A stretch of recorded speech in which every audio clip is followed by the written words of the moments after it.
Chapter 1. In the primordial world, upon an unknown celestial mountain, Li Chun gradually opened his eyes, surveying his surroundings with a dazed expression, seemingly lost in deep contemplation. Upon sensing the immense power coursing within him, a thrill of excitement surged through his heart. He had merely been an ordinary university student in the 21st century, and to his astonishment, he found himself awakened in this wondrous realm. According to the impressions etched in his memory, he now inhabited the primordial world. Indeed, it was the very realm where golden immortals were as common as dogs, and the Tai were plentiful. In other worlds, common folk would toil endlessly, even sacrificing everything for a mere chance at ascension. Yet here, in this nascent universe overflowing with spiritual energy, as long as one did not utterly squander their potential, attaining the status of a heavenly immortal was nearly assured. With a slightly better foundation, becoming a Tai golden immortal or even a Deluo golden immortal was not out of reach. Moreover, his original self possessed a commendable foundation, having been transformed from the Zi Wei Emperor star. In terms of roots, he was among the elite in the primordial world. Contemplating this, Li Chun squinted his eyes according to his memories. The calamity of the Wu and Liao had just passed. Niwa had previously achieved the status of a saint through her virtuous creation of humanity, and the human race was on a rise. The next great calamity would revolve around the humans, manifesting as the Feng Shen catastrophe.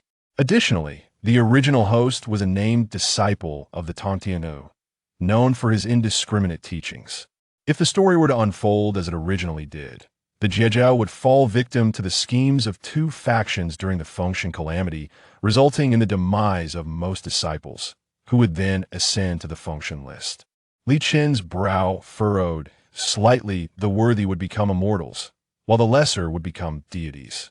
After the two disciples of Hongjun Laozu ascended to become the Emperor of Heaven and the Queen Mother, the heavenly court had remained in a state of personnel shortage. Thus, the Feng Shen catastrophe was orchestrated to recruit disciples from the three teachings into the heavenly court. However, the disciples of the three teachings, being students of saints, were inherently carefree immortals, who would willingly submit to the constraints of the heavenly court. Yet, if even saints could not evade the calamity, how could their disciples hope to escape? Once stripped of their top three flowers and bound to the Feng Shen list, their cultivation speed would plummet, and they would be subjected to the heavenly court's restraints. Non-compliance would result in punishment by the divine whip.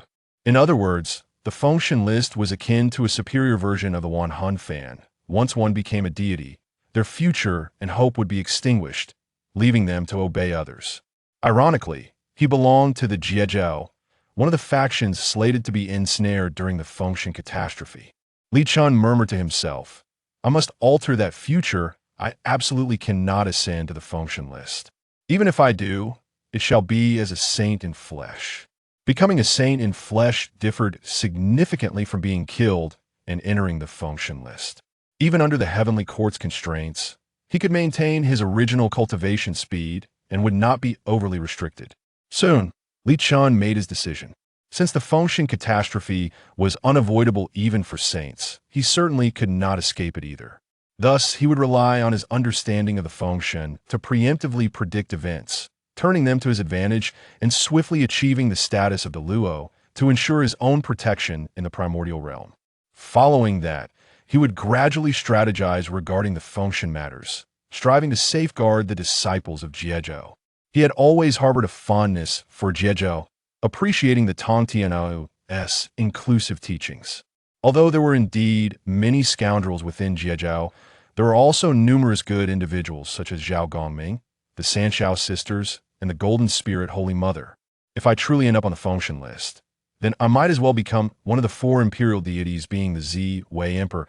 Wouldn't be too shabby, Li Chun mused, a faint smile playing on his lips. Having been transformed from Zi Wei, the position of Zi Wei Emperor resonated deeply with him. Notably, the four imperial deities held considerable authority in the heavenly court, free from the constraints imposed on others.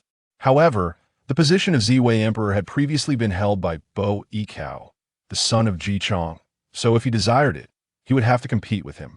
Nevertheless, this did not deter him. As a member of Jie Jiao, he was in opposition to the Changjiao that supported the Shang and Zhou dynasties, and he had no fear of offending Bo Yikao. However, Li Chen suddenly cast a wry smile at himself. Despite his commendable roots as the incarnation of Zi Wei, his growth had been stunted by the overwhelming celestial forces of Emperor Jun and Tai, which had suppressed his development. Only after the fall of those two could he finally take shape. Although he had become a disciple of the Tangtiangadu, his current strength was merely at the Xianxian realm, and with only a few tens of thousands of years until the Feng Shen, it was uncertain whether he could even reach the golden immortal stage. In the context of the Feng Shen, a mere magical artifact could obliterate a multitude at the golden immortal level, and he found himself feeling somewhat inadequate. Just as he was engrossed in worry, a clear and melodious notification echoed in his mind. Congratulations on receiving the world's gift. Defiant comprehension. Li Chen's eyes brightened. How could anyone traverse to another world without a golden finger? Upon further investigation, he learned that his arrival in this world had been a mere accident, a compensation bestowed upon him by the primordial realm. With the acquisition of this golden finger, Li Chen eagerly commenced his cultivation. Closing his eyes, he soon entered a state of profound enlightenment, his mind exceptionally clear as he swiftly comprehended and integrated the previously learned cultivation methods. Unbeknownst to him, his cultivation rapidly advanced. In the blink of an eye, several centuries passed, and when Li Chen opened his eyes once more, a golden light radiated from them. Li Chen beamed at the changes in his being, exclaiming with excitement, "I have broken through. I am now at the golden immortal realm." Overwhelmed with exhilaration, he realized that what would have required hundreds of thousands of years of cultivation had taken him just a century to achieve the golden immortal realm. At this rate, attaining the status of the Luo before the Feng Shen's arrival was not beyond the realm of possibility. Before he could assess his physical condition, Li Chen sensed dark clouds gathering above him. Thunder tribulation? Li Chen mused, yet his expression remained unperturbed. With a flick of his wrist, a longsword surrounded by starlight appeared in his grasp, his accompanying magical artifact, the Zi Wei Star sword, a mid-grade innate spiritual treasure imbued with 24 innate divine prohibitions, representing the pinnacle of mid-grade innate treasures. Had it not been for the prior suppression by the two innate celestial beings, his Zi Wei Star sword might have ascended to the status of a top-grade innate spiritual treasure. Moments later, the thunder tribulation above finally coalesced, exuding an aura capable of annihilating the heavens and earth. The instant the thunder tribulation manifested, all living beings within a radius of 10,000 miles were pressed to the ground, their faces etched with terror as they gazed upon the impending storm. Should even a fraction of its energy reach them, they would surely face certain death. 6-9 Thunder Tribulation? Li Chen chuckled lightly. This thunder tribulation certainly suited his status as the incarnation of Zi Wei. With a resounding boom, a thunderbolt as thick as a water barrel descended. Li Chen brandished his sword to meet it, cleaving the divine thunder asunder with a single stroke. With a cold smirk, Li Chen remarked, "Is that all you've got?" As if sensing Li Chen's provocation, the thunder tribulation grew more ferocious, unleashing an even thicker and more powerful azure thunderbolt. Li Chen executed his sword technique to parry, cleaving the divine thunder in half. The third and fourth bolts of thunder quickly followed, raining down in a relentless torrent akin to a torrential downpour, the azure lightning resembling a fearsome giant serpent that tore through the heavens. The creatures in the distance, feeling the earth-shattering aura of the thunder, trembled in fear. Only Li Chen stood defiantly, wielding his long sword as he battled against the thunder tribulation. Suddenly, Li Chen unleashed a sword strike that cleaved the heavens. A sword chi imbued with a terrifying aura sliced through the air, carrying with it an air of lethal intent, directly penetrating the thunder tribulation and scattering the storm clouds. Once the thunder tribulation was dispersed, the nearby creatures finally breathed a sigh of relief. Yet the memory of that sword chi instilled fear in their hearts, prompting them to flee hastily from this site of calamity. Li Chen retracted his long sword, closing his eyes to sense that his status as a golden immortal had solidified significantly. As he returned the Zi Wei Star, sword to its sheath, he let out a sigh of regret. He lamented being born in an ill-fated era, having missed the time when the primordial treasures were most abundant. Now, among his magical artifacts, he possessed only a single mid-grade innate spiritual treasure and a few inconsequential items. Yet there was still hope. He remembered the locations of several treasures within the primordial realm that had yet to be discovered. After sheathing the Zi Wei Star sword, Chen took stock of himself. Confronting the thunder tribulation had imparted considerable insights. Initially, he had been practicing the cultivation method inherent to his incarnation, though it had certain flaws. After becoming a disciple of the Tongtianghu, he had transitioned to the Shangqing cultivation method. However, after receiving the gift of defiant comprehension, he realized that the Shangqing cultivation method did not quite align with him. This was not to say the Shangqing method was inferior. It was, after all, a saintly technique far exceeding other cultivation methods in the world. It simply did not suit him perfectly, resulting in a slight hindrance to his cultivation speed. With 500 years until Tongtianghu's teachings commence, I shall take this time to refine my cultivation method, Chen resolved. Upon inspiration, Chen promptly seated himself cross-legged, embarking on the path of introspection and cultivation. He did not intend to conjure a novel method of practice from thin air, as that would be exceedingly arduous. Instead, he resolved to integrate his own cultivation techniques with the practices of Shangqing, thus forging a distinctive approach to his spiritual development. During the initial century, Chen dedicated himself to refining his original cultivation method, striving to elevate it to a state of perfection over the course of 100 years, aiming for a progression towards the quasi-saint realm. In the subsequent 2 centuries, he immersed himself in the comprehension of the Shangqing methods, continuously deepening his understanding of this esteemed practice. It must be acknowledged that the path of the saints far surpassed his own, exhibiting minimal flaws and providing a direct conduit to the saintly realm. After a century had elapsed, Chen attained a more profound grasp of the Shangqing techniques, resulting in his own cultivation level, rising from the lower tier of golden immortal to the middle tier. In the remaining time, Chen amalgamated his insights from both practices, weaving them into a cohesive whole. With his extraordinary comprehension, although the process was not devoid of challenges, he persevered step by step towards his goal. 5 centuries swiftly passed. At this moment, Chen appeared to be encircled by myriad stars, their luminosity radiating from within him. Over the past century, nearby spiritual entities had fortuitously absorbed a glimmer of his starry light, awakening their consciousness and embarking upon their own paths of cultivation. Chen slowly opened his eyes, and in that instant, his gaze shimmered with the essence of the cosmos, the stars twinkling magnificently within his irises.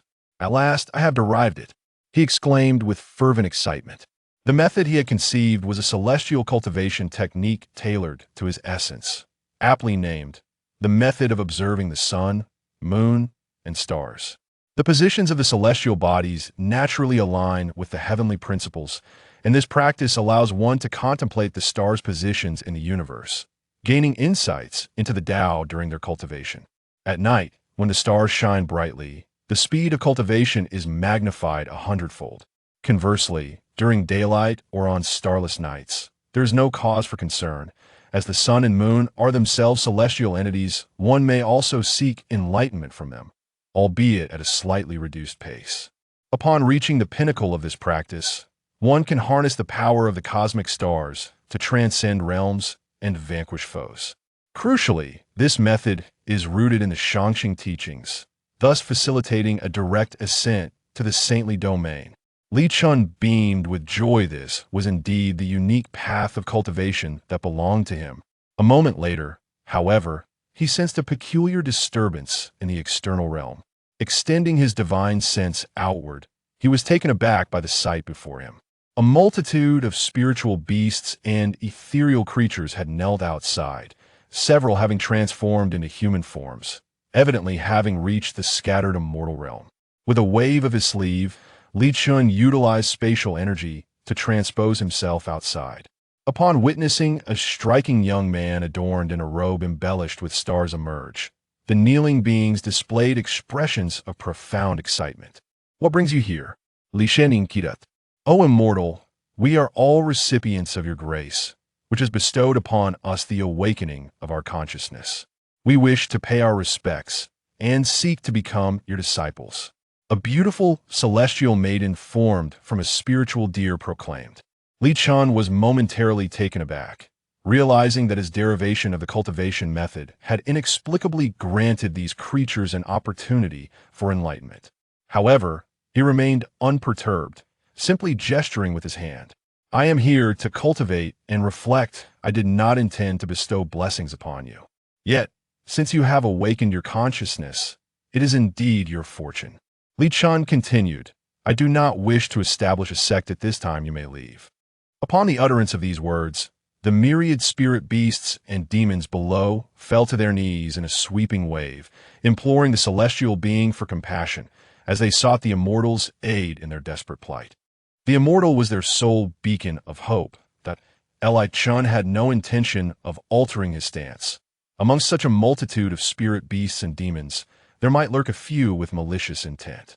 Should he bear their karmic burdens, he could find himself accountable for the ensuing calamities they might unleash, a transaction wholly unworthy of his consideration. It is not permissible, Li Chen reiterated, firmly declining their pleas. We beseech the immortal. The throng of spirit beasts and demons persisted in their prostration, unwilling to depart. This could be their singular opportunity in life. If they failed to seize this chance, they would be haunted by regret for eternity. Li Chun furrowed his brow slightly, a thought flickering in his mind. I could bestow upon you a method of cultivation. Before he could finish his sentence, the spirit beasts and demons erupted in jubilant gratitude. Repeatedly bowing, thank you, immortal. The method of cultivation was the very foundation of any sect, and for Li Chun to impart it to them was a fortuitous blessing. However, he clarified, I am not your teacher, nor are you my disciples. Should you create chaos in the future, do not invoke my name. The spirit beasts and demons dared not disobey, responding, we understand. All karmic consequences shall be borne by ourselves. Li Chun nodded in satisfaction, then gently closed his eyes, employing the newly comprehended method of observing the sun, moon, and stars as a basis to begin his calculations. Mere seconds passed before he slowly opened his eyes. A hint of a smile gracing his features. He had successfully derived a new method of cultivation. It was a rudimentary, youthful version of the original technique, utilizing the power of the stars for cultivation. Albeit not as formidable as the original. Merely a slight improvement over the methods currently circulated in the primordial world, Li Chun gazed down at the kneeling spirit beasts and demons, declaring, the cultivation method I shall impart to you is named the ritual of the sun, moon, and stars. This method harnesses the power of the celestial bodies, enabling faster and deeper comprehension during nighttime cultivation, with the potential to ascend to the golden immortal realm. Before he could conclude, the spirit beasts and demons were already fervently knocking their heads in gratitude. The prospect of reaching the golden immortal realm was beyond their wildest imaginings. Li Chun did not elaborate further. With a mere wave of his sleeve, countless specks of starlight cascaded down, settling upon the foreheads of the spirit beasts and demons. As the starlight integrated into their beings, they widened their eyes, entering a state of profound enlightenment. Among them, several exceptionally gifted individuals broke through on the spot, transforming into scattered immortals in human form. Days later, the spirit beasts and demons awakened, their gazes towards Li Chun now filled with a newfound reverence. Li Chun waved his hand, indicating that the method had been transmitted. You may depart now. But do not forget your promise to me. Commit to good deeds in the future, or I shall personally eliminate you should we meet again. Your word shall be followed. Immortal, the spirit beasts and demons replied, retreating with understanding. From that moment forth, in the hidden corners of the primordial world, various sentient creatures began to bow in reverence towards the moon and stars, as if partaking in some arcane form of cultivation. Once the spirit beasts and demons had dispersed, Li Chun turned his gaze towards the eastern sea, the location of the Biyo Palace. Nearly a millennium had passed, It was time for his teacher to commence the teachings. The sage's discourse encompasses the laws of heaven and the principles of all things. I cannot afford to miss it. With his extraordinary insight, he hoped to glean some wisdom from the teachings of the celestial master, thereby augmenting his own foundations. With a flick of his sleeve, Li Chun gathered his personal belongings into his sleeve, a small spatial magical power used to store items, typically for everyday necessities. After securing his possessions, he soared towards the eastern sea. The mountain cave he had occupied was merely a random find. Thus there was no sense of loss in leaving it behind. The vastness of the primordial world meant that reaching the Bio Palace would require several months of travel. However, for one destined for the golden immortal realm and eternal life, time was the least valuable commodity. As he traversed the skies, Li Chen contemplated whether he should acquire a mount to ease his journey, akin to the esteemed immortals during the journey to the west, who often had their own steeds. Yet, given the urgency to attend the sage's teachings, he had no time to seek one out. And even if he did, it might not be swifter than his own flight. While maneuvering through the clouds, Li Chun practiced his cultivation, for in this primordial world, strength was paramount, and he was unwilling to squander a single moment. As he soared over a towering mountain, his speed suddenly diminished, and he uttered a note of curiosity. Subsequently, he channeled his magical energy into his eyes, unleashing a golden light that illuminated the mountain below. To his surprise, the mountain appeared to be utterly ordinary. Nevertheless, Li Chun was resolute. His instincts suggested that there was something extraordinary beneath the surface. His opportunity awaited. Narrowing his eyes, he summoned his spiritual awareness to meticulously scan the mountain below. Moments later, a glimmer of insight sparked in his gaze, and in an instant, he vanished. When he reappeared, it was atop the mountain's peak, a formation. Li Chun gently touched it, only to have his hand rebuffed, sustaining a minor injury. Unperturbed by the injury, he felt elated. With a primordial formation safeguarding this treasure, it could not be anything of negligible worth. He then released his spiritual awareness, enveloping the entire mountain, and began to deduce the formation's intricacies. 3 months passed before Li Chun finally identified the formation's flaw. His eyes opened wide as he proclaimed, "Break the formation!" With deft hand gestures, he rapidly dismantled the innate divine prohibitions of the formation. As his movements quickened, a slight crack appeared in the formation below. Seizing the moment, he drew forth the Zi Wei Star sword and struck decisively. A flash of starlight illuminated the scene. With a resounding bang, the golden light of the formation shattered in an instant. Chen finally beheld the true visage of the treasure concealed beneath the formation. It gleamed with resplendent golden light, exuding an air of opulence. Squinting against the brilliance, he discerned a golden basin-like artifact. Alongside, a golden coin nestled within it. Chen performed a hand gesture to conceal the spectacle from prying eyes. Descending cautiously, he understood that should the occurrence attract unwanted attention, a struggle for possession would inevitably ensue. In the primordial realm, the laws of morality held little sway. Might dictated authority. Li Chun descended between the two treasures the moment his fingers grazed the golden basin. Information flooded into his mind. Upon comprehending the details, a joyful expression blossomed on his face. An innate middle-grade spiritual treasure. The gathering treasure immortal basin. This resonated at the same grade as his companion artifact, the Zi Wei Star sword. How could he possibly contain his elation at acquiring such a treasure? However, it was somewhat regrettable that the gathering treasure immortal basin lacked offensive or defensive capabilities. Its primary function lay in consolidating fortune and collecting incense offerings. Although it did not perfectly align with his current needs, the acquisition of an innate middle-grade spiritual treasure was still a cause for celebration. Next, Li Chen's attention shifted to the golden coin within the basin.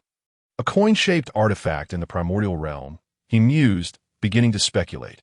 Upon reaching for it, he was overwhelmed with joy upon sensing the information it conveyed, more exhilarating than deriving the ritual of the sun, moon, and stars. It was the coveted falling treasure coin.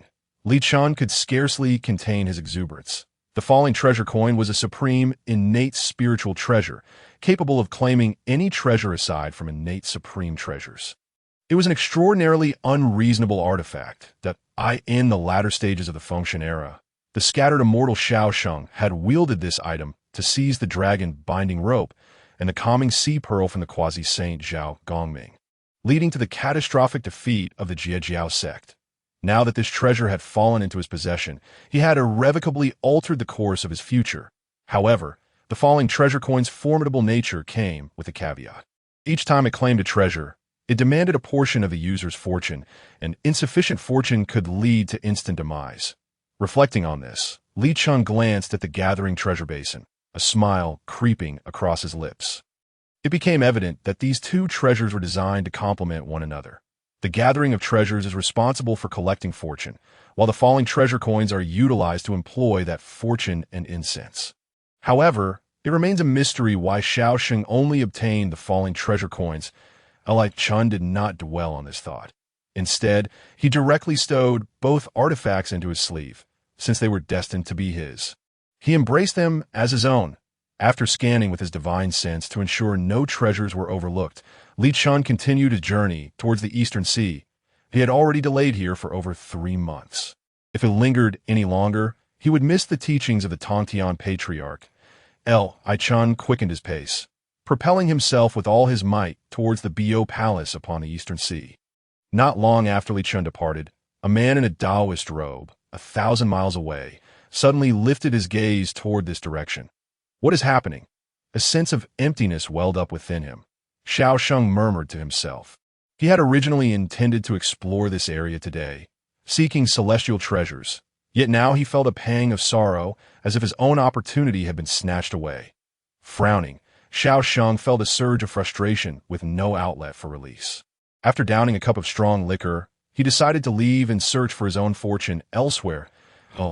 Chun hurriedly arrived at the Bo Palace, and by the time he did, the teachings had already commenced. The Tongtian Patriarch sat atop a cloud platform, his words materializing into golden lotus flowers, causing celestial phenomena to manifest around him, with golden lotuses emerging from the ground and auspicious clouds converging. Li Chun's late arrival drew the attention of many in attendance. To be tardy for such a rare opportunity to hear a sage speak was astonishing, even if he arrived late. If he left a poor impression on the sage, his future cultivation journey would likely become exceedingly arduous. Li Chun paid little heed to the gazes of others. Upon surveying the scene, he noticed the 4 foremost disciples of the Tongtian Patriarch seated at the front: the Daobao Taoist, the Golden Spirit Holy Mother, the Wudong Holy Mother, and the Turtle Spirit Holy Mother. Each of them possessed their own specialized mats, which were not mere artifacts, but exquisite postnatal spiritual treasures that enhanced the seated individual's comprehension of the Tao.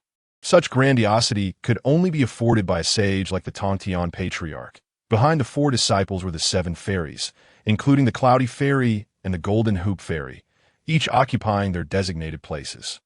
Further back sat several renowned figures from the outer sect, such as Zhao Gongming, the Sanxiao sisters, the 4 saints of Jiulong Island, the 10 lords of Jineo Island, and the future fire deity, Luo Xian, as well as the plague god, Lu, among others. After scanning the area, Li Chun found an empty spot among the outer disciples and sat down cross-legged, as soon as he entered a meditative state. He swiftly immersed himself in it, his expression one of rapture. The difficulties he had encountered during his previous cultivation began to resolve seamlessly during this enlightening session, as if someone had unveiled the previously obscure celestial principles before him. The Tongtian Patriarch, seated on the cloud platform, noticed a subtle anomaly. He opened his eyes slightly and directed his gaze toward Li Chun, who had just settled into meditation. He was aware of Li Chun's tardiness and initially assumed he would not take it to heart. However, he was pleasantly surprised to see Li Chun enter a state of enlightenment almost immediately upon settling down. The young man, an incarnation of the Zi Wei Star, had a promising foundation, which is why the Patriarch had accepted him as an outer disciple. Albeit he had been somewhat late to transform and had only attained the realm of profound immortal after many years of cultivation. Yet now, it appeared that Li Chun had reached the golden immortal realm. This young lad seemed to have stumbled upon an extraordinary opportunity. Subsequently, the Tongtian Patriarch divided a portion of his focus towards Li Chun, allowing him to perceive the principles of the Tao with greater clarity. In merely a moment, Golden light sparkled in Li Chen's eyes, and the celestial bodies of the sun, moon, and stars encircled him, creating an array of extraordinary phenomena as his realm surged from mid-golden immortal to upper golden immortal. This breakthrough also captured the attention of many within the hall, with several turning their heads to observe Li Chen, who had only just arrived. Wasn't he just here? How did he manage to break through? Someone exclaimed in indignation. Achieving the golden immortal status places him among notable figures in the Hongwang realm. Another remarked with awe, this should surely attract the attention of the patriarch. This lad is truly fortunate. It was not uncommon for individuals to achieve breakthroughs during a sage's teachings, but Li Chen's rapid transition into a state of enlightenment and subsequent breakthrough right after his arrival sparked envy among many present. However, the commotion surrounding Li Chen's advancement soon subsided as attention shifted back to the Tongtian Patriarch's teachings. Time swiftly passed, and 300 years went by. The voice of the Tongtian Patriarch gradually softened, awakening everyone from their dreamlike state of comprehension. Thank you, teacher, for elucidating the Tao. They all rose and bowed deeply to the Tongtian Patriarch. He merely hummed in response, acknowledging their gratitude. Afterward, he scanned the crowd and declared, now is the time for clarification. If you have any questions regarding your cultivation, you may inquire, and I will address them one by one. No one among the outer disciples dared to speak, as they were merely registered disciples, primarily there to absorb knowledge. Clearly, the patriarch's words were not directed at them, as anticipated.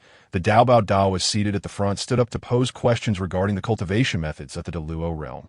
The other three holy mothers also inquired about their own cultivation dilemmas, followed by the 7 fairies, who expressed their uncertainties encountered during the teachings.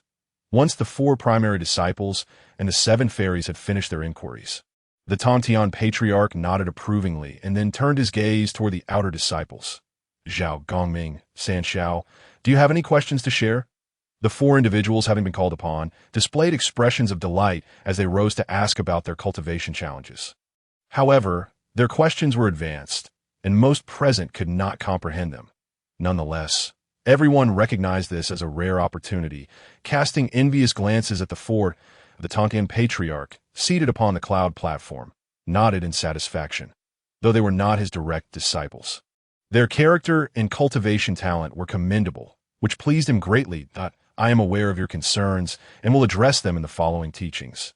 Subsequently, the Patriarch called upon several notable figures, akin to Luo Xian and Lu. After a round of inquiries, just as everyone anticipated the Patriarch to resume his teachings, his gaze shifted to Li Chen, who had arrived late and was seated in meditation. Li Chen, do you have any questions? The Tongtian Patriarch inquired. During the century of teachings, Li Chen had left a favorable impression on him, prompting the Patriarch to offer him guidance. Surprised by the Patriarch's attention, Li Chen stood up and bowed deeply. He had never expected the Tongtian Patriarch would notice him, let alone invite him to voice his concerns that in the outer sect, other immortals could no longer conceal their envy and jealousy upon witnessing the Patriarch summon Li Chen. Many ground their teeth in frustration, realizing that this fellow had indeed caught the attention of the sage after breaking through during the teachings. After rising, a flicker of uncertainty crossed Li Chen's eyes, but he quickly made his decision. Teacher, I wish to understand the principles of formations, Li Chen stated. The Tongtian Patriarch was renowned for his expertise in formation techniques that in the latter stages of the Feng Shen era. Had it not been for the assistance of outsiders summoned by the Yuan Shi Tianzun and Laozi, he would not have been able to breach the formations he had set up, such as the 10,000 Immortals formation and the Extermination formation. With this opportunity presented to him, it was only natural that he sought to glean insights into the art of formations, which aligned with his identity as a star incarnation, as the arrangement of celestial bodies resonated with the principles of formations. Mastering this knowledge would undoubtedly yield great benefits, potentially becoming a formidable asset in the future. The Tongtian Patriarch regarded Li Chen with unexpected appreciation, a glimmer of talent evident in his eyes. Very well. I shall explain the principles of formations next. You must absorb the teachings thoroughly. After concluding the inquiries, the Patriarch commenced another round of explanations, while the other disciples listened attentively. Although the teachings were not specifically tailored for them, They too could derive insights from the discourse. Time swiftly passed again, and after several hundred years, the Tongtian patriarch finally delved into the principles of formations, instantly invigorating the spirits of the audience, as at last they had something comprehensible. The Tongtian patriarch elucidated the principles of formations, progressing from the basic to the profound, and the audience listened with rapt attention, experiencing moments of enlightenment. Some even took out small objects to set up minor formations, testing their understanding as time flowed. The discussion on formation principles reached advanced levels, and some cultivators of lesser aptitude found themselves unable to comprehend and withdrew from the teachings. Observing others, a significant number chose to disengage as well. Yet he could not depart, so he simply settled down in place to meditate and cultivate. Time passed, and after a century, only a handful in the vicinity could comprehend the teachings. As the discourse approached its conclusion, everyone opened their eyes and gazed around. The three heavens, Taoist Duobao, the Holy Mother of Golden Light, and several celestial lords from Golden Ao Island remained engrossed in the teachings of the Primordial Lord of Heaven, all of whom were masters of formations. Taoist Duobao had presided over the slaughtering celestials array for the Primordial Lord during the twilight of the canonization, while the 10 celestial lords of Golden Ao Island were also stationed at the 10 absolute array. The three heavens' prowess was even more formidable, having set up the 9 curves yellow river array, which had diminished the 3 flowers atop many of the 12 golden immortals of the Chen sect. However, soon someone noticed Li Chen. This fellow is still continuing to listen. Someone murmured. This drew the attention of others, who turned towards Li Chen and observed him still intently engaged in the teachings. Could it be an act to attract the teacher's attention? In the teachings of the intercepting sect, where there were no distinctions among disciples, there were naturally some narrow-minded individuals who were unwilling to accept that Li Chen's innate talent and comprehension surpassed their own. As if to confirm their doubts, a grand sound of Tao emanated from Li Chen, who was seated in meditation. Ethereal sounds filled the air, and clouds and mist arose, with faint glimpses of auspicious beasts such as Qilin, true dragons, and phoenixes appearing and darting about. The onlookers widened their eyes, realizing that he seemed to be in a unique state of enlightenment, surrounded by extraordinary phenomena. This prodigy must have comprehended something profound. One celestial being spoke with a tone of envy. The gazes of others turned towards Li Chen, now tinged with complexity, as they had initially thought he was merely putting on a show, but now recognized that he truly was different, his talent far exceeding theirs. Once the phenomena emerged, the Primordial Lord of Heaven also took notice, directing some of his focus towards Li Chen, aiding him in comprehending more about the Tao of formations. Several days later, the Primordial Lord gradually came to a halt, yet he did not speak. He simply gazed at Li Chen, who remained lost in his moment of enlightenment. The others felt it inappropriate to rise and pay their respects. So they all looked toward Li Chen, their eyes filled with jealousy and admiration. After several days, the extraordinary phenomena slowly dissipated, and Li Chen finally opened his eyes. In an instant, those celestial beings who met his gaze felt as though they had been engulfed by a vast starry sky. It took a moment for them to regain their composure, and upon looking at Li Chen, a flicker of fear entered their eyes. "Thank you, Master." The first thing Li Chen did upon awakening was to bow deeply to the Primordial Lord of Heaven, for he had sensed the care the latter had shown him during his moment of enlightenment. The Primordial Lord waved his hand, indicating, "That was your opportunity. Now, tell me, what formation have you comprehended?" he inquired with a smile. Li Chen bowed once more. "The formation I have comprehended is called the Celestial Star Array. I humbly seek your guidance, Master." After exchanging pleasantries, Li Chen proceeded to elaborate on the formation he had just grasped. His formation remained related to the stars, utilizing the positions of celestial bodies above to arrange the formation, harnessing the power of the cosmic stars to ensnare or eliminate opponents. Upon concluding his introduction, some of the disciples of the intercepting sect, whose understanding of formations was shallow, failed to grasp the concept. However, those proficient in formations widened their eyes, disbelief etched on their faces. The Primordial Lord of Heaven, seated upon the cloud platform, nodded in satisfaction. Indeed, the essence of formation lies in leveraging momentum, In your formation, drawing upon celestial forces and utilizing the stars above for arrangement requires no specific location nor excessive steps. Though it has some drawbacks, this formation surpasses the vast majority of formations. Hearing the Primordial Lord's assessment, the disciples looked at him in astonishment, as they had never witnessed such high praise directed at an individual before. Typically, even for Taoist Duo Bao and the other 3 direct disciples, the Primordial Lord would merely nod in acknowledgement.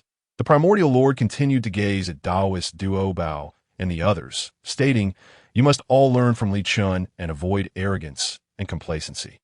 Taoist Duo Bao and the others immediately clasped their hands in respect. "We shall heed the Master's command." Rising, they turned in unison towards Li Chen's direction, realizing that he, who usually kept a low profile, possessed such extraordinary talent. The Primordial Lord waved his hand, signaling everyone to take their seats. Once they had settled, he spoke again. "This session of teachings has come to a close at a millennium from now. Our intercepting sect will hold a grand competition with the other 2 sections. I hope you will cherish this opportunity and make your mark in the competition, thereby upholding the prestige of our intercepting sect." Upon hearing this, the disciples rose once more to bow, declaring, "We shall certainly dedicate ourselves to cultivation and uphold the prestige of our intercepting sect." The Primordial Lord nodded in satisfaction and continued, "That is excellent. I have some spiritual treasures that are of no use to me at present, so I shall distribute them to you, ensuring you will not suffer losses in the competition due to lack of treasures." The disciples below looked at him with eager anticipation, hoping to be chosen. However, the Primordial Lord first called out to his own direct disciple, Duo Bao. "Disciple is here." Taoist Duo Bao immediately stepped forward, with a light chuckle. The Primordial Lord remarked, "When we were at the treasure separation cliff, you acquired numerous treasures, and thus you would find ordinary spiritual treasures unworthy. This golden radiance crown is a rare gem. I bestow it upon you." Taoist Duo Bao's face flushed, and he bowed. "Thank you, Master Jin Ling. You possess the 4-symbol tower for defense, yet lack an offensive treasure. I grant you this innate superior spiritual treasure, the flying golden sword." The Holy Mother of Golden Light beamed with joy as she expressed her gratitude, for although she had many treasures, she was in need of a weapon for offense. The Primordial Lord continued bestowing treasures upon his 4 direct disciples and the 7 accompanying immortals. And then he turned his attention to the outer disciples. "Zhao Gongming, I grant you this innate superior spiritual treasure, the binding dragon rope. Bi Shao. This dragon-slaying scissors is a supreme offensive treasure. Use it with caution." After all the named outer disciples were acknowledged, many felt the proceedings were coming to an end, some expressing regret for not being selected. Yet, the next moment, the Primordial Lord's gaze fell upon the area where the outer disciples were gathered. Everyone's hearts raced, but the Primordial Lord's gaze ultimately landed on Li Chun. Li Chun. The Primordial Lord called out. Even Li Chun felt taken aback by this unexpected turn of events. He had not anticipated receiving a treasure during this distribution. And after a moment of astonishment, he quickly stood up. "Master," the Primordial Lord regarded Li Chun with satisfaction. "Previously, I accepted you as my disciple due to your connection to the Zi Wei Star, believing your destiny to be extraordinary and that you would achieve great things. However, a millennium has passed, and you remain merely at the Xianxian stage, which has left me somewhat disappointed. Until today, when you finally revealed your innate talent, and your cultivation has advanced to the Jingxian stage. This brings me great relief." Li Chun bowed again. "I have caused you worry, Master. You are connected to the Zi Wei Star, and possess the innate medium-grade spiritual treasure, the Zi Wei Sword, so you lack for offensive means. Therefore, I bestow upon you the sky-swallowing shield, an innate medium-grade spiritual treasure that can obscure the heavens and shield you from harm, serving as an excellent defensive treasure." Li Chen's eyes gleamed with joy as he expressed his gratitude. "Thank you, Master. Treasures are never too many, especially if they are innate medium-grade spiritual treasures." Once the distribution reached Li Chun, the proceedings concluded, and the Primordial Lord did not continue bestowing further treasures. "Now, this session of teachings has come to an end. Upon your return, reflect deeply upon what you have learned," the Primordial Lord said as he rose. Addressing the crowd one last time, do not forget the grand competition of the three sects in a millennium. With that, his figure gradually faded, disappearing from the cloud platform. The disciples of the intercepting sect bowed deeply towards the lingering silhouette he left behind. We shall heed the Master's command. After the Primordial Lord departed, the gathered individuals within the hall began to utilize the cloud's soaring technique to exit the Bo Palace. Some immortals, not in a hurry to leave, sought out their friends to discuss the insights gained from the teachings over the centuries. However, Li Chen had no close friends within the intercepting sect. Most were merely acquaintances, leaving him with no one to converse with. Just as he was about to depart, a resonant voice called out, "Li Chen, my friend, do not be in such a hurry to leave." Upon hearing his name, Li Chen paused and turned back in confusion. He soon saw Zhao Gongming brandishing an iron whip and approaching him with a smile, followed closely by the three heavens, who were also making their way toward him. Li Chen was momentarily taken aback before bowing. Senior brother Gongming, Zi Gongming, the foremost disciple of the outer sect of the Jie Jiao, calling out to his senior brother was not in the least surprising. "Li Chen, my friend, there's no need for formalities." Zi Gongming, being quite forthright, waved his hand and continued, "I previously overlooked your presence within the sect. It appears my vision was lacking. Now that I have come to make your acquaintance, I trust it is not too late." "Not at all," Li Chen replied, shaking his head repeatedly. "I have long desired to befriend Brother Gongming, but I simply could not find the right opportunity." Zi Gongming was quite pleased with Li Chen's composed demeanor. The Jie Jiao was known for its inclusivity, yet it housed its fair share of unsavory characters. However, Li Chen clearly was not one of them. "Just now, my master praised your exceptional talent in formations," Zi Gongming introduced, turning to his three younger sisters. "They too have delved into the study of formations, and I believe you could engage in fruitful discussions." Li Chen glanced back at Zi Gongming's sisters, the Sanshao, whose flawless complexions, exquisite features, and extraordinary presence made them among the most beautiful beings in the Honghuang. However, Li Chen did not linger over long, merely exchanging a brief glance with the Sanshao before nodding in greeting. "Greetings, esteemed senior sisters." In contrast to Zi Gongming's exuberance, the three sisters possessed a more reserved nature, nodding gently in acknowledgement. Yin Xiao, the eldest, spoke up, "Should you find yourself with leisure, Li Chen, do visit us at Sanxian Island." Upon hearing this, Zi Gongming chimed in, "My dwelling is at Luofu Cave on Mount Amei, that if you happen to pass by, do stop by so that I may extend my hospitality." Li Chen clasped his hands in salute.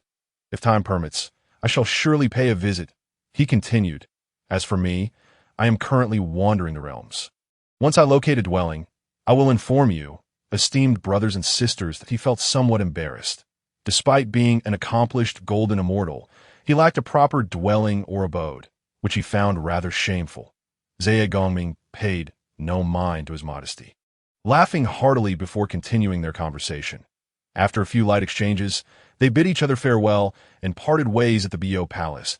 Li Chen departed upon his colorful, auspicious clouds. His thoughts lingered on the recent events. "It seems I must find a dwelling soon," he mused. "Every prominent immortal possesses their own abode, such as Zi Gongming's Luofu Cave or Guang Chengzi's Peach Blossom Cave. Even the infamous Huanglong Jinren, known among the 12 golden immortals, has his own Erxian. He felt compelled to find a suitable place for himself, both to match his current status as a golden immortal and to provide a location for fellow Jie Jiao members to seek him out in the future. Scratching his head, he realized that many of the better abodes and celestial mountains in the Honghuang had already been claimed. It would not be easy to find one, to having transformed later than others.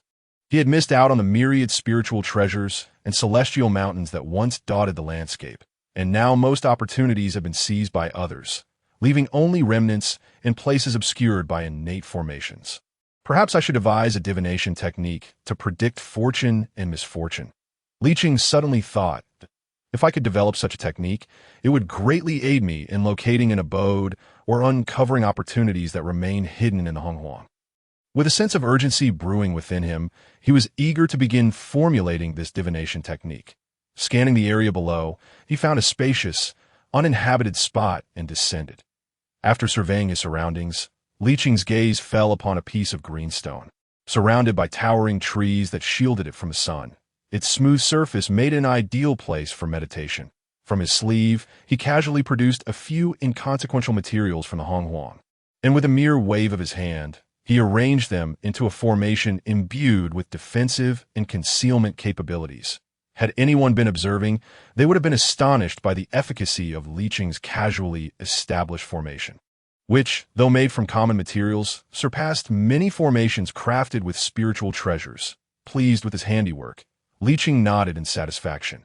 Over the millennia, he had learned a great deal about formations from Tongtian Jiao, particularly during the last century.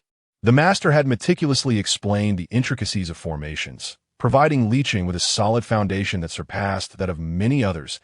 In terms of his current proficiency in formations, he could rank among the elite in the Honghuang. Settling down cross-legged upon the green stone, Li Qing summoned a few twigs to his front, but did not rush to utilize them. Instead, he began to recall the teachings regarding divination from the Shangqing Dao, combining them with the insights he had gleaned during his travels in the Honghuang. After decades of diligent study, Li Qing mastered these divination techniques, enabling him to predict the auspiciousness and opportunities of the forthcoming days with just a few twigs he had casually collected. However, he was not content to merely learn existing techniques. He aspired to create his own. Drawing upon his extraordinary insights and the celestial patterns of the stars, he continued to refine his divination methodology. Nearly a century slipped by in the blink of an eye, and as Li Qing labored, ethereal clouds began to swirl around him, and the majestic forms of dragons and phoenixes soared through the air. Several more years passed before Li Qing slowly opened his eyes, a glimmer of joy flashing within them. He had succeeded. He had created a divination technique uniquely his own. Moreover, this technique surpassed any he had encountered before. Except for the great calamities of heaven and earth, he could easily transform smaller tribulations into blessings. Had he developed this technique earlier, employing certain methods to obscure the heavenly secrets, he might have evaded or diminished the power of the tribulation he faced upon his ascension to golden immortal. Li Qing stowed away the twigs he had used for calculations. Initially ordinary pieces of wood, they had been imbued with his magical essence through constant practice, evolving into something extraordinary.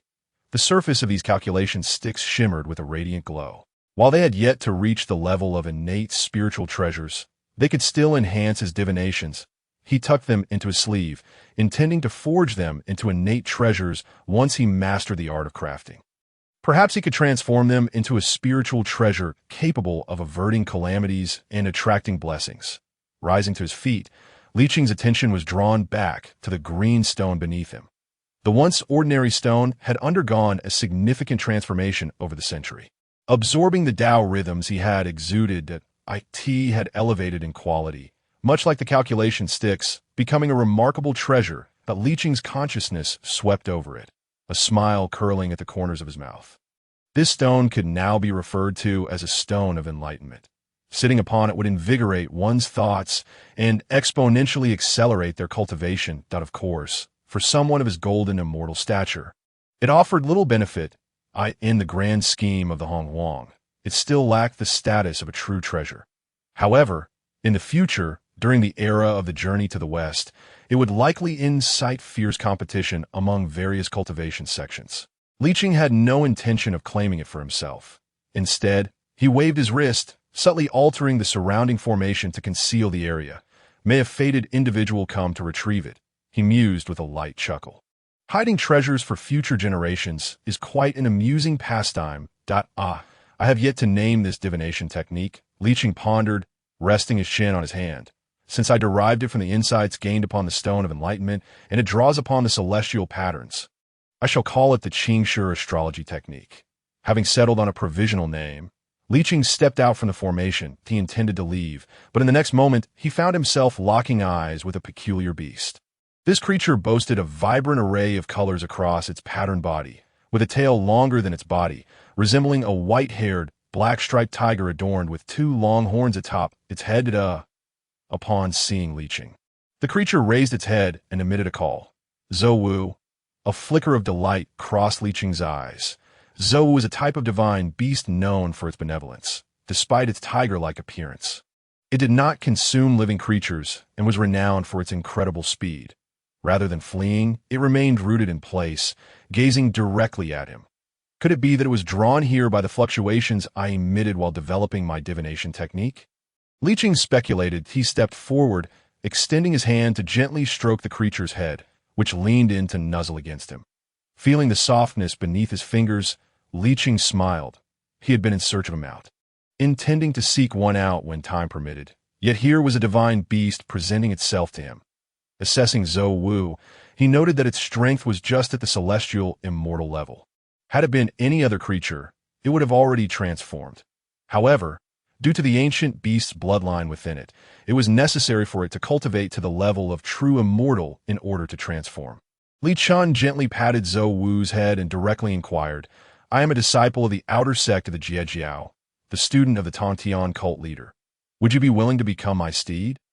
Although the other party was merely at the celestial immortal realm, it possessed its own racial talents. Should it choose to become his mount, its speed would not differ significantly from his own. Moreover, as an ancient beast, it would certainly be superior to the steeds of others, even surpassing them in some aspects. Upon hearing Li Chen's words, a look of human-like conflict flashed across Zhou Wu's face. It had an innate ability to seek fortune and avoid danger, and sensed that remaining here would be beneficial for it. However, it had never contemplated becoming someone else's steed. Even though the other party was a disciple of a saint, it felt a certain reluctance in its heart. Li Chen continued, "I shall not treat you as a mere servant. Moreover, if you agree, I will undoubtedly assist you in breaking through to the true immortal realm, granting you a human form to facilitate your cultivation. The human form, akin to that of Pangu, represents the most harmonious state with the natural order of heaven and earth. Therefore, in the primordial chaos, many otherworldly creatures, upon reaching a certain level of cultivation, transform into humans to ease their training." Li Chen was not merely boasting. Although Zhou Wu had just reached the celestial immortal realm, he himself was a golden immortal. If he personally guided it, and if its aptitude was not lacking, attaining the true immortal realm would not pose a significant challenge. Should he lack the time to offer direct instruction, he could later learn alchemy and refine a celestial elixir for it to consume, facilitating its breakthrough to the true immortal realm. After all, this was the primordial chaos. If one were fortunate enough, consuming a peculiar fruit in the morning could lead to ascension by evening. Upon hearing Li Chen's promise, Zhou Wu felt a stir of interest, yet remained undecided. Li Chen was in no rush, patiently awaiting its decision. After a few minutes, Zhou Wu resolved itself, approached Li Chen, and nudged him with its head, indicating its willingness to comply. Li Chen smiled in response and immediately formed a mystical seal. Zhou Wu, upon witnessing this, fully opened its consciousness, revealing a glowing core. Li Chen inscribed the seal onto the core, thereby completing their pact that a steed could be considered a half-disciple, and in some respects, their bond was even closer than that of a typical disciple. Thus, this relationship could not simply be an oral agreement. The seal Li Chen had formed could exert a degree of control over Zhou Wu, ensuring that he would not have to fear betrayal from his mount during battles with enemies. Once the pact was complete, Zhou Wu lowered its hooves, allowing Li Chen to mount its back. After settling upon it, Li Chen affectionately rubbed Zhou Wu's head and then retrieved several divination sticks from his sleeve. After performing a calculation, he turned his gaze towards the east. "Let us proceed in that direction," he instructed, having deduced from the divination that his destined cave abode lay in that vicinity, with a proud tilt of its head. Zhou Wu let out a long call and set forth, soaring into the sky with Li Chen. Their speed was such that the surrounding scenery blurred into a haze, feeling the refreshing breeze on his face. Li Chen exclaimed, "What a delightful experience!" After flying south for several tens of days, Zhou Wu had carried Li Chen beyond the vast expanse of the primordial continent and into the primordial sea. At this moment, Zhou Wu halted in midair above the sea. While Li Chen resumed his calculations with the divination sticks, he could sense that he was drawing closer to the opportunity for his cave abode. Moments later, Li Chen stored away the sticks and gazed toward a certain direction, his eyes shimmering with excitement. "Zhou Wu, head that way. Our future home lies in that direction," as Li Chen rode Zhou Wu across the sea's surface. The waves below were pressed down into a hollow by the force of their passage. After flying in that direction for several minutes, Li Chen beheld an extraordinary phenomenon manifesting in the sky ahead, with golden light illuminating the area like a radiant sun. Upon arrival, Li Chen noticed others drawn to the same spectacle. Numerous cultivators had congregated around the radiant island, but those beneath the Xian immortal realm quickly distanced themselves upon seeing the throng of powerful practitioners gathered, fearful of being caught in any ensuing conflict. Thus, only a few remained, the most notable of whom were a trio of monsters. Chen surveyed them with his heavenly eye and discerned their true forms.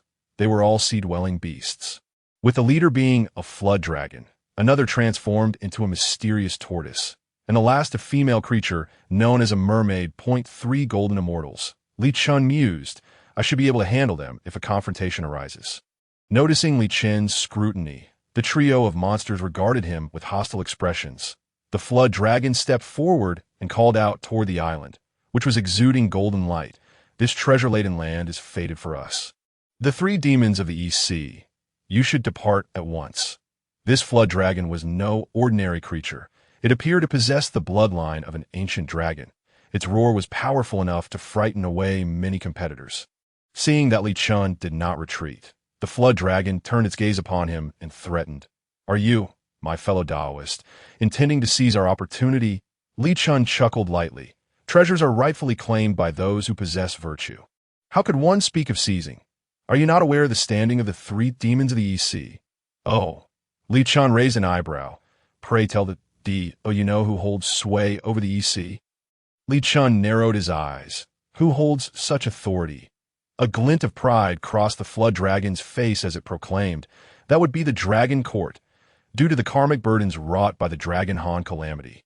The Dragon Clan must bear this karma, guarding the 4 seas. The high-ranking dragons of the Great Luo Golden Immortal level had been tasked with safeguarding the underwater dragon abyss, though the Dragon Clan had considerably weakened.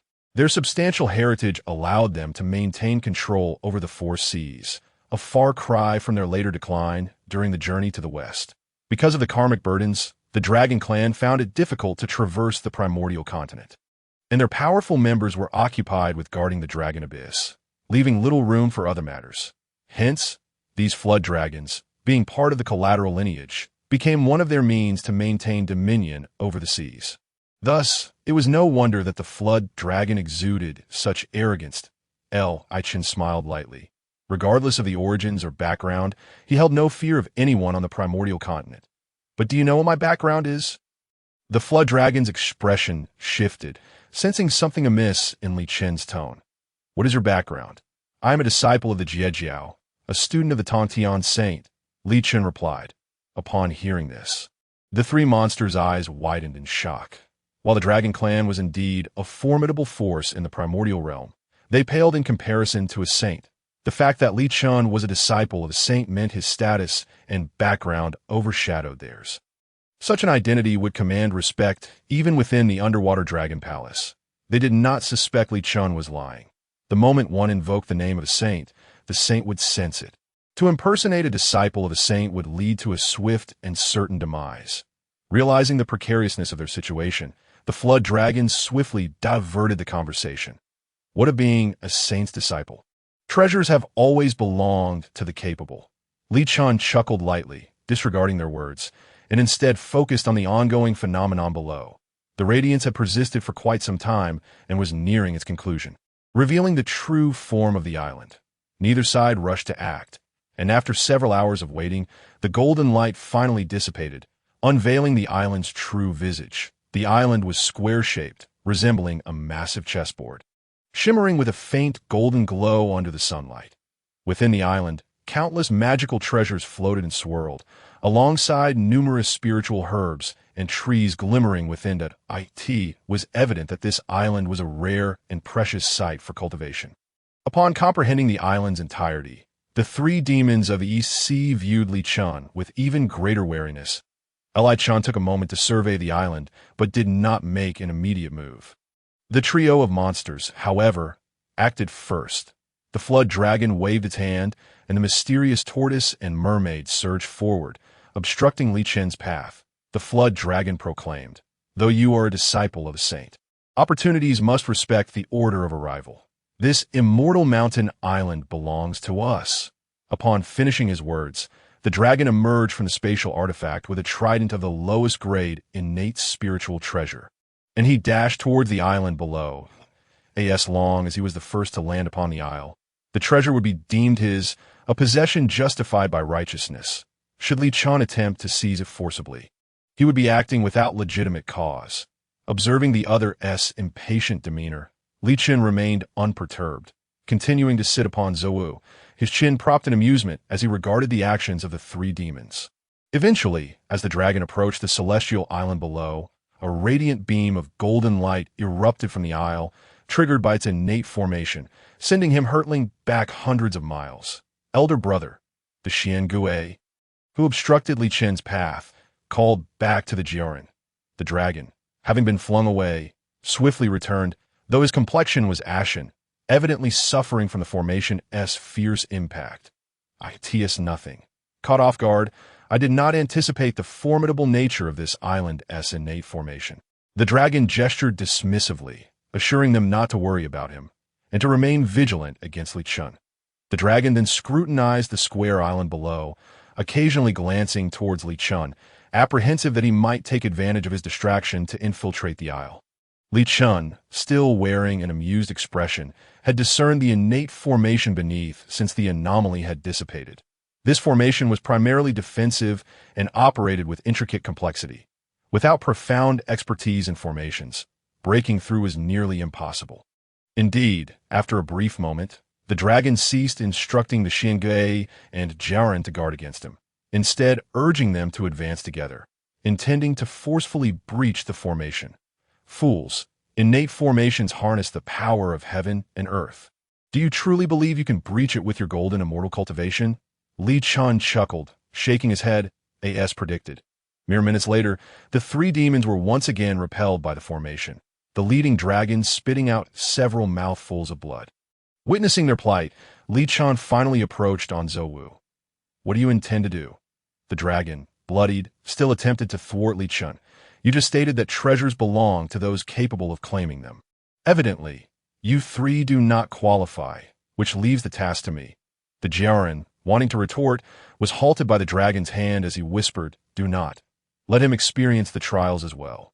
Hearing the dragon's words, the three demons exchanged knowing smiles. They eagerly turned their gazes towards Li Chen, anticipating that he would meet the same fate as them upon contacting the formation. However, as Li Chen approached the celestial island, he showed no signs of being repelled by the formation. While the three demons were puzzled, they watched as Li Chen extended his hand and lightly tapped the air a few times, causing his entire being to seamlessly merge into the formation. Damn, the Xiangui could not suppress a curse. Elder brother, how did he manage to enter? The dragon, equally bewildered, pondered this ISNT right. He should have been repelled just like me. How did he simply walk in? Rubbing his eyes to confirm he was not dreaming, he remained incredulous. The Jiren then mused. He claimed to be a disciple of the Tongtian saint, who is adept in the art of formations. Perhaps he has deciphered it and entered the celestial island. Upon hearing the Jiren's words, the dragon and Xiangui gazed towards the distant formation, their expressions still tinged with confusion. It shouldn't be so simple. They had encountered formidable practitioners skilled in formations before, and breaking an innate formation was no trivial task. It typically required days of meditation to comprehend its operational principles before attempting to dismantle it. How could someone like him merely tap a few times and enter without resistance? This was utterly dismissive of the efforts of other formation masters. While the three demons remained outside, contemplating their predicament, Li Chen had already entered the celestial island. With a wave of his hand, he gathered the various floating artifacts and spiritual herbs scattered throughout the isle into his sleeve. Though these items were also innate in nature, they did not reach the level of spiritual treasures. They were merely ordinary immortal artifacts, of little use to him. However, he could collect them to reward his future disciples. After securing the treasures, Li Chen turned his attention back to the still operating innate formation beneath the celestial island. He had not forcefully breached it, but had cleverly slipped inside, aiming to avoid causing significant damage to the formation. As he contemplated the operation of the formation, he retrieved the materials he would need from his sleeve. Indeed, he intended to modify and upgrade the innate formation that belonged to this celestial island, transforming it into a protective array for his own sanctuary. Innate formations were created at the dawn of the world, crafted by the laws of heaven and earth. In many respects, they surpassed the postnatal formations laid by mortals. This was why he had refrained from forcefully dismantling the formation earlier. He sought to preserve its integrity for his own purposes. Li Chen focused on the celestial island as the primary focal point of the formation, for the innate formation resonated most harmoniously with the island itself.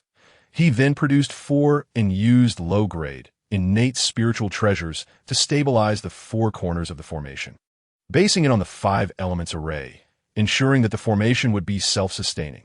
Subsequently, Li Chen utilized various precious materials from the primordial realm as auxiliary components, continuously filling the innate formation's myriad locations, rectifying its existing flaws and enriching its complexity. After several hours, beads of sweat began to form on Li Chen's brow, yet a smile graced his face. The formation had been nearly transformed. It no longer served solely a defensive purpose, but now also possessed capabilities to ensnare and vanquish adversaries. Should any ill-intentioned individuals attempt to breach it, they would find themselves ensnared within, relentlessly ground down by the formation's aggressive elements of metal and fire. As Li Chen diligently modified the formation, its innate qualities grew increasingly enigmatic. The 3 demons, who had initially intended to follow Li Chen into the formation, hesitated as they witnessed the sudden transformation of the array. Though they lacked extensive knowledge of formations, their instincts warned them that if they were to enter now, the consequences would be far more severe than mere repulsion. "Elder brother, do we still attempt to enter?" The Jiaoran gulped nervously, sensing that should they proceed, it would be more than just a painful lesson. The dragon's expression wavered, caught between pride and fear.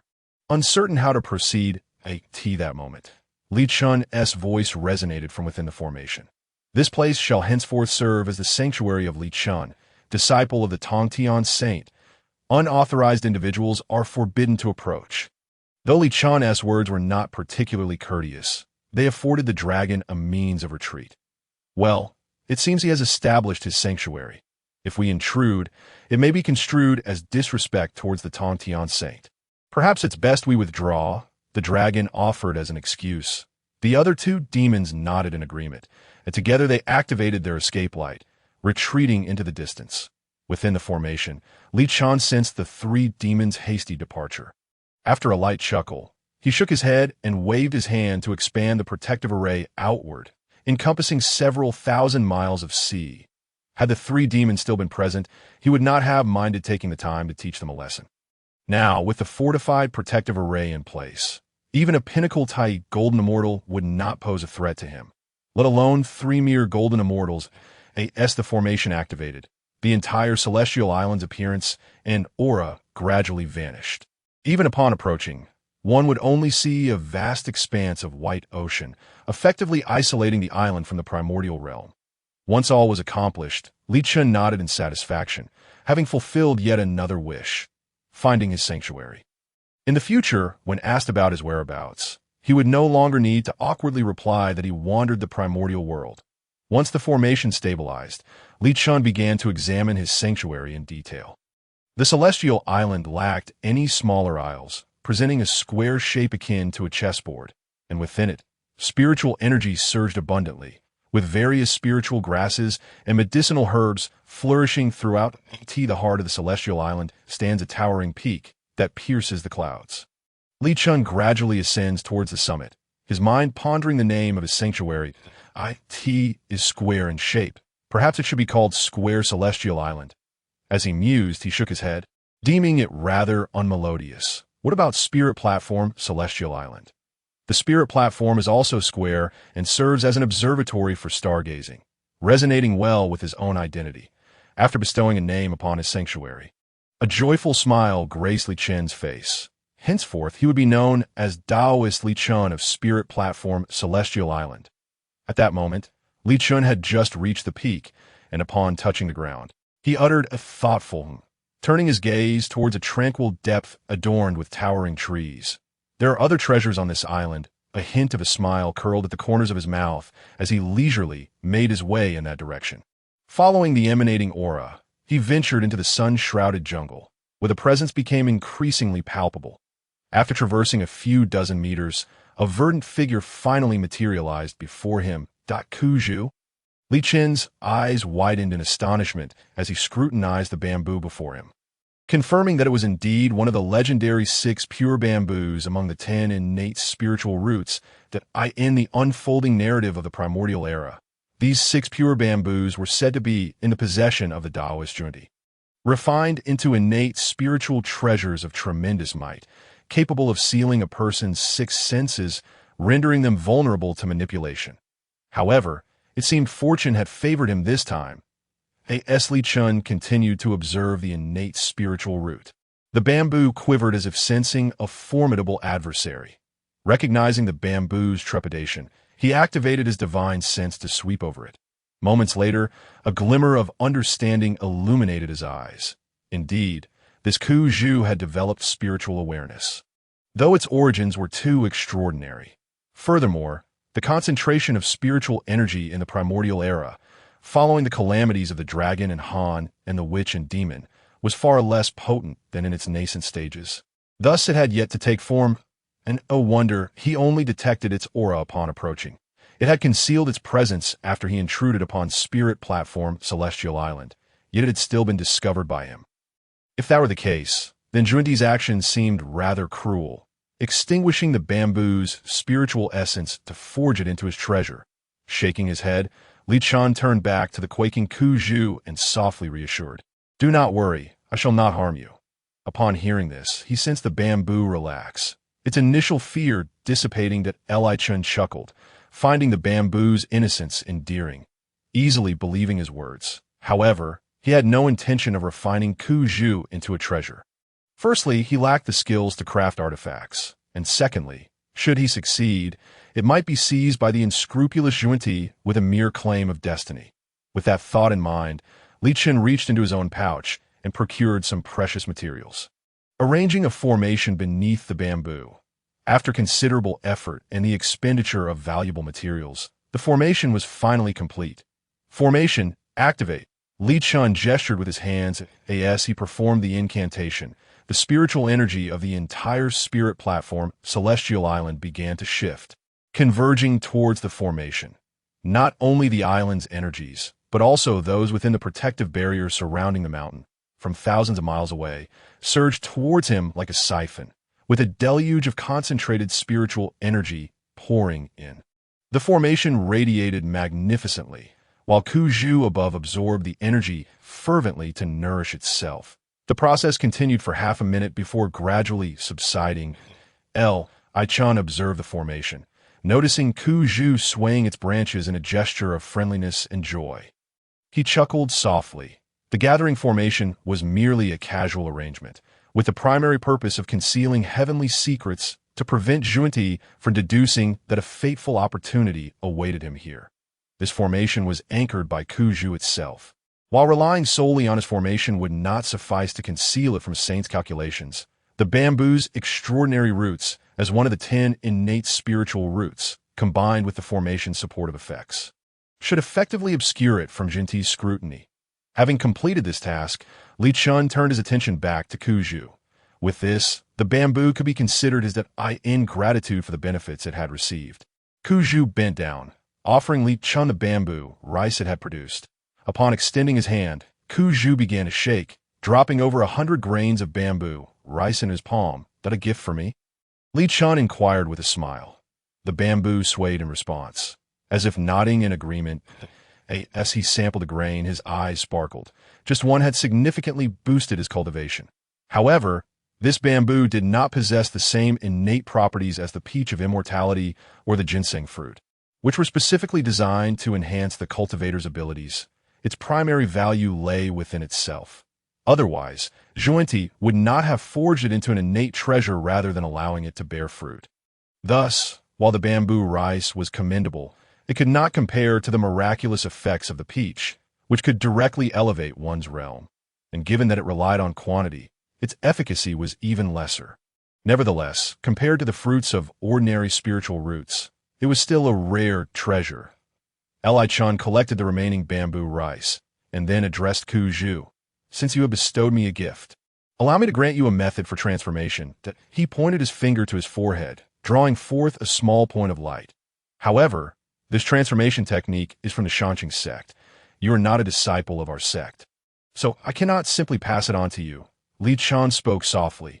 Moreover, the transformation method within the Shanqing teachings, like most transformation techniques, required increasingly higher standards depending on one's roots.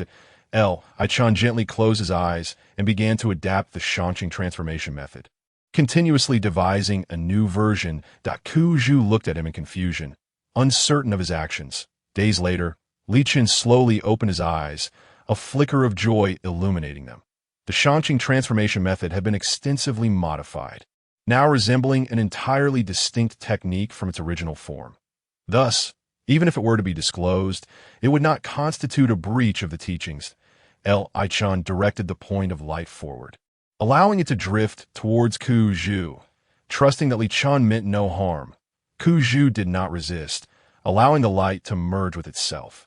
After the fusion, the bamboo felt an influx of unprecedented knowledge, plunging it into a brief state of enlightenment. Observing Ku Zhu immersed in the transformation method, Li Chen chuckled and encouraged, absorb it well, strive for transformation as soon as possible. His method was clever. It did not enable Ku Zhu to transform outright, but allowed it to condense an external form. Once the bamboo's cultivation caught up, it could then achieve transformation. This way, it would not be confined to this small area and could cultivate at an accelerated pace in human form. A double boon. After watching for a while and ensuring Ku Zhu's training progressed without deviation, Li Chan felt satisfied and departed. He sought a suitable spot on the peak to carve out a moderately sized cave dwelling. Once the dwelling was arranged, Li Chan took out a meditation cushion, placing it on the ground before sitting down to enter a meditative state. With merely 800 years until the time of the great competition among the three teachings, I must hasten my cultivation to make my name known during the event. He mused. In the primordial era, reputation often equated to strength. Only thus could he aspire to secure the coveted position of the Purple Tenuity Emperor among the four sovereigns during the impending calamity of the divine ceiling. Settling cross-legged atop the cushion, Li Chan closed his eyes and swiftly entered a state of cultivation. He did not rush to begin his training, but instead spent a few days adjusting his physical condition, waiting until he was in optimal form before commencing his practice. Li Chan first revisited the teachings he had absorbed in the Bo Palace. The lecture delivered by the Tongtian Patriarch had covered a multitude of topics, and the profound principles of the Tao had been hastily etched into his mind, with many details left unclarified. He began by reviewing the path of formations, dedicating the most time to it. Thus he managed to complete a comprehensive review in just a few days. Following that, the teachings of Tongtian Jiaozhu unfolded, brimming with an array of divine powers. Li Chan devoted a considerable amount of time to experiencing each one, endeavoring to manifest them, ultimately confirming that he had grasped the gist of it all. Next came the methods of cultivation, which were of paramount importance in Tongtian Jiaozhu's discourse. Li Chan first reviewed the teachings, then sought to complement them with his previously realized techniques of observing the sun, moon, and stars at that time. His cultivation was still in its infancy, and his knowledge in this domain was insufficient. Thus, upon reflection, he discovered significant gaps in his understanding of the techniques concerning the celestial bodies. Consequently, Li Chan dedicated a century to meticulously refining the foundational methods of his cultivation. Once all was accomplished, he contentedly opened his eyes, for everything was now in readiness. During his time in Bo Palace, he had already transcended to the upper echelon of the golden immortal realm, and through hundreds of years of reflection and practice, he was now on the brink of the Tai, golden immortal threshold. It was time to commence his breakthrough. Li Chan mused, as in this primordial world, strength was the essence of all. Otherwise, even as a disciple of a sage, one could meet their demise on the Feng Shen Bang during times of calamity. Li Chan immediately activated his new cultivation technique, his body radiating a shimmering starlight that resonated with the constellations of the primordial realm. As the stars revolved, his cultivation method surged forward with great momentum. Time became irrelevant in the pursuit of immortality, and centuries slipped by in the blink of an eye. During this period, Li Chen's aura continuously surged. In 200 years prior, he had already approached the limits of the golden immortal realm. On this particular day, the entire Lingtai immortal island suddenly trembled, and golden light poured forth from Li Chen's cave dwelling. Inside, myriad Taoist energies swirled around him, a five-clawed golden dragon coiling about his form, an endless manifestation of extraordinary phenomena. After the spectacle dissipated, Li Chen slowly opened his eyes, his consciousness sweeping through the surroundings.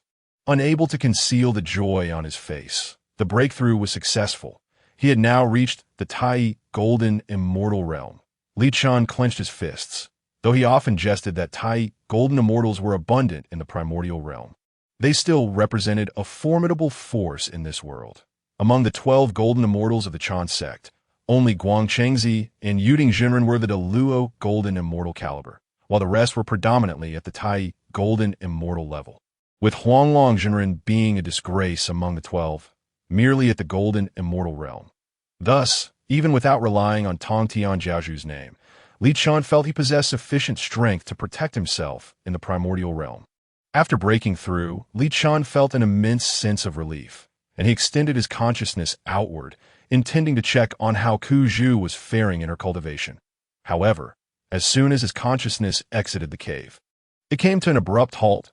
Li Chen's expression shifted momentarily, then broke into a smile as he turned and vanished from the cave. When he reappeared, it was outside the cave dwelling. His sudden emergence startled a young girl with a flying fairy bun, causing her to take several steps back, her face expressing trepidation that evoked a sense of sympathy. "Who are you, and why have you appeared in my Taoist sanctuary?" Li Chen teased deliberately. The girl, adorned in a flowing emerald green dress, shrank back at Li Chen's authoritative tone and pointed towards the thicket below, saying, "Immortal, do you not remember? I am the Ku Zhu who received your enlightenment." She continued, "I attained my transformation 500 years ago through your shape-changing method. However, seeing you immersed in cultivation, I did not dare to disturb you. I merely approached to check when I heard a commotion from your cave. Fearing something might have gone awry." Li Chen chuckled, no longer intending to frighten her. Noticing her timid demeanor, he stepped forward and playfully tugged at her cheek. "I see. But how is it that you transformed into a female?" Li Chen inquired with a grin. "Did I encounter an issue during my transformation?" the girl asked anxiously. "Not at all," Li Chen reassured her, explaining that primordial beings inherently lack gender distinctions, only that he had unconsciously perceived her as male. Releasing her cheek, he continued, "What name do you go by?" The girl rubbed her reddened face and shook her head. "I have yet to receive a name." Suddenly, her eyes brightened as she looked at Li Chen and said, "Oh, esteemed immortal, please bestow upon me a name." "Well," Li Chen pondered for a moment before responding, "Very well, let me think." After a brief contemplation, he declared, "Since you are originally the pure bamboo of the 6 roots, I shall name you King Jingzi."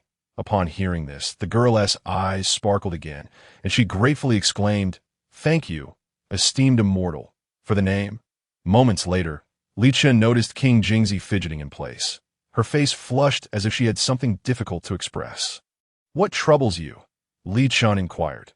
Seizing the opportunity presented by his question, King Jingzi boldly asked, "I lack a cultivation method.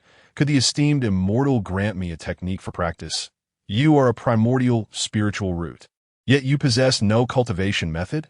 Li Chen questioned, perplexed. King Jingzi explained, "During the primordial genesis, my roots sustained damage, resulting in a loss of certain inheritances." Li Chen nodded in realization. No wonder her foundation was so profound, yet she had yet to transform, and later had been taken by Zhuan to be forged into a treasure. This was the underlying reason.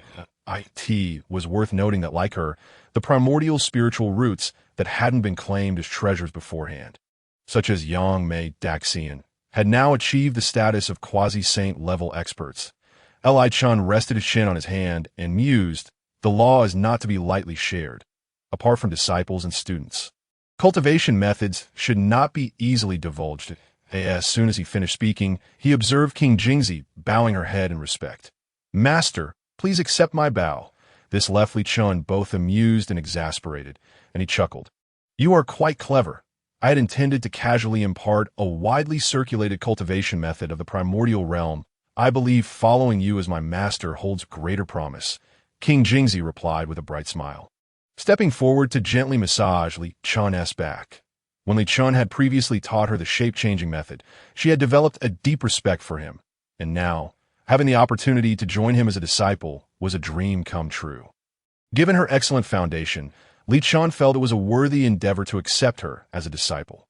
Thus, he declared with a hearty voice, "In that case, come forth and kneel." King Jingzi promptly approached and knelt down. Her expression serious and solemn. I Chen continued, "I am a disciple of Tong Tian Jiaozhu. If you join my sect, you shall be a member of the Jie sect, the third-generation disciple." "I understand," King Jingzi replied gratefully. After King Jingzi prostrated herself to pay her respects to her master, Li Chun extended his hand to touch his forehead, channeling the Shangqing method into her. This time was different from the last. Now that she was a member of the Jie sect, transmitting the teachings to her would not contravene the sect's rules against sharing methods. Li Chun directly infused the light into King Jingzi's forehead. And in an instant, her eyes widened as her consciousness was inundated with the vast knowledge of cultivation contained within the Shangqing method. Several hours later, she finally regained her composure, her eyes brimming with excitement and gratitude as she looked at Li Chun. "Thank you, Master, for bestowing the teachings." King Jingzi expressed her heartfelt appreciation. With the cultivation method in her possession, she could formally embark on her path of cultivation, and with the prestige of being a disciple of the Jie sect. Other cultivators in the primordial realm would hesitate to harm her.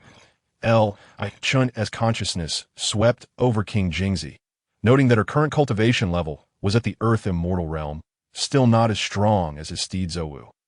However, achieving this level without a cultivation method was already commendable. Li Chun spoke. "Are there many aspects of the teachings that remain unclear to you?" King Jingzi nodded.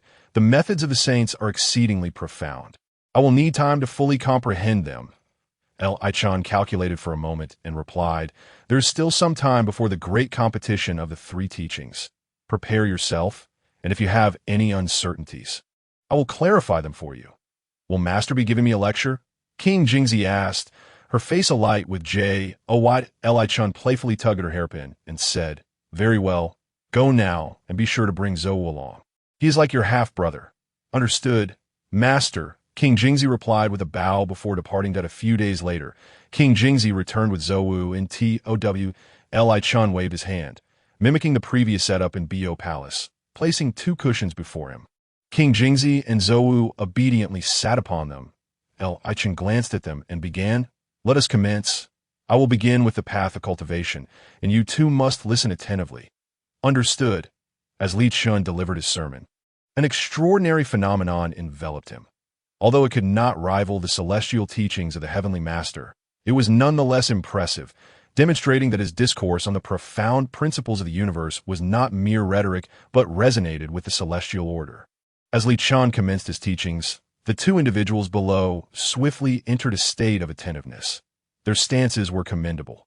Consequently, Li Chun's delivery became significantly more relaxed, as a mere gesture from him would lead to immediate comprehension from the 2.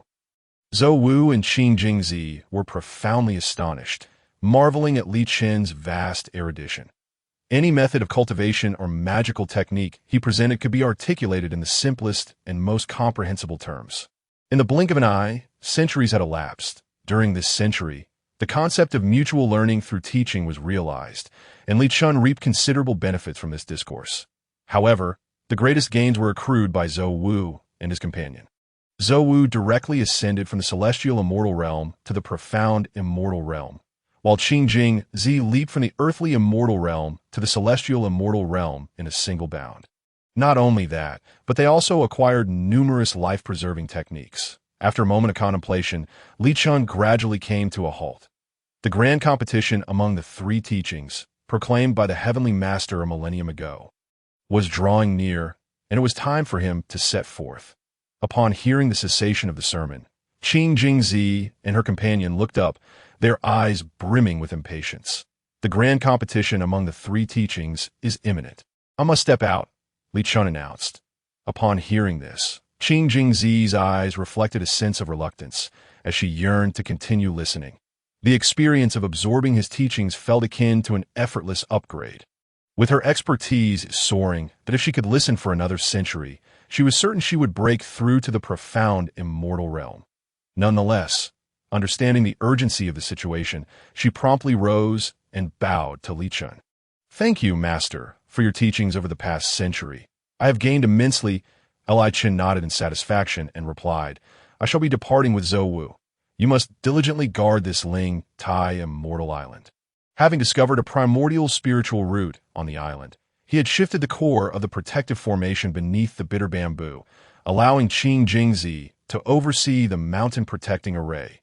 Qing Jingzi patted her chest, reassuring him, "Rest assured, Master, I will not allow even a fly to enter." Li Chun gently tapped her forehead, saying, "Not only must you prevent others from entering, but you also must not venture outside." Qing Jingzi puffed her cheeks, looking dejected. Having recently taken form, she had hoped to explore the vast wilderness. Li Chun observed her expression and explained, "Your true form is the primordial spiritual root, the six pure bamboo. If you were to venture outside and others were to discern your true nature and spread the word, I fear even I would be unable to protect you." Upon hearing this, Qing Jingzi comprehended the gravity of the situation and promptly nodded, "I understand, Master. I assure you I will not leave." Li Chun then felt reassured and added, "Do not worry. Once I procure a treasure to conceal your heavenly secrets, you shall be free to explore the wilderness." Qing Jingzi immediately embraced Li Chen's arm, shaking it with joy. "Thank you, Master." "Enough," Li Chun said, ruffling her hair. "You should focus on your cultivation here on the island. I shall return shortly." After a brief period of tidying up, Li Chun mounted Zhou Wu and soared out of Ling Tai Immortal Island. As soon as they flew beyond the protective formation's reach, Li Chun sensed ominous black clouds gathering above, a sense of impending destruction brewing within them. Curiously, he looked up, and moments later, realization dawned upon him. It was none other than his Tai Thunder Tribulation. Li Chun couldn't help but chuckle. During his breakthrough to the Tai Golden Immortal Realm, he had successfully ascended within Ling Tai Immortal Island. However, to conceal Qing Jingzi's true form, he had set up a formation to obscure heavenly secrets within the island, hence the Thunder Tribulation had been entirely masked. Now that he had finally exited Ling Tai, the tribulation had found him. Moreover, this tribulation was not solely his. Zhou Wu had also transitioned from the celestial immortal realm to the profound immortal realm. With a flick of his wrist, the Zi Wei Star sword materialized in his hand. Li Chun gazed at the thunder tribulation overhead, his eyes sparkling with excitement, and then charged forward, cleaving the air with a single swing. A terrifying sword energy surged forth, piercing the thunderclouds directly in an instant. The long-awaited tribulation was obliterated, dissipating into the ether. Li Chun twirled the sword in a flourish before sheathing the Zi Wei Star sword and landing back on Zhou Wu. "Let us go." "Why are you dawdling?" he urged, patting Zhou Wu's head. That moment, Zhou Wu snapped back to reality, stepping forward.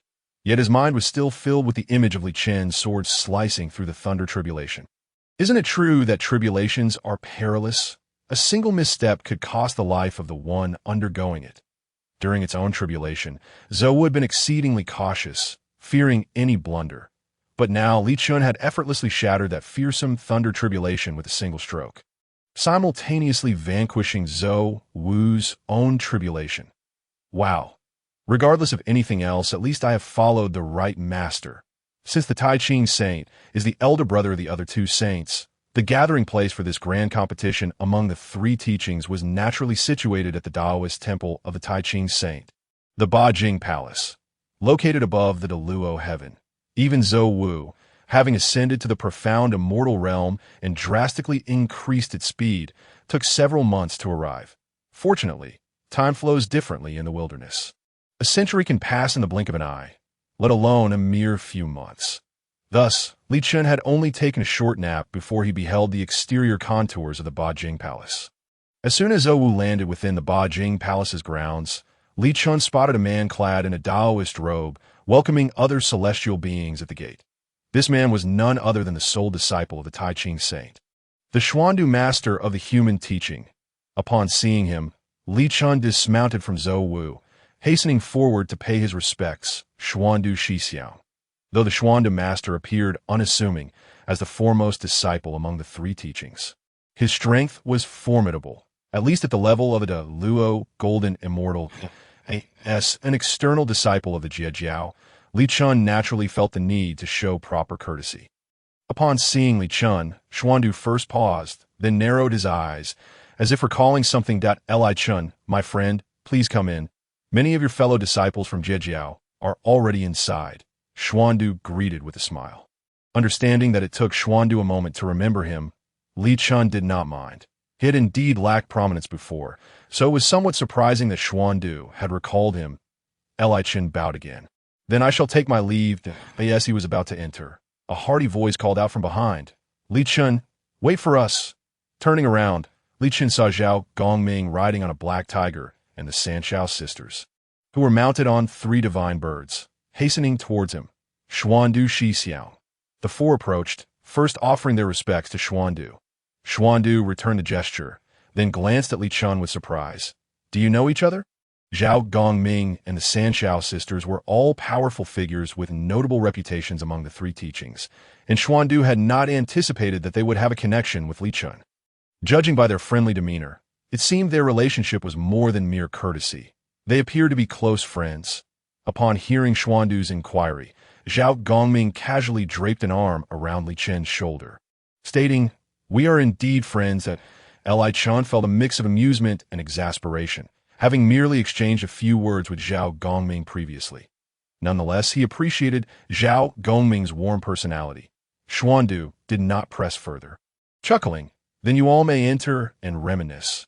Thank you for your hard work, Xuandu Shixiao. Zhao Gongming and the others offered another bow before following Li Chun into the Bajing Palace, as they walked towards the main hall. Zhao Gongming curiously examined Zhou Wu, expressing interest. This steed of yours is quite impressive, an ancient rare breed, truly remarkable. Li Chun affectionately patted Zhou Wu's head, replying, Zhou Wu and I encounter each other on our way back after the sermon.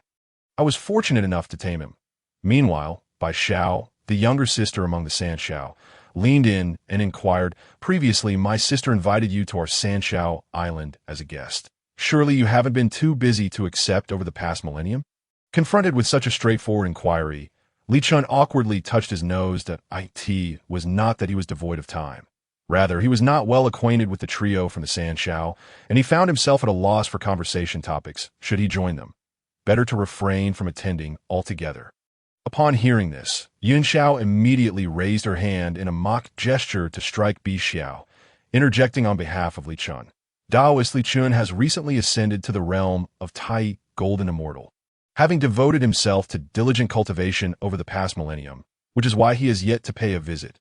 Bi Xiao playfully stuck out her tongue from behind Qiong Xiao. I Chen cast a grateful glance at Yin Xiao and continued in the vein of her statement. As for this matter, I have indeed found my own sanctuary, a cave dwelling upon the East Sea, named Lingtai Immortal Island. If the esteemed fairies have the time, I will be delighted for you to visit. You, my friend, have taken the initiative. Now you ask us to pay you a visit, Bi Xiao retorted. However, before she could finish her sentence, she received a solid rap on the head from Yin Xiao, causing her to grimace in pain and clutch her head. Please do not take offense, Taoist Li Chun. My little sister is simply like that, with no malice intended. Yin Xiao apologized. Li Chun shook his head.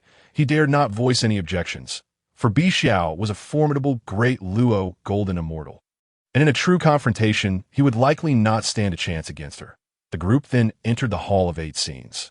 Inside, the only disciple of the supreme purity sage was the Grand Master of Xiandu. Thus, the hall was distinctly divided into 2 factions.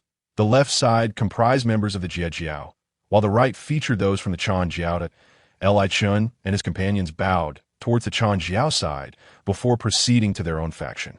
Unlike the previous discourse, there were no designated seats this time. Familiar faces gathered together to sit and discuss. That a few revered mothers were seated together, while the Taoist of the many treasures attended to the cloudy immortal among the 7 immortals. With the likes of Lingya Immortal, Qiushou immortal, Jingguang immortal, and Cheng'er Dingguang immortal clustering together.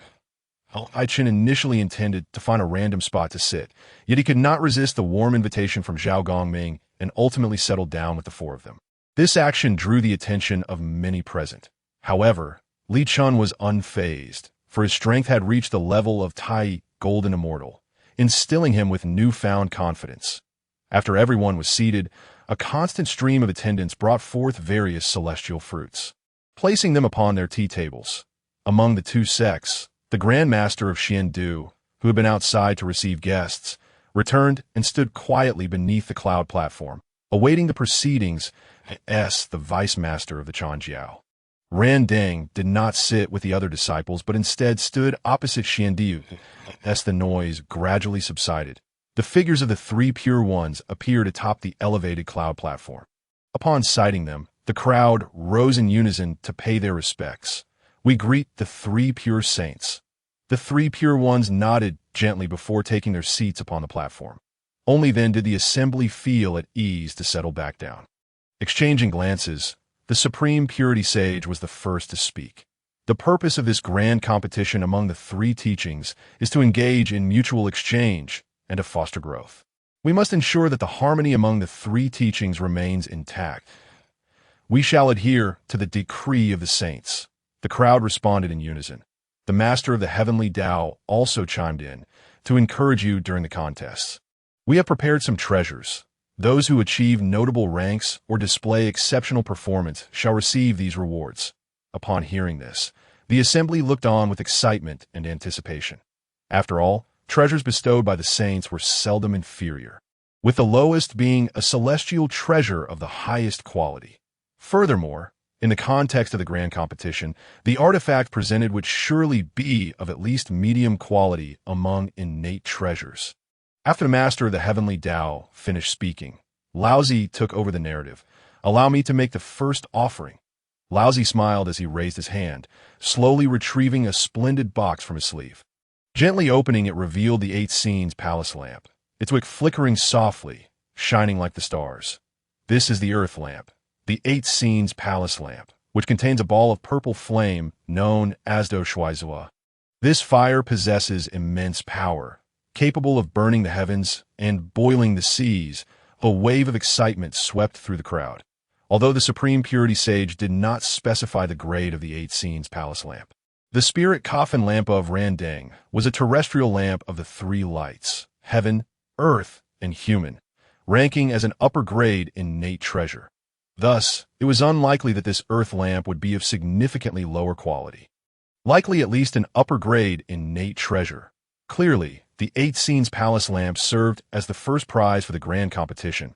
Laozi gently tossed the 8 scenes palace lamp into the air, where it hovered above the crowd, its radiance flooding the entire hall with light. After Laozi took his seat, Yuan Shirtanzun also rose. Now that my elder brother has presented such a remarkable treasure, I shall not be outdone, Yuan Shirtanzun said.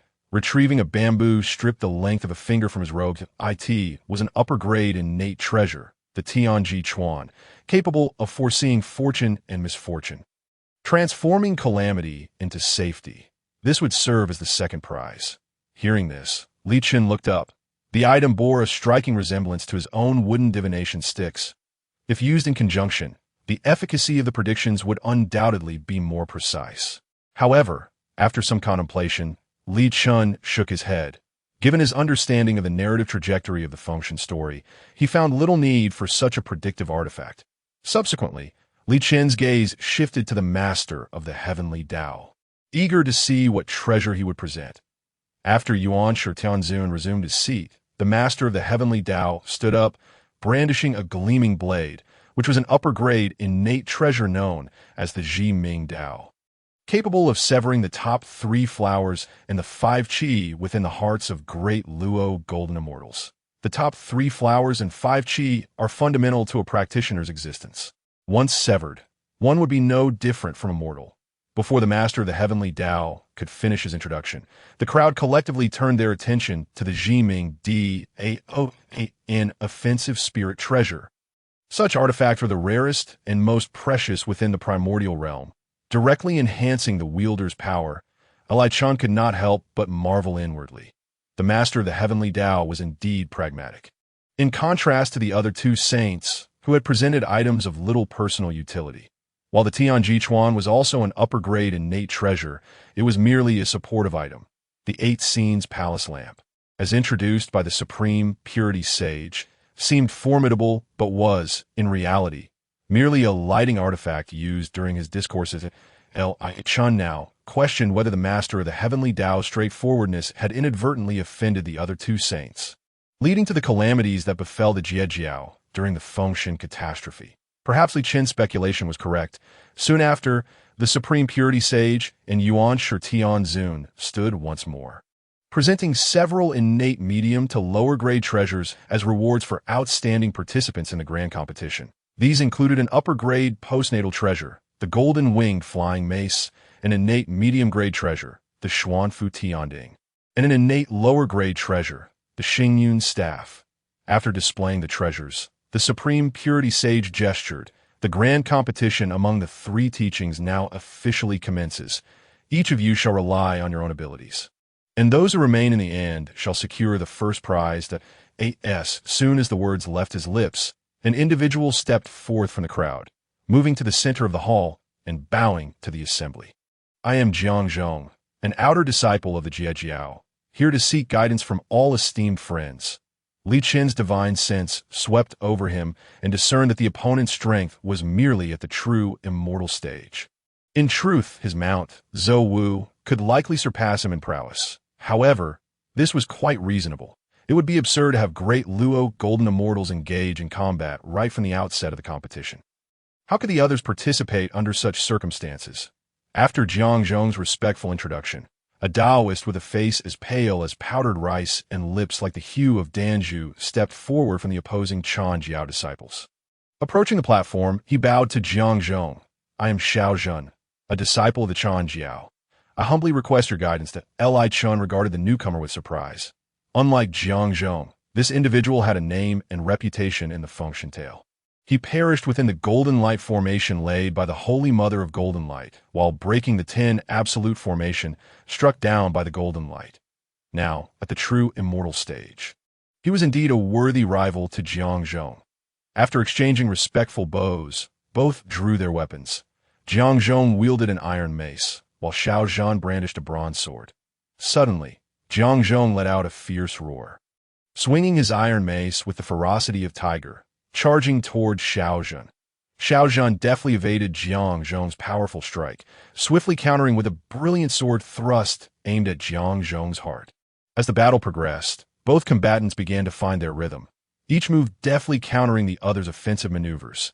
Amidst the fierce whirlwinds created by Jiang Zhong's iron hammer, Xiao Zhan's copper sword danced gracefully, revealing an exquisite mastery of swordsmanship. As the duel progressed, Li Chen increasingly sensed something amiss. It appeared as though the two combatants were deliberately feeding each other openings. It seems they are intentionally missing opportunities to defeat one another. Li Chen mused, noticing how, on numerous occasions, they had pretended not to see clear vulnerabilities. Initially, he had assumed that their lack of insight stemmed from their lower realms, but as the encounters continued, his suspicions grew. Upon voicing this thought, Zhao Gongming interjected with an explanation. They are well aware that securing a place among the top 3 is beyond their reach. Thus, they aim to seize the rewards for exceptional performances in the tournament. A knowing smile crept across Li Chen's face as he grasped the situation. However, if even they could perceive this, how could the 3 sages atop the cloud platform remain oblivious? After several days of relentless combat, Jiang Zhong ultimately succumbed to Xiao Zhen's prowess. Following a courteous exchange of compliments, Jiang Zhong withdrew, leaving Xiao Zhen on stage, awaiting the next challenger. Before long, another disciple from the Jie Jiao sect, a Xianxian Rel practitioner, ascended the platform and swiftly defeated Xiao Zhen. The earlier bouts of ineptitude had persisted for months, with the cultivator's skills steadily escalating. Now, the stage was occupied by Qin Wan, one of the 10 lords of Jinao Island, who had reached the golden immortal realm and had already triumphed over 4 disciples from the Chen Jiao sect. The Chen Jiao faction, feeling the weight of embarrassment, exchanged glances before a solemn Taoist clad in a grand ceremonial robe stepped forth. With a respectful gesture towards Xinhuan, he declared, I, the poor Taoist Wenshu, have come to seek guidance. I see this. A flicker of amusement danced in the corner of Li Chen's eye, intrigued by the appearance of two renowned figures from the Feng Shen narrative. Notably, these two were no strangers. In the saga, it was Wenshu Guangfa Tianzuan who had shattered the Jie Jiao's formidable formation, the heavenly destruction array, ultimately slaying the very Qin Wan now before him. Li Chen was eager to witness their contest, curious to see who would emerge victorious. Qin Wan brandished a sword of inferior heavenly quality and a three-headed flag, initiating a personal formation. Opposite him, Wenshu wielded the Dunlong pillar, adorned with 3 golden rings, his treasured artifact. Qin Wan struck first, stepping forward with his sword slicing through the air, while the three-headed flag traced intricate patterns overhead, forming a faint protective barrier. Meanwhile, Wenshu remained unperturbed, hoisting the Dunlong pillar aloft as the golden rings radiated a mysterious light. As Qin Wan's sword descended, Wenshu effortlessly evaded the attack. In the next instant, one of the golden rings transformed into a beam of light, swiftly traversing the space to confront Qin Wan. His expression shifted dramatically as he attempted to evade, but it was too late. The ring's power ensnared him in a cage of golden light. Though Qin Wan struggled, the strength of the golden light firmly bound him, rendering him immobile. Wenshu then flicked his finger, causing the rings to unleash even greater force, completely subduing Qin Wan within the radiant confinement. After a brief moment, Qin Wan conceded defeat with a nod to Wenshu, acknowledging, I admit my loss. In response, Wenshu released the golden light, bowing slightly to Qin Wan. Your cultivation is profound. I merely relied on my artifact to secure this victory. Grateful for Wenshu's courtesy, Qin Wan's demeanor softened considerably, and after exchanging bows, he withdrew from the stage. Now, Wenshu stood as the champion, but several of Jinao Island's 10 lords, feeling disgruntled, sought to avenge Qin Wan. Yet, as soon as they stepped onto the stage, they too fell victim to Wenshu's prowess, compelled to admit defeat. That Wenshu's consecutive victories invigorated the atmosphere among the Chan Jiao disciples, while the Jie Jiao faction grew increasingly despondent. Zhao Gongming furrowed his brow, preparing to rise, but Li Chen preemptively restrained him. Brother Gongming, do not rush. Allow me to take this one. Li Chen stood, noting that Wenshu's strength was merely at the Tai Golden Immortal level. Should Zhao Gongming, a great Luo Golden Immortal, take the stage first, it would signify a significant disadvantage for their sect. As Li Chen was perfectly positioned at the Tai Golden Immortal realm, he was well matched for the task. Li Chen, my fellow Taoist, bring that fellow down. Zhao Gongming encouraged, clenching his fist in support from below. Upon reaching the platform, Li Chen offered a courteous bow, introducing himself as the poor Taoist Li Chen, a disciple of Jie Jiao, have come to seek guidance. Wenshu regarded him with surprise. He had no recollection of a Tai Golden Immortal from Jie Jiao. However, he did not underestimate Li Chen and returned the gesture respectfully, inviting him to demonstrate his skills. After their polite exchanges, Wenshu summoned the Dunlong pillar, its golden light swirling with dazzling brilliance. In response, Li Chen drew forth his accompanying artifact, the Zi Wei Star sword, pointing its blade at Wenshu. As the two faced off, their respective factions began to murmur among themselves. Chan Jiao, who is this fellow? I have never seen him before. One remarked with a tone of derision. He lacks any notable reputation. He must be an obscure disciple from Jie Jiao. After all, Jie Jiao takes in all sorts of practitioners.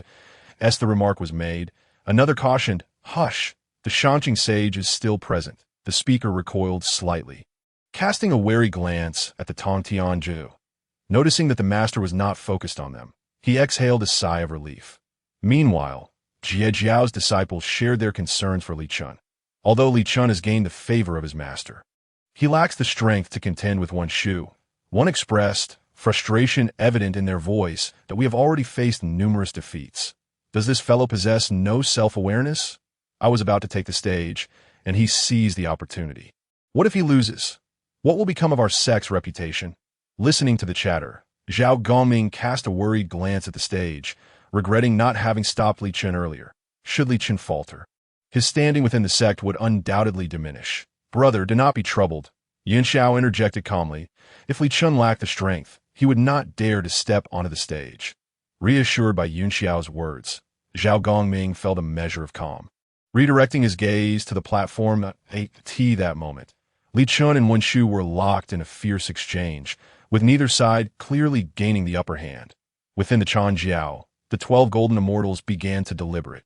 Li Chen's strength is at the Tai golden immortal level. It may not be so easy for Wen Shu to handle. Guang Chengzi observed that, "Do not worry, brother.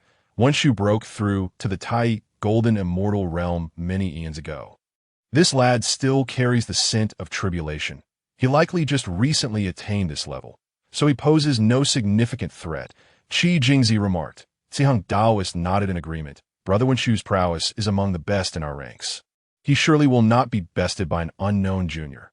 Just as the discussion concluded, a resounding crash echoed from the stage, capturing everyone's attention and silencing their chatter. They turned to see Wen Shu being sent reeling off the platform. Guang Chengzi immediately enacted a spell to cushion Wen Shu's fall, preventing him from landing in a humiliating manner. After stabilizing Wen Shu, the 12 golden immortals turned their gaze back to the stage, locking eyes with Li Chun. For a moment, the arena fell silent, and astonishment spread across the faces of the onlookers. The turn of events had unfolded too rapidly for them to comprehend. Just moments ago, the two had been engaged in a tight contest. Yet now, Li Chun had broken through Wen Shu's Dunlong Pillar's constraints, appearing directly before him and effortlessly sending him sprawling. The 12 golden immortals stared in disbelief at Li Chun, who had just moments ago been the subject of their discussions regarding Wen Shu's likely victory. The Jie Jiao faction erupted in joyous surprise. They had not anticipated Li Chen's triumph, let alone the swiftness with which he achieved it. An unexpected delight. Wen Shu's expression flickered between shades of green and red. But he maintained his composure, bowing to Li Chun. "Your strength is extraordinary, my friend. I humbly concede defeat." On the surface, this was what he said, yet within, Wen Shu Daoran silently cursed. This fellow was deliberately feigning weakness to catch him off guard.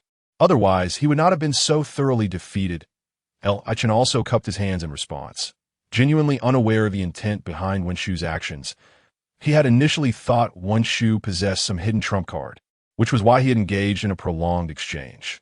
However, during that exchange, he sensed that Wen Shu's strength seemed rather limited, were it not for the innate mid-grade spiritual treasure, the escape dragon pillar. Qin Wan might not have faltered so quickly. Consequently, he cautiously broke free from the constraints of the escape dragon pillar, and, with a single effortless move, sent Wen Shu tumbling backward, after Wen Shu Daoran returned to the ranks of the Chan sect. Shortly thereafter, a middle-aged Taoist clad in a yellow robe, adorned with 2 prominent horns, emerged from the assembly of the 12 golden immortals. His gait was reckless, clearly intent on avenging the fallen Wen Shu and demanding an explanation. However, as soon as he stepped forward, Li Chen noticed several members of the 12 golden immortals behind him wearing expressions of reluctance, seemingly disinclined to let him take the stage. Upon reaching the platform, he performed a bow and proclaimed, "I'm the poor Taoist Huang Longjinren. I seek to learn from you." Upon hearing his self-introduction, Li Chun finally comprehended the reason behind the prior hesitations of the others.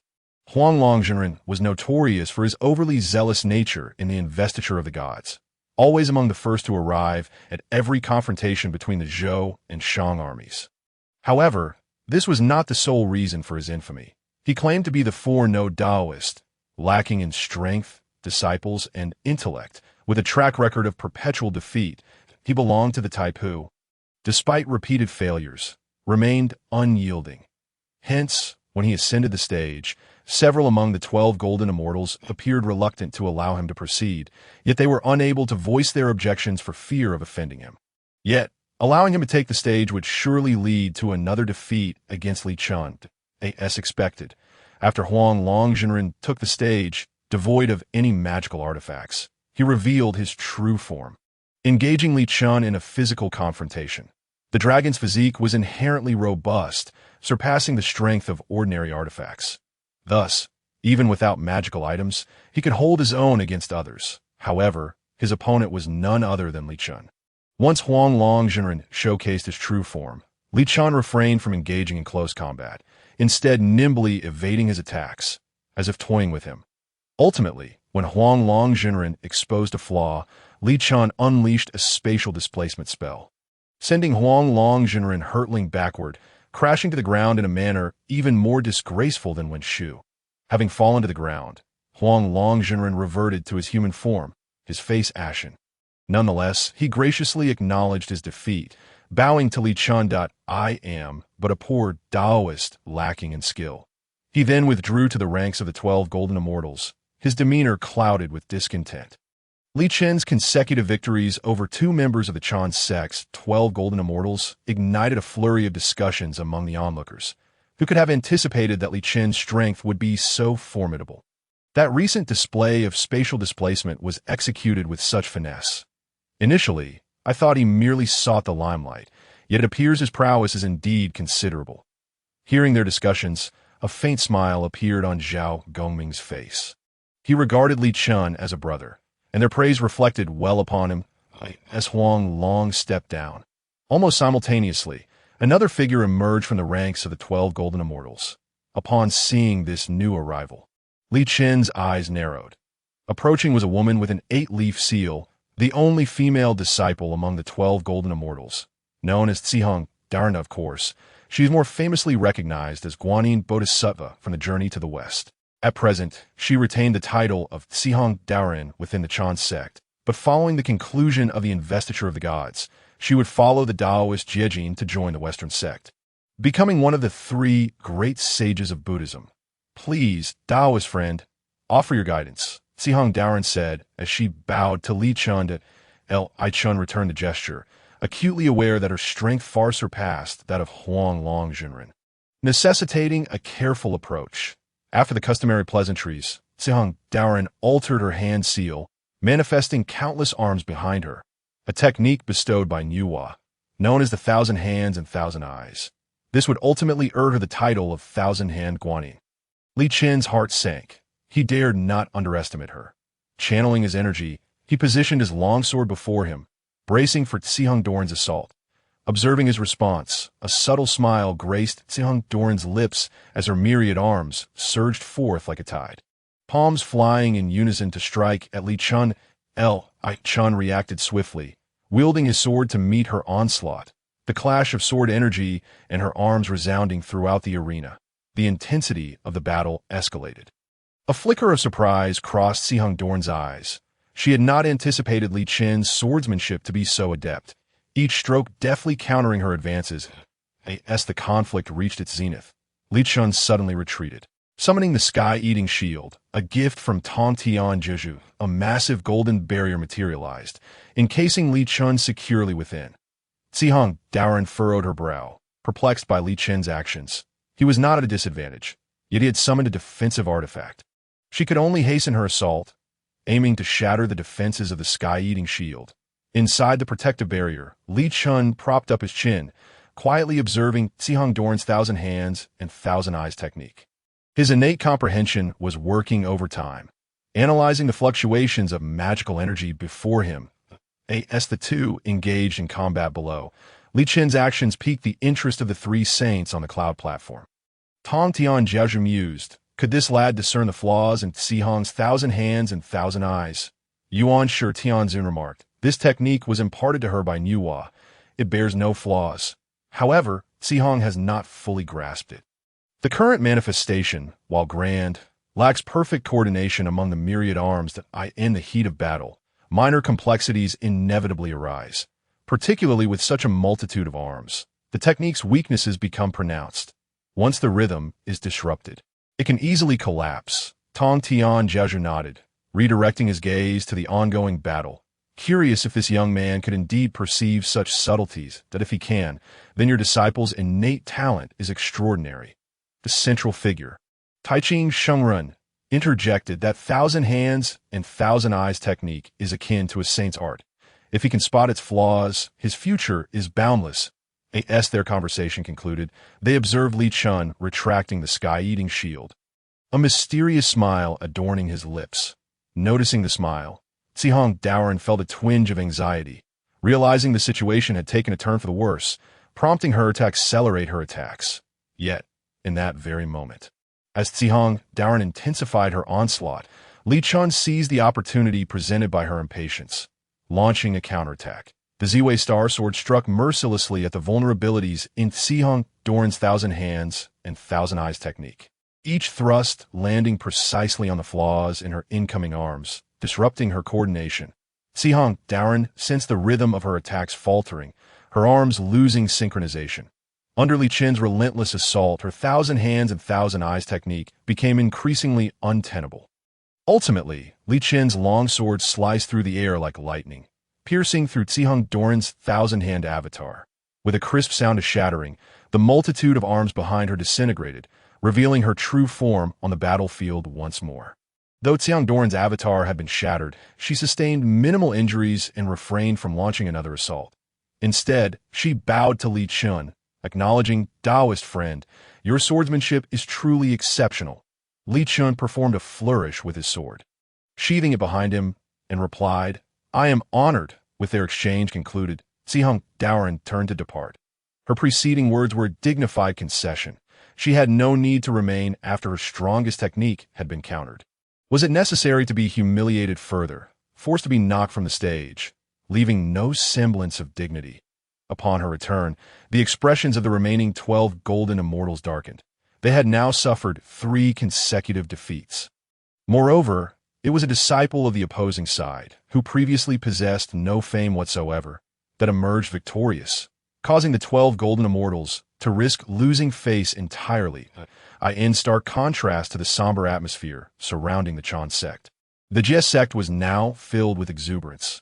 Although the presence of 3 saints above restrained them from being overly boisterous, they could not suppress their sly glances directed towards the Chen sect. "Your disciple is quite impressive," the primordial supreme being remarked, turned to praise the master Tong Tian, for he, too, was a saint not prone to pettiness, unwilling to be irked over a loss against a younger rival. Master Tong Tian beamed with delight, having not anticipated that Li Chun would bring him such significant Jie this moment. The 12 golden immortals began to deliberate, discussing who would take the next turn. Having already faced 3 defeats, another loss would truly tarnish their reputation, not only for themselves, but it might also leave the Chen sect with the impression that their disciples were inferior to those of the Jie sect. After exchanging glances, Guang Chengzi gritted his teeth, preparing to rise. His cultivation was that of a great Luo golden immortal, while Li Chun was merely at the Tai golden immortal level, so he was confident that he could prevail against Li Chun despite the disparity in realms. Yet he feared the label of bullying the weak. Nevertheless, to salvage the Chen sect's honor, he felt compelled to act. Just as he was about to stand, Guang Chengzi felt a gentle pressure on his shoulder. "Let me handle this, senior brother," an elder with slender brows and a lotus crown announced as he stood. Upon seeing the Tai Zhenren rise, Guang Chengzi settled back in relief. The Tai Zhenren ranked among the top in their group of 12 golden immortals, proficient in various divine abilities, and would surely have no trouble dealing with that fellow. "It all depends on you," he said. As the Tai Zhenren stepped forward, the atmosphere grew noticeably quieter, with many eyes now fixed upon him, all aware of his reputation among the 12 golden immortals. Upon reaching the stage, the Tai Zhenren clasped his hands towards Li Chun, courteously requesting, "I hope my esteemed friend will give it your all and do not hesitate to impart your teachings." Li Chun chuckled lightly. The Tai Zhenren was indeed the master of Neza, known for his protective nature towards his disciples. Were they allies, he might very well find him quite likable. However, as an opponent, his tendency to instruct his disciple in combat and assist in their aggression was rather irksome. After their polite exchange, the Tai Zhenren deftly twirled his wrist, summoning a yin-yang sword into his hand.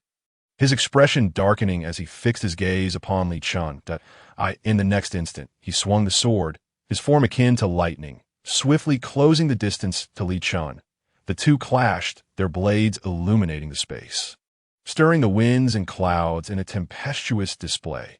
Yet, it was not long before the Tai Zhenren realized that Li Chen's swordsmanship was far more exquisite, each strike deftly dismantling his offensive maneuvers. The Tai Zhenren's expression shifted, for he had intended to dominate Li Chun with his swordplay to vent the frustrations of his 3 senior brothers. yet he found himself bested. Nevertheless, he did not press his advantage, skillfully creating distance between them. If our swordplay yields no victor, let us compete in other aspects, the Tai Jinren declared, the previous exchange having lasted but a brief moment, leaving the spectators unable to discern any clear advantage. No sooner had he spoken than he summoned the Jade Purity Thunder Law, conjuring a powerful surge of lightning within his grasp. Yes, he moved his hands. The lightning coalesced around him, resembling the very embodiment of a thunder god descending upon the earth. Abruptly, he thrust forth a hand, unleashing a bolt of lightning that sliced through the air, hurtling directly towards Li Chun. Unperturbed, Li Chun transformed his sword into a radiant glimmer, the tip pulsating with the essence of thunder. With a slight furrow of his brow, he focused his mind, merging the supreme clarity thunder law with his swordsmanship, the lightning swirling at the blade's tip to counter the Tai Junren's Jade Purity Thunder Law.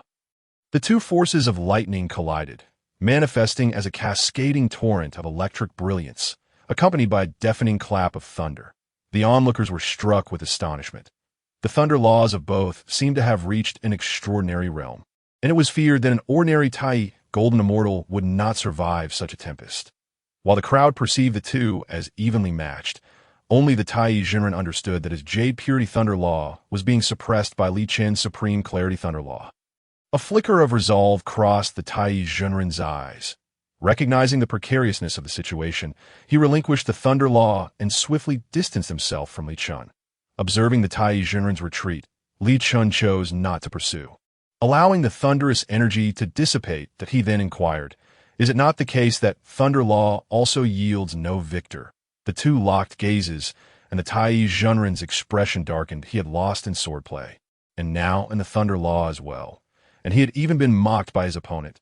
The spectators could easily discern that his Thunder Law had fallen short. Otherwise, why would he have retreated? After a moment's contemplation, the Tai Jinren produced the Nine Dragons' Divine Fire Shield from his sleeve, resolute in his belief that with this innate superior treasure, he could suppress Li Chun. This Nine Dragons' Divine Fire Shield, bestowed upon him by his master, the Primordial Supreme Being, housed 9 fire dragons as its spirit, and the flames they emitted were the ninefold damage of true fire of Samadhi, far exceeding ordinary Samadhi flames.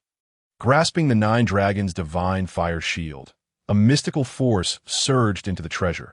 Instantly, 9 fire dragons manifested as phantoms, swirling around the Tai Jinren. Witnessing the emergence of such a precious artifact, Li Chen's expression shifted slightly.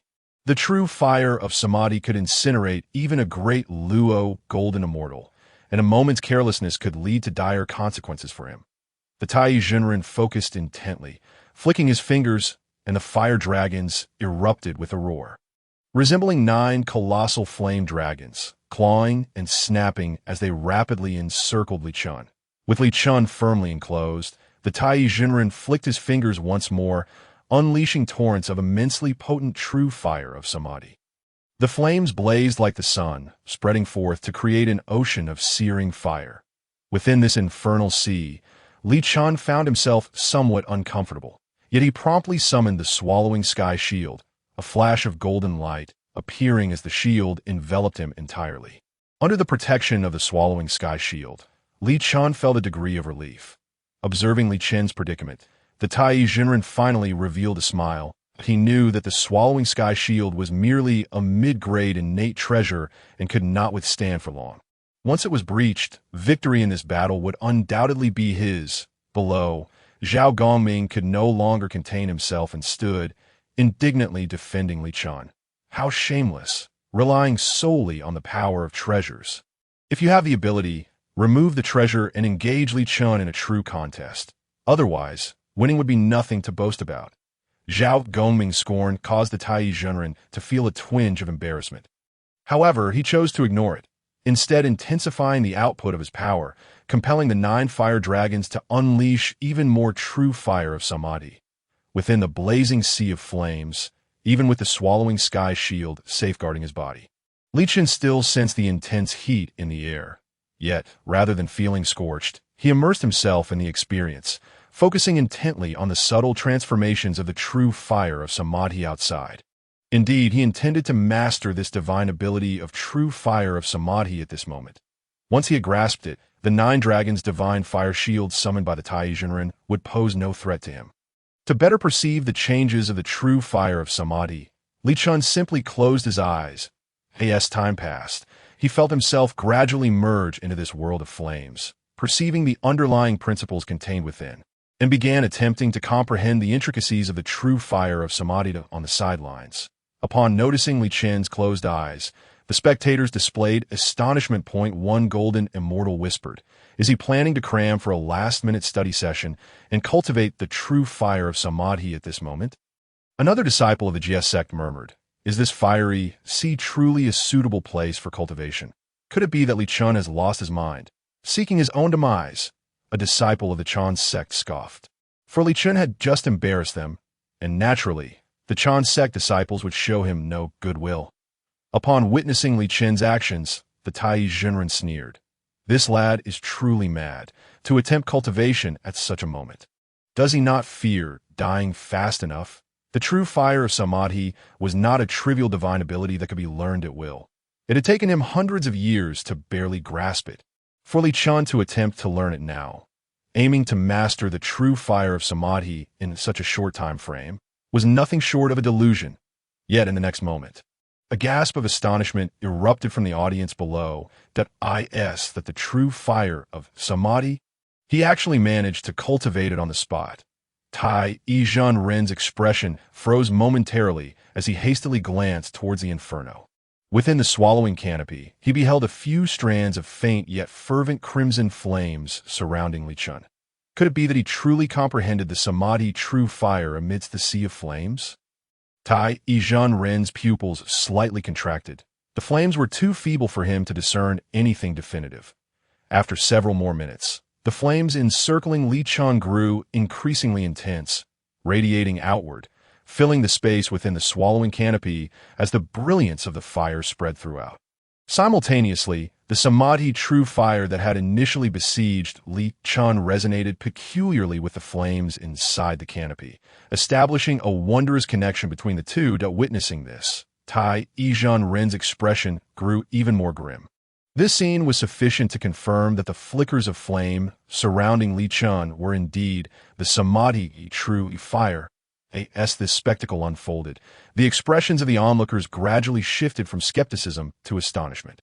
Several cultivators stared at Li Chun in disbelief, having previously thought him to be merely posturing, yet now realizing he had truly mastered the samadhi true fire on the spot.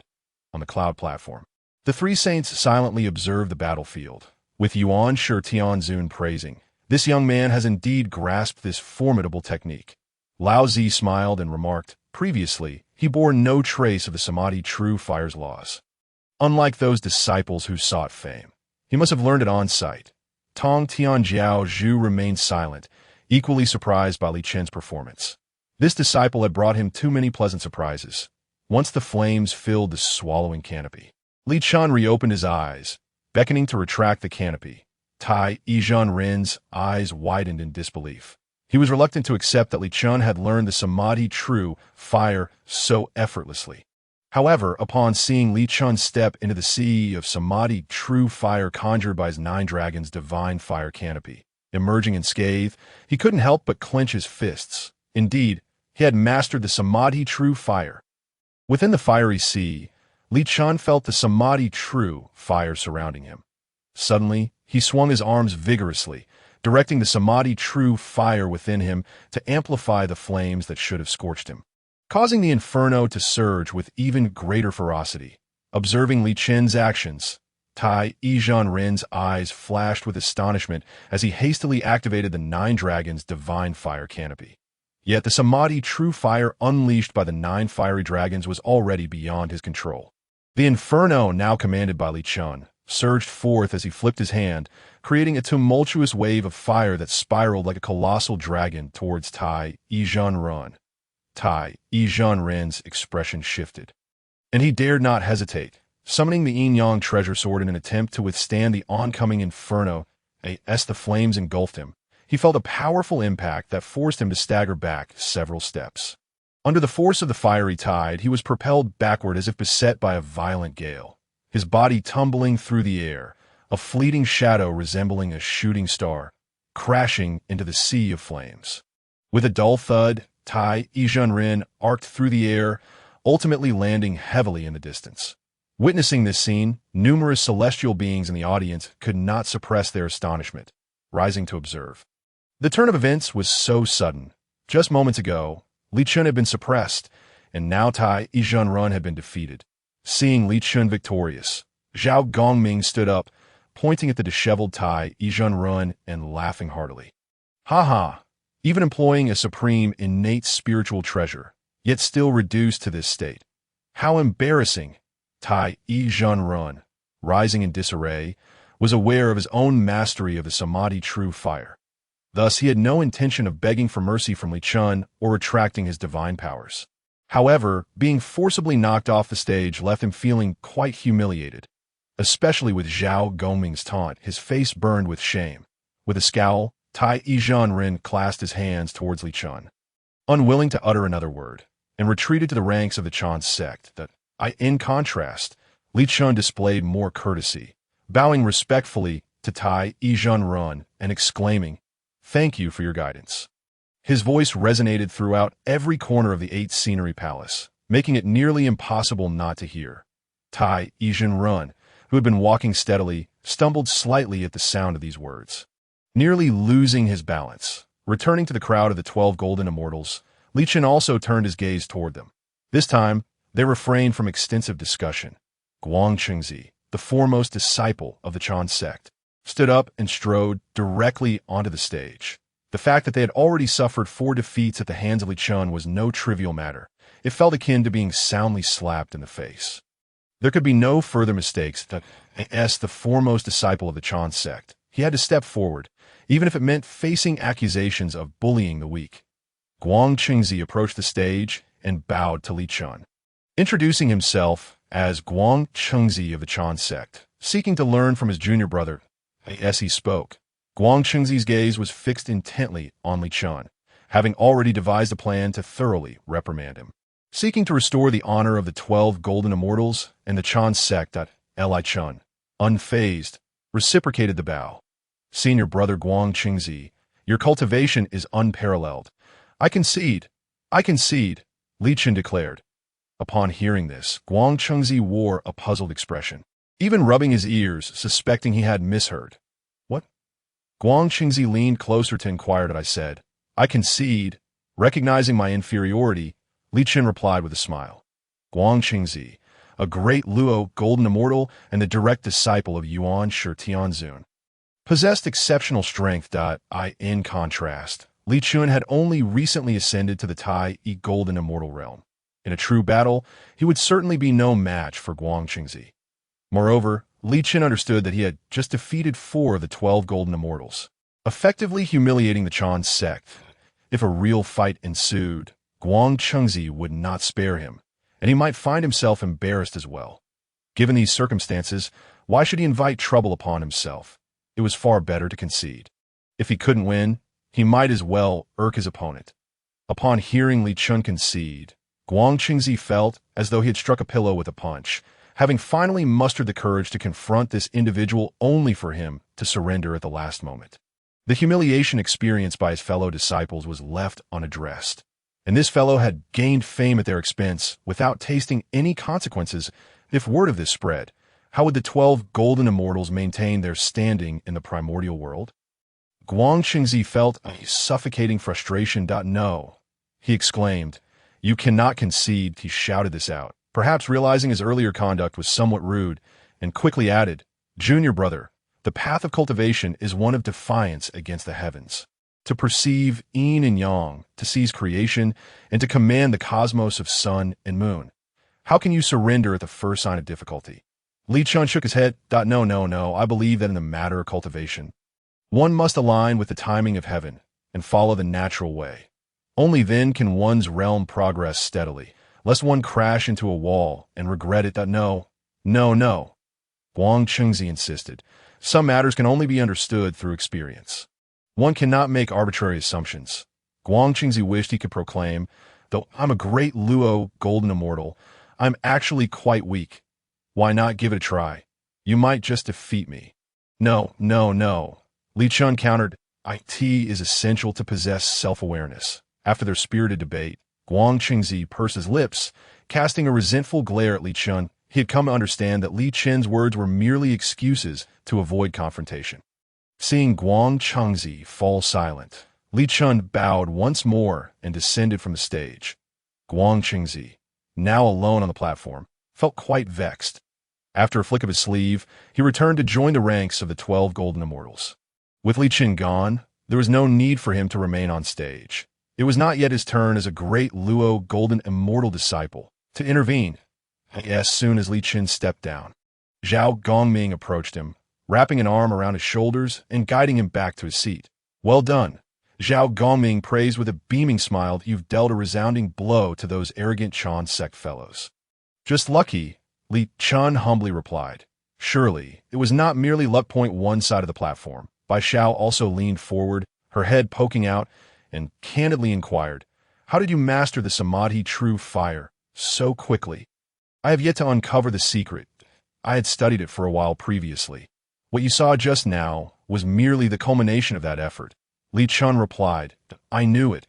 It's impossible to grasp it with just a glance. Bai Xiao thought, feeling somewhat reassured, as she was reluctant to admit her talent paled in comparison to Li Chen's. Meanwhile, Yin Xiao, seated between them, cast a meaningful glance at Li Chun. Her level of cultivation was significantly higher, and she could discern that Li Chun had indeed learned the Samadhi true fire on the spot. However, since Li Chun chose not to reveal this, she had no intention of exposing him. Returning to the martial platform, after Guang Qingzi stepped down, another figure from the Chan sect quickly took the stage. Yu Dingzhen Run, one of the 12 Golden Immortals. He was also Yang Jian's master in the investiture of the gods. Although he remained low-key during the event, his disciple Yang Jian's prowess suggested that Yu Dingzhen Run was hardly lacking in strength himself. As Li Chun had anticipated, once Yu Dingzhen Run ascended the platform, he swiftly defeated the Ling Yixian, Qiushou Xian, and Jin Guang Xian, who served the Jie sect, thereby restoring some dignity to the Chan sect, preventing it from appearing utterly despondent. However, he ultimately fell to the hands of the Gui Ling Shengmu. Once Gui Ling Shengmu entered the fray, the competition finally transitioned into a contest among the great Luo Golden Immortals. After winning her initial bout, another great Luo Golden Immortal from the Chan sect, Nan Jixian Wang, stepped forward and dominated the stage, claiming victory in several consecutive matches. Observing this, Zhao Gongming felt a surge of excitement and made his way to the platform as the battle commenced. It wasn't too long before the 24 sea calming pearls sent Nan Jixian Wang tumbling off the stage. Subsequently, Zhao Gongming took his place as the platform's guardian, due to his overwhelming strength. The Chan sect sent out several great Luo Golden Immortals, including Yin Zhongzi, but all fell before Zhao Gongming as the battle reached a stalemate. The sole disciple of the Rinjiao, Xindu de Fa Shi, finally decided to intervene on the stage. The two engaged in a back-and-forth duel, and after a fierce exchange, neither emerged victorious. However, to maintain the dignity of the Taiqing saint, Zhao Gongming graciously conceded. He had entered the contest purely for amusement, so the outcome held little importance for him. After months of competition, the results were finally determined, and the rankings established. The first place went to Duo Bao Dao Run of the Jie sect, followed by Guang Qingzi of the Chan sect, and in third place, Xianduda Fa Shi. One could argue that this was not an accurate reflection of true strength, but the outcome was pleasing to the three pure ones. The chief disciples of the three sects all placed within the top three, each holding their ground without bringing shame to their respective sections. After the competition concluded, everyone returned to their respective positions. The three saints on the platform spoke once more. Taiqing Saint began. In this grand tournament, all disciples have performed commendably. With the competition now concluded, we have established the rankings. Duo Bao, Guang Qingzi, and Xiandu. Disciples present, the three, including Duo Bao Dao Run, stepped forth from the crowd, standing shoulder to shoulder as they bowed respectfully to the three saints. You have not disappointed expectations. These treasures for your top 3 positions shall be conferred upon you." With a wave of his hand, Tai Ching Saint caused 3 innate high-grade spiritual treasures to descend into their hands. Among them, Xianduda Fa Sure was the most elated, for his third-place prize was the aggressive spiritual treasure. The commanding blade, gifted by Tongtian Jiao Master, Li Chun suspected he had intentionally lost to Guang Chengzi to secure the 3rd position for himself. After the 3 received their treasures and returned to their seats, the 3 saints spoke again.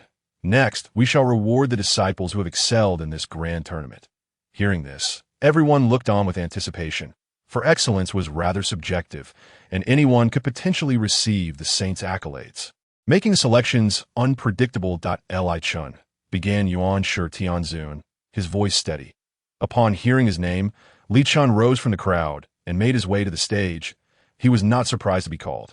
His performance had indeed been outstanding. Had he not been chosen, not only would he have felt slighted, but many present would have suspected foul play. Upon reaching the stage, Li Chun bowed to the 3 saints, declaring disciple present. Tongtian Jiao Master beamed with satisfaction at Li Chun, having not anticipated that his disciple would triumph over 4 of the 12 golden immortals. Had it not been for Guang Qingzi personally entering the fray, he might have continued his winning streak. "You performed admirably in the competition," Yuan Shi Tianzun remarked. As the leader of the Chan sect, he aimed to dispel any whispers regarding their inability to accept defeat. Thus he personally bestowed the treasure upon Li Chun to demonstrate the sect's generosity. "Merely fortunate," Li Chun replied modestly. Yuan Shi Tianzun chuckled and gently tossed forth a golden-winged flying hammer. The surface of this treasure was adorned with dazzling metallic wings, with a golden hammer suspended at its apex.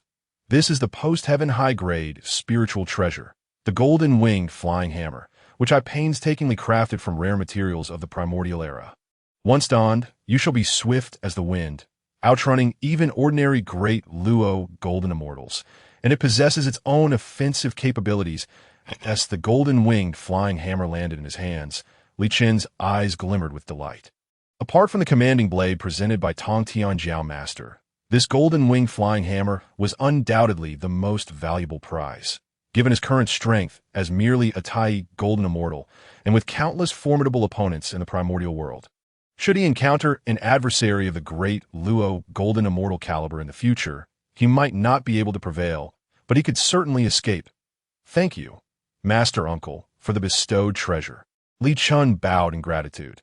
After Li Chun stepped down, Zhao Gongming and Yu Dingjinren were also summoned to the stage. They received the remaining 2 treasures, the innate middle-grade spiritual treasure, the Xian Fu Tian Ding, and the innate low-grade spiritual treasure, the Xing Yun Jiuan. By all accounts, the Jie sect had somewhat outperformed, both in rankings and in the selection of awarded treasures, surpassing the Chan sect. Once the conferral of treasures concluded, Tai Ching Saint once again rose. "Now that the grand tournament among the 3 sects has ended, I believe you have all gained considerable insights and recognized your own shortcomings. We shall now enter the phase of discourse. Disciples from each sect may engage in discussions, and in 10 years, the 3 of us will return to address your queries." "Thank you, saints." The disciples below displayed expressions of delight. Such an opportunity to receive guidance from the 3 saints was indeed rare. After Tai Ching Saint finished speaking, he returned to his mat and closed his eyes to meditate. Subsequently, the disciples of the 3 sects gathered together, beginning their discussions.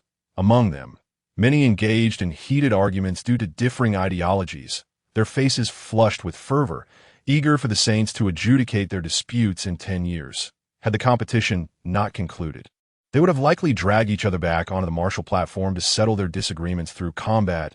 Li Chun initially sat with Zhao Gongming and the others to discuss the Tao, but most of the time he sought their guidance on the cultivation methods of the Tai golden immortal.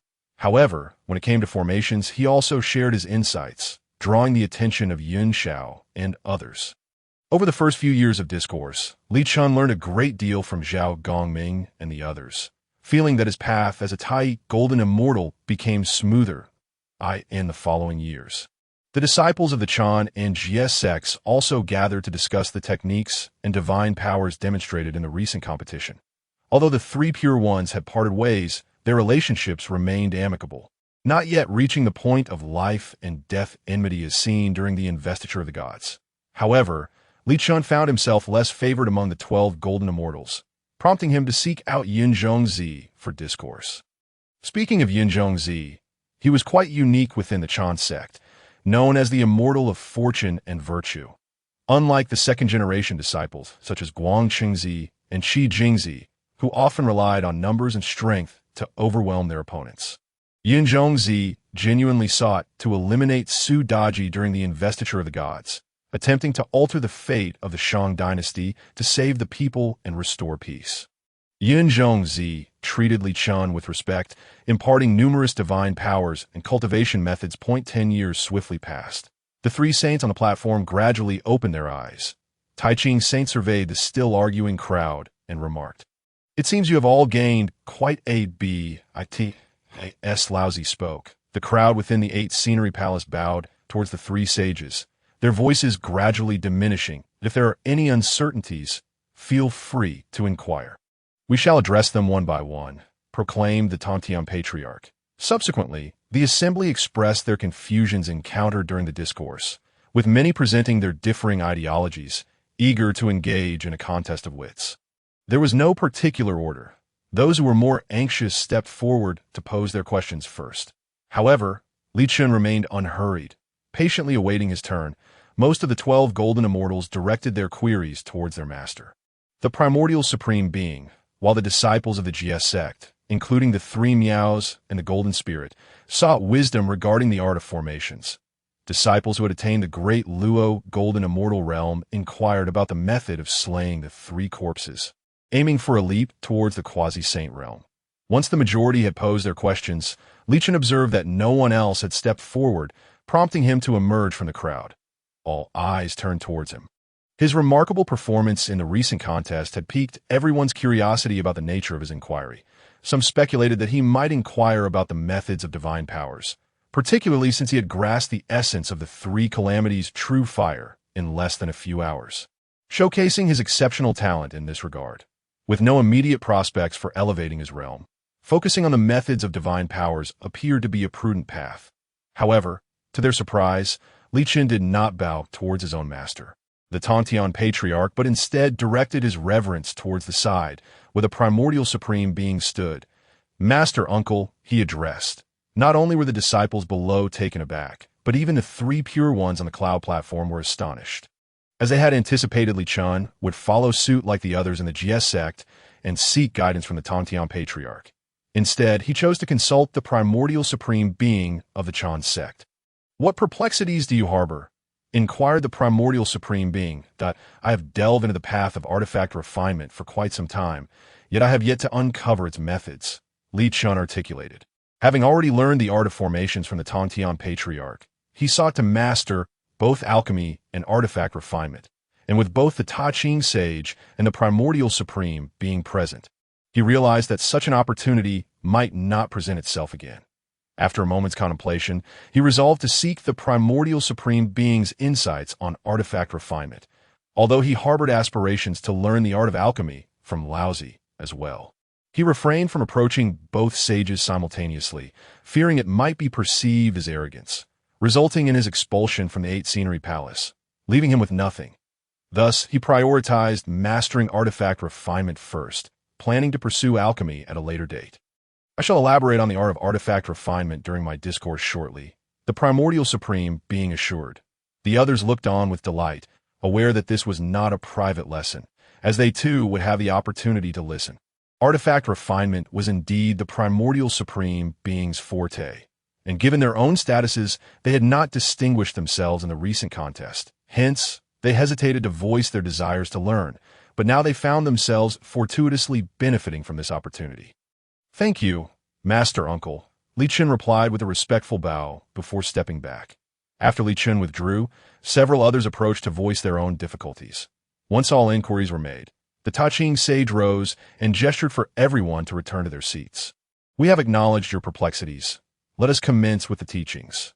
With that, the Ta Ching sage resumed his seat, and the Tantian Patriarch stood first, as his disciples were the most numerous.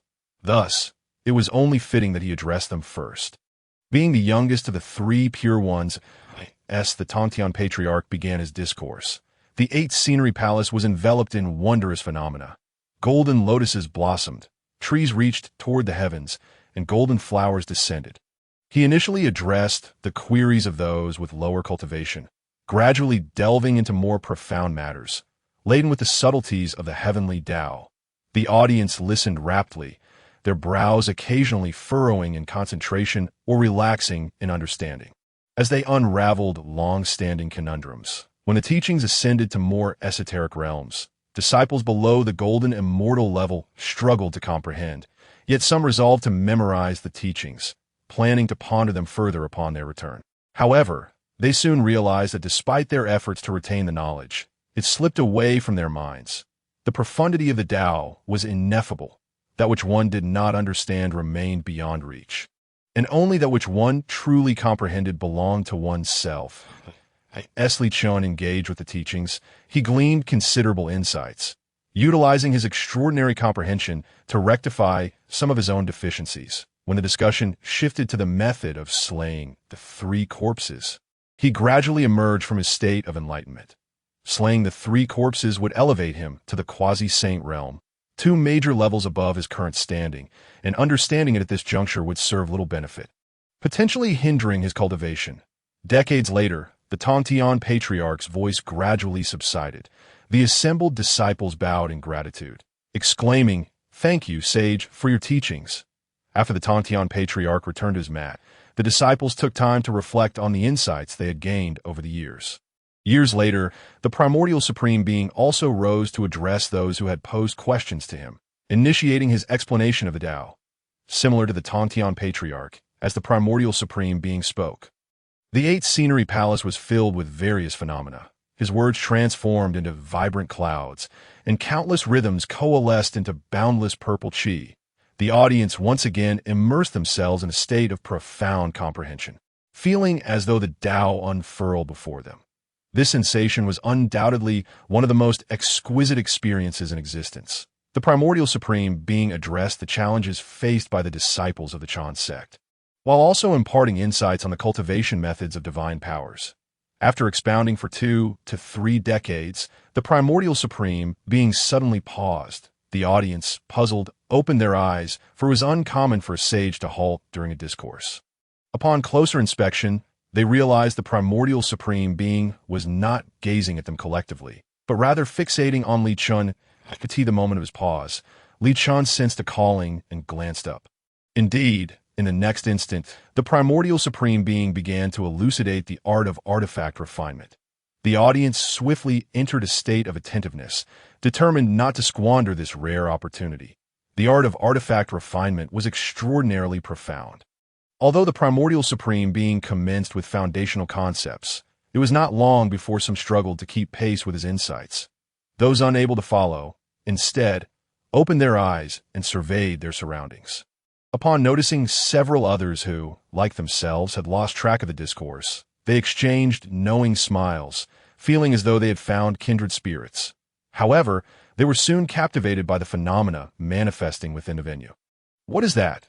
one exclaimed, gazing at Li Chen's position with astonishment. But a radiant divine light enveloped Li Chen, shimmering and pulsating as the Tao flowed around him.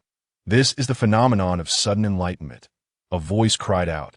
The exclamation drew the attention of others, who widened their eyes in disbelief. The occurrence of enlightenment was a rare and coveted opportunity. In such a state, both the speed of comprehending the Tao and that of cultivation would accelerate exponentially.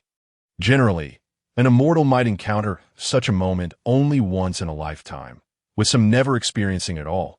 Thus, witnessing Li Chen enveloped in the phenomenon of sudden enlightenment elicited profound astonishment among the onlookers. While the Chen sect disciples marveled at the sight, those from the Jie sect were somewhat despondent that a millennium prior, during the Tontian Patriarch's lecture on formations, Li Chen had manifested a similar phenomenon. Now, as the Primordial Supreme Being spoke of artifact refinement, he again entered a state of enlightenment. This disparity evoked envy, leading them to feel that the gap between individuals was wider than that between humans and dogs.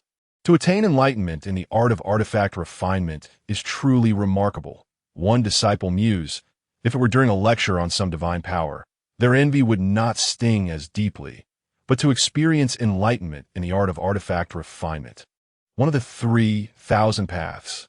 Even if one has only grasped a superficial understanding, once they have entered the threshold and comprehended the art of artifact crafting, it is likely that they will not lack for magical treasures in the future.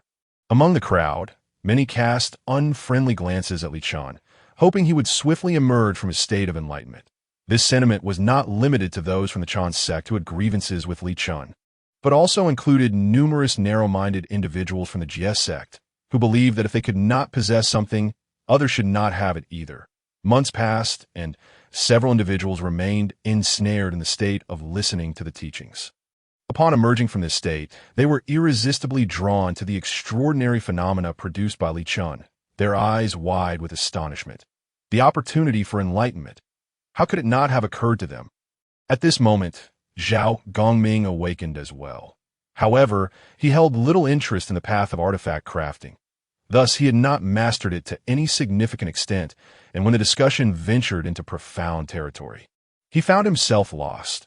Upon witnessing Li Chen enter a state of enlightenment, he immediately approached and positioned himself nearby, ready to guard against any unwitting souls who might attempt to disrupt Li Chen's opportunity for awakening.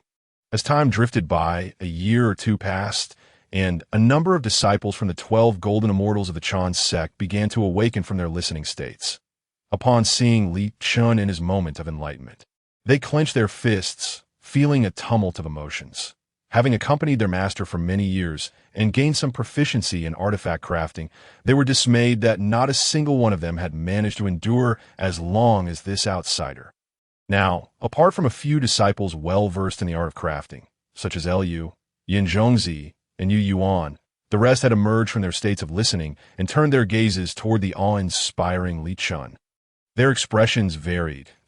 Li Chen closed his eyes, fully immersed in the teachings of the primordial heavenly venerable regarding the art of artifact crafting. He felt the profound mysteries of this art becoming increasingly clear and vivid in his mind. At this moment, he could sense a thrilling vibration coursing through his body, as if he were on the verge of entering an unprecedented new realm. As the primordial heavenly venerable delved deeper into his teachings, most disciples from the three teachings gradually awakened from their states of listening. As they roused, they were irresistibly drawn to the phenomena emanating from Li Chen, their expressions frozen in disbelief. What is this? The crowd gazed at the seated and attentive Li Chen, their eyes betraying a glimmer of envy. Among them, some felt a simmering resentment, having cultivated for many years without ever experiencing such an opportunity for enlightenment.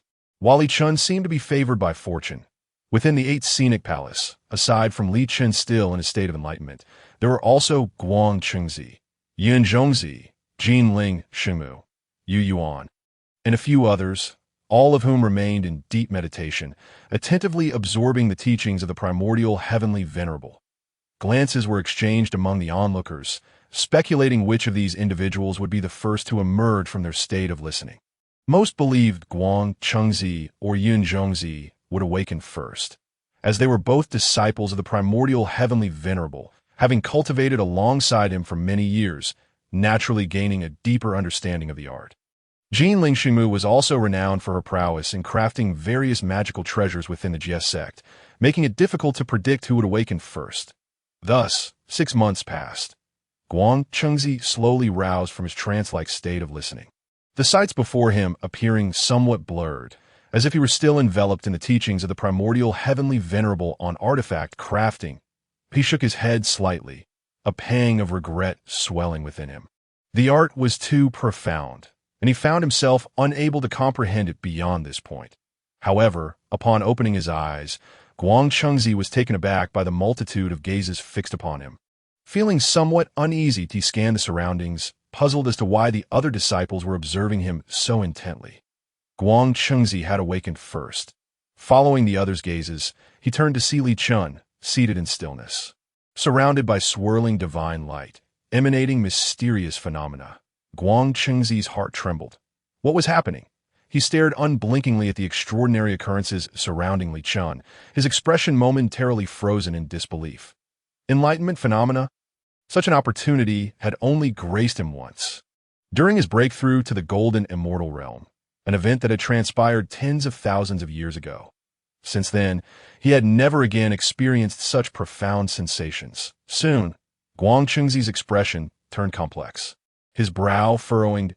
As the eldest disciple of the primordial heavenly venerable, he had always taken pride in his mastery of the art of artifact crafting. Yet Li Chen's enlightenment phenomena struck him like a heavy blow. The other disciples, upon seeing Guang Chengzi awaken, quickly turned their attention to the remaining individuals still lost in their states of listening, eager to discover who would be next to emerge as time progressed. Jinling Xingmu and Yu Yuan were the first to awaken from their listening states. Initially surprised by the surrounding gazes, they soon grasped the situation and, upon witnessing Li Chen's enlightenment, felt a wave of joy. As disciples of the Jie sect, they naturally felt happy for Li Chen's fortune at this juncture. Within the 8 scenic palace, only Li Chen and Yun Zhongzi remained in their states of listening, and the eyes of the crowd were riveted upon them, eager to see who would last the longest. Initially, no one had anticipated that Li Chen would endure for so long. They had expected him to awaken swiftly, but he had surprisingly surpassed Guang Chengzi and Jinling Xingmu. The gazes of many disciples, one from the Chen sect and the other from the Jie sect, began to subtly compete, each wishing to claim victory. Months passed, and Yun Zhongzi gradually opened his eyes. Upon doing so, he was taken aback by the multitude of celestial beings surrounding him, still bewildered by the events that had transpired. After a round of inquiries, he learned the details and could not help but smile wryly, realizing that he had become the subject of their wager. After Yun Zhongzi awoke, only Li Chen remained in a state of listening. In an instant, the expressions of the onlookers varied. Many from the Chen sect felt embarrassed, as they had followed the primordial heavenly venerable for tens of thousands of years, only to be overshadowed by an outsider in the realm of artifact crafting. Meanwhile, the Jie sect members, after their initial exhilaration at having bested the Chen sect, now felt disheartened, grappling with the immense gap between individuals. The commotion below had already caught the attention of the 3 saints on the platform. Tong Tian Jiaozhu and Taiqing Shengrun exchanged appreciative glances at the sight of Li Chen in his state of enlightenment. If only this disciple were my student, Tong Tian Jiaozhu teased, don't compete with me. Brother, didn't you say when establishing the human sect that you would only accept one disciple? Not only the 2 saints, but the primordial heavenly venerable, who was imparting teachings, also cast a glance in their direction. Upon seeing that all his disciples had awakened, leaving only Li Chen still in contemplation, his feelings grew somewhat complicated. Initially, he had indeed intended to generously share his knowledge, but now, with his own disciples unable to comprehend, and only Li Chen, an outsider, still listening, he felt a slight discomfort, as if the teachings of the Chen sect were being pilfered. After pondering for a moment, he made a decision that a month later, the voice of the primordial heavenly venerable gradually diminished within the 8 scenic palace. Like a gentle breeze, the crowd looked on in confusion, puzzled as to why the teachings suddenly ceased, despite Li Chen still being in a state of enlightenment. The art of artifact crafting is profoundly intricate, not something that can be thoroughly conveyed in a short time. Perhaps the teachings had reached their conclusion for now, as my elder brother still has more to impart, and I cannot monopolize the time. Upon hearing this, the expressions of the Jie sect disciples varied. It was evident that he simply did not wish to continue teaching, yet he adorned it with such eloquent words. Zhao Gongming, who was protecting Li Chen, furrowed his brow, and the expressions of the 3 Shao sisters also darkened somewhat. However, as they were saints, the disciples felt they could not voice their concerns. After the primordial heavenly venerable halted his teachings, several days passed before Li Chen finally awoke from his state of enlightenment. He had already sensed the cessation of the teachings when it occurred, but he was so deeply engrossed in his understanding of artifact crafting that he did not awaken at that moment. Upon awakening, Li Chen felt an urge to express some choice words, yet he respectfully bowed to the primordial heavenly venerable, thanking him for the teachings.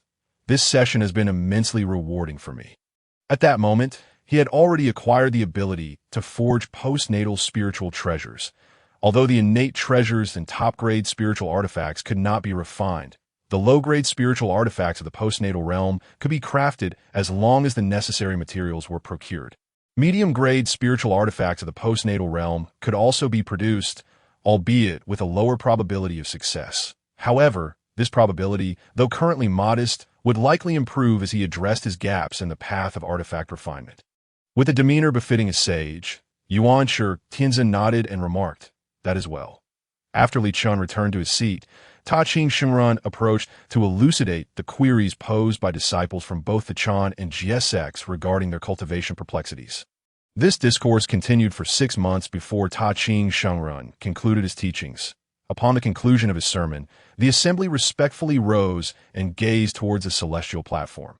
"This lecture comes to an end," Ta Qing Shengran announced in unison. The audience bowed, expressing, "Thank you, sage, for your teachings."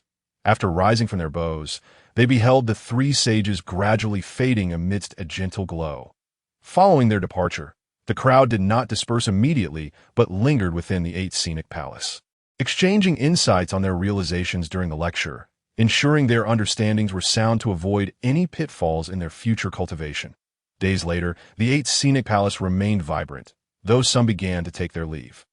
Li Chun had not intended to stay long in the palace. When Zhao Gongming and the others decided to depart, he accompanied them out of the palace. Upon exiting, they transitioned from the 33 heavens back to the Honghuang world. Zhao Gongming, unable to contain his frustration, exclaimed, "The Jade Qing master is quite amusing." Clearly, junior brother Li Chun was still engrossed in his enlightenment, a rare opportunity indeed. Yet he interrupted his teachings simply because Guang Chengzi and Yun Zhongzi were absent from the lecture. Otherwise, junior brother Li Chun would surely have grasped even more profound insights into artifact refinement. Before Zhao Gongming could elaborate further, Yun Xiao interjected, "Brother, do not speak so freely. The Jie Qing sage has his own considerations." She was not defending Yuan Shi Tianduan, but felt a twinge of indignation. However, being a sage, even mentioning his name in the Honghuang realm commanded respect, and she feared her brother's words might reach him, potentially leading to consequences. At that moment, Qiong Xiao, usually reticent, could not hold back and chimed in, "I believe brother is correct. The Jade Qing master has indeed been somewhat petty to be." Xiao nodded in agreement, though she was too timid to voice Yuan Shi Tianzuan's title. Hearing his companion's advocate for him warmed Li Chen's heart. Having traversed this Honghuang world, he had always felt alone, yet now witnessing his 4 friends stand up for him evoked a unique sentiment within him. "It matters not," Li Chen replied. "The knowledge and methods of artifact refinement are those that the Jade Qing master has comprehended himself. They belong to him, and he is free to share them as he wishes." Upon hearing Li Chen's words, the group ceased their criticisms of Yuan Shi Tianduan, though they still felt a pang of regret. The conversation shifted as they continued their leisurely discourse while journeying onward. Descending from the 33 heavens, they soared above the eastern sea. Given that Zhao Gongming's domain was at Amei Mountain's Luofu Cave, while the Sanxiao sisters resided on Sanxian Island, and Li Chen's abode was above the eastern sea, their paths diverged, leading to heartfelt farewells that, if time allows, "Do visit me," Li Chun expressed with sincerity. Bi Xiao peered toward the eastern sea, exclaiming, "Your abode is here, isn't it? I shall come to visit. Make sure to prepare some exquisite celestial fruits and spiritual herbs for my enjoyment." Yun Xiao playfully tapped Bai Zhao's head, admonishing, "No nonsense." Bai Xiao, feigning pain, covered her head, appearing quite endearing. Li Chun, however, chuckled, assuring, "Certainly, I shall gather a splendid array of celestial fruits and spiritual herbs, even if it requires selling my own treasures." After exchanging pleasantries, they bid each other farewell and returned to their respective sanctuaries. Upon returning to his own sanctuary, Ling Tai Xian Island, Li Chen was welcomed with a smile by Qing Jingzi, who inquired curiously about his experiences at the grand competition. Li Chun had been away for over a century, leaving her to practice alone in the sanctuary, which had been rather dull. He dedicated several days to converse with her and offer guidance on her cultivation. Soon after, he retreated to his cave dwelling to organize the insights he had gleaned from the 3 sages' teachings over the past century. The lessons from Tong Tian Jiao Zhu and Ta Qing Shengran had been immensely beneficial, but he found himself particularly focused on the path of artifact refinement as expounded by Yuan Shi Tianzuan. Sitting cross-legged upon the mat, he entered a profound state of enlightenment, shutting out all external distractions. As various phenomena began to manifest around him, what others might encounter only once in a lifetime, Li Chuan seemed to grasp with ease, were it not for the privacy of his sanctuary. The sight would likely astonish any onlookers. As the sun rose and set, years slipped by in the blink of an eye. Within his cave, Li Chuan gradually opened his eyes, a glimmer of brilliance flashing within them. At last, he had integrated the array of knowledge he had acquired into his own understanding. Rising from the mat, a sense of eagerness compelled him to experiment with his newfound techniques in artifact refinement. Stepping outside, he was promptly greeted by Qing Jingzi, who, sensing his presence, flew over like a streak of light. "Master, you have finally emerged from your retreat," she exclaimed joyfully. Although Li Chuan had returned alongside his steed, Zhou, she found little connection with it, as Zhou mirrored Li Chen's temperament, spending its days in solitude. She hesitated to disturb it in her desire for companionship. Observing Qing Jingzi, Li Chuan noted her cultivation had reached the pinnacle of the celestial realm, suggesting that, in the future, she could become a formidable figure in the realm of immortals. Nonetheless, for now, she remained a promising student, still receiving encouragement from her master. After praising her progress, an idea suddenly struck him, and he squinted at Qing Jingzi. Feeling his gaze, Qing Jingzi blushed, her cheeks turning crimson. "Master," she called, causing Li Chuan to snap back to reality. Smiling shyly, he did not harbor any ill intentions. Rather, he was reminded that Qing Jingzi's true form was the 6 roots of pure bamboo, an excellent material for crafting magical artifacts. Thus, he contemplated requesting a branch from her to practice his artifact refinement skills. Approaching her, he asked with a smile, "Qing Jingzi, would you like a magical artifact?" Her eyes sparkled with excitement as she raised her hands, exclaiming, "Yes, Master, will you grant me a magical artifact?" Li Chuan shook his head, replying, "Not quite." Qing Jingzi tilted her head, perplexed. "I will craft a magical artifact for you." "That sounds wonderful." Qing Jingzi nodded vigorously. Given the damage to her root system, she had yet to fully transform, and the prospect of a magical artifact was more appealing than the distinction between innate and postnatal treasures. "However, I will need a branch from your true form," Li Chen explained. "This will ensure a better compatibility with the artifact I create." Qing Jingzi showed little resistance to this request, although taking a branch from her true form would cause some detriment. It would not jeopardize her essence, and she could easily recover in a few hundred years. The trade-off of a few centuries for a postnatal magical artifact that resonated with her spirit was undeniably advantageous. Once she agreed, Qing Jingzi escorted Li Chuan to her true form, the 6 roots of pure bamboo. Compared to Li Chen's initial visit to Ling Tai-Sien Island, the bamboo now thrived with vitality, likely due to the nurturing energy from Qing Jingzi's cultivation. Thus, the 6 pure bamboos thrived even more splendidly. Approaching the bamboo, King Jingzi waved her hand, and the verdant bamboo bowed down of its own accord. After scrutinizing the bamboos, she ultimately selected the branch that exhibited the most vigorous growth, and with a pained expression, she exerted great effort to snap the branch from the bamboo. The sensation of tearing a piece of flesh from oneself was far from pleasant. However, it was not so much the pain that troubled her. She could endure that, but rather the fear that accompanied the act of severance. After detaching the branch, King Jingzi approached Li Chuan with a forced smile, her face still marred by traces of anguish. "This is for you, Master.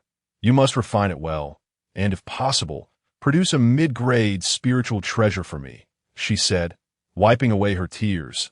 This branch was akin to a piece of her own being, and it deserved to be treated with utmost care.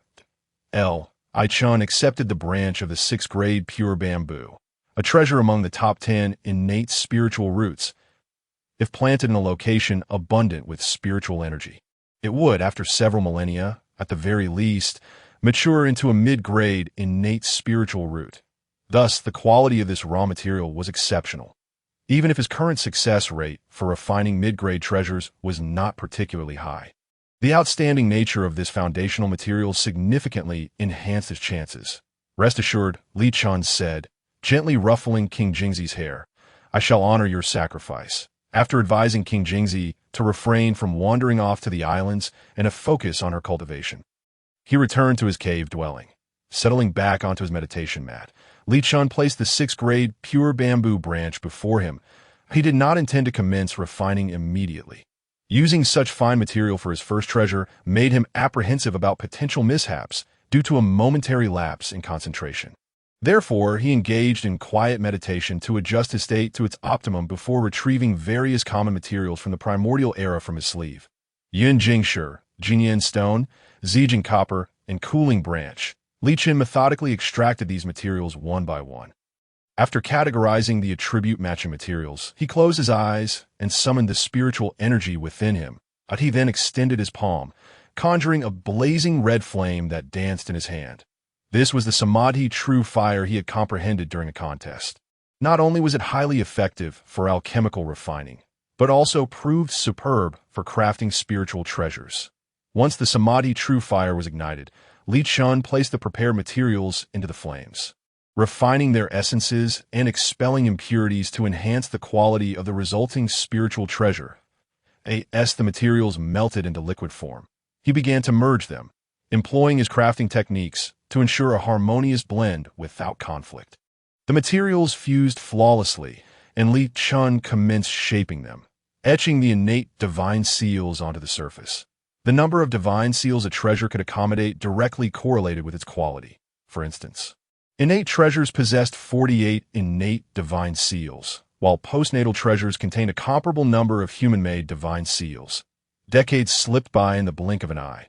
Within the cave, Li Chun displayed no signs of fatigue. Rather, his eyes sparkled with vitality. Over these years, he had continually practiced and validated his crafting methods, resulting in a marked improvement in his ability to refine spiritual treasures. Before him lay over a dozen uniquely shaped celestial artifacts, including a sword gleaming with a cold light and a divine pot with swirling celestial radiance. Li Chun picked up a bracelet composed of 24 translucent beads, and with a wave of his hand, he summoned the collection of celestial artifacts into his possession. These artifacts were products of his craftsmanship over the decades, each adorned with only 2 or 3 postnatal divine seals, thus classifying them merely as celestial artifacts rather than treasures.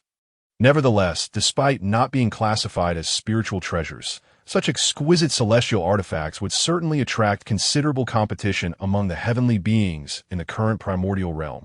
The bracelet he wore, known as the heavenly eclipsed pearl string, consisted of 24 lustrous pearls, each intricately embedded with delicate and complex runes. He had invested considerable effort and precious materials into this creation, allowing it to barely reach the level of a spiritual treasure. Though strictly speaking, it did not qualify as a lower-grade postnatal spiritual treasure.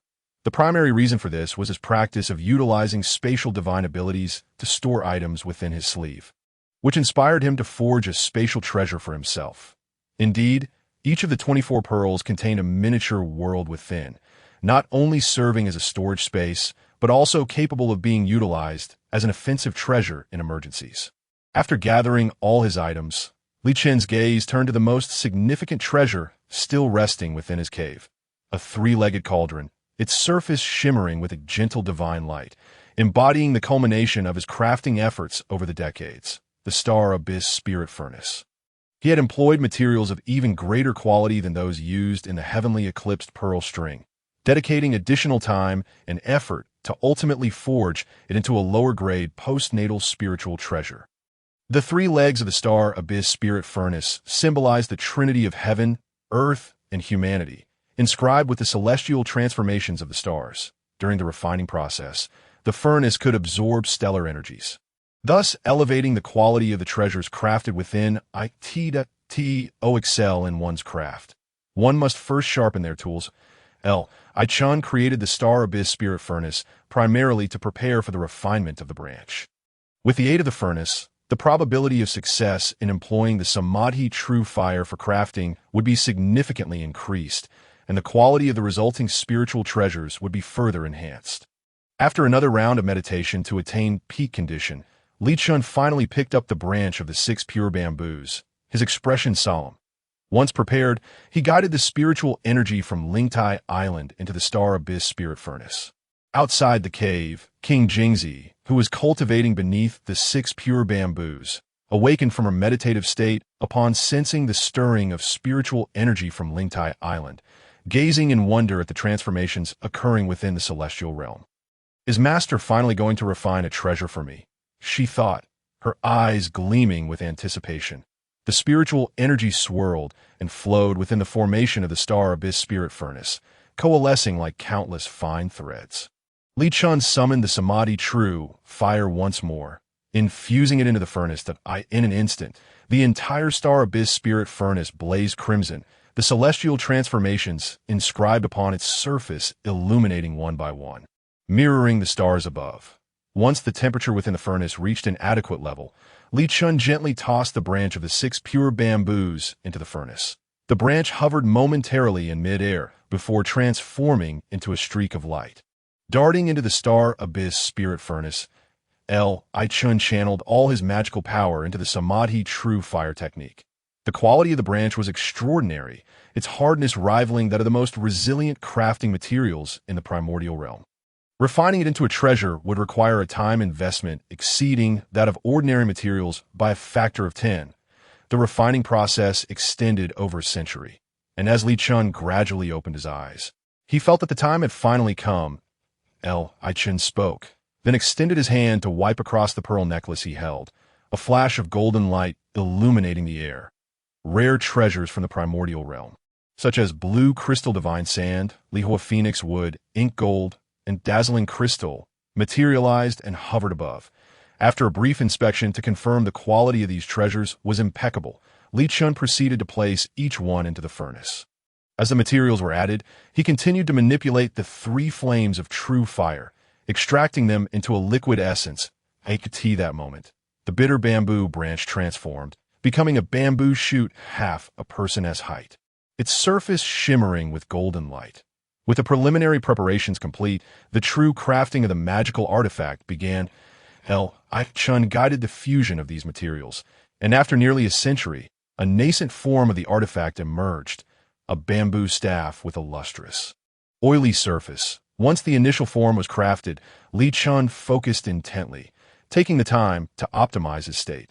The next crucial step involved inscribing the postnatal divine seals onto the artifact's nascent form, a process that required utmost caution. The success or failure of the artifact creation hinged on this very moment. 4 to 500 years had passed since Li Chun entered the cave. King Jingzi occasionally glanced at his dwelling. During these centuries, her injuries had healed, yet her master remained silent within. After observing for a while longer with no sign of activity, she averted her gaze and resumed poking at an ant hole with a twig. Just as she aimed to prod the entrance, the entire Lingtai immortal island suddenly trembled. Startled, King Jingzi lost her aim, failing to block the ant hole. However, she looked up in delight, her attention drawn to the sky. Suddenly, a veil of silk-like clouds appeared, gathering above Li Chen's cave to form a colossal, multicolored cloud mass. Not only that, but the daytime sky was filled with twinkling stars, their ethereal light cascading down from the heights, enveloping the entire Lingtai immortal island in a sea of starlight. Within Li Chun's cave, radiant light surged outward, piercing through the clouds outside. That moment, the entire Lingtai immortal island resonated, as if celebrating the birth of something extraordinary. My magical artifact has been forged, King Jingzi exclaimed, dropping her twig and hastening toward Li Chen's cave. This celestial phenomenon clearly indicated that her artifact was of exceptional quality, perhaps even the mid-grade spiritual treasure she had whimsically imagined. Upon arriving at the cave entrance, Li Chun emerged. King Jingzi rushed forward, embracing his leg, her large eyes sparkling with anticipation as she asked, "Master, has my magical artifact been forged?" Li Chun chuckled softly, reaching in his robe and retrieving a bamboo staff, approximately 1 long, a vibrant green hue with clear bamboo veins, exuding a faint bluish-green radiance. This a mid-grade postnatal spiritual treasure? King Jingzi's eyes widened in astonishment. Given the phenomenon the artifact had manifested, she couldn't believe it was merely a low-grade one. Chen shook his head with a gentle smile. No, just as he finished speaking, he shifted his tone. You are quite fortunate. This is a high-grade postnatal spiritual treasure. During the process of inscribing the postnatal divine seals, his state had been remarkably excellent, coupled with the good quality of the 6 pure bamboo shoots. Thus, the artifact underwent a qualitative transformation, elevating it to the status of a high-grade postnatal spiritual treasure. Wow! King Jingzi's eyes sparkled, her smile nearly overwhelming her features. "Let me see it. Let me see it," she urged. Gripping Li Chen's hand eagerly, Chen willingly handed over the spiritual treasure. Upon holding it, King Jingzi couldn't resist playing with it, waving the end of the staff haphazardly. Although she had no formal training in staff techniques, she reveled in the experience. After some playful moments, King Jingzi sensed something was amiss. The artifact seemed less formidable than she had imagined. "Master," she looked up at Li Chen, "do I need to learn a specific staff technique?" Upon hearing her question, Li Chen chuckled, extending his hand and mysteriously said, "Give me that bamboo staff." King Jingzi assumed Li Chen intended to teach her a technique, so she handed the artifact over. After catching it, Li Chen weighed it in his hands and said, "Now, you attack me." King Jingzi was taken aback, then frowned. "Master, if you wish to punish me, just say so. Asking me to attack you. I'm merely in the celestial realm while you are at the Tai golden immortal level. With just a snap of your fingers, you could easily defeat me." Before she could finish, Li Chen flicked her forehead, saying, "What nonsense! Did you die from that?" King Jingzi pouted, clutching her head in pain. "What was that for?" "I'm demonstrating the marvelous capabilities of this artifact." Li Chen explained. "Go ahead and attack. I want to use my Tai golden immortal strength, nor will I employ any magical power or supernatural abilities." King Jingzi regarded Li Chen with confusion. "If that's the case, I assent it the same as being a powerless mortal." Rubbing her head, she stood before Li Chen again, adopting a stance for her palm technique. Uncertainly asking, "So I'm to attack you now?" Li Chen waved the bamboo staff, responding, "Feel free to attack. If you hit me, I want to cultivate for the next couple hundred years and will solely play with you." King Jingzi was well aware of her own strength, so she wasn't afraid of injuring Li Chen. With determination, she launched her full-force assault. King Jingzi let out a light exhale, executing a palm strike aimed at Li Chen's throat. As he had stated, Li Chen refrained from using any cultivation power, merely swatting the bamboo staff aimlessly. In the next instant, the staff accurately struck King Jingzi's wrist, causing her to recoil in pain. Chen swung again, the staff advancing toward King Jingzi once more. Her expression shifted as she spread her palm strike into a defensive posture. Yet, the bamboo staff deftly evaded all her defenses and struck her wrist again. A flicker of pain crossed King Jingzi's face as she thought perhaps she had not defended properly. Stepping back, she resumed a defensive stance, her gaze fixed on the staff in Li Chen's hands. Wary of another strike, Chen smiled lightly, stepping forward to swing the staff again. King Jingzi cried out, her wrist struck anew. Despite her vigilant focus on the staff, it consistently found the gaps in her defense, hitting her weak points with precision. "I'm done playing, master." King Jingzi pouted, her expression one of grievance as she raised her reddened wrist. "Look, you've made my wrist all bruised." Li Chen chuckled softly, ceasing his actions, and asked, "Now do you understand the prowess of this artifact?" King Jingzi nodded vigorously. Chen had not utilized any of his cultivation or magical power, and when swinging the staff, he had not employed any technique. It was entirely random.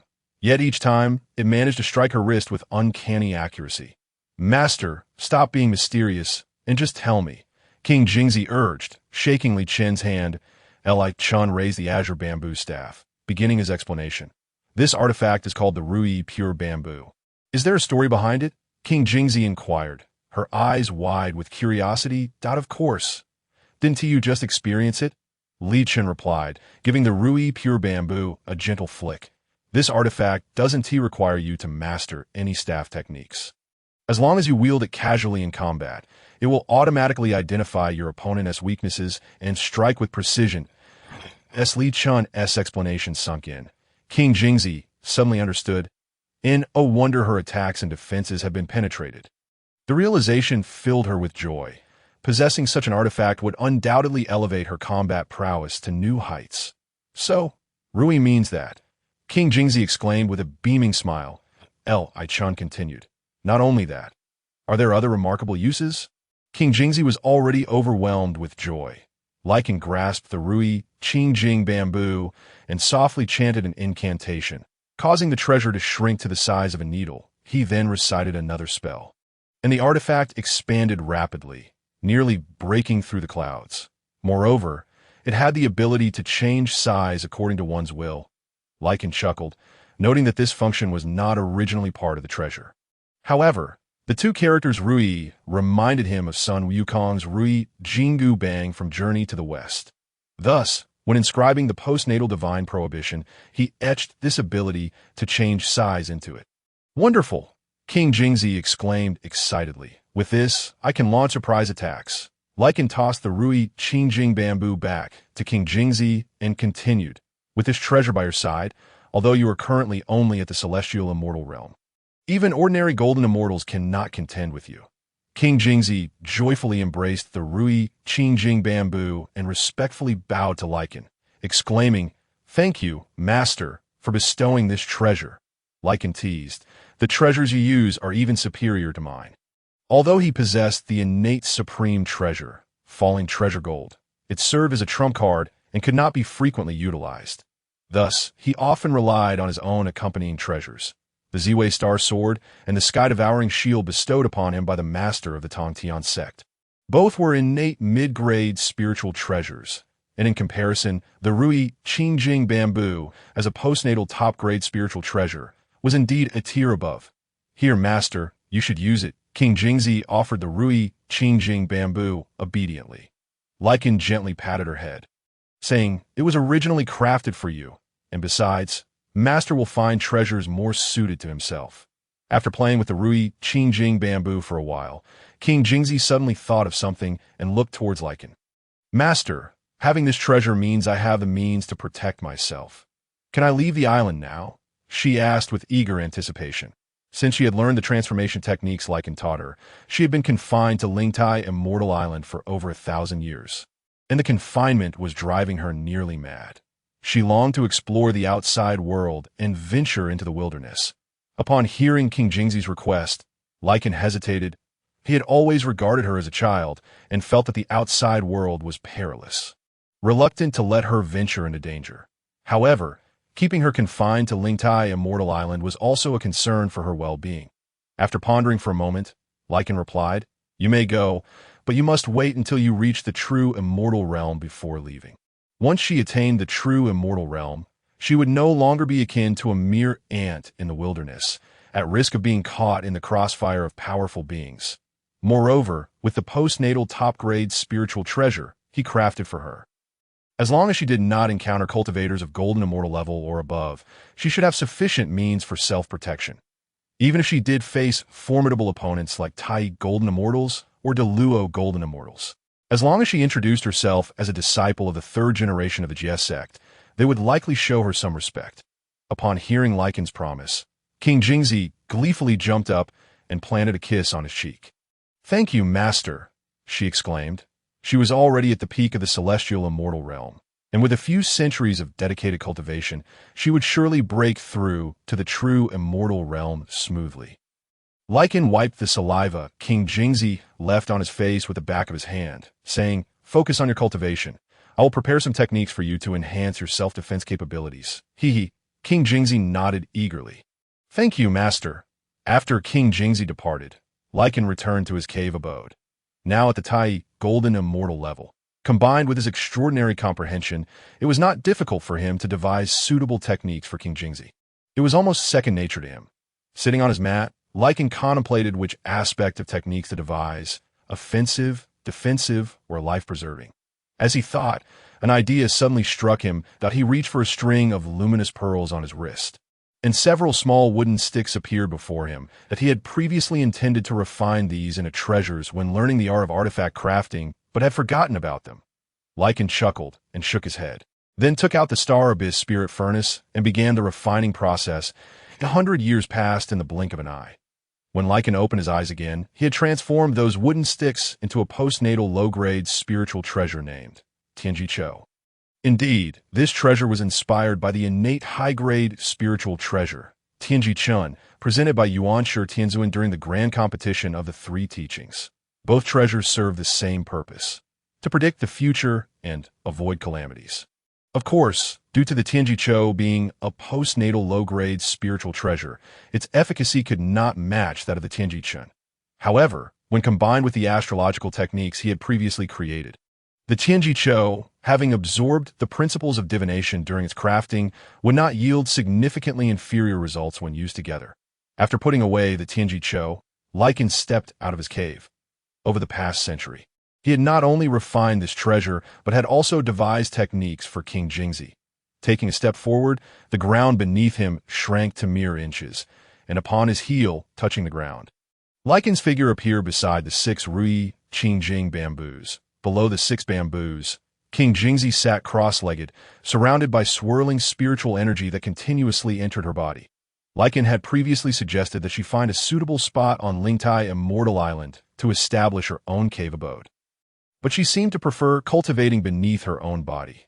Clearing his throat a few times, King Jingzi opened her eyes, and upon seeing Lycan before her, she sprang up.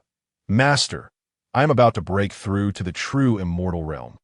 King Jingzi exclaimed excitedly. Once she reached the true immortal realm, she would finally be able to see the world outside. "Very good." Lycan nodded in approval, then drew a small golden light point from his brow. "This is the technique I prepared for you," he said, gently pushing it towards King Jingzi. Unprepared, she opened her consciousness and absorbed the golden light. After a brief moment of astonishment, her eyes sparkled with excitement, and she bowed deeply to Lycan, saying, "Thank you, Master." She could sense that these techniques were tailored specifically for her, encompassing various aspects including offense, defense, and flight. "Study well," Lycan encouraged. "I certainly will." King Jingzi nodded repeatedly. However, at that moment, she felt puzzled. Having cultivated for over 1,000 years, she had gained considerable understanding of cultivation. She knew that creating one's own techniques was an arduous task. Even a Deluo Golden Immortal would require considerable time and effort to devise a technique, often taking tens of thousands of years to develop a unique one. Yet her master seemed to provide these techniques as if they were free, one after another, though her realm was slightly lower. Such techniques were not common trinkets. Curiously assessing Lycan, King Jingzi thought to herself, "Could it be that my master is a genius? No, he must be a genius. As his talented disciple, perhaps I am also a genius. Otherwise, why would he have accepted me?" Seeing King Jingzi's cheerful demeanor, Lycan playfully tapped her on the head, saying, "Why are you grinning? Among the techniques I gave you, there is one for creating clones, which you must learn well." After searching her memories, King Jingzi found a clone technique, which seemed rather special. Lycan continued, "When mastered to a high level, you can create 3 clones, each possessing the same realm and strength as you, capable of sharing thoughts. When faced with an unpredictable opponent, send the clones to confront them first. If they perish, it doesn't matter, as you can continue to create more. If I have 4 lives," King Jingzi exclaimed in astonishment. Lycan smiled, leaning towards calling this clone technique A group fighting technique. "If I cannot defeat you alone, can 4 of us not overcome you? Or perhaps the fake death technique, pretending to die and then launching a surprise attack when the enemy lets their guard down." Lycan flicked her forehead with his finger, saying, "So once you master this clone technique, you could disperse the transformation technique and use the clones to explore the world in this manner, even if King Jingzi were to perish outside. The essence of the 6th grade Qingjing bamboo would remain. Thus he would not be considered truly dead." Li Chun offered a wry smile.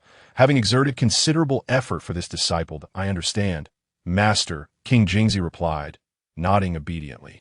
Just as Li Chun was about to impart further instructions, a sudden intuition gripped him, causing his brow to furrow. As he settled into a cross-legged position, he retrieved the recently crafted magical artifact, the Tianji Cho, and began to calculate the nature of the fleeting sensation he had just experienced.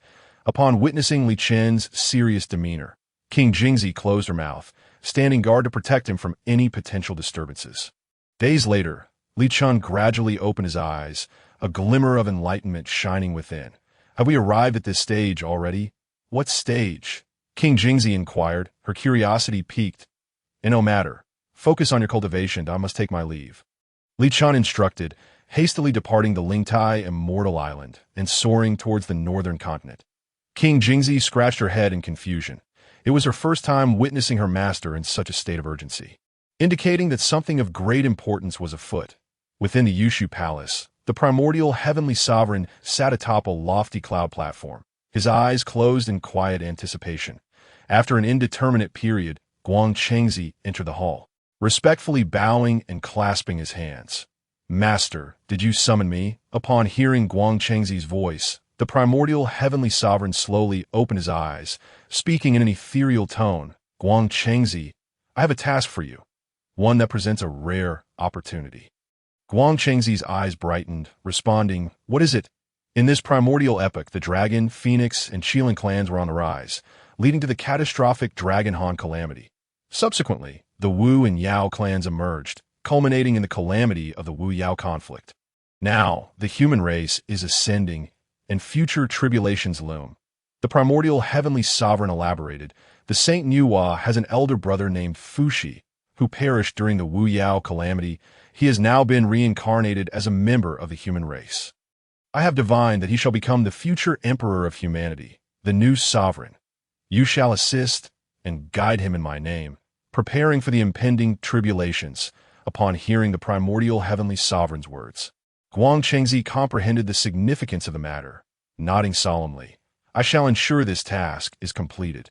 The primordial heavenly sovereign nodded in satisfaction, stating, "In the future, as humanity rises, your title as the Sage of Humanity will undoubtedly bring you considerable advantages."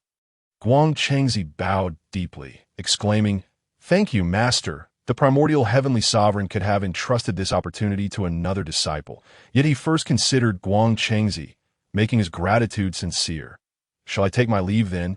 "Go." The primordial heavenly sovereign waved his hand lightly. Across the vast expanse of the primordial continent, Li Chun soared rapidly, scanning the human tribes below with his divine sense. He had spent several months searching for the human settlements in the eastern region of the primordial land. Yet he had still not encountered any trace of Fuxi. After continuing his search for over half a month, Li Chun abruptly halted, turning to gaze in a particular direction, a look of delight illuminating his face. "Have I found it?" he murmured, swiftly making his way towards that direction. Upon arriving at his destination, another of his avatars had already been waiting there for some time. Moments later, the other two avatars also joined him. With a wave of his hand, Li Chun reintegrated the three avatars into his being. After all, it was impossible for him not to have mastered the triple avatar technique he had created. The purpose of the avatars was to expedite the search for the reincarnated Fuxi's whereabouts. Gazing down at the tribe of several 100,000, Li Chun produced his Qianji Cho and commenced his calculations. Days later, he exhaled deeply, his eyes gleaming with insight. The Huangxiong tribe must be the one where Fuxi has been reincarnated. Li Chun mused. Fuxi, also known as Tai Hao, is indeed connected to the name of the tribe where he was born. With the tribe identified, Li Chen's search became significantly easier, as it was merely a human tribe of several 100,000. With a sweep of his divine sense, he quickly discerned the information of those below. Li Chun swiftly pinpointed the reincarnated Fuxi, who was yet to be born, still nestled within his mother Huaxu's womb. Though Fuxi had not yet come into the world, signs of his extraordinary nature were already manifesting. At night, Huaxu's abdomen would emit a faint glow, allowing glimpses of the fetus within, quite astonishing indeed. Li Chun furrowed his brow slightly, recalling the original storyline, where Guang Chengzi would take Fuxi as his disciple, subsequently teaching the divine farmers Xin Yuan and others, thus becoming the sage of humanity. It seemed he had merely taken the lead. Should Guang Chengzi arrive later and encounter Fuxi, he would surely shamelessly utter something about fair competition while scheming behind the scenes. This was not without precedent. During the later stages of the Feng Shen era, he had killed the disciple of the Taoist Duo Bao, the holy mother of fire spirit, and even provocatively returned the disciple's relics to the Jie sect, claiming to return treasures, all to escalate tensions and draw everyone into the fray for the Feng Shen list. If Guang Chengzi were to openly seize this opportunity, he, as a Deluo golden immortal, possessed strength far superior to Li Chen's, making it uncertain whether he could outmaneuver him. It seemed that some crafty measures would be necessary, Li Chen pondered. Taking a step forward, the surrounding space shifted, and Li Chun entered the tribe's tent. It was night. Huaxi was already asleep, yet her abdomen continued to emit a faint golden light. Li Chun approached and gently touched her belly, feeling Fuxi kick against his palm, sensing the strength conveyed through his touch. Li Chun chuckled. "Fear not. I shall be your master in the days to come." Upon hearing Li Chun's words, the fetus within Huaxi settled considerably, and the golden light emanating from her abdomen intensified, as if assessing Li Chun's qualifications to be his master. Moments later, the golden glow returned to its original state, seemingly acknowledging Li Chun's title as teacher. Li Chun then took a step back and began to weave a series of seals. In no time, several runes emerged from his hand gestures and gradually entered Huaxi's womb. As the runes continued to merge, the once glimmering abdomen gradually dimmed. The extraordinary phenomena vanished, and upon inspection, Fuxi within Huaxi's womb appeared no different from an ordinary human child. Li Chun nodded in satisfaction. The runes he had just cast were celestial symbols that concealed the heavenly secrets, capable of masking Fuxi's extraordinary traits and the anomalies surrounding his birth. Thus, when Guang Chengzi arrived, he would be unable to accurately locate the reincarnated Fuxi, but of course, that was not sufficient. He still needed to guide Guang Chengzi to choose the wrong options. Otherwise, even if he concealed the heavenly secrets, Guang Chengzi, driven by determination and persistent inquiry, could still uncover Fuxi's reincarnated form. After completing these tasks, Li Chun exited the tent, contemplating for a prolonged moment before gradually dissipating into the air but on the sun star. The young golden crow had just emerged from the sun god palace, ready to fulfill his celestial patrol duties. However, upon witnessing the scene before him, his expression turned to one of furious indignation. A fruit from the fusang tree had been stolen. No, it was not precisely theft. The perpetrator had left a note beneath the fusang tree, claiming to borrow a fruit, promising to return it in the future. Yet to the young golden crow, this seemed no different from theft. He harbored a deep-seated distrust towards the inhabitants of the primordial land. There was no way the item taken would ever be returned. After simmering in anger for some time, the young golden crow relaxed his clenched fist. The times had changed. He was no longer the 10th prince of the heavenly court. Now his survival hinged on the primordial realm's necessity for the sun, and his role as the golden crow tasked with celestial patrol. Otherwise, he would have met the same fate as his 9 brothers, who perished at the hands of the Wu clan's descendants during the catastrophic battle. Reduced to such a state, the theft of a single fusang fruit seemed trivial in comparison. After all, the intruder had managed to stealthily enter the sun god palace and abscond with the fruit. If the other party were to be a bit more impolite and resort to outright theft, given his strength, it is likely he would be unable to prevent it. The difference would merely lie in whether the opponent stealthily took the fusang fruit or brazenly claimed it after delivering a beating. With a deep sigh, the little golden crow boarded his solar chariot, embarking on yet another grueling day of work. Previously, he was accompanied by his 9 elder brothers taking turns, but now he was left alone. With no time for rest, forced to work every single day. After obtaining the fusang fruit, Li Chun returned to the Huangxiong tribe where Fuxi resided. He opened his divine consciousness to explore the infants in the womb who were the same age as Fuxi. Before long, Li Chun identified several suitable candidates, and, after careful consideration, chose one with promising innate qualities. Under the cover of night, he entered the tent of that tribal family, glancing at the fusang fruit in his hand. He felt a twinge of reluctance to use it, as it was indeed a fruit born of the legendary fusang tree, one of the 10 primordial spiritual roots, its effects rivaling those of Yun Zhongzi's celestial apricot and the Queen Mother's peaches. He extracted the essence of the fusang fruit and, with a deft motion, funneled it through the mouth of the expectant mother directly into the navel of the unborn child. Li Chun channeled his magical energy, enabling the infant to absorb the essence of the fusang fruit as fully as possible, while simultaneously nurturing the child's foundation to enhance its cultivation potential. This process continued throughout the night, and soon the pregnant woman's abdomen glowed with a mystical azure light, an extraordinary sight indeed. Li Chun nodded in satisfaction. After his intervention, should the child embark on the path of cultivation in the future, its progress would undoubtedly surpass that of ordinary individuals, achieving remarkable speed, fortified by the Fusang fruit, and its innate talents would rival those of the primordial races within the wilderness. At present, the fortunes of the human race were on the rise. And if he were to strive diligently, coupled with a stroke of luck, he might even attain the status of a great Luo. Engaging in all of this, Li Chun felt no psychological burden. Although he regarded the child merely as bait, without his presence, the child would likely lead an ordinary life. Even if he entered the path of cultivation, it would be exceedingly challenging to attain a position of scattered immortality. Utilizing the heavenly mechanism prediction, Guang Chengzi discerned the reincarnation of Fushi Lei towards the eastern part of the wilderness continent. Upon reaching the eastern expanse, he commenced his search through various tribes.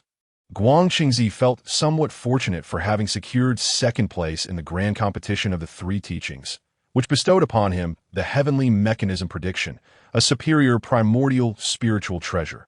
Otherwise, given the vastness of the wilderness and the multitude of human tribes, he would have been at a loss without the prediction's guidance. After a thorough search, following the predictions, Guang Chengzi finally arrived at the Huangxiong tribe. Observing the bustling crowd below, he activated the heavenly mechanism prediction once more, hoping to deduce the identity of Fushi's reincarnation. Moments later, Guang Chengzi shook his head in disappointment. It appeared that he had reached the limits of his divination, as the origins and connections of the human emperor were shrouded in the mysteries of the heavens. And with his current strength, he could not pinpoint an individual. However, Guang Chengzi did not lose heart. Having come this far, he could ascertain the general situation of the Huangxiong tribe, which boasted a population of several hundred thousand. With the heavenly mechanism prediction stowed away, he expanded his divine consciousness to survey the area, gathering intelligence. Shortly thereafter, a satisfied smile graced Guang Chengzi's face. Found it. With that, he revealed his true form, descending gracefully from the sky. During his recent scanning, he had learned that a child had just been born in the Huangxiong tribe, arriving with the divine light and accompanied by the celestial phenomenon of a human-headed, serpent-bodied deity celebrating the miraculous birth. Fushi, being the elder brother of Nuwa, also bore the form of a human head with a serpent's body. Thus, it was not difficult to deduce that this child was indeed the reincarnation of Fushi and would become the future human emperor. Guang Chengzi summoned auspicious clouds and descended, capturing the attention of the gathered crowd. "Look, an immortal. He seems to be heading that way. Let us follow him," observing the fervent admiration in the eyes of those pursuing him. Guang Chengzi felt a swell of pride. Maintaining his celestial demeanor, he approached the household he had pinpointed and, with a flourish of his talisman, declared, "I am Guang Chengzi, one of the 12 golden immortals of the Chan teaching." Hearing his words, the family within rushed out, kneeling in reverence. "We did not know the immortal had arrived. Forgive our lack of proper welcome." Guang Chengzi smiled gently, raising a hand to assist them back to their feet.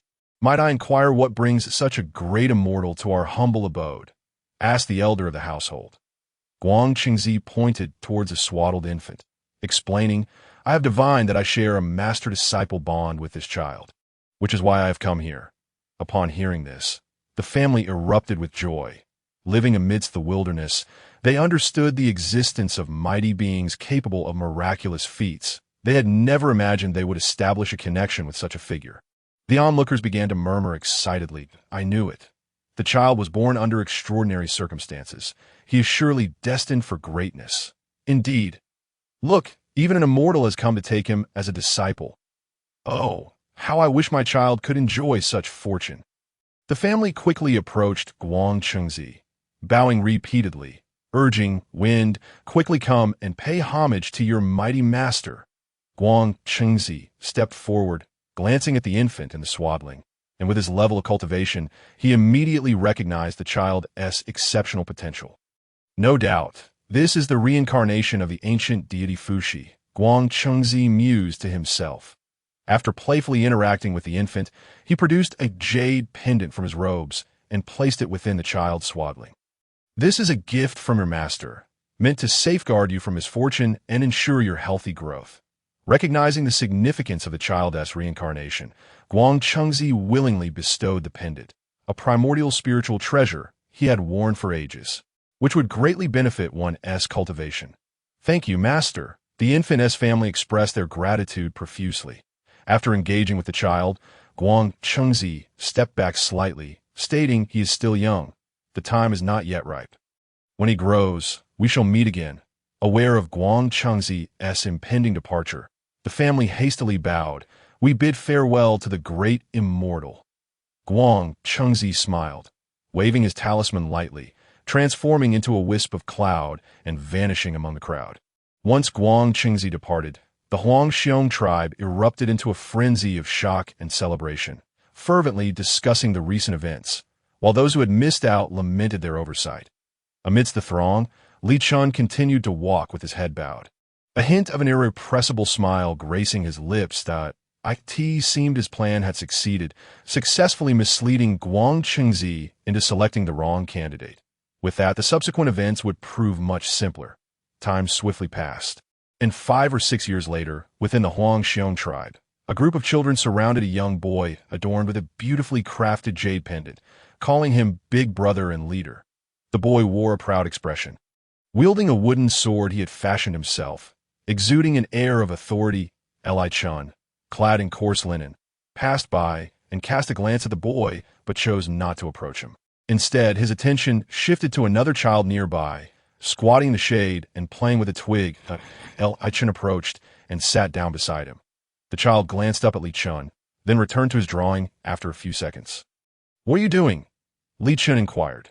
"Drawing," the child replied, using the twig to point out, "This is a bird, and this is a fish in the water." Li Chen observed the child's artwork with interest, recognizing it as a precursor to the written language of the human race. Once the child finished his explanations, Li Chen spoke up. "How about I teach you something even more fun?" "What is it?" The child looked over with sparkling eyes. Li Chen took out the heavenly mechanism tokens and casually placed them on the ground. "How about I teach you fortune-telling?" "Is it fun?" "Of course, it's quite enjoyable."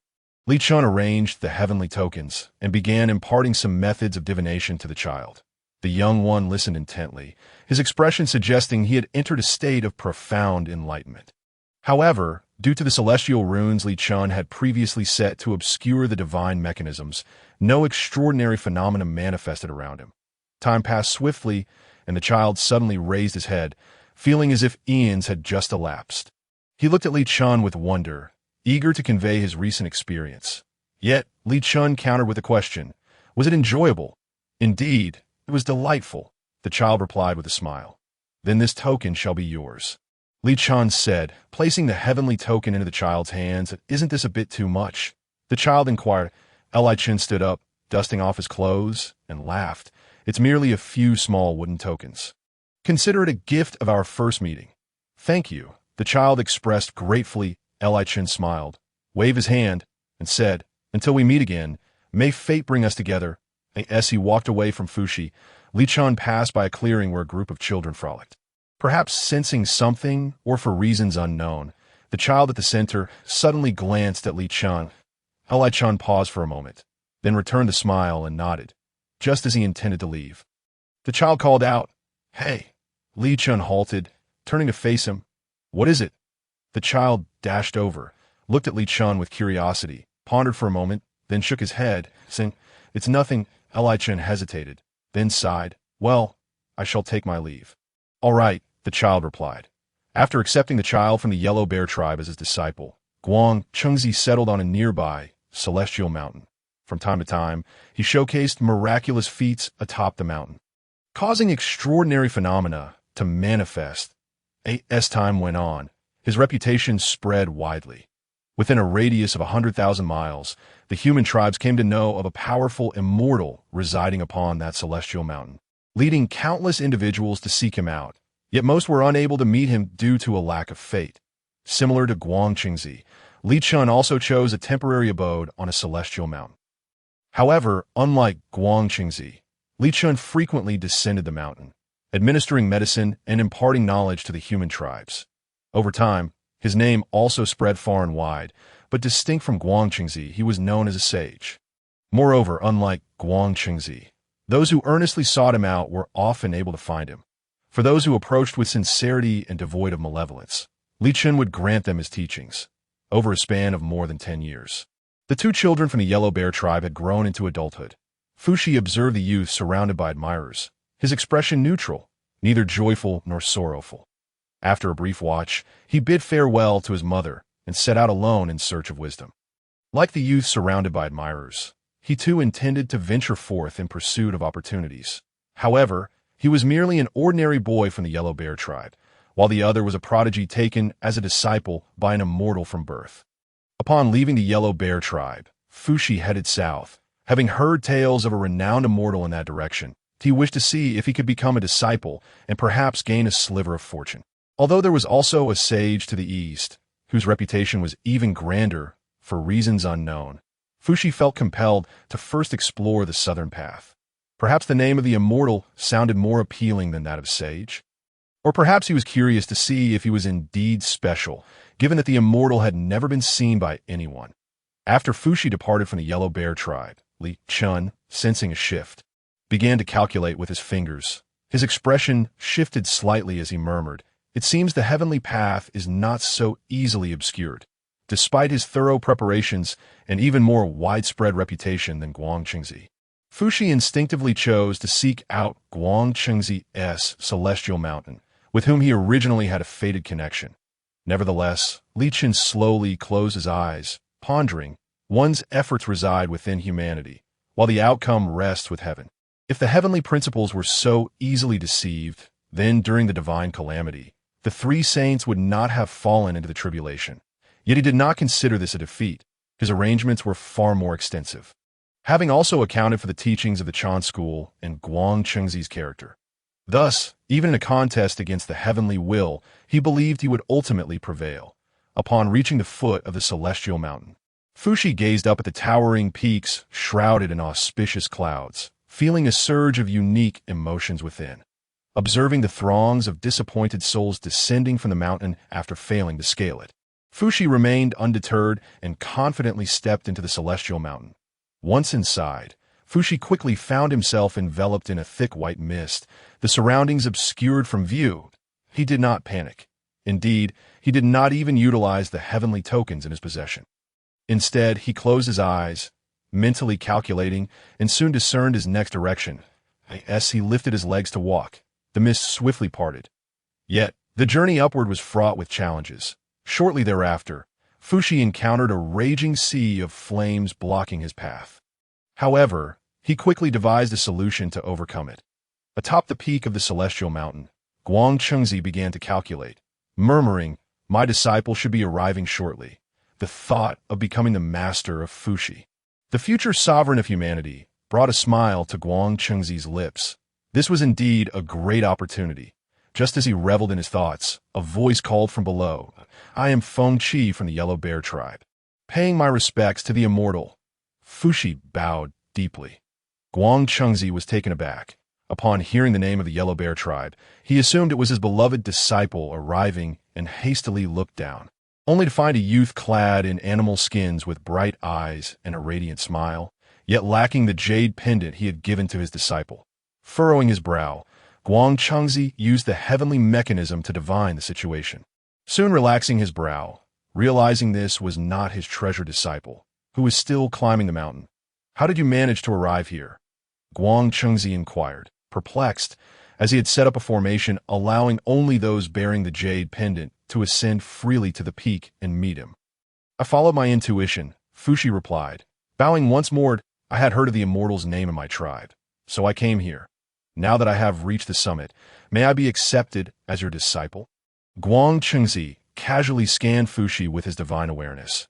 Noting the youth's average aptitude, he frowned and replied, "That is not possible. There is no fated connection between us as master and disciple." Fuxi, feeling somewhat disheartened, questioned, "But did the immortal not set this formation as a test? I have already passed it, so why can I not be accepted?" "Who said this was a test?" Guangchengzi retorted, "That is merely a vain conjecture of immortals. In the vast wilderness, the fates of master and disciple intertwine, bound by cause and effect. The Chan school operates in such a manner accepting only disciples with profound backgrounds, as the foremost among the 12 golden immortals of the Chan school. Guang Qingzi could not simply accept an ordinary mortal as a disciple. Furthermore, he already had a chosen disciple nearing arrival, one with a much greater lineage. Fushi was momentarily speechless, pursing his lips, unsure of how to respond. Just as he was about to leave, a familiar voice called from behind. "Feng Qi, you've come too?" Turning, Fushi saw it was a youth who had ventured out alongside him from the Yellow Bear tribe in search of opportunities. Fushi nodded, recognizing that although they were not particularly close, they shared a bond as fellow tribesmen. He had initially intended to inform the youth that the immortal had no intention of accepting disciples. But just as the words were on the tip of his tongue, he heard Guang Chengzi's voice, "Why disciple? You have arrived?" Fushi's eyes widened, turning to look, as Guang Chengzi's tone was filled with affection and warmth, starkly contrasting the cold demeanor he had shown Fushi earlier. It soon dawned on him that this immortal was likely the one who had taken Feng Qi as his disciple even before birth. Feng Qi, realizing the truth, approached and knelt, proclaiming, "I am Feng Qi from the Yellow Bear tribe, paying my respects to the immortal." Guang Chengzi grinned broadly and replied, "Good, good, good. However, now that you have grown, it is time for you to address me as your master." Upon hearing this, Feng Qi immediately corrected himself, exclaiming, "Master." Upon hearing the address from Feng Ho, Guang Qingzi's face nearly blossomed with joy, as he nodded incessantly to convey his satisfaction. Meanwhile, Fushi stood to the side, feeling as though he were merely a backdrop, completely overlooked by them. After a few moments of dazed contemplation, Fushi exhaled softly and turned to descend the mountain. Feng Ho, upon noticing this, intended to call him back, but was interrupted by Guang Qingzi, who exclaimed, "You two are different. He has his own destiny." Upon hearing Guang Chengzi's words, Feng Ho fell silent, observing Fushi's somewhat desolate figure as he walked away. Guang Chengzi squinted, casting one last glance at Fushi, sensing something amiss within his heart. However, he chose not to dwell on it, for today marked the joyous occasion of formally taking on a disciple. As Fushi descended from the celestial mountain, he took a final look at the lofty peaks shrouded in auspicious clouds before gently shaking his head. "Perhaps my destiny does not lie here," he mused, watching the throngs of people intent on climbing to the summit. Fushi had no intention of revealing the truth. Such matters would hardly be believed, and they might even accuse him of trying to dissuade them. Upon leaving the celestial mountain, Fushi set forth towards the east, where resided a renowned sage who might accept him. He traversed numerous hardships and braved many perils along the way. Ultimately, fortune favored him, and he arrived at the celestial mountain where the sage dwelled. That a cursory glance revealed that the mountain bore no remarkable features. It appeared no different from an ordinary hillock. Moreover, the locals of the mountain's base shared that the sage often descended, and they would occasionally engage in casual conversations with him.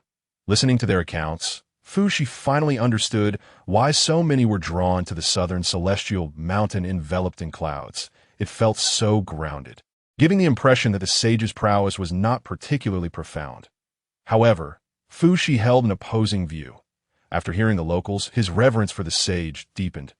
Such an approachable sage, in stark contrast to the earlier immortal who stratified people into ranks, was superior in every aspect. After expressing his gratitude to the locals, Fushi ventured into the mountain, finding this ascent no different from his usual traverses. There were no extraordinary trials to endure. Unlike his previous experience entering the celestial mountain, which had been fraught with challenges, the very moment Fushi began his ascent, Li Chun, seated cross-legged within the mountain, opened his eyes, a faint smile gracing his lips. "You've arrived?" Although Fushi's first destination had been the mountain of Guang Qingzi, he had anticipated that, given Guang Qingzi's penchant for judging others, he would surely decline to accept Fushi as a disciple. Fushi swiftly scaled the mountain from its base to the summit, and after a brief survey, he identified a pavilion. As he approached with brisk strides, he encountered a strikingly handsome young man of similar age seated cross-legged at the pavilion center. Fushi made no disturbance, instead waiting quietly at the side, feeling an inexplicable sense of familiarity with this sage before him. After a moment, the sage slowly opened his eyes, Observing this, Fu Shi immediately bowed and declared, "I am Feng Qi of the Huang Xiong tribe. I pay my respects to the sage." Li Chen nodded lightly, a smile illuminating his gaze as he regarded Fu Shi. Yet, Fu Shi found himself perplexed by Li Chen's intentions and continued, "I have traveled a great distance to seek your guidance, esteemed sage." Li Chen nodded again. Fu Shi's confusion deepened. Had the sage truly agreed? What other option is there? Li Chen replied with a smile. Fu Shi's bewilderment grew. Were there no trials to endure? This pursuit of a mentor had proceeded so smoothly. He had encountered no difficulties, and upon meeting the sage, a mere inquiry had sufficed for acceptance. It felt surreal. There is no need for trials. I am rather easygoing and guided by intuition. Li Chen chuckled. I often descend the mountain to impart minor spells to mortals. Fu Shi blinked in surprise. This sage was indeed unlike the previous immortal. Speaking of the Huang Xiong tribe, I visited there many years ago. Yes, that's so. Fu Shi expressed interest. Indeed, Li Chen replied with a grin. I even taught a child there the art of divination. I wonder if he still practices. Fu Shi paused, memories resurfacing from a childhood afternoon, that he reached into his pocket and retrieved several divination tokens. I Chan feigned astonishment, remarking, "These tokens closely resemble those I gave to that child." A smile spread across Fu Shi's face. It seemed his destiny lay here. Sage, could it be that I am that very child? Li Chen's eyes sparkled with intrigue as he approached to scrutinize Fu Shi closely. He indeed bore a striking resemblance. Fu Shi found himself in a mix of amusement and disbelief. It wasn't merely a resemblance. He was that child. It appears we are quite fated, Li Chen remarked. No wonder I felt an instant connection upon seeing you. Then, Fu Shi hesitated. What should I call you? Li Chen nodded gently. You should address me as master. Joy illuminated Fu Shi's face as he knelt. Proclaiming master, at that moment, as Fu Shi bowed, Li Chen felt a strange sensation flicker within, as if a connection had formed with something profound. The fate of the human race. Li Chen speculated inwardly. Rise, Li Chen instructed. Since you have taken me as your master, it is only fitting you learn about my origins. Please enlighten me. Master, Fu Shi replied respectfully, I am a disciple of the second generation of the Jie Jiao. The current Tantian saint is your senior. From this day forth, you shall be considered a member of the Jie Jiao. Upon hearing Li Chen's words, Fu Shi's eyes widened in astonishment, his entire being rendered momentarily speechless. The name of Jie Jiao echoed with renown throughout the primordial realm, and the name of the Tantian saint was known to all Dai who think his master hailed from such illustrious lineage. It might well be a blessing that he had not joined the ranks of the previous immortal. Since taking Fu Shi under his wing, Li Chen began imparting the methods of cultivation. Time flowed like a river, and decades slipped by in the blink of an eye. Over these years, alongside the teachings of cultivation, Li Chen also instructed Fu Shi in the art of divination. After all, this human emperor would eventually excel in the innate 8 trigrams divination technique, with the foundation provided by Li Chen's insights into the Qing Shi astrology technique. Fu Shi's divination skills rapidly advanced over the decades, allowing him to establish his own method. Moreover, due to his bearing the fate of the human race, Fu Shi's strength grew exponentially, reaching the level of Xian within a short span.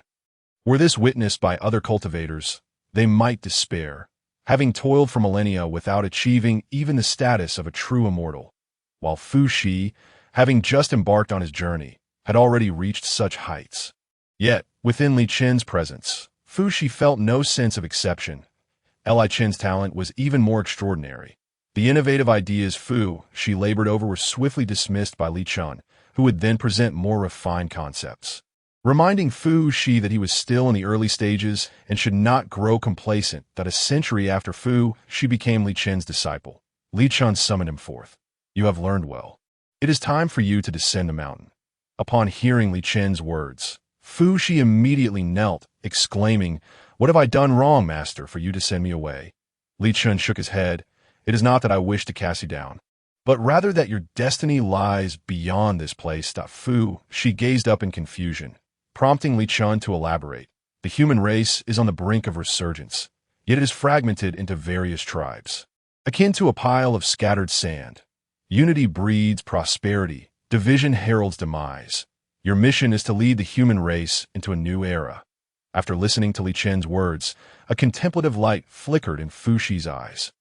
Since his birth, he had felt a peculiar calling, as if something awaited his action. Now, with his master's guidance, he finally comprehended, and his gaze brightened with newfound clarity. Thank you, Master, for illuminating my path. I shall choose a day to descend the mountain and fulfill my mission. Descending from a mountain, Fuxi offered a profound bow towards the peak before hastening back to his tribe. After spending several decades in pursuit of enlightenment, a profound sense of homesickness enveloped him. Employing a cloud-summoning technique, he returned to the tribe in less than half a day, a speed that eclipsed his previous pace by myriad times. Upon arriving above the tribe, he was greeted by a grand welcoming ceremony, which left him puzzled as to how the tribespeople knew of his return. However, as his divine perception swept over the crowd, it landed upon Feng Ho, who was being celebrated at the center, and he realized that this was not a welcome for him. Fuxi let out a bitter smile, acknowledging that Feng Ho was receiving far better treatment regardless of the circumstances. After finding a secluded spot to land, Fuxi made his way home. I end this primordial era, where spiritual energy was abundant. The lifespan of the human race, though brief, could extend to a couple of centuries. Thus, although he had been away for several decades, his parents were still alive. Huaxiu expressed her concern for his experiences over the years, and upon learning that Fuxi had taken an immortal as his master, she was filled with joy, exclaiming that her son had indeed made a name for himself. My dear, now that you have returned, you want to leave again, will you? Huaxiu asked, gently stroking Fuxi's hand. Fuxi shook his head. I shall not depart again. I have completed my studies and return now, with pressing matters to attend to.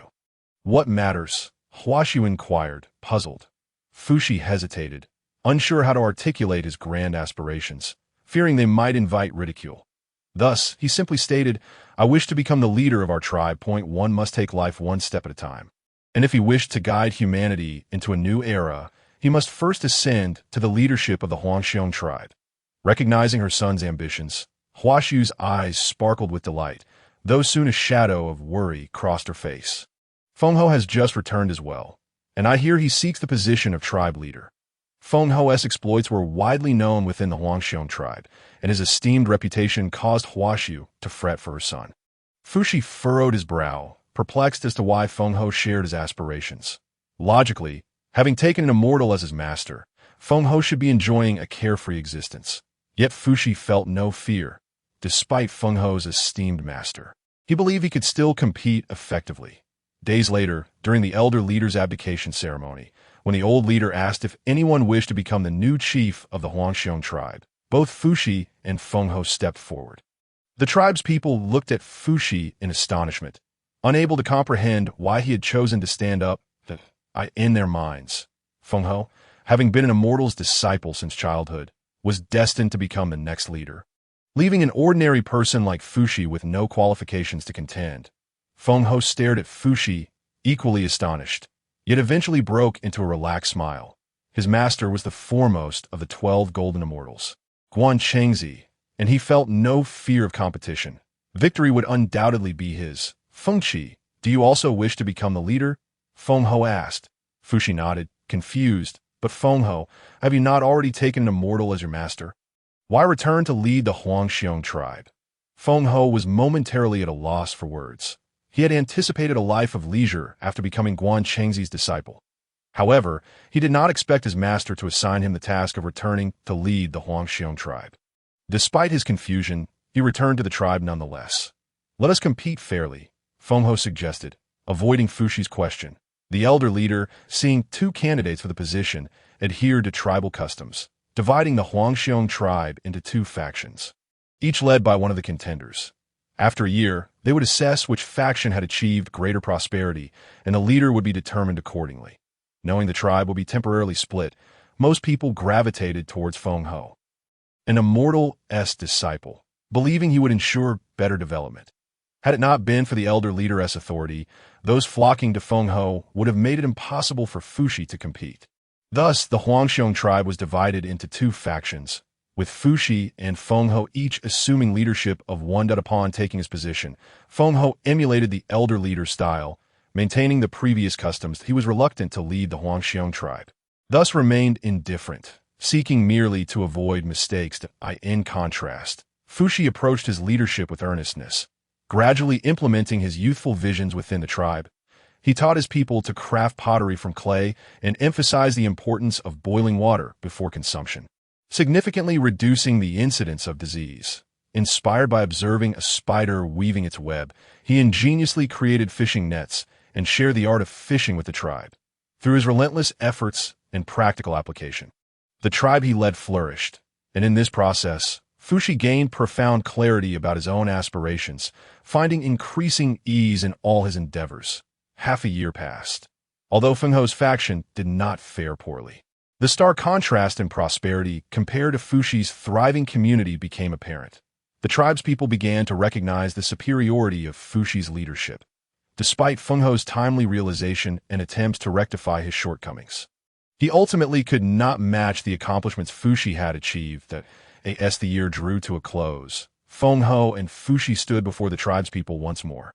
Feng Ho wore a complex expression. He was reluctant to accept defeat, but also felt a twinge of relief. If he lost, he could avoid the burdens of leadership and return to a life of leisure.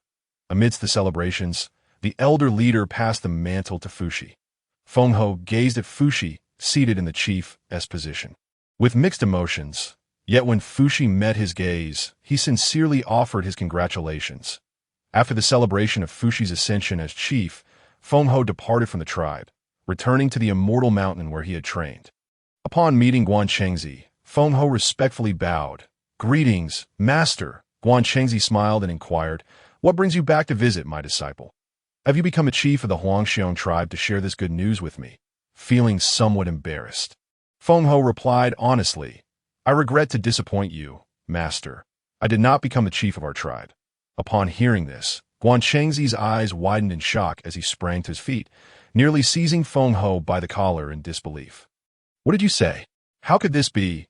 Guanchengzi's reaction startled Feng Ho, who felt a pang of guilt as he stammered, "I was unable to become the chief of the Huangxiong tribe." Guanchengzi's eyes bulged in disbelief. "How could this happen? Tell me everything that transpired." Feng Ho, puzzled by Guanchengzi's intense concern over the leadership position, recounted the events truthfully. "What? You lost to someone else, and the position was given away?" Guanchengzi erupted in fury. His anger was understandable. To aspire to become the sovereign of humanity, one must first secure leadership of one's own tribe. Without that, how could he hope to become the supreme ruler of humanity? Witnessing Guanchengzi's rage, Feng Ho felt lost. He had always known his master to be gentle and patient, and this was the first time he had seen him in such a state. "Master, it is merely a tribal leadership position. There is no need for such anger," Feng Ho attempted to reason. "Even if one leads a tribe of tens of thousands, what significance does it truly hold? It is far better to invest that time and energy in cultivation, striving to attain the golden immortal path and achieve longevity in this world." Guanchengzi raised his hand as if to strike, but ultimately refrained, his frustration transforming into a steely resolve. "You do not understand. One misstep leads to another." Though Guanchengzi was furious, he maintained his composure. After pacing thoughtfully for a moment, he devised a plan. He then took Feng Ho by the hand and began walking down the mountain. "Master, where are we going?" The wind after was being pulled away, filled with confusion. "Return to the tribe. I shall make you the leader of your people," Guanchengzi responded. However, the wind after showed evident reluctance. Having already been bested, how could he return with his master to usurp the leadership from the very person who had defeated him? What a loss of face that would entail. Sensing wind after's resistance, Guanchengzi turned and said, "You still do not understand. Everything your master does is for your own good." Without heeding wind after's objections, he directly hauled him onto his majestic crane and soared towards the Huangxiong tribe. Once seated in the position of leadership, Fuxi inexplicably felt a slight loosening in his own realm. Yet he paid it no mind, as his thoughts and energies were devoted to effectively managing the Huangxiong tribe. After formulating new regulations, Fuxi was about to announce them. But as he stepped out, he heard the jubilant cheers of the tribespeople gathering together. initially intent on investigating. He soon realized the crowd was approaching him. After waiting a brief moment, Fushi spotted the two individuals at the center of the throng. The wind after and the celestial being who had previously rebuffed him. Fushi's eyes flickered with uncertainty. What could this signify? Unaware of the great deity's arrival, I have failed to extend a proper welcome. Fushi approached and bowed, despite not fully understanding the situation. The necessary etiquette must still be observed. Guang Chengzi glanced at Fushi, snorted derisively. So, you are the current leader of the Huang Xiong tribe. Sensing Guang Chengzi's malice, Fushi's demeanor shifted. He straightened his back and replied, Indeed, great deity, what brings you here? You have usurped the leadership position that rightfully belonged to my disciple. How can you inquire what I seek? Guang Chengzi retorted. Fushi, enraged, responded, We competed fairly, witnessed by hundreds of thousands within the tribe that I earned this position. How can you claim I took it from the wind after? Guang Chengzi scoffed. Do you not know why you emerged victorious? Are you unaware of the underhanded tactics you employed? Guang Chengzi first hurled accusations at Fushi that Fushi's eyes widened in surprise as he desperately defended himself. You slander me. On what grounds do you say such things? At this, Guang Chengzi laughed. On what grounds? Simply because I am the foremost disciple of the Chan school, the first student of the Yuqing saint. I can discern your underhanded methods with a mere calculation. To secure victory, you resorted to sabotaging the wind after's hunting and drove wild beasts to attack the tribe under her management. At this moment, Guang Chengzi was unyielding. To prevent any deviation from the wind after's rightful position, a slight exertion of power to intimidate was inconsequential. Once Guang Chengzi's words echoed in the air. The expressions of those present shifted, for the words of a celestial being carried weight. Moreover, with such a significant backing, his claims must hold truth. They were taken aback to learn that the wind after was such a person, covertly employing such tactics. How could he possibly defeat the wind after, who is a disciple of a celestial being? Fushi's face flushed with indignation. This was an undeserved calamity. He could hardly tolerate such an affront. He then cast a gaze towards the wind after, who, feeling the intensity of Fushi's stare, dared not meet his eyes and instead closed them in shame. Had it not been for Guang Chengzi pulling him along, he would never have resorted to such actions. After reaching the pinnacle of his fury, Fushi's emotions suddenly calmed. What do you wish to do? He inquired, his tone laced with a hint of menace. Step down and restore the position that rightfully belongs to the wind after, Guang Chengzi replied, a smirk forming at the corners of his mouth, as if he had clinched victory. Fushi felt a surge of emotions. He had initially contemplated invoking the name of Lycan, but after a moment's hesitation, he refrained. He then watched as Guang Chengzi summoned the former leader, once again conducting the abdication ceremony, transferring the leadership to the wind after. Seeing the wind after seated in what should have been his rightful place, Fushi's heart was a tumult of emotions. The celebratory shouts were grating to his ears, and he returned home in a daze. His mother, concerned, inquired about what had transpired. After recounting the events, the family exchanged glances, unsure of how to proceed. After hastily gathering his belongings, Fushi resolved to take his family away from this place of sorrow and seek a new tribe to join. As Fushi's family exited the Huang Xiong tribe, silence enveloped them. His mother, Huaxiu, turned back every few steps, glancing at the tribe where they had spent so many years, her heart heavy with reluctance. They felt akin to defeated hounds, with no choice but to depart. After walking several miles, Fushi suddenly heard a commotion behind him. After casting a protective spell over his family, he turned back in confusion. Moments later, a throng of tribespeople emerged from the underbrush, many of whom had been divided and assigned to Fushi's side during the earlier turmoil. Upon seeing Fushi, their faces lit up with Jie Jiao. Last we've found you, exclaimed a burly man that I refuse to believe that celestial being's words. I only recognize you as our leader. Indeed, wherever you go, we shall follow. The crowd echoed in unison. Overwhelmed by the support of his kin, tears welled in Fushi's eyes. Nodding heavily, he led the thousands of followers who stood by him towards the next suitable dwelling area. In the leader's tent, the wind after sat uneasily in the position of authority, feeling as though he were perched on needles. Before long, he stood up. Outside the tent, Guang Chengzi observed Fushi departing the Huang Xiong tribe with a large group. deep in thought about whether to eradicate his rival entirely. After a moment of reflection, he deemed such an action unnecessary. His disciple had ascended to leadership, and the subsequent events would unfold seamlessly. In the end, Fuxi would fade into obscurity, lost to the annals of time. Should he eliminate Fuxi, it would only reveal his own insecurities, proving that he had relied on coercion. Turning his gaze, Guang Chengzi noticed the wind after rising from the leader's seat and furrowed his brow. Asking, "Are you blaming your master?" The wind after harbored such thoughts but dared not voice them, merely muttering. "No," Guang Chengzi sighed, speaking earnestly, "do not blame me. In this world, one must vie for everything that I understand, but what significance does this leadership hold?" The wind after finally voiced the question that had lingered in his mind. Guang Chengzi regarded him intently and replied, "At this point, I shall no longer conceal the truth from you." Upon hearing this, the wind after's curiosity was piqued, and he looked at Guang Chengzi with interest. The latter continued, "In truth, your identity is not that of an ordinary mortal." "Really?"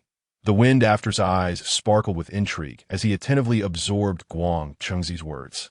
"You are, in fact, the reincarnation of the ancient deity Fuxi, destined to become the emperor of the human race." The wind after's eyes widened in astonishment. They, as humans, were well aware of Fuxi, the brother of Nuwa. "I am the reincarnation of the great Fuxi?" he asked in disbelief.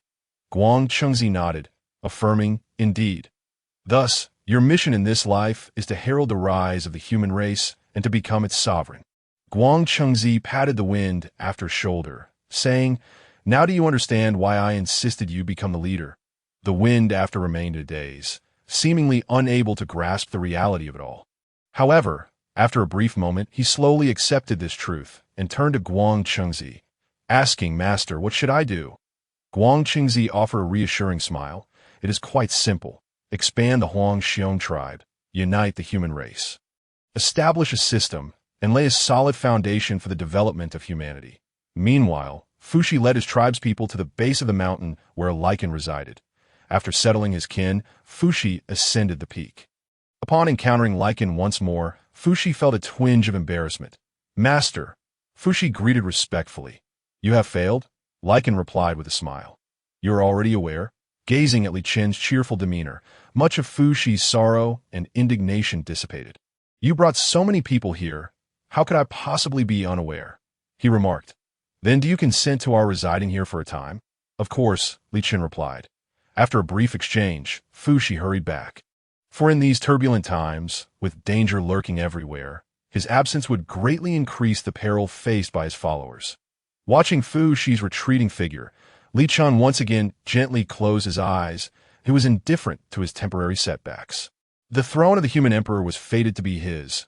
Aside from Fuxi, none were permitted to interfere, and these trials would ultimately serve as catalysts for Fuxi's growth. After receiving Li Chen's approval, Fuxi began to settle his kin at the foot of the mountain, and the tribe was renamed the Bear Tribe. He continued to implement the systems he had previously devised within the tribe. He crafted more earthenware tools, taught others how to tame wild beasts in a livestock, and began constructing houses from timber, which were far sturdier than the previous tents. Under Fuxi's benevolent governance, the Bear Tribe flourished. Moreover, he generously shared methods to enhance productivity, and over time his reputation spread, attracting numerous smaller tribes to join the Bear Tribe. Within a few years, the Bear Tribe had regained its former population of several hundred thousand. Simultaneously, Fuxi's cultivation unknowingly advanced to the golden immortal realm. However, it was from his vantage point on the mountain that Li Chen perceived the human race's fortune beginning to converge here. Fuxi's elevation in cultivation was a manifestation of that gathering fortune point. One day, Fuxi ascended the mountain once more to pay his respects to Li Chen. "Master," Li Chen slowly opened his eyes and inquired, "What is it?" Fuxi produced a pile of knotted cords and set them on the ground, saying, "As the Bear Tribe grows, the need for documentation increases, yet these knots have become so numerous that at times I can scarcely discern the original records." Hearing Fuxi's description, Li Chen smiled knowingly, realizing that humanity's development was about to enter a new phase. "What do you seek?" Li Chen asked. "I wish to find a more convenient tool for recording these events." Fuxi replied, hoping Li Chun would bestow upon him a magical artifact that would allow the user to discern the thoughts and intentions of the previous recorders merely by touching it. Li Chun casually retrieved a bamboo slip from his robe and handed it to Fu Shi, who accepted it with curiosity, noting that it contained a simple divine ability he had practiced long ago. "What is the meaning of this?" Fu Shi inquired, puzzled. "What does this bamboo slip contain?" Li Chun guided at a minor divine ability. "How can you tell it is a minor ability?" "From the celestial script inscribed upon it. The law cannot be articulated. Hence, when recording divine abilities, they employ celestial script. This script embodies the essence of the Tao, with each character encapsulating myriad meanings. Often, 4 or 5 characters can convey what would otherwise require countless words. Individuals of varying talents perceive different interpretations, leading to disparities in their understanding of divine methods. As soon as Fu Shi finished speaking, his expression shifted as if he had gained insight, yet he remained somewhat confused and continued. "But Master, the people in my tribe are mere mortals that if we record in celestial script, they will surely be unable to comprehend it. It is akin to asking someone who has barely completed elementary school to understand the proof of the Poincare conjecture. To the knowledgeable, it is exquisite, but to others, it is incomprehensible." Chen continued. "The divine possess their own script, just as humans have their own." Fu Shi's eyes widened in realization, feeling an immense sense of relief. Observing Fu Shi's expression, Li Chun smiled, recognizing that sometimes a small nudge is all that is needed to unlock a multitude of possibilities. Li Chun stepped forward, picked up a twig, and drew a fish in the dirt, saying, "Do you remember this pattern?" Fu Shi leaned closer, examined it, and replied, "It is a fish swimming in water." Li Chun chuckled softly. "Exactly, and this represents the character for fish." A spark of enlightenment flashed in Fu Shi's eyes as he bowed deeply, exclaiming, "I understand now. Thank you, Master." After this revelation, Fu Shi hurried back to his wooden dwelling, tore a piece of beast hide, and took another twig to begin sketching on the ground. He envisioned a food item and sketched it out, eventually recording a satisfactory character onto the hide. Thus, he immersed himself in this endeavor for 4 or 5 days, until finally he laughed heartily, exclaiming, "It is done. The writing belonging to humanity has been created." Fu Shi rushed out, brandishing the beast hide, eagerly questioning passers-by if they recognized the meanings behind the characters. Most, through a mix of guesses and deductions, managed to decipher many of them.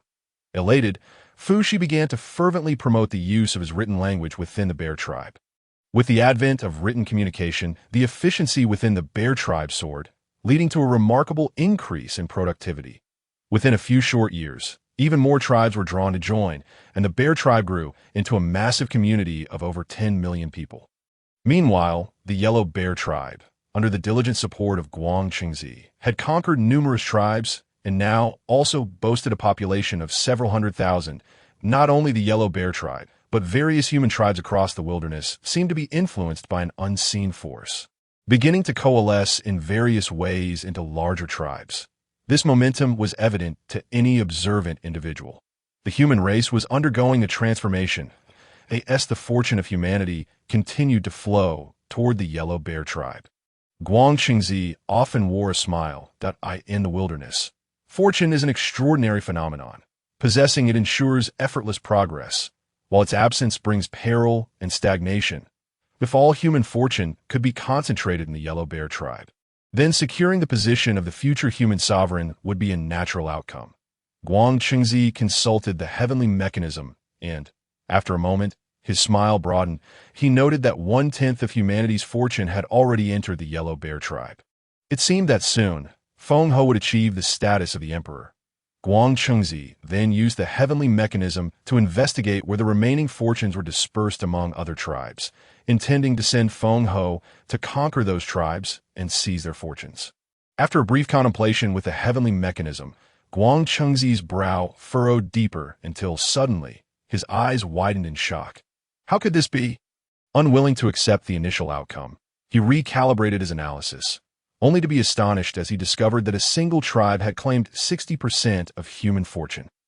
Panic surged through Guang Qingzi. Possessing such a significant portion of fortune could almost justify calling them the sovereign of humanity. If they were indeed the sovereign, then who was Feng Ho? This could not stand. He had to investigate the situation. With a change in expression, Guang Chengzi hurriedly exited the tent. I could see that moment. Feng Ho entered, noticing Guang Chengzi's anxious demeanor and asking, "Master, where are you off to in such a hurry?" Guang Chengzi regarded Feng Ho with a hint of discontent, pondering how his disciple seemed so lackluster despite having managed the Yellow Bear tribe for so long, still falling short compared to other tribes. Before Feng Ho could inquire further, Guang Chengzi ascended on a cloud and sped toward the bear tribe. Flying swiftly, Guang Chengzi soon arrived above the bear tribe, with a sweep of his divine sense. He observed the living conditions and state of the people below, and his expression shifted dramatically. The inhabitants of this tribe thrived and flourished, far surpassing the Yellow Bear tribe. Unlike the trickling waters of the Yellow Bear tribe, the fortune here flowed like the mighty Yellow River, continuously surging and converging. How could this be? As Guang Chengzi's expression grew increasingly grim, his consciousness meticulously scanned the human figures below, his lips murmuring incessantly. After a moment, his expression abruptly froze, and he turned his gaze toward a specific direction. On a distant high mountain, he sensed a familiar aura. In the next instant, Guang Chengzi vanished from his original location, only to reappear outside a small pavilion nestled within the mountains. Standing there, he observed Li Chen, who was seated inside the pavilion with his eyes closed, his gaze flickering with intense light. Li Chen. Guang Chengzi nearly spat out the name through clenched teeth. Li Chen slowly opened his eyes, having sensed the arrival of his counterpart long before. It had been quite some time since they last met. And with a respectful gesture, Li Chen greeted, "Greetings, senior brother Guang Chengzi," maintaining impeccable decorum. Guang Chengzi's eyelids twitched as he pointed towards the nearby bear tribe, questioning, "Is this all you're doing?" Li Chen shook his head, stating, "I have no such capability. If not you, then who else could it be?" Guang Chengzi shouted, "Currently, 60% of the human race's fortunes are concentrated here. What sinister plots have you employed?" Li Chen merely smiled in silence, observing the irate Guang Chengzi. Upon witnessing Li Chen's demeanor, Guang Chengzi gradually regained his composure and extended his consciousness again, carefully scanning the bear tribe below. When he discerned Fuxi's figure, Guang Chengzi's eyes widened in astonishment. "How could that fellow be here?" Li Chen chuckled softly. "He is my disciple. Why shouldn't he be here?" "Your disciple? What? Is it only permissible for senior brother to take disciples while I am barred from doing so?" Guang Chengzi sneered. "Has Uncle Tontian also advised you? It seems you wish to vie for this opportunity against me. But let me inform you, you cannot prevail. Is it because Feng Qi is the reincarnation of the great deity Fuxi? Is he the destined emperor of humanity?" Li Chen retorted. Guang Chengzi paused, gazing at Li Chen with confusion. "How do you know this?" Not one to be easily fooled, Guang Chengzi's mind began racing, quickly forming a conjecture. Just as this thought crossed his mind, he felt as if his heart had been tightly clenched, his unwavering gaze fixed upon Li Chen. "How did you know?" Li Chen produced the heavenly secret token that Fuxi had returned to him, shaking it lightly to him. "Why, junior brother has a certain understanding of the path of divination. If you can deduce the descent of the great deity Fuxi, then naturally, I can do so as well." Guang Chengzi recalled the events of that day when he took on a disciple, and his eyes widened in realization. The recruitment had gone too smoothly. Unable to locate Fuxi's reincarnation, he had heard someone mention the celestial phenomenon at Feng Qi's birth in passing conversation. Guang Chengzi stared incredulously at Fuxi, who was diligently attending to affairs below, murmuring, "Feng Qi is actually the reincarnation of Fuxi." Li Chen remained silent, while Guang Chengzi shook his head in a daze. "Feng Qi as Fuxi, ha ha ha." With a sharp sound, Guang Chengzi drew his treasured sword, pointing its blade at Li Chen. "You are robbing me of my opportunity." Li Chen, unwilling to back down, unsheathed his Zi Wei Star sword, equally formidable in its own right. "Initially, Feng Qi sought to visit you first. You missed the opportunity yourself. Can you truly blame me for that? If we consider the order of events, it is I, Li Chen, who cannot be accused of seizing Guang Chengzi's fortune. Rather, you are the one who arrived later. The truth was that he had employed every strategy to mislead the other, and when it came down to it, it was merely a matter of him safeguarding his own chance. Revealing Guang Chengzi's inadequacies in recognizing the truth. Should this reach the ears of the primordial heavenly venerable and the master Tongtian, he would undoubtedly be in the right. Li Chun had no reason to fear Guang Chengzi. He was not afraid to lay bare the situation, tearing the facade between them. Eventually, once Fuxi ascended to the position of humanity's emperor, the truth would come to light. It was only a matter of time. Guang Chengzi regarded Li Chun, who boldly faced him with sword drawn, pursing his lips in frustration. Very well, you are indeed bold, Li Chun. With that, Guang Chengzi sheathed his sword, having witnessed Li Chen's prowess. He knew he could not easily defeat him at this moment. Additionally, with the innate spiritual treasure, the golden-winged flying hammer, bestowed upon him by his master during the grand competition among the three teachings, should Li Chun choose to withdraw from battle, Guang Chengzi would be unable to pursue him. The crux was that Li Chun was also a disciple of the Jie sect. Although the three teachings had split, they still belonged to the same family. If it were to kill this rising star of the Jie sect, it would be difficult to escape the tongues of others, and Uncle Tongtian would not take such an offense lightly. Guang Chengzi shot a glance at Li Chun, snorting coldly. Just you wait. Li Chun smiled in response. Safe travels, senior brother Guang Chengzi. Most of Guang Chengzi's power was invested in the magical treasure, the Fan Tian seal, while he still possessed a set of falling treasure coins, should Guang Chengzi dare to employ it. Li Chun would certainly ensnare him. Then, he could use the Fan Tian seal to crush him.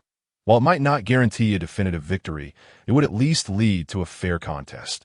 At that point, he would seize the Fan Tian seal, and he doubted that the primordial heavenly venerable would lose face by demanding it back from his disciple. Returning to the Yellow Bear tribe, Guang Chengzi was consumed by a torrent of rage. Upon entering the tribe, he quickly noticed the human fortune within the Yellow Bear tribe gradually dissipating, seemingly shifting towards the Bear tribe. This realization brought to mind Li Chen's earlier words, nearly causing him to spew a mouthful of old blood. Feng Qi, sensing Guang Chengzi's return, hurried over. Upon entering the tent and seeing Guang Chengzi's grim expression, he inquired with concern, "Master, what troubles you?" Hearing Feng Qi's voice, Guang Chengzi shot him a glare. His chest heaving to that moment, he felt his rationality teetering on the brink of collapse. After so much planning, only to discover he was merely a fool, played like a puppet by Li Chun. The psychological disparity was far too overwhelming for any ordinary person to bear. Feng Qi was taken aback by Guang Chengzi's gaze. "Master, what is the matter?" Guang Chengzi advanced and seized Feng Qi's collar, demanding, "Why didn't you inform me that you are not Fuxi?" Taken aback by Guang Chengzi's fury, Feng Qi stammered, "Master, did you not say I am the reincarnation of the great deity Fuxi?" Guang Chengzi forcefully shoved Feng Qi away, causing him to stagger backward. "You are not the reincarnation of Fuxi." Guang Chengzi pointed at Feng Qi, exclaiming, "Feng Qi is the reincarnation of Fuxi. I misjudged you when I accepted you as my disciple. I knew you could never surpass him." Feng Qi stood in stunned silence, overwhelmed by the influx of information that rendered his mind incapacitated. After a moment, he hesitantly asked, "Master, did you truly take me in because you believed I was Fuxi's reincarnation? What else could it be?" Guang Chengzi retorted. Feng Qi was left speechless, his mouth agape, unsure of how to respond. The decades of care and the bond between master and disciple were revealed to be built upon an entirely non-existent foundation. If he were not Fuxi's reincarnation, then none of the privileges he enjoyed were rightfully his. Feng Qi stood frozen, his mind a chaotic blur. As Guang Chengzi vented his frustrations, he gradually regained a semblance of calm.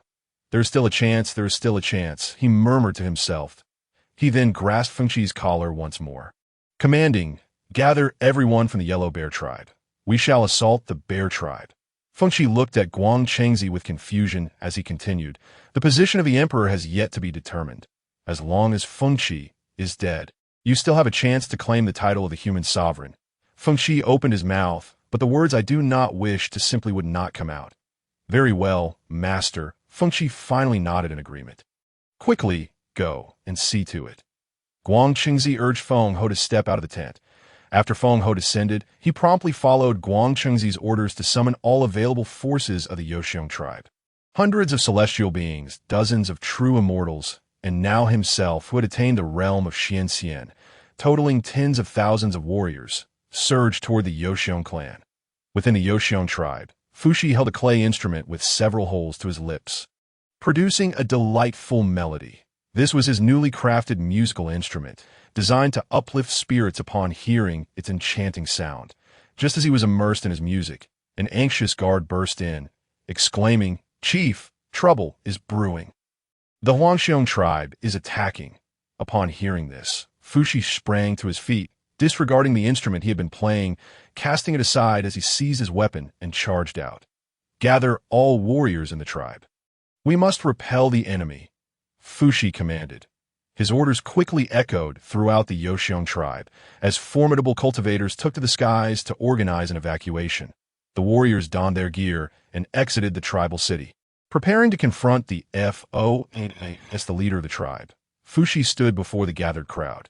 After a prolonged wait, the warriors of the Huangxiong tribe appeared, weapons at the ready, Fuxi, gazing at Feng Ho, who stood at the forefront of the opposing forces, called out, "Feng Ho, why do you seek to attack our Yoxiong tribe?"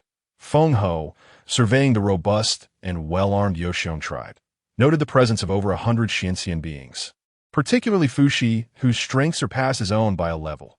Yet, Feng Ho felt no fear. His heart was resolute, longing to conclude the conflict between him and Fuxi, regardless of the outcome. "Kill!" Feng Ho raised his long spear and charged towards Fuxi.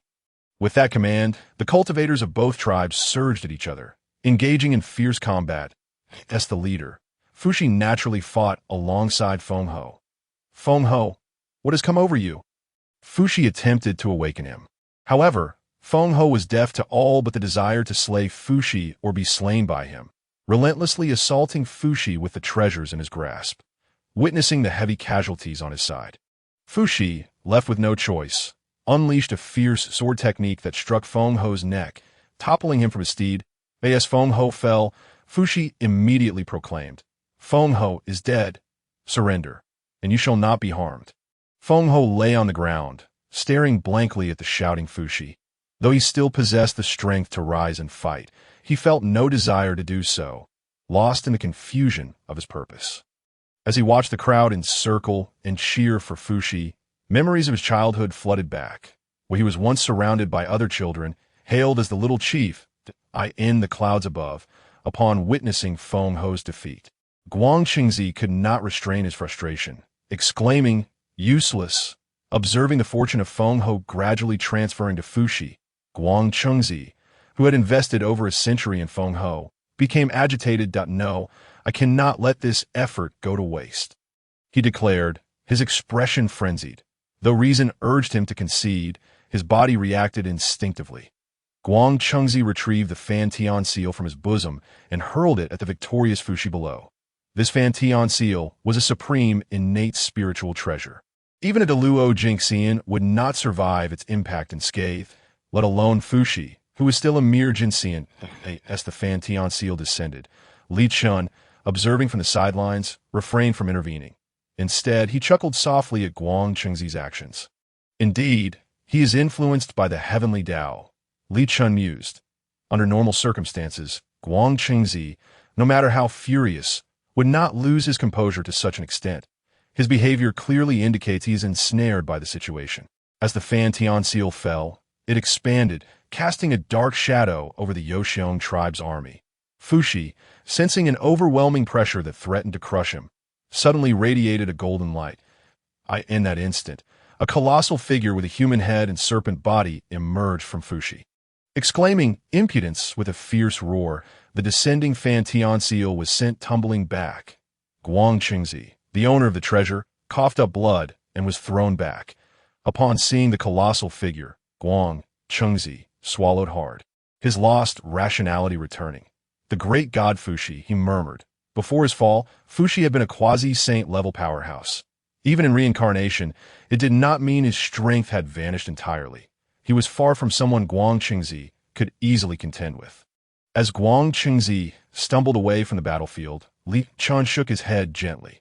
Knowing that Fuxi's reincarnated form was Feng Qi, It was absurd that Guang Qingzi still entertained the thought of defying fate. Whether to commend his audacity or lament his folly was a dilemma.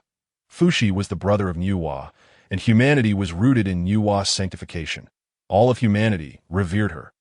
Nuwa had clearly set her brother's reincarnated form among humanity, seeking to secure a path for him. Thus, who else could hold the position of emperor among humans, and who dared to seize it from Fuxi? Even other saints would refrain from claiming this opportunity belonging to Fuxi out of respect for Nuwa. Guang Qingzi, as a second-generation disciple of the Chan teaching, but the Luo Jingxian, lacked the capability and audacity to eliminate Fuxi and elevate his disciple to the throne. Therefore, even if Fuxi's former soul did not intervene, Nuwa would surely act to prevent it. This was precisely why Li Chun felt assured of Fuxi's combat below while he observed from the sidelines. The war culminated in a resounding victory for the Yoxiong tribe. Feng Ho's whereabouts became unknown, and the Huangxiong tribe was absorbed into the Yoxiong tribe. Consequently, the fortune of humanity surged to its peak, with the Yoxiong tribe claiming 70%. Under this influx of fortune, the Yoxiong tribe flourished, evolving into the largest human tribe in the wasteland. Fuxi's cultivation also ascended, successfully breaking through to the Tai Jingxian realm, a feat that left Li Chun envious, having reached Tai Jingxian within just a century of cultivation. Augmented by the fortune of humanity, it was uncertain whether he could contest against Fuxi on this land. As the Yoxiong tribe continued to grow, various issues began to arise. Fuxi once again visited Li Chun in the mountains, which had finally been named Holy Master Mountain. The reason was simply that Fuxi frequently visited Li Chun, and word spread over time. "Master, I am troubled," Fuxi inquired. "What troubles you?" Li Chun replied. "With the increasing population of the tribe, I find myself feeling increasingly overwhelmed," Fuxi confessed. A Tai Jingxian. Feeling overwhelmed indicated a considerable workload. "That is not your failing. Rather, the old system is no longer suitable for the current humanity," Li Chun responded. Fuxi's mind sparked with clarity.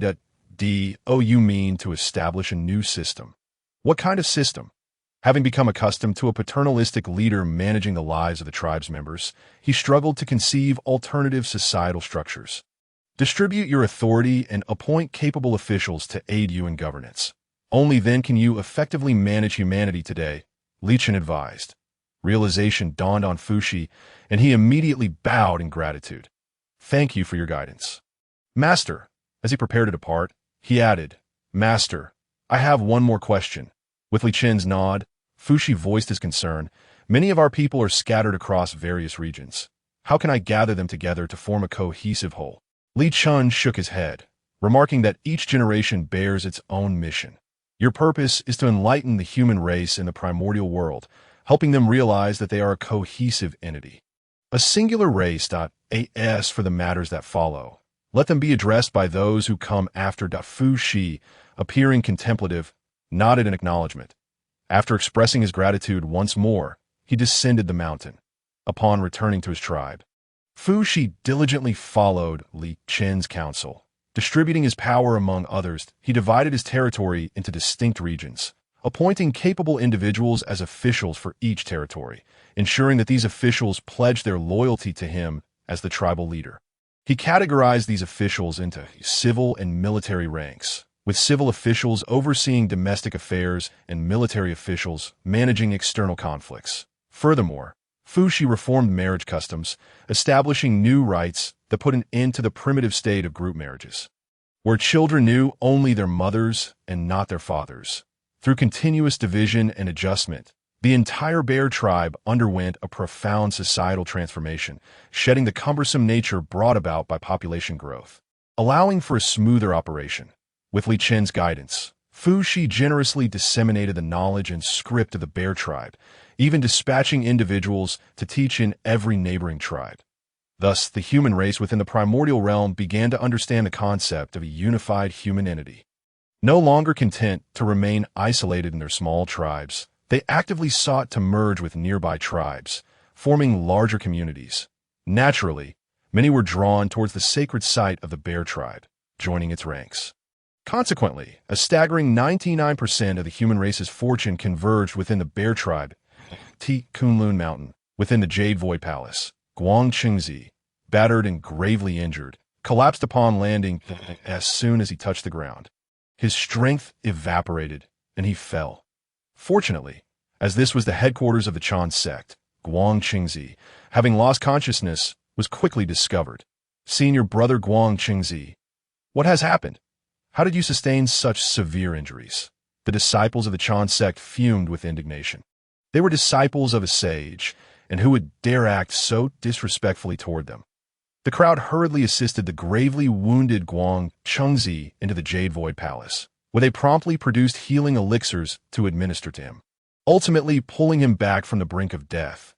When Guang Qingzi finally reopened his eyes, he found himself within the inner sanctum of the Jade Void Palace. Above him, on the cloud platform, the Primordial Supreme Being gazed down at him.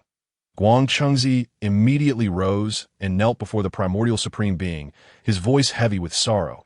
Disciple has brought shame upon Master, failing to accomplish your task.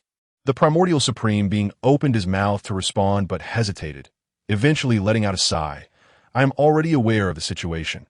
Upon hearing this, Guang Qingzi sprang to his feet, pointing towards the direction of the Azure Palace in the Eastern Sea, and exclaimed, "This is not entirely my fault.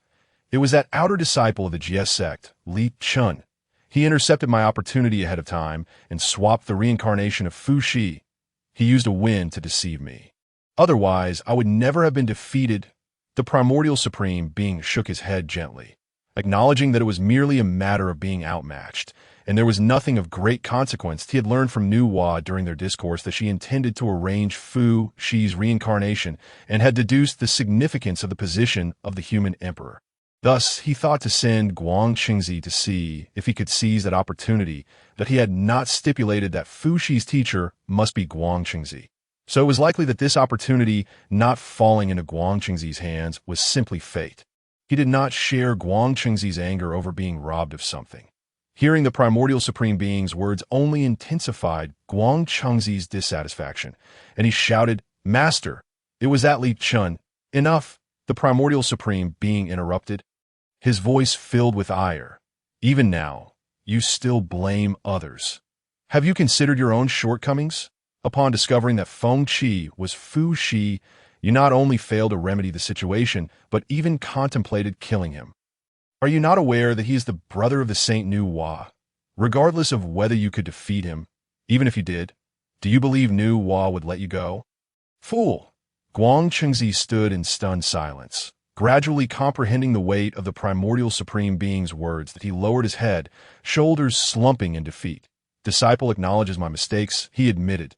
The Primordial Supreme Being sighed, rising to his feet. "I do not blame you. Now go." "Where to?"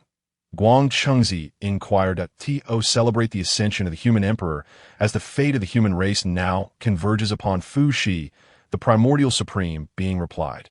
Departing the Jade Void Palace at the Sacred Master Mountain, Fu Shi once again approached the pavilion. Although he had long mastered the art of cloud riding, he always ascended on foot, demonstrating his respect for Li Chen. "Master," Fu Shi bowed to Li Chen, who sat within the pavilion. Li Chen nodded, understanding the purpose of Fu Shi's visit. "Today, I feel compelled to inform you that I am aware my mission is complete, and thus I have come to bid farewell to my master, L." Chen regarded Fu Shi's face for a moment before smiling and waving his hand. "Go ahead." Fu Shi's expression softened, and after taking a deep breath, he knelt before Li Chen, bowing deeply. "Thank you for your teachings over the years." After his gratitude was expressed, Fu Shi rose and departed the pavilion without looking back, watching Fu Shi's retreating figure. Li Chen's expression turned complex. The bond they had shared over the years was genuine, and he felt a pang of reluctance in his heart.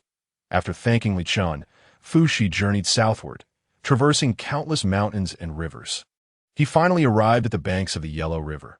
Gazing upon the surging waters below, Fu Shi sensed that this was the place where he would attain enlightenment, and he promptly sat down cross-legged. He took out the Fu Shi Qin, crafted from jade and heavenly silk, and began to play on the riverbank. After managing the Bear Tribe, he had also dispersed much of his energy elsewhere, establishing marriage and societal systems. alongside dedicating considerable effort to musical instruments and compositions that in the 33 heavens, Nu Hua and the three pure ones had gathered, the primordial supreme being called out, and Guang Chengzi stepped forward. The primordial supreme being then presented the He Tu and Luo Shu obtained from Kunpeng, saying, "Go and carry out your task." This was not intended to allow Guang Chengzi another chance to intercept Fu Shi's enlightenment, but rather to provide him with an opportunity to amend his mistakes, so as not to become a target of scorn among the human race in the future, which would hinder the Chan sect's actions during the great calamities to come. Upon seeing Guang Chengzi, Nu Hua's expression remained unchanged, yet a flicker of disdain crossed her eyes. She was already aware of Guang Chengzi's intent to harm her brother Fu Shi and naturally harbored no fondness for him. The primordial supreme being offered a sheepish smile to Nu Hua, who returned a polite smile, ultimately deciding to spare him the embarrassment and not impede his actions. After expressing his gratitude, Guang Chengzi swiftly descended. Fu Shi played by the banks of the Yellow River for an indeterminate duration. Suddenly, the sound of hooves echoed in the distance. Shortly thereafter, a sound of rushing water arose from the confluence of the Yellow River and Luo Shui. A magnificent dragon horse, adorned with dragon scales and exuding an imposing presence, galloped forth, its body inscribed with a mysterious pattern, the words He Tu emblazoned above. Meanwhile, a dragon tortoise swam upstream in Luo Shui, its massive form covered by a sturdy shell, the intricate textures on its back revealing a wondrous scroll. He Tu and Luo Shu. Fu Shi halted his playing, realizing why he recognized the names of these two treasures. The dragon tortoise and dragon horse approached Fu Shi, bowing down to allow him a clearer view of the contents of the He Tu and Luo Shu. The moment Fu Shi laid eyes on the He Tu and Luo Shu, he was irresistibly drawn in. The He Tu and Luo Shu depicted the changes of heaven and earth, the arrangement of stars and rivers, aligning perfectly with the astrology techniques Li Chun had previously taught him. In no time, Fu Shi entered a state of enlightenment. Within this state, time lost all meaning, and he could not discern how long had passed. With a resonating hum, a colossal Baba diagram unfurled from Fu Shi, enveloping a significant portion of the primordial realm. The 8 trigrams, Qian, Liuai, Li Zhen, Sun Kan, Zhen, and Kun, manifested an exquisite interplay, exhibiting extraordinary phenomena. After the emergence of the pre-heavenly 8 trigrams diagram, Fu Shi opened his eyes wide, a brilliant light emanating from them as he burst into hearty laughter, proclaiming, "From this moment forth, the human race shall know no worries." This profound insight he gleaned from the pre-heavenly 8 trigrams, which intertwined the art of celestial transformations, encapsulated the principles of yin and yang within the meanings of the trigrams. It allowed one to explore the nature of all things, delve into the laws of the cosmos, and discern the patterns of life throughout the universe.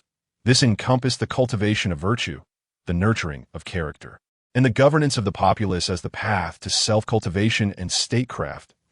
While wielding this divinatory art, humanity could firmly establish their existence amidst the primordial chaos. Upon Fu Shi's exclamation, a great tremor resonated throughout the primordial realm. As the cosmic energies converged upon him, and a beam of golden light descended from the rainbow-hued, auspicious clouds, followed by the arrival of a majestic seal. Fu Shi grasped the seal, and in that instant, he comprehended its origin. The Kongtong seal, Fu Shi murmured to himself, recognizing it as the supreme treasure bestowed by the heavenly Tao, capable of dethroning the human emperor and suppressing the fortunes of humanity. With the emergence of humanity, the trinity of heaven, earth, and man was complete. The supreme pure sage nodded in acknowledgement. The extraordinary phenomena did not cease there. From within the golden light, a vast expanse of golden-hued Xianhuang merit descended, hovering above Fu Shi's head. The sheer volume of merit astonished the myriad races in the primordial realm. If such merit were bestowed upon us, the Dragon Clan could surely escape the depths of the boundless ocean of karmic retribution. A great dragon coiling its body remarked. Observing from afar, the Kunpeng demon master, upon witnessing the abundance of Xianhuang merit, could not suppress his envy. Such merit would suffice to elevate him to sainthood. Among the disciples of the three teachings, astonishment spread as they beheld this spectacle covering half of the primordial world. After a moment of calculation, they realized this heralded the ascension of the human emperor. In due time, 70% of the Xianhuang merit divided and descended upon Fuxi's being, in an instant, Fuxi's cultivation soared, breaking through to the pinnacle of the great Luo golden immortal realm. The speed of his ascension evoked admiration from all who witnessed it. When he sensed that his cultivation could rise no further, Fuxi distributed the remaining Xianhuang merit into his treasured instrument, the Fuxi Qin, which rapidly transformed into an exceptional artifact of merit. After the 70% was allocated, 30% remained, still a considerable amount, obscuring a vast portion of the sky. All eyes were fixated on the remaining Xianhuang merit, eager to see who would claim it. Before long, half of the remaining merit divided once more, with a significant portion drifting towards the Kunpeng demon master who had borrowed the river diagram and Luo book. The Kunpeng, elated, unfurled his demonic form, basking in the merit. A smaller portion floated towards Guangchengzi, though it bore little effect on him, merely dissipating the karmic ties he had accrued from previously confronting Fuxi. Meanwhile, 2.5 portions of Xianhuang merit soared towards the Yoxiong tribe, capturing the attention of those who had come to observe the strange occurrence. However, the three pure ones in Nuwa, perceiving the anomaly from miles away, discerned the figure of Li Chen meditating in a pavilion. Except for the primordial beginnings, the other three were somewhat taken aback, with Tong Tian teaching master expressing great delight. The entire mountain was illuminated in a resplendent golden hue by the Xianhuang merit. Li Chen emerged from the pavilion. The two portions of merit seemed to have found their rightful owner, descending in unison. Li Chen did not resist, allowing his body to be enveloped in the merit. And much like Fuxi, his cultivation surged in an instant, his aura growing increasingly formidable. Within the Xianhuang merit, a smile of satisfaction emerged on Li Chen's face. After a century of planning, the time for reaping rewards had finally arrived. After consuming nearly 10% of the merit, Li Chen's realm ascended from the Tai Golden Immortal to the Great Luo Golden Immortal. At the moment of his breakthrough, he ceased absorbing the Xianhuang merit and withdrew. Nuwa voiced her confusion. The three pure ones were equally perplexed by Li Chen's actions. Shortly after, Li Chen retrieved the treasure he had previously acquired, the gathering treasure basin, and began to store the remaining 10% of Xianhuang merit within it. Now that he had attained the Dao fruit and ascended to the Great Luo Golden Immortal Realm, continuing to cultivate with the Xianhuang merit would be a waste. The remaining portion, no matter how utilized, would not facilitate his breakthrough to the quasi-saint realm. It was wiser to store it for future use. After all, the falling treasure money consumed one's own fortune with each use. With a versatile and universal Xianhuang merit, it could serve as a substitute. I Chan estimated that the vast amount of Xianhuang merit was sufficient to acquire 4 or 5 exceptional innate spiritual treasures. This lad, Tong Tian Sage remarked with a chuckle, demonstrates commendable wisdom. Nuwa praised, noting his restraint in not being dazzled by the overwhelming Xianhuang merit, but rather prioritizing its safe storage for future needs. Such self-control is rare amidst the primordial realm. Consider the Kunpeng demon master, already at the quasi-saint level, who, upon receiving less than 10% of the merit, could hardly contain his eagerness to absorb it. Disciple, come forth, Tong Tian called, his voice echoing from the banks of the Yellow River to the sacred master mountain.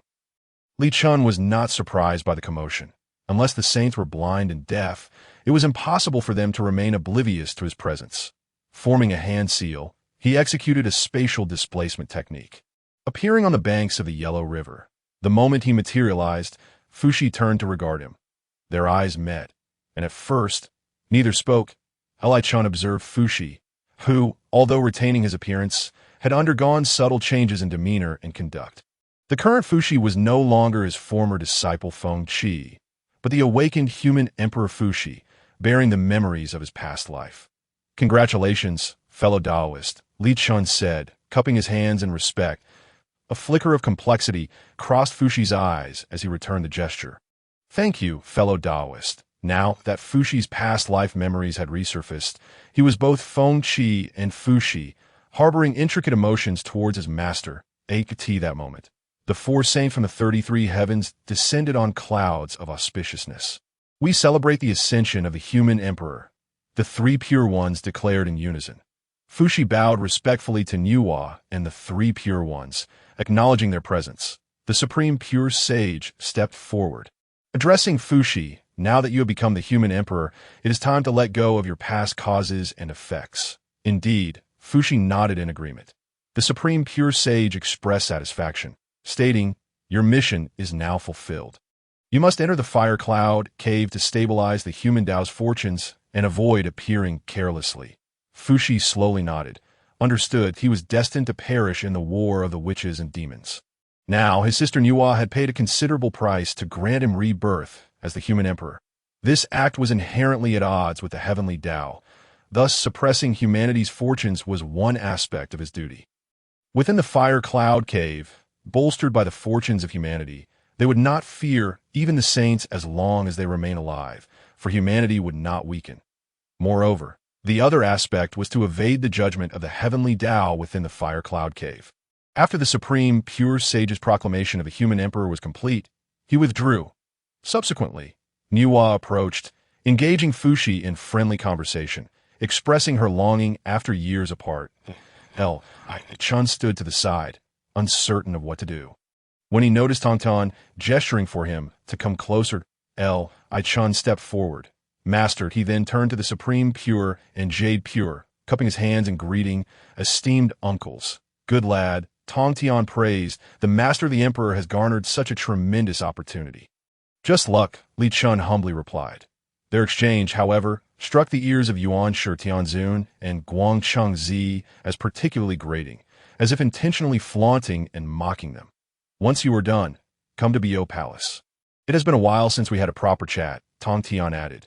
The master Tong Tian extended an invitation, to which Li Chun joyfully nodded in response, signifying a notable elevation in his standing within the master's esteem. It is worth noting that the only individuals permitted free access to the Bo Palace were the four direct disciples of the Daobao Daoist and the 7 attendants of the 7 immortals. As the trust between him and the master grew, it would inevitably enhance his own prestige within the Jie sect, allowing him to command a degree of respect from the other immortals during the forthcoming calamity of the Feng Shen. In such a scenario, the challenges posed by the calamity would become significantly more manageable, for the members of the Jie sect, with their penchant for solitary endeavors, would otherwise be insufficient against the collective force of the Chan sect's immortals. Meanwhile, Fuxi had concluded his pleasantries with the Saint Enhua. "Dao friend," Fuxi called out to Li Chun. Chen turned to acknowledge him with a slight nod, inquiring, "What matter brings you here?" As Fuxi was the elder brother of Enhua and an ancient deity, it would be customary for him to address Li Chun as senior. However, given that Fuxi was also Li Chun's disciple in this lifetime, the mutual address of Dao friend was fitting. Fuxi opened his palm, revealing a diagram of the innate bagua floating above it. This innate bagua has been created for the benefit of the human race, that I am about to journey to the Huiyun cave and would appreciate your assistance in disseminating it among the various human tribes, so that they may better withstand the perils of the primordial world. Chen looked on in surprise, while Guangcheng Zi, upon hearing this, displayed a flicker of jealousy. The propagation of the innate bagua among humanity constituted a significant merit. Fuxi's actions appeared to be an attempt to curry favor with Li Chun, though it remained unclear whether this was an expression of gratitude for their previous teacher-disciple bond or for some other reason.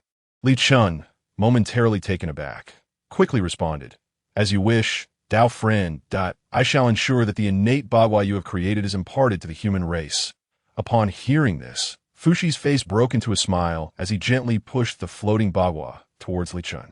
Li Chun extended his hand, receiving it, and in an instant his extraordinary comprehension allowed him to master the innate bagua with remarkable proficiency. In the next moment, amidst the lingering rainbow clouds above, a flash of golden light appeared. The gathered crowd looked up in confusion, observing a modest orb of Xianhuang merit descending. The onlookers were perplexed. Fuxi had already attained a position of heavenly sovereign, so why was there still merit descending? As they gazed at the Xianhuang merit, it began to drift towards Li Chun. This innate bagua had yet to be disseminated. How could such merit descend from the heavens? Guang Chengzi's brow furrowed in irritation. Consumed by jealousy, wishing to seize the orb of Xianhuang merit for himself. The other four saints were equally puzzled, for the orb of merit was substantial, far exceeding what would be expected from merely spreading the innate bagua among the human race. Just then, a melodious voice emanated from Li Chun. The assembly turned to see another bagua diagram materializing above Li Chen's other outstretched hand. Upon closer inspection, it bore slight differences from the innate bagua, as the hexagrams overlapped to form a total of 64. The Taiji saint, witnessing this, began to calculate with his fingers, his eyes widening slightly. "This is the postnatal bagua," he exclaimed. The other three saints also turned their attention to the bagua in Li Chen's hand, observing it closely until they comprehended the source of the heavenly merit. It had been derived from the innate bagua through a process of deduction, leading to the emergence of the postnatal bagua. Yet, how could Li Chun have grasped the innate bagua so swiftly and, on that foundation, deduced the postnatal bagua? His talent was indeed formidable. Yuan Shi Tianzun gazed at Li Chun, momentarily lost in thought. Such talent explained Guang Chengzi's defeat at his hands. How fortunate it would be if he were his disciple. Fuxi, astonished, also turned his gaze toward the postnatal bagua in Li Chen's hand, regaining his composure after a brief pause. He clasped his hands in congratulations, saying, "Congratulations, Dao friend." Fuxi held no jealousy. The postnatal bagua was not merely an upgraded version of the innate bagua, but rather followed a different path, in terms of profundity. The innate bagua remained superior. However, the postnatal bagua was more accessible, enabling a greater number of humans to practice its teachings, which would be immensely beneficial for the human race. Noticing Fuxi's gesture, Li Chun finally realized his own oversight. He had initially intended to comprehend the innate bagua, but in the process he had inadvertently immersed himself completely. Coupled with his current cultivation as a Deluo Jingxian, the deduction of the postnatal bagua had been effortless. Riding on the coattails of a Dao friend, Li Chun said with a bow. After the pleasantries, he once more retrieved the treasure basin, preparing to collect the descending orb of Xianhuang merit. This time, it contained merely 1/10 of what Fuxi had acquired at the moment of his enlightenment. Nevertheless, when he had previously collected that 1/10 of the Xianhuang merit, the basin had already been filled to a considerable extent. Thus, as he added this new merit, the basin swiftly reached its capacity. Witnessing this scene, Guang Chengzi could not suppress a clenched fist. Were it not for their strained relationship, he would have approached Li Chun to inquire. "Could you spare a portion for me?" Li Chun, sensing Guang Chengzi's gaze upon him, contemplated whether to use his falling treasure money to ensnare the heavenly seal from him, thereby consuming some of the Xianhuang merit. After meeting Li Chen's gaze, Guang Chengzi felt a sudden chill, fearing that his intentions had been uncovered, and quickly shifted his attention elsewhere. With the four saints nearby, Li Chun hesitated to take action.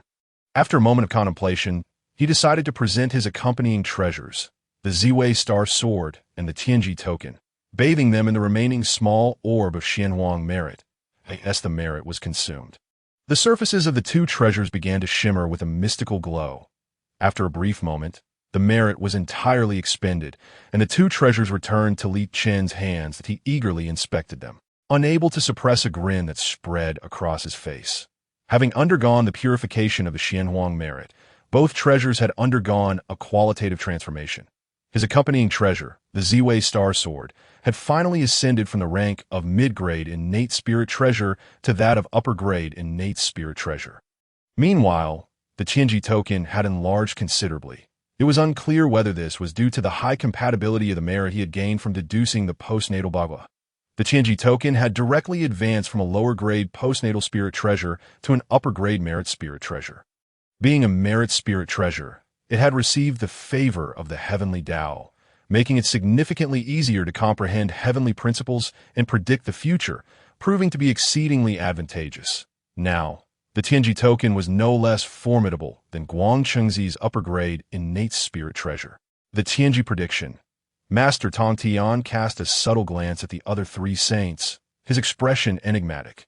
When they turned their attention to him, he gestured toward Li Chun, as if to say, "Look, that is my disciple." Yuan Shi Tianzun forced a smile, perceiving Tong Tian's behavior as little more than ostentation. After Li Chun stored away the Xianhuang merit and treasures, the Taiji saint approached him at Li Chun. Disciple is present. Li Chun responded, bowing respectfully. The Taiji saint calculated with his fingers and said, although the postnatal Bagua has been derived from your understanding, the current timing is not suitable for its emergence in the primordial realm. Li Chun nodded vigorously. The postnatal Bagua was originally meant to appear during the Feng Shen period, conceived by the West Basang. Ji Chang. Its premature emergence in the primordial continent was indeed untimely. Moreover, the innate Bagua had only just been created by Fuxi and required propagation among humanity. Although the postnatal Bagua was easier to learn, it should not overshadow Fuxi's efforts, lest it destabilize his position as the heavenly sovereign of the human race. Disciple understands. Chen nodded in acknowledgement. The Tai Ching saint also slowly nodded, revealing a satisfied smile, as he feared that Li Chun might not grasp the gravity of the situation and escalate matters, making it difficult to resolve later.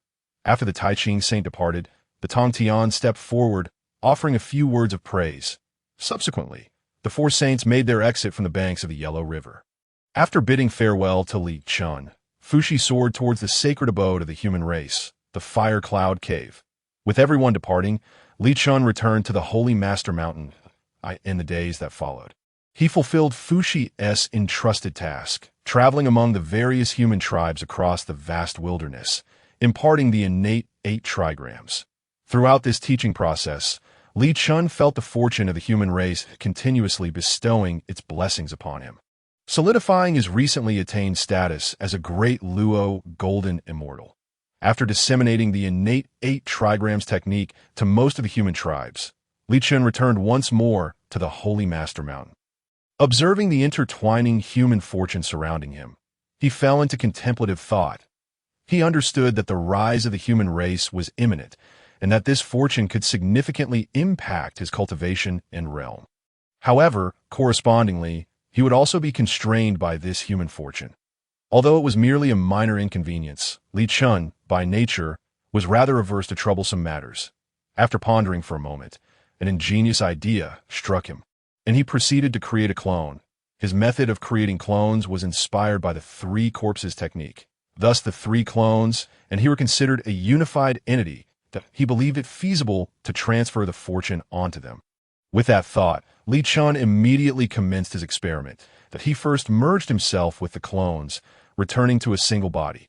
Then he cast the heavenly mechanism chips, upgraded to a high-grade spiritual treasure, onto the ground, allowing several counting chips to randomly land in various positions that in the blink of an eye, a formation obscuring the heavenly mechanism emerged on the ground.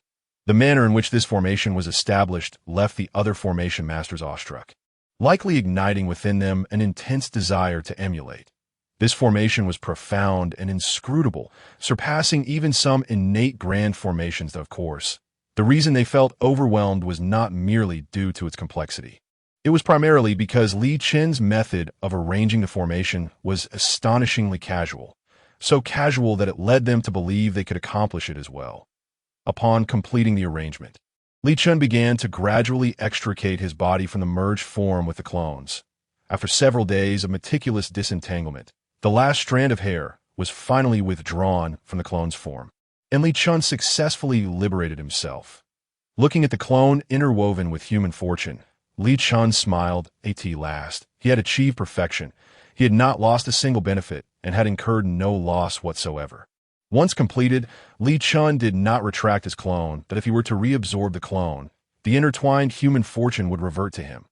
Thus, he allowed his clone to continue sitting cross-legged in the pavilion.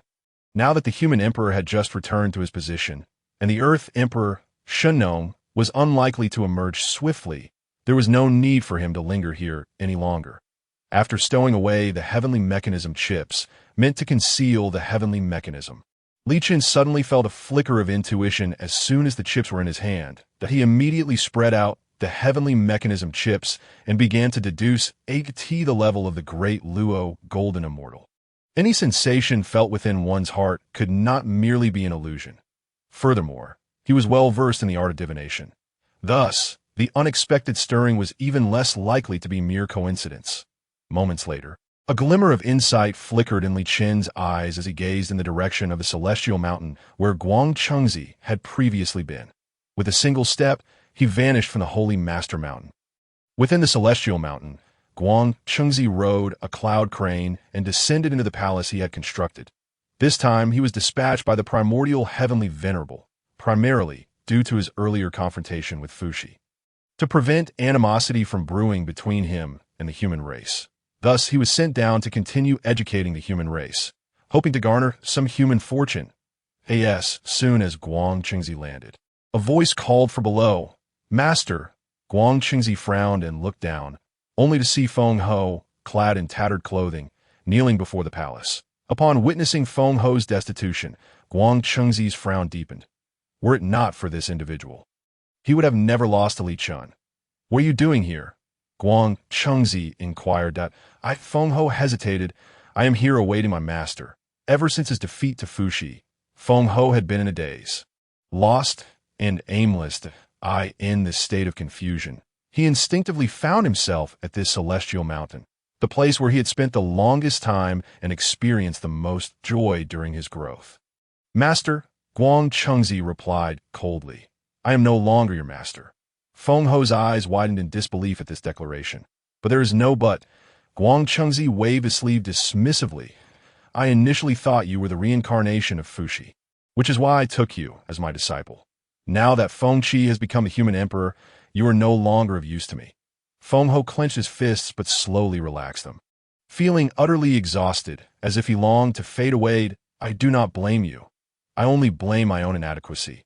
However, as of today, our master-disciple bond ends here." Guang Chengzi spoke coldly. In the vast wilderness, the intertwining fortunes and fates between master and disciple were profound. Now that Feng Ho was no longer of use, it was best to sever this bond. Noticing Feng Ho closing his eyes, Guang Chengzi berated him. "What are you still doing here? Do you want me to ask you to leave?" Hearing this, Feng Ho lifted his head, casting one last glance at Guang Chengzi. 1,000 words lingered on his lips. Yet he found himself unable to articulate a single one. "Take care, master." Feng Ho bowed his head and staggered down the mountain. "Wait!" Guang Chengzi suddenly called out to him. A flicker of hope ignited in Feng Ho's eyes as he turned back. Guang Chengzi extended his hand, uttering 2 words, "Jade pendant." Feng Ho stood in stunned silence for a long while before finally reacting, reaching for the jade pendant at his waist, the gift given to him when he was an infant. After rubbing the jade pendant in his hands a few times, Feng Ho gently placed it on the ground and walked away without looking back. As he gazed at the familiar mountain path, memories of many years ago flooded back to him, recalling the spirited way he had ascended to the mountain's peak. Above the clouds, Li Chen watched as Feng Ho emerged from Guang Chengzi's temporary abode in the wilderness, lost and dejected. Observing Feng Ho's disheveled state, Li Chen's emotions became somewhat complex. The reason Feng Ho had fallen to such a pitiful state was fundamentally due to him. Had he chosen someone other than Feng Ho from the beginning, Feng Ho would not have been selected by Guang Chengzi to become his disciple, that he would not have felt compelled to become a rival to Fuxi and ultimately face defeat at Fuxi's hands, only to now be cast out by Guang Chengzi, left in a state of abandonment by all. Chen gazed at Feng Ho's retreating figure, contemplating for a moment before deciding to take action. On the ground, as Feng Ho wandered aimlessly with his head down, lost in thought, he suddenly felt a figure blocking his path at that moment. He lacked the motivation to engage in any activity, simply attempting to turn away to continue forward. However, as soon as he shifted direction, the figure reappeared in his way. Confused, Feng Ho looked up, and upon seeing Li Chen, his pupils constricted and his expression shifted. The recent ascension of Fuxi as the human emperor was known throughout much of the wilderness, and being so close, how could he fail to recognize Li Chen, the master of the human emperor? Feng Ho stared at Li Chen for a while before finally speaking up. "What business does the immortal have?" Li Chen chuckled softly. "Do you not recognize me?" Feng Ho cast a puzzled glance at Li Chen, recalling that Fuxi's master was a renowned sage. Logically, they should not have met before. Feng Ho scrutinized Li Chen once more, then shook his head, saying, "Please enlighten me, immortal. More than a century ago, I ventured to your Yellow Bear tribe, and at that time, you called out to me. Upon hearing Li Chen's words, Feng Ho was inexplicably transported back to that afternoon of his childhood. Though it was merely an ordinary day, the memories resurfaced. Along with the scene of his initial greeting with Li Chen, as Feng Ho contemplated this, he squinted at Li Chen, perplexed as to why he had specifically brought this matter up. Li Chen continued. The bond between us extends beyond this. You know why Guang Chengzi mistook you for the reincarnation of Fuxi and took you as his disciple. Li Chen gazed at Feng Ho and said. A flicker of unusual emotion crossed Feng Ho's eyes. His lips trembled slightly, yet he remained silent. Li Chen further pointed a finger at Feng Ho's chest, stating, You were originally just an ordinary human youth. It was I who employed certain means to procure the Fusong fruit and supplemented it with various celestial herbs and spiritual medicines to stabilize your foundation and enhance your aptitude. Furthermore, when you were born, I conjured the illusion of a human head and serpent body. This led Guang Chengzi to mistakenly believe you to be the reincarnation of Fuxi, hence he accepted you as his disciple. Listening to Li Chen's words, Feng Ho's mouth fell agape, his face twitching that moment. He was overwhelmed with a myriad of emotions. Anger, helplessness, and a hint of confusion. Your erroneous life can be said to have been crafted by my own hand. Li Chen remarked, You? How could you? Feng Ho's eyes widened as he gasped for breath, glaring at Li Chen. Observing the spark of life returning to Feng Ho's eyes, albeit primarily fueled by anger, Li Chen smiled. If you feel unjust, seek vengeance upon me. Li Chen retreated, stating, I have my own grievances with Guang Chengzi. If you truly manage to kill me, perhaps he will regard you with new eyes. Upon hearing Li Chen's words, a glimmer of light flickered in Feng Ho's eyes, akin to a candle being reignited.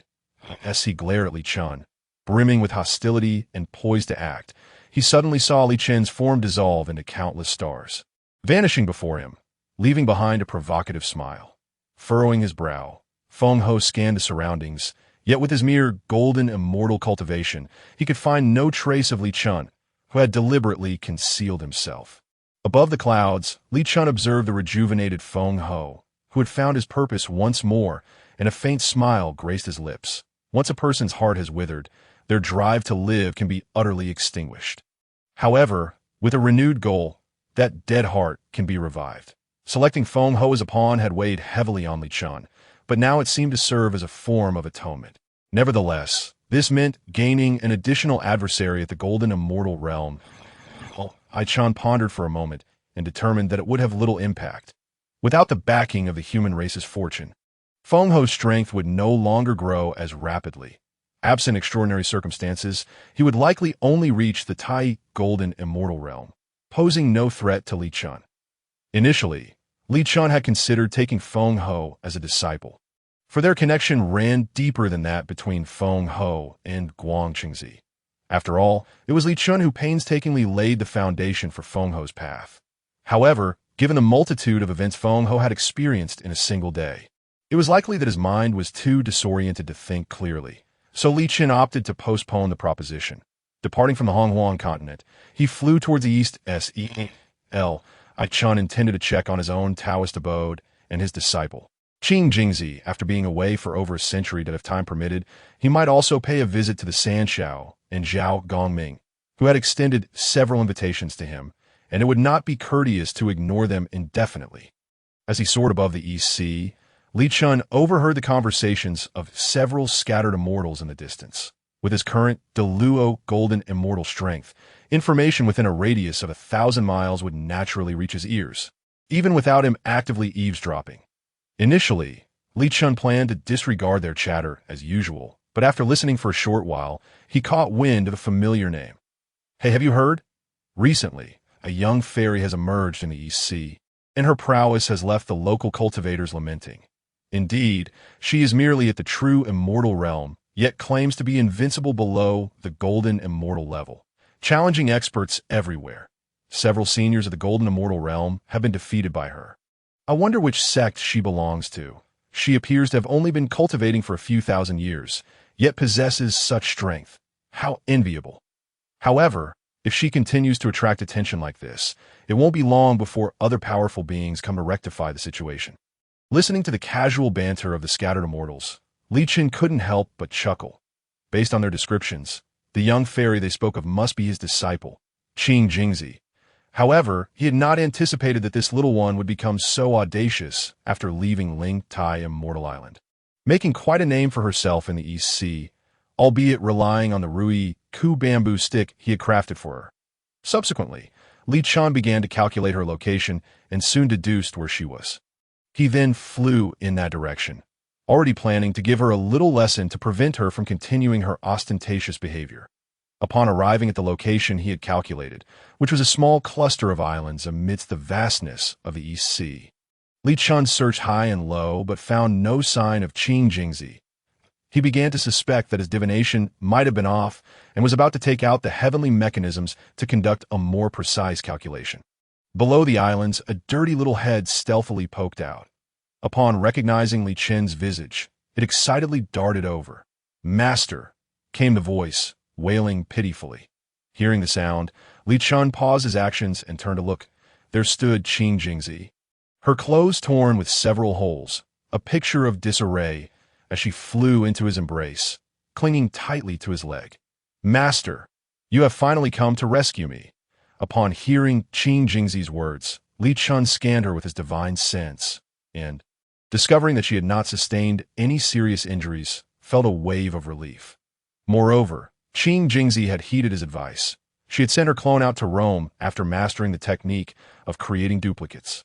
Thus, the one clinging to him was merely a clone, and even if it were to be destroyed, it would not significantly impact her. Li Chen tugged at her little braid, lifting the kneeling Qing Jingzi off his leg. "Why are you in such a pitiful state?" Li Chen asked with a smile. "And about what you said earlier, were you being pursued?" Qing Jingzi scratched her head sheepishly, while Li Chen squinted and replied, "Honestly, I've heard quite a bit about your reputation on my way here. Invincible below the golden immortal level, defeating all the cultivators in the East Sea, right?" As Li Chen teased her, Qing Jingzi grew even more bashful, lowering her head to stare at her toes, kicking her feet behind her as she muttered, "It was just a spar. We need a spar to improve quickly." Li Chen couldn't help but chuckle at her reasoning. "Sparring," he mused, "yet you are clearly using that Rui Ku bamboo stick I forged for you to bully other cultivators in the East Sea." Eventually, her arrogance led her to encounter someone formidable, and now she was hiding here to evade being chased. Observing her pitiful appearance, Li Chen couldn't bring himself to punish her, merely bending down to pinch her chubby cheek. "Stop making excuses for yourself. Be honest." "Ouch!" Qing Jingzi pouted, her small face scrunching up in discomfort, and then she recounted the events as they had transpired. "That I was looking for sparring partners and encountered a dragon prince who had heard of my reputation and wanted to challenge me. I thought he was too weak, so I declined." "And how strong was he?" "Just a profound immortal," she replied. Li Chen promptly flickered on the forehead. "You are merely a true immortal, and you look down on someone at the profound immortal level?" Qing Jingzi covered her head, wearing an innocent expression after being reprimanded. "But he is too weak. Usually, I spar with golden immortal level experts." Continue. "Then he thought I was humiliating him and insisted on fighting me." Qing Jingzi continued. "When I saw that, I thought, how could this be?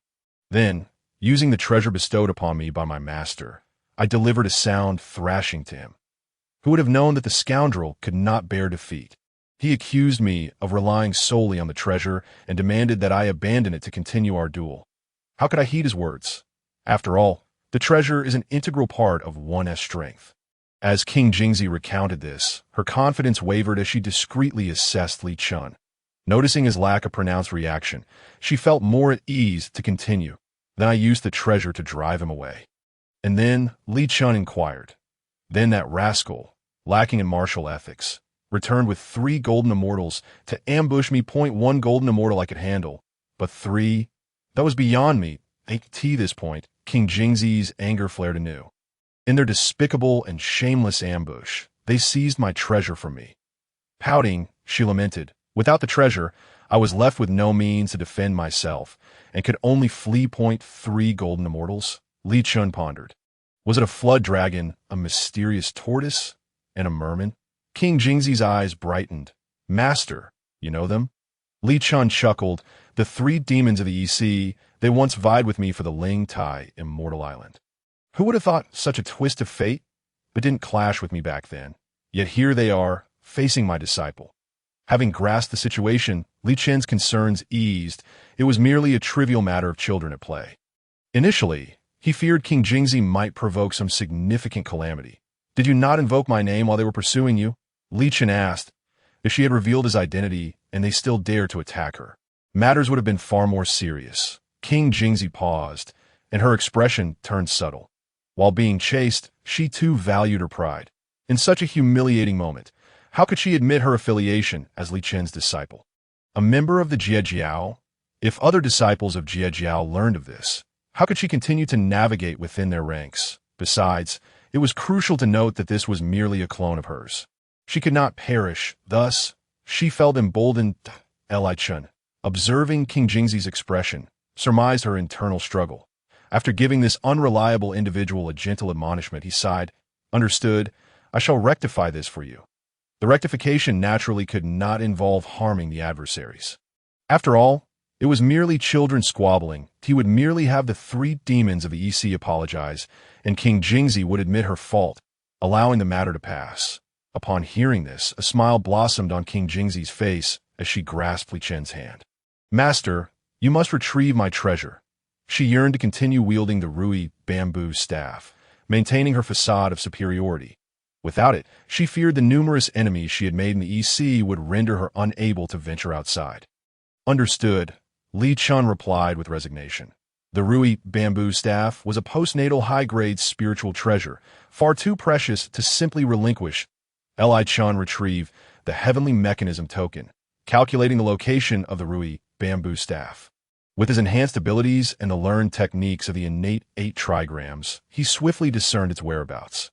Now that the Rui bamboo staff was in the hands of the adversaries, locating it would lead him directly to the East Sea 3 demons and the prince of the dragon clan. Let us proceed. Li Chen summoned a cloud from the heavens and seated himself upon it. After King Jingzi dusted off her soiled garment from the hasty escape, she joined him, exclaiming, Master, let us go take our revenge. Seeing her excitement, Li Chen playfully flicked her forehead, settle down. Albing wielded the Rui bamboo staff with exuberance, marveling at such a treasure's existence. With it in hand, not even a couple of golden immortals could pose a threat to him. He gazed at the concerned faces of the East Sea 3 demons standing nearby. Come at me, Albing addressed the flood dragon. Though the opponent was a golden immortal and he merely a mysterious immortal. He was the prince of the dragon clan, whereas they were merely subordinates. Thus, Albing spoke casually to the flood dragon. The flood dragon glanced at Albing, hesitating to respond. Are you afraid of injuring me? Albing chuckled.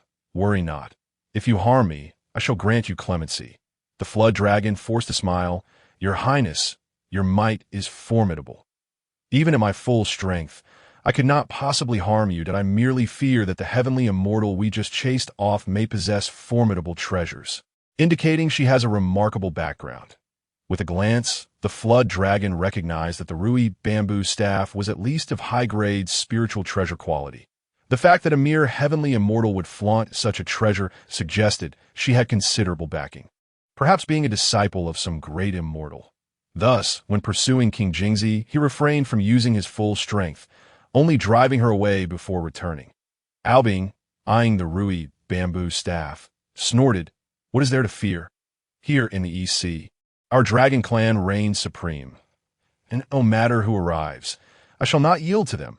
Yet, despite his bravado, Albing felt a tinge of uncertainty and added, Let us return to the Dragon Palace, with Father and the ancestral elders backing us. I shall no longer fear any adversaries. Understood, Your Highness, the EC3 demons replied, preparing to dive into the depths toward the Dragon Palace. However, just as they set off, a voice called out from afar. Hold on. The 4 paused, turning towards the source of the voice. In an instant, Li Chen and King Jingzi appeared before them. Upon seeing Albing, King Jingzi leapt forward, pointing at him. Master, this is the scoundrel who bullied me. Quickly, help me thrash him. Upon seeing Li Chen, the expressions of the East Sea 3 demons shifted subtly, an observation that did not escape Albing's notice. You know him. Albing queried the East Sea 3 demons. They hesitated momentarily before responding. Yes, we recognize him, but we once contended with him over treasures, the flood dragon remarked. What is his background? Albing licked his lips. A disciple of Jie Jiao, though likely an outer sect disciple with little renown. The mysterious tortoise replied. Li Chen's reputation primarily circulated within the three teachings. During the prior events surrounding Fushi's ascension, he played only a minor role, and unless one was closely acquainted, they would not be aware of his existence.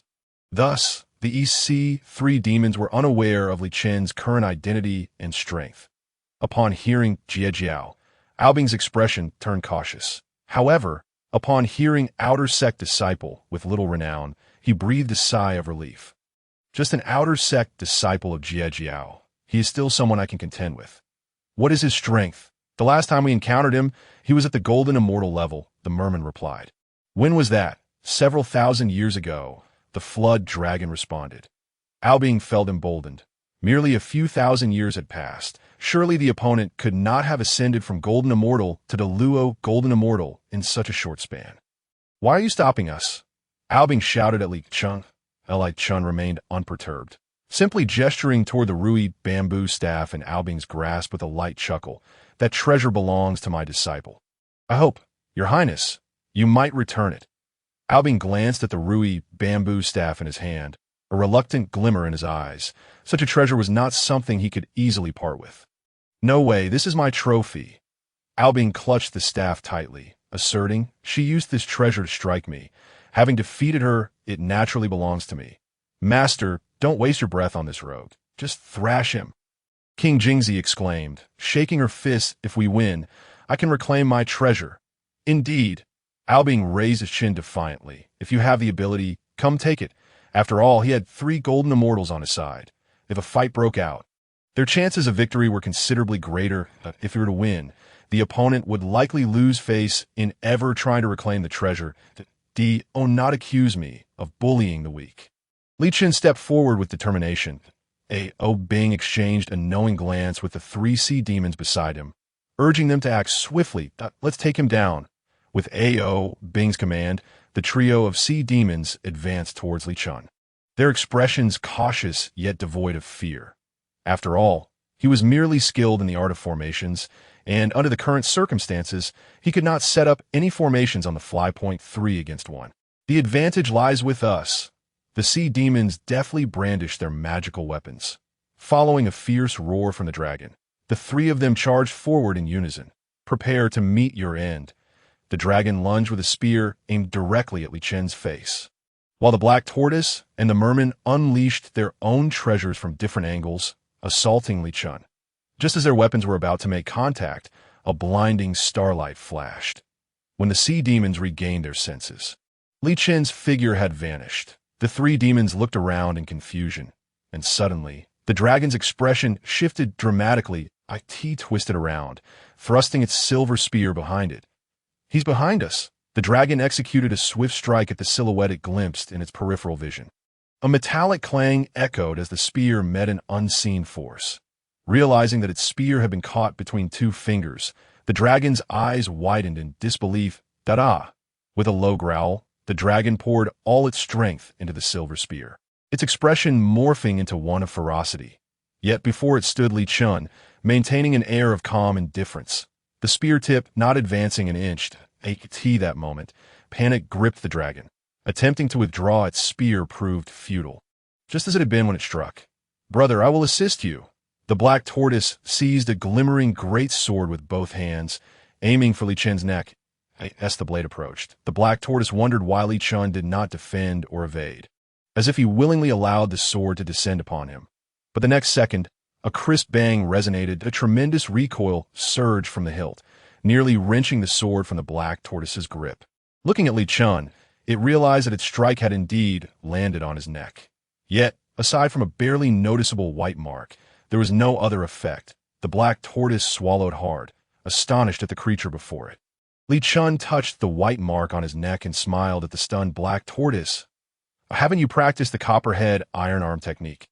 Upon hearing Li Chen's words, the black tortoise was even more bewildered. The copperhead iron arm was a minor technique that even a scattered immortal could master. Of course, he had practiced it. Yet, it was precisely because he had that he was left in shock. That technique merely enhanced one's defense. How could it produce such an extraordinary effect? A full-force strike from a golden immortal, aimed at a vital point like the neck, had only resulted in a mere white mark. Was this truly the copperhead iron arm?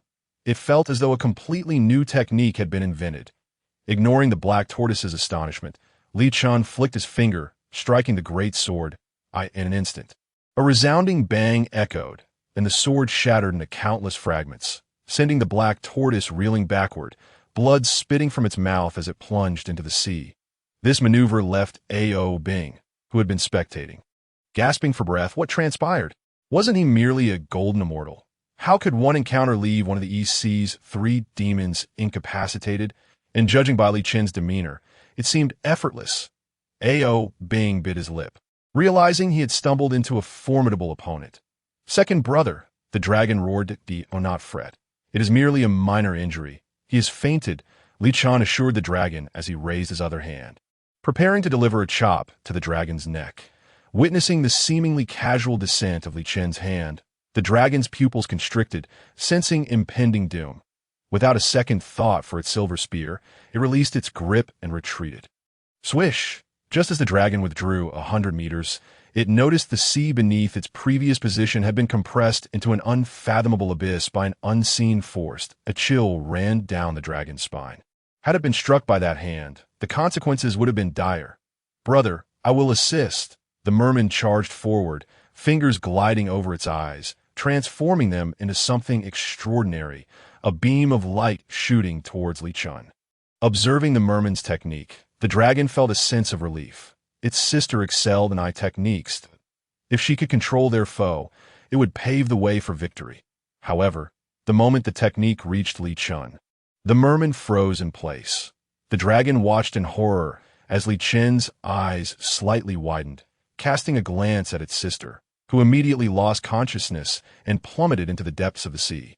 Realizing that Li Chen had employed a similar technique, the dragon understood that their sister was no match for him and had suffered a backlash. Damn it! How could he be so powerful? Sweat began to bead on the dragon's palms. With the black tortoise and merman dispatched, the dragon saw Li Chen redirect his attention towards itself. The dragon displayed its claws, glaring fiercely, prepared to fight with all its might. Yet, in the next moment, Li Chen beckoned it over, saying, "Would you prefer to be struck unconscious now or later?" "Oh." The dragon retracted its claws and obediently approached Li Chen, before it could utter another word. Li Chen's hand chop connected with its neck, and its eyes rolled back as it lost consciousness, its body falling into the sea like its siblings. Having vanquished the 3 golden immortals, Li Chen's gaze returned to A.O. Bing. A.O. Bing stared wide-eyed at Li Chen, his 3 bodyguards dispatched as effortlessly as chopping vegetables. Now he stood alone, his emotions a tumultuous blend of complexity and trepidation. "Stay back."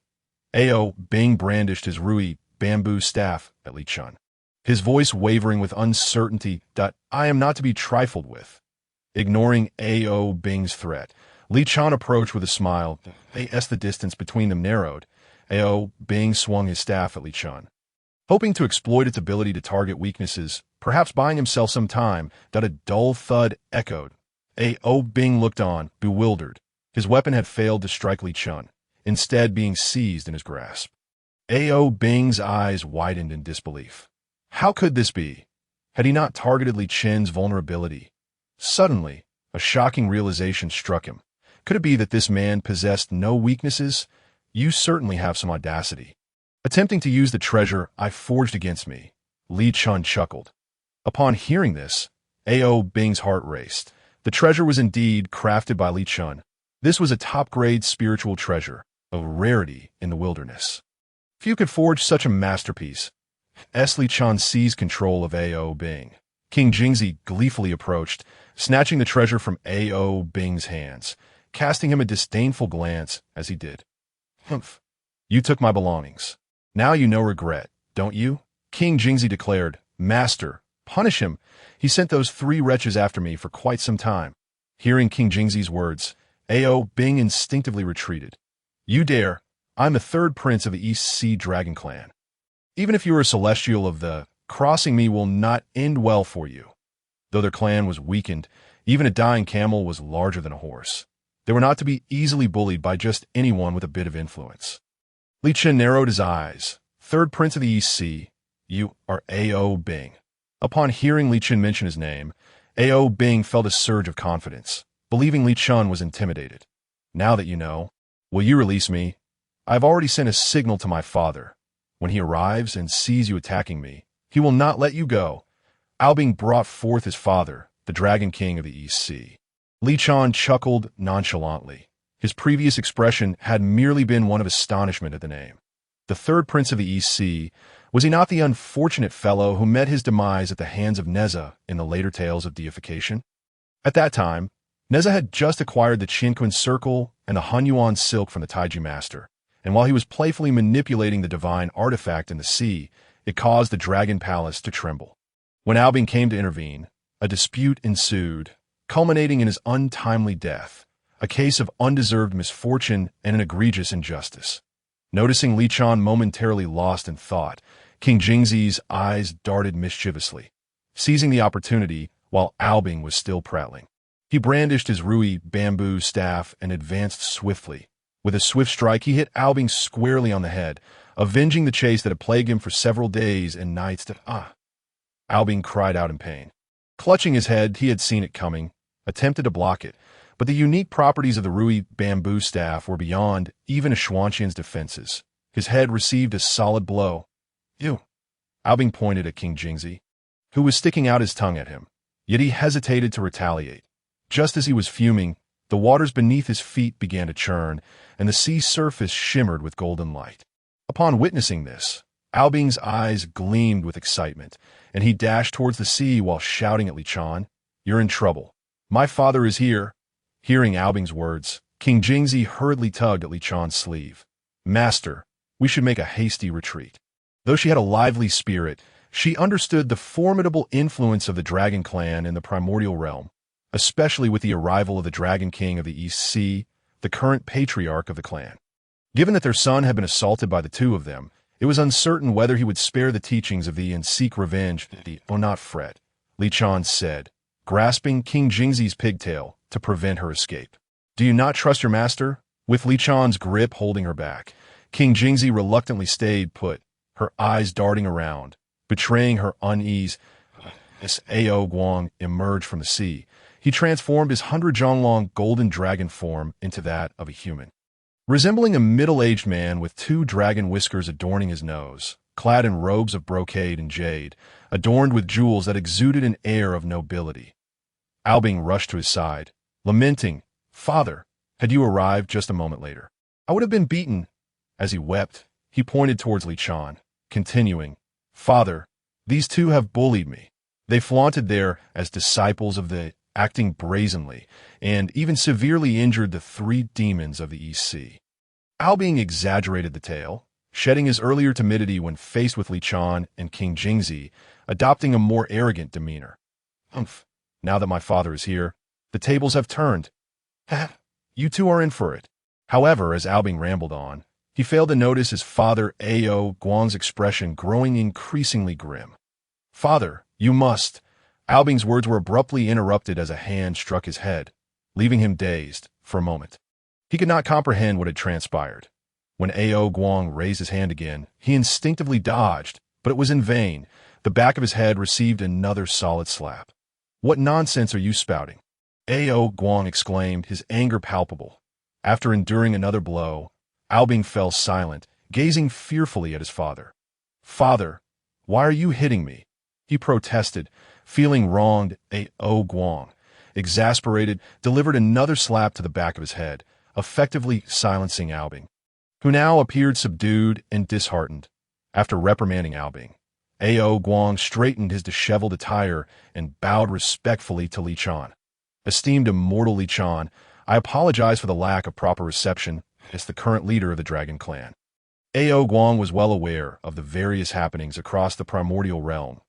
He had already heard of Li Chen's remarkable prominence during the great competition among the three teachings and later learned of Li Chen's position as the teacher of the Emperor of Humanity. Having garnered considerable merit, Such a figure was one the Dragon Clan would be eager to befriend, and he could not fathom why his foolish son would seek to offend him. Noticing Ao Guang's courteous demeanor, Li Chan reciprocated with a bow. The Dragon Clan is an ancient and illustrious lineage. I am unworthy of such titles. Please, refer to me as a fellow Taoist. Seeing that Li Chan bore no grudge, Ao Guang breathed a sigh of relief. Furthermore, Li Chan's words elevated his regard for him. Ancient clans are a tale of the past. Ao Guang chuckled, shaking his head. To be able to maintain a foothold in the primordial realm today is already quite commendable. As Albing observed his father conversing with Li Chan, he was left in a state of astonishment. Staring blankly at Li Chan, he felt perplexed. What sort of person was he that his father treated him with such deference? While he had seen many disciples of saints visit the Dragon Palace, his father had always shown mere surface-level courtesy. Such a display of humility was rare indeed. Recalling his earlier insolence towards Li Chan, Albing felt a wave of panic. Surely he had not kicked a hornet's nest. Just then, he noticed his father's gaze fixed upon him, sending a jolt of anxiety through him. Ao Guang spoke. I sincerely apologize. It is my unfilial son who has angered the esteemed immortal. The fault lies with me for not properly educating him. Today, dear Taoist Li Chan, I implore you to discipline him on my behalf. With that, Ao Guang kicked Albing in the rear, sending him stumbling towards Li Chan, embodying a stance of impartiality.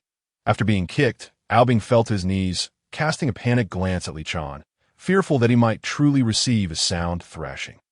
Upon witnessing Ao Guang's actions, Li Chan chuckled lightly.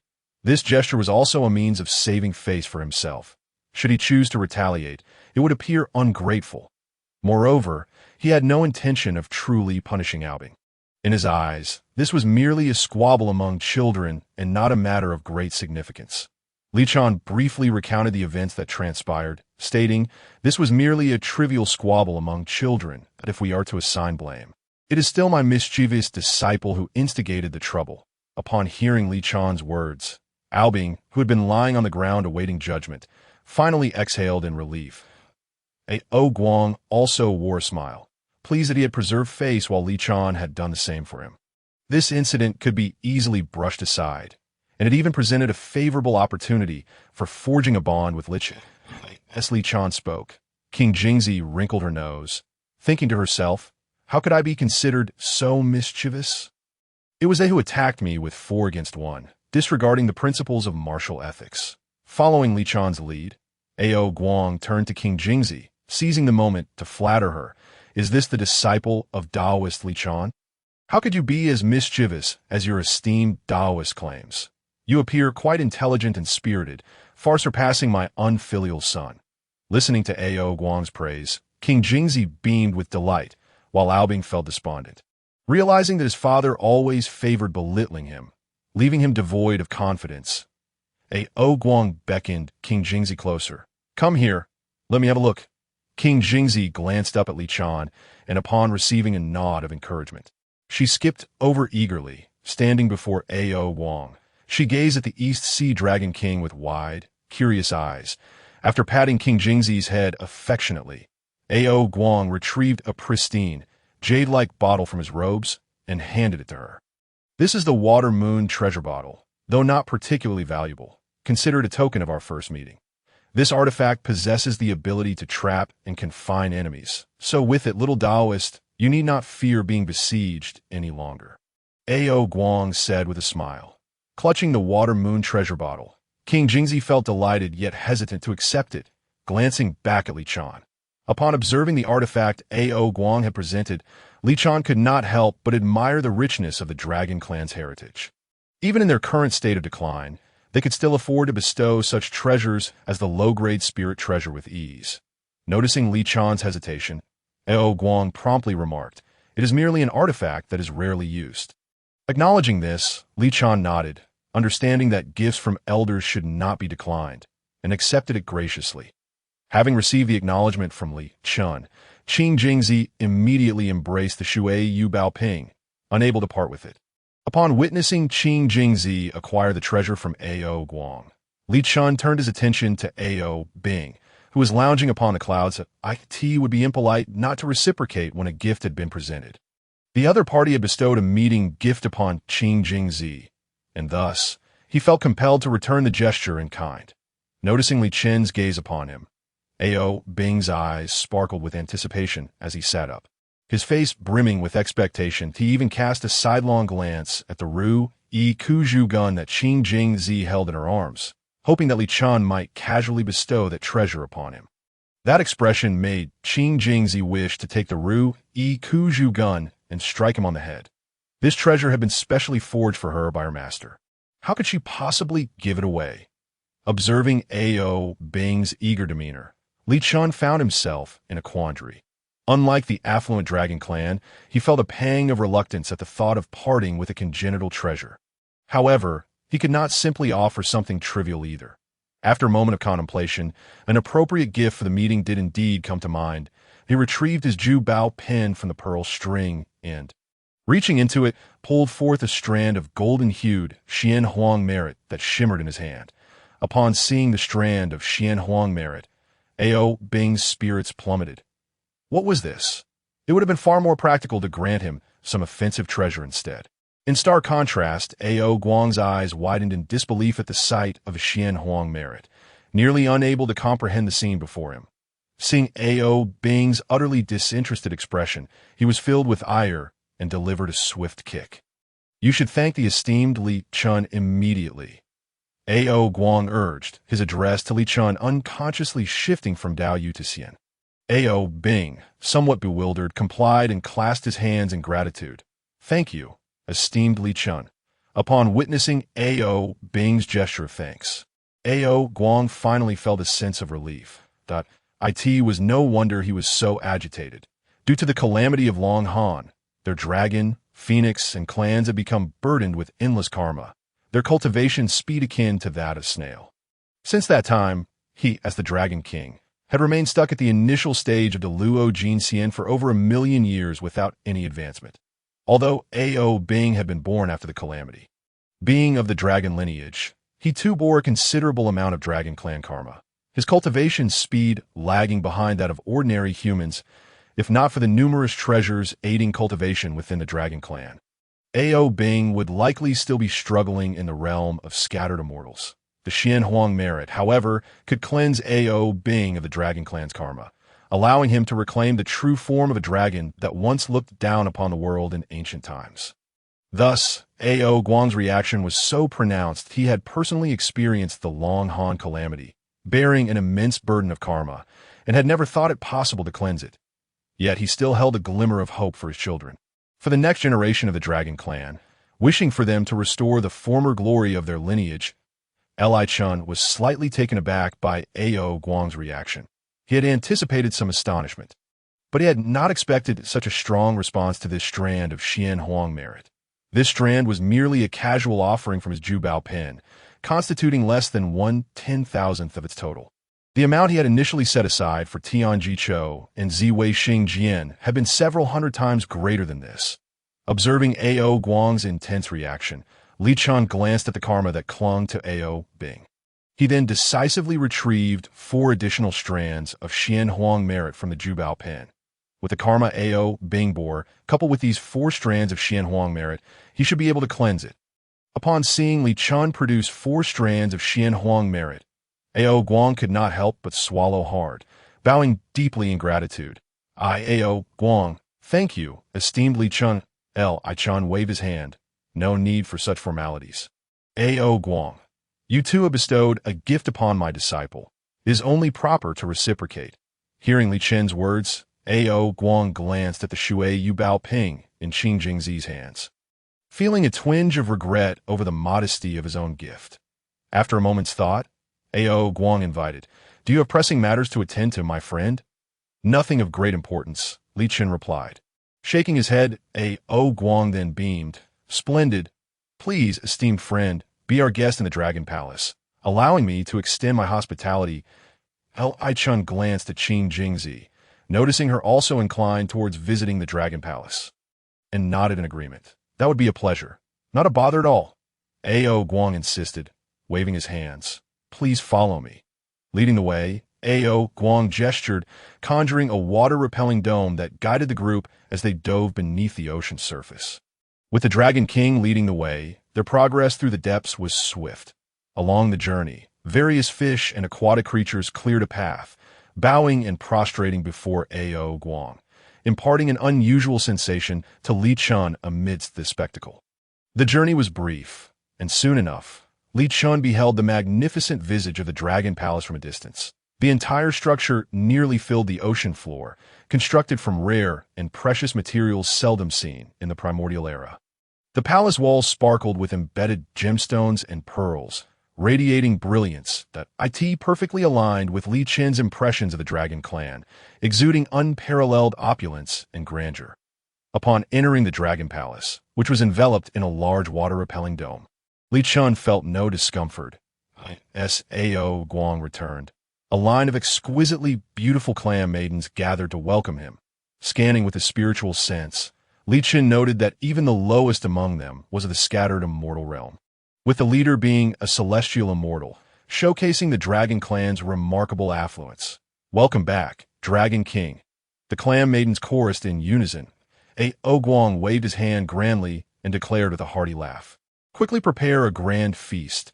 At the highest standard, today, the Dragon Palace shall host esteemed guests." The clan maidens exchanged surprised glances, curiously eyeing Li Chun, unsure of who had garnered such extraordinary treatment from the Dragon King. At once, they replied in unison, "Yes, the banquet required some time to prepare." Li Chun and Qing Jingzi were settled in one of the palace chambers. The room's decor was exceedingly lavish, constructed from various precious materials. Had he visited in his previous state as a golden immortal, he might have contemplated pilfering a few treasures for his own use in crafting magical artifacts. However, now, as a Deluo Jinxian, he could not engage in such undignified behavior. "Wow!" Qing Jingzi exclaimed, gazing up in awe. "How splendid! Master, can I sneak a few treasures back home? Surely, I want to be discovered." Li Chun chuckled at her words, recognizing the cleverness of his disciple, who thought as he did. This thought then prompted him to recall his own dojo, since the inception of this place, aside from creating a cave dwelling. "It seems I have made little effort in terms of decoration. Reflecting on it now, I find it rather austere. Upon my return, I shall take the time to reorganize and embellish it," Li Chun mused, "for it would indeed appear shabby should visitors come by in the future." Shortly after Li Chen's arrival, a maidservant brought forth an assortment of exquisite fruits and delicacies. Li Chun sampled a few. While they could not compare to the fruits born of innate spiritual roots, they still bore some efficacy. Observing King Jingzi devouring them voraciously made it evident that, being in the true immortal realm, these fruits significantly aided her cultivation. After finishing an entire platter of treats, King Jingzi wandered about the palace for a while before resting her head on the table, feeling quite bored. "Since you're feeling idle, why not take a stroll?" Li Chun suggested with a smile, fully aware of his disciple's thoughts that it was understandable. Despite the palace's lavish decor, such a vast, empty space could indeed become monotonous over time. "Is that all right?" King Jingzi's eyes sparkled with excitement. "Just don't stray too far. We have a banquet in a few days," Li Chun cautioned. Before he could finish a sentence, King Jingzi had already dashed to the door, waving her hand behind her. "Got it." Li Chun was not particularly concerned. After all, this was the territory of the Dragon Clan and situated within the Dragon Palace itself. If any mishap were to befall King Jingzi, the Dragon Clan might as well abandon their existence in the sea. Once King Jingzi departed, Li Chun slowly closed his eyes, intending to meditate for a while and pass the time. However, mere moments after shutting his eyes, he reopened them as a flash of insight coursed through his mind. The probability of such a sudden intuition being erroneous was minimal. He promptly retrieved the heavenly mechanism, laying it out on the table to calculate. After a series of deductions, Li Chun deciphered the heavenly secrets, a glimmer of brilliance igniting in his eyes. The divine farmer was about to emerge. The celestial emperor Fuxi had already taken his rightful place, and the next sovereign of humanity would be the earth emperor, the divine farmer. In the next instant, Li Chun closed his eyes once more. Simultaneously, the avatar he had left on Sacred Master Mountain opened its eyes. Filled with vitality, he had transferred his consciousness to this doppelganger. Chen rose and stepped forth, vanishing from the pavilion. The divine farmer was far easier to locate than Fuxi had been. As the first celestial emperor of humanity, Fuxi was a reincarnation of an ancient deity, aided by Nuwa in concealing the heavenly secrets, making him a challenging target to find. Moreover, few in the wasteland were aware of this. Aside from Guangchengzi, there was hardly any competition. In contrast, the divine farmer had no notable lineage, making the calculations far simpler. However, now that Fuxi had risen as the celestial emperor, anyone with intelligence in the wasteland was aware that humanity was on the rise, igniting great interest in the next ruler of the human race. Guided by the heavenly mechanism, Chen journeyed southwest, finally sensing a clear signal emanating from a nearby location after passing several large tribes. Upon arrival, he soon spotted a familiar figure standing majestically above a tribe. The individual also sensed Chen's approach and greeted him. Junior brother Chen. After a brief moment of hesitation, Chen flew forward, clasping his hands in respect. Senior brother Xuandu. Indeed, the figure was Xuandu, the sole disciple of the Taiji sage and the foremost master of the three teachings. Although Chen had anticipated this encounter, he felt a twinge of disappointment upon realizing that someone had arrived before him. Currently, the three teachings were united, and Xuandu's status as the first disciple bestowed upon him a significant advantage. Arriving much sooner than Chen, it was clear that he could not simply declare that such an opportunity should belong to the capable. After a brief exchange of pleasantries, the two fell into silence. Both aware of the purpose behind their presence, gazing down at the tribe, Chen eventually inquired, "Has he emerged?" Xuandu shook his head slightly. "Not yet, but it will be soon, within a few days. How long have you been waiting?" "Senior brother?" Chen asked. "Over 3 years," Xuandu replied with a smile. Chen chuckled in response, recognizing that Xuandu's words were meant to convey that he had arrived much earlier than Chen. Thus the fortune should rightfully belong to him. Xuandu continued, "It is not by my own merit. It was divined by our master that the Earth Emperor will emerge here, and that he is destined to be connected with our teachings. Which is why I was sent to receive him as a disciple." Chen nodded, realizing that Xuandu had invoked the name of the Taiji sage, leaving him little to say today as for the notion of destiny. He had little faith. If fate truly favored individuals, then the world's greatest treasures would surely be aligned with him. Chen, of course, this sentiment carried another implication. Having received the celestial emperor Fuxi as a disciple, it was time for the teachings of humanity to receive their share. Surely Xuandu did not intend to monopolize the fortunes bestowed by the three emperors of humanity. Chen did not entertain such thoughts. For in the affairs of the world, it was not the scarcity that posed a problem, but the inequality that if he were to claim all the fortunes derived from the three emperors of humanity solely for himself, it would undoubtedly incite widespread as the two conversed. A wailing cry echoed from below. Xuandu's eyes brightened. "He has emerged." After exchanging glances with Chen, they both descended from the sky. They did not reveal their true forms. And, as they entered the wooden cabin, they cast a spell to temporarily halt the surrounding events. Chen and Xuandu moved gracefully through the wooden structure, soon arriving at the bedside. That moment, a plump infant lay in the arms of a woman. Curiously observing the two, Xuandu smiled gently and approached, carefully lifting the child. Like Chen before him, he formed several seals, embedding divine prohibitions that concealed heavenly secrets into the infant's being. Once this was accomplished, he affectionately tapped the baby's head. "Be good. Look at me. I shall be your master in the days to come." Xuandu tilted his head. "Do you see clearly?" Once he completed his proclamation of authority, he turned his gaze toward Chen. From the moment they greeted each other, an unspoken understanding had blossomed between them. In this scenario, both were entitled to a share. Chen could not simply leave empty-handed. Xuandu could claim the merit of becoming the Earth Emperor's master, while Chen would take the remaining merits for himself. Chen nodded and stepped forward to lift the infant. Gazing into the child's bright, discerning eyes, he couldn't help but smile. He then extended his hand to gently stroke the baby's abdomen. Almost immediately, a radiant light emanated from the infant's belly, rendering it transparent. allowing the inner organs to be seen with utmost clarity. Observing Li Chen's actions, Xuandu couldn't help but purse his lips. Before arriving, his master had instructed him that the duties of the Earth Emperor differed from those of the Celestial Emperor. The former was responsible for teaching the populace to cultivate crops and utilize herbs to alleviate the ailments afflicting humanity. He had been contemplating how to assist his disciple in accomplishing these two tasks. Yet now, Li Chun had preempted him by providing the infant with a crystal belly, which revealed the efficacy of herbs within. Were it not for his status as the foremost disciple of the three teachings, and the need to maintain decorum, Xuandu might have rushed forward to halt Li Chen's actions, having completed the crystal belly for the divine farmer. Li Chun gently released the infant and playfully pinched the child's nose. "Little one, this is a gift from your grandmaster. Be sure to make good use of it." After returning the infant to Xuandu, Li Chun noted the slight strain in the latter's smile. However, he was unconcerned.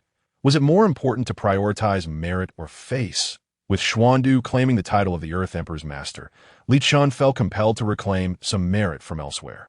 Hee, Xuandu chuckled awkwardly. "Junior brother Li Chun, but divination skills are quite impressive." Although his tone carried a hint of sarcasm, Xuandu genuinely acknowledged Li Chen's talent in divination. It was no small feat to locate the destined birth of the Earth Emperor before his arrival. Moreover, to discern the mission tied to the birth of the next sovereign of humanity was commendable. Such skills were mere entertainment. After all, Chun humbly remarked, to this point, Xiandu had no choice but to acquiesce. For as long as the title of the Earth Emperor's forces remained with him, he would not miss out on the merits of Xian Huang when the Earth Emperor attained enlightenment.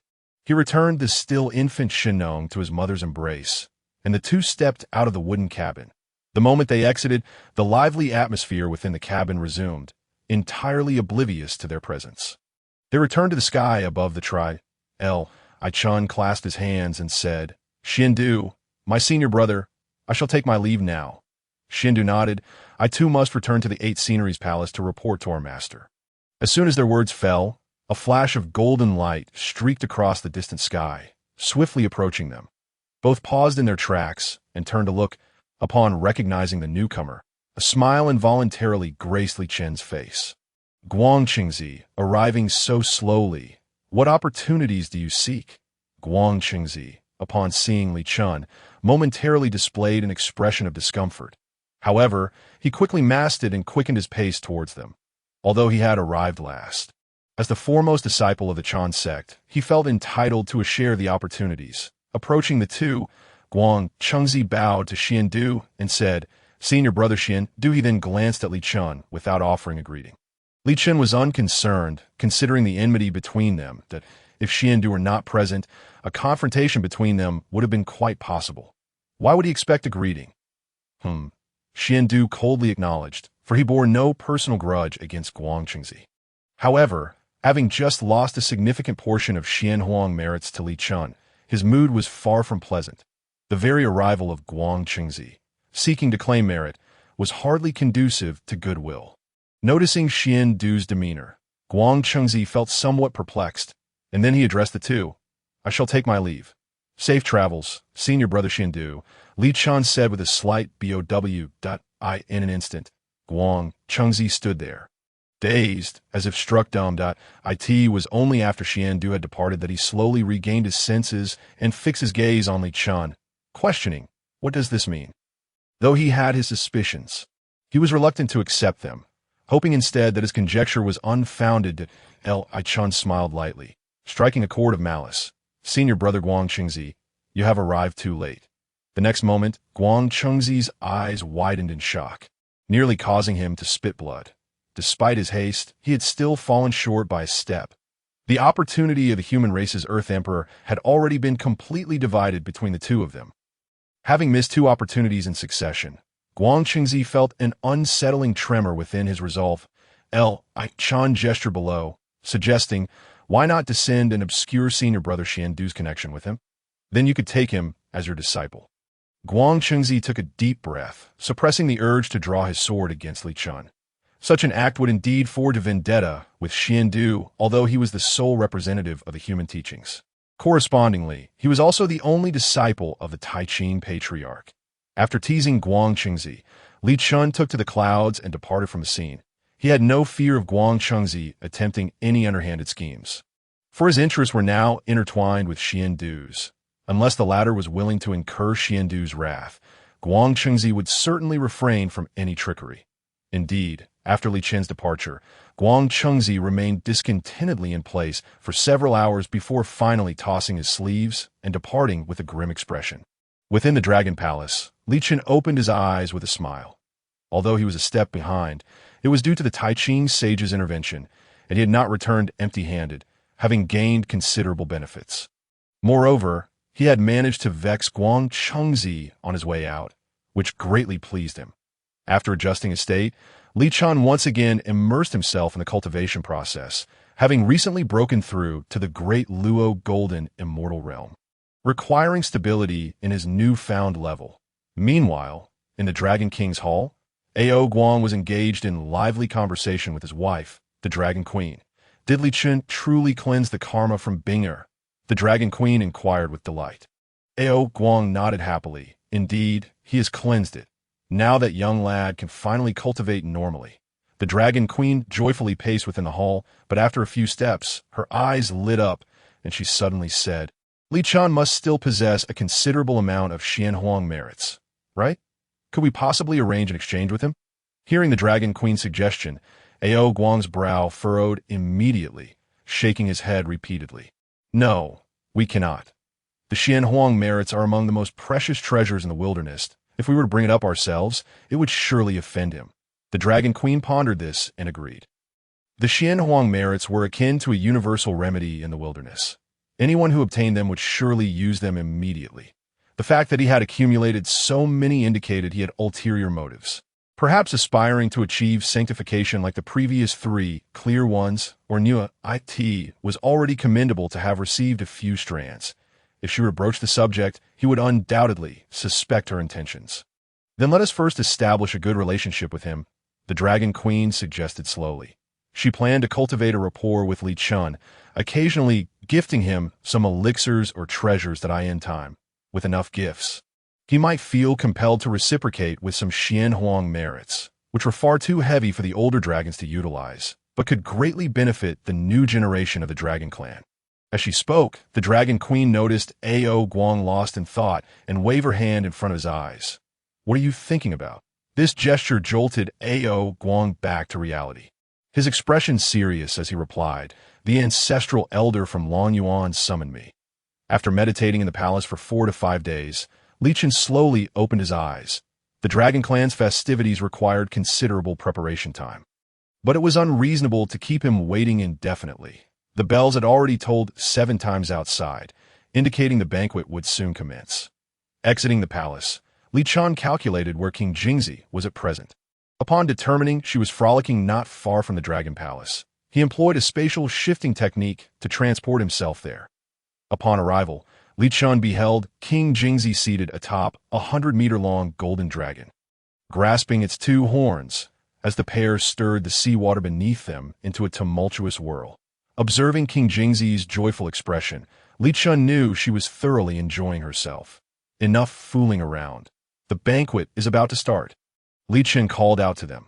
Upon hearing his voice, the previously exuberant duo turned to face him, instantly becoming obedient. King Jingzi tidied her disheveled hair from their playful antics, reverting to the demeanor of a dutiful disciple, while Ao being transformed into human form, casting a cautious glance at Li Chen.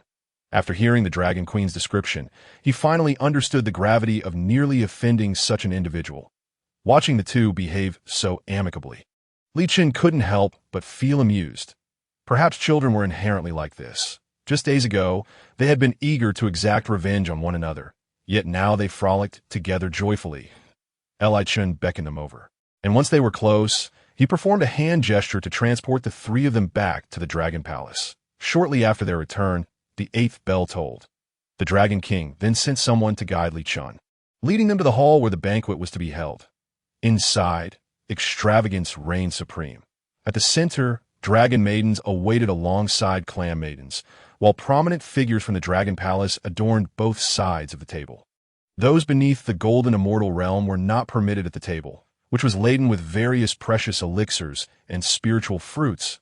If the items from this banquet were placed in the wilderness, one could only imagine how many true immortals or profound immortals could be birthed from them. Yet here, they were merely considered refreshments for guests. Looking up, Li Chen noticed that Ao Guang did not occupy the throne, but had set up 2 tables below. This arrangement clearly demonstrated Ao Bing's deep respect for Li Chen, as he chose not to sit at the host seat, but rather alongside him. As Li Chen entered, the dragon princes, various dragon generals, and officials from different departments immediately rose, bowing with clasped hands. Immortal Li Chen. Li Chen nodded in acknowledgement, which sufficed as a response, and proceeded with King Jingzi toward the honored seats. Walking ahead, Li Chen was followed closely by King Jingzi, who initially felt a bit anxious upon witnessing such grandeur. However, upon witnessing the profound respect the others held for his master, his chest involuntarily swelled with pride. Trailing behind Li Chen, his gait took on an air of youthful arrogance.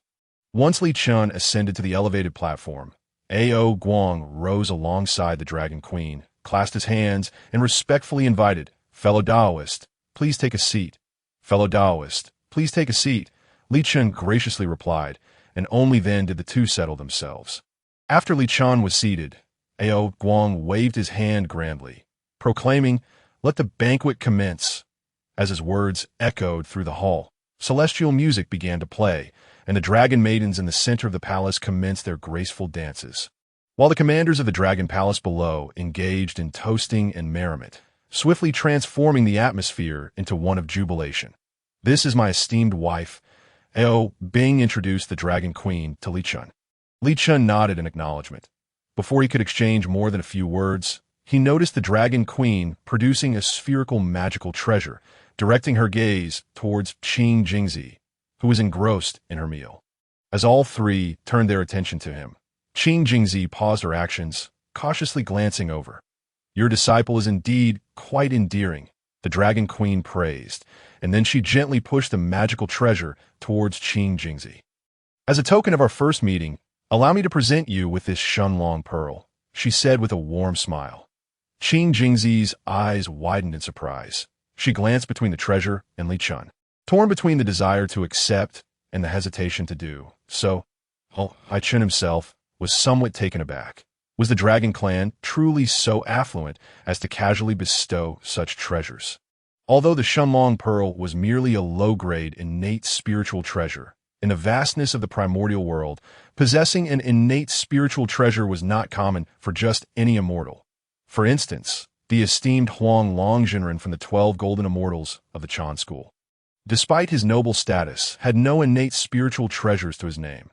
"Fear not, it is merely a small gift," the Dragon Queen stated, rising to approach King Jingzi, placing the Shunlong pearl firmly in her hands, and affectionately ruffling her hair. "Oh, adorable." Seeing the magical treasure pressed into King Jingzi's hands, Li Chen felt it inappropriate to push it back, and thus urged, "You ought to thank her." King Jingzi's face instantly lit up with joy. "Thank you, my lady," she exclaimed. Having spent her recent days in a dreamlike state, following her master to the Dragon Palace and acquiring 2 innate spiritual treasures, she felt as though she could happily reside here indefinitely. Of course, King Jingzi was self-aware enough to recognize that the generosity of the Dragon Queen and Ao Guang was due to her master's influence. After affectionately nuzzling against Li Chen's arm, she tucked the Shunlong pearl into her sleeve. The banquet continued. Li Chen shared several cups of wine with the Dragon King and various commanders who came to toast him. Yes, the wines were crafted from celestial fruits. Li Chen soon felt a pleasant intoxication wash over him. The atmosphere gradually reached a crescendo of festivity. Seizing the moment, Ao Guang leaned in and quietly asked, "Li Chen, my friend, I have a matter for which I seek your assistance." Upon hearing Ao Guang's words, Li Chen perked up. It was no wonder they had gifted King Jingzi an innate spiritual treasure. This must have been the groundwork laid for their request. Accepting such a generous gift made it difficult to refuse them. However, if the matter at hand were excessive, intending to use it as leverage against him, Li Chen would not hesitate to turn on his heel and leave, even keeping the Shunlong pearl for himself. Did they think him a fool? Suppressing his inebriation, he maintained a fa of slight disorientation as he replied, "What is it?" Ao Guang chuckled. "It is nothing of great consequence." "Speak freely," Li Chan encouraged. Exchanging glances with the Dragon Queen, Ao Guang composed his thoughts and continued, "I have heard that your revered master, the Tongtian Saint, is exceptionally skilled in formations." Li Chen nodded. His master's expertise in formations was indeed among the finest in the current primordial realm. During the final days of the Feng Shen era, the Tongtian Patriarch had orchestrated the 10,000 Immortals formation. Had it not been for the intervention of Yuan Shi, Tianzuan, and Taiji Shengren, who disregarded the principles of martial ethics and summoned the two Western saints to join forces against them, the Jie school would not have suffered such a devastating defeat. Thus, the formations devised by the Tongtian Patriarch could be deemed unparalleled within the primordial world. However, Li Chun was curious as to why Ao Guang had brought this matter to light. "Indeed," Ao Guang affirmed, then added, "What I seek your assistance with lies within this context.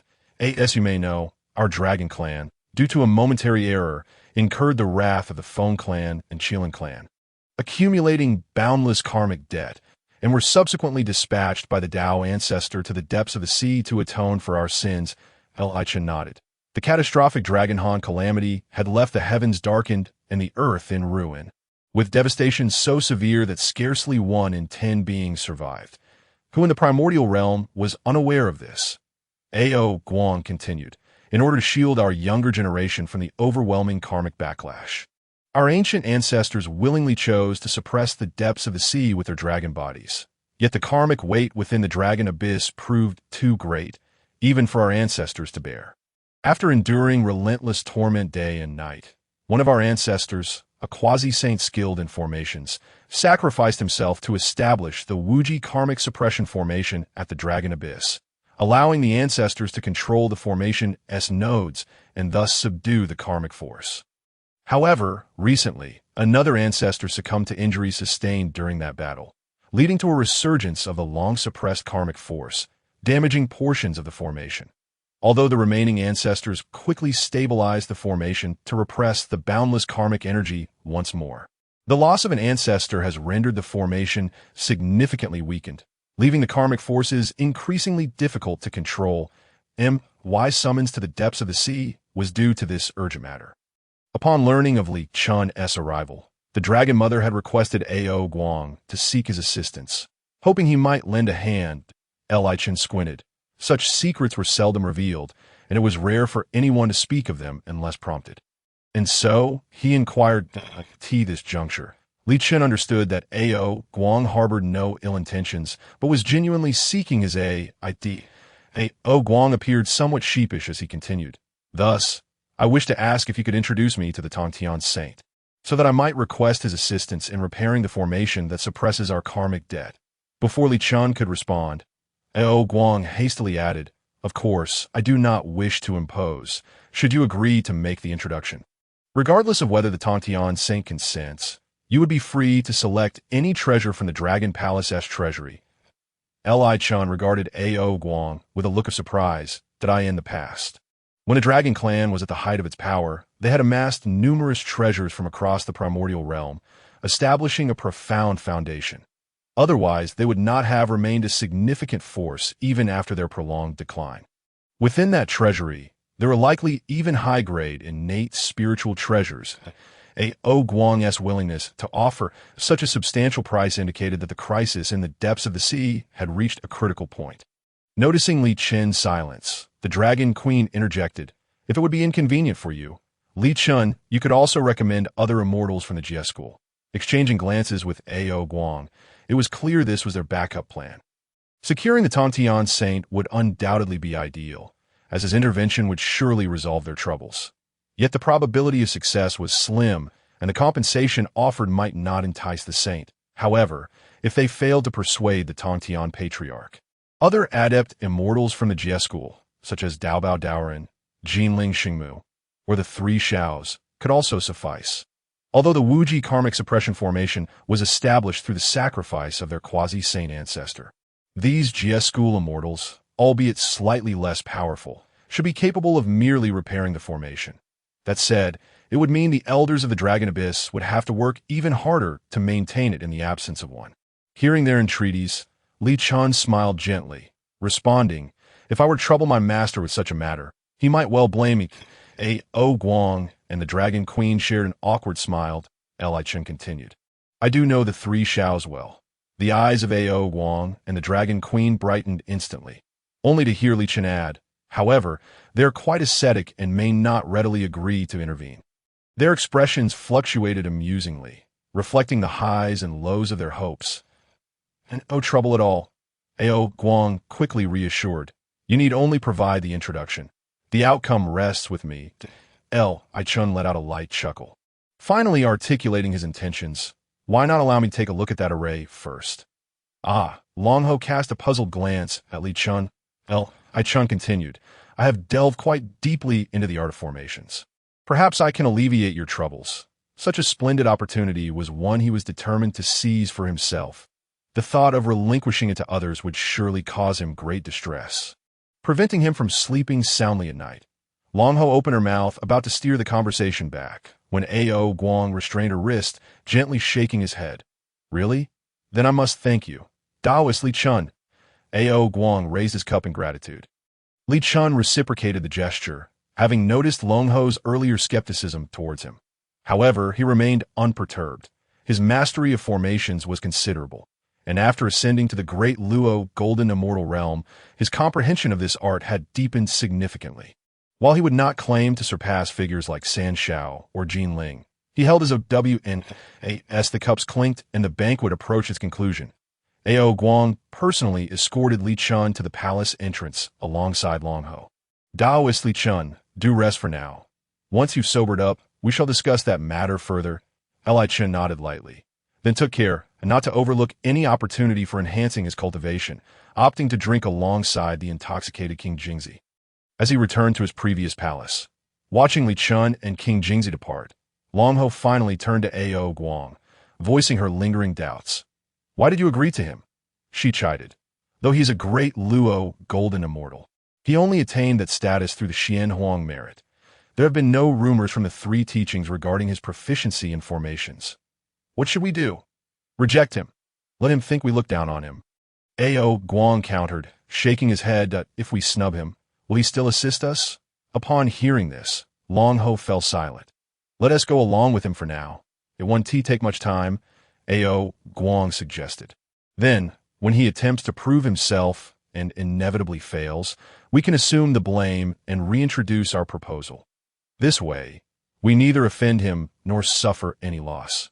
Long Ho pondered this approach, finding it quite reasonable, and nodded in agreement. However, this Li Chen seems rather overconfident. She sighed at A.O. Guang chuckled, replying, "Overconfident. If I were in his position, having shone brightly in the three teachings grand competition, becoming the celestial teacher of the human race, gaining immense Xian Huang merit, and achieving the great Luo golden immortal status, I would undoubtedly be even prouder, perhaps looking down upon both of us." Long Ho playfully poked A.O. Guang's nose, teasing, "You dare to look down on me? Do tell." A.O. Guang embraced his wife. "Go play." Li Chen patted King Jingzi's head. Setting aside the serious business he intended to undertake, Li Chen considered the depths of Long Yuan in the ocean's abyss, where boundless karma lingered. It was evident that King Jingzi, being a mere true immortal, could not remain there for long. It would be better to let him continue to frolic in the Dragon Palace with A.O. Bing. After all, A.O. Bing played a significant role in the forthcoming canonization, and Li Chen was eager to explore if he could disrupt some of the plans of the Chan sect from this angle. With Li Chen's assurance, King Jingzi gleefully dashed off. Shortly thereafter, A.O. Bing arrived, accompanied by Long Ho, and after exchanging pleasantries with Li Chen, they departed the Dragon Palace. Both A.O. Bing and Long Ho transformed into their dragon forms, leading the way as they swam deeper into the ocean. Initially, Li Chen had assumed the Dragon Palace was situated at the ocean's floor.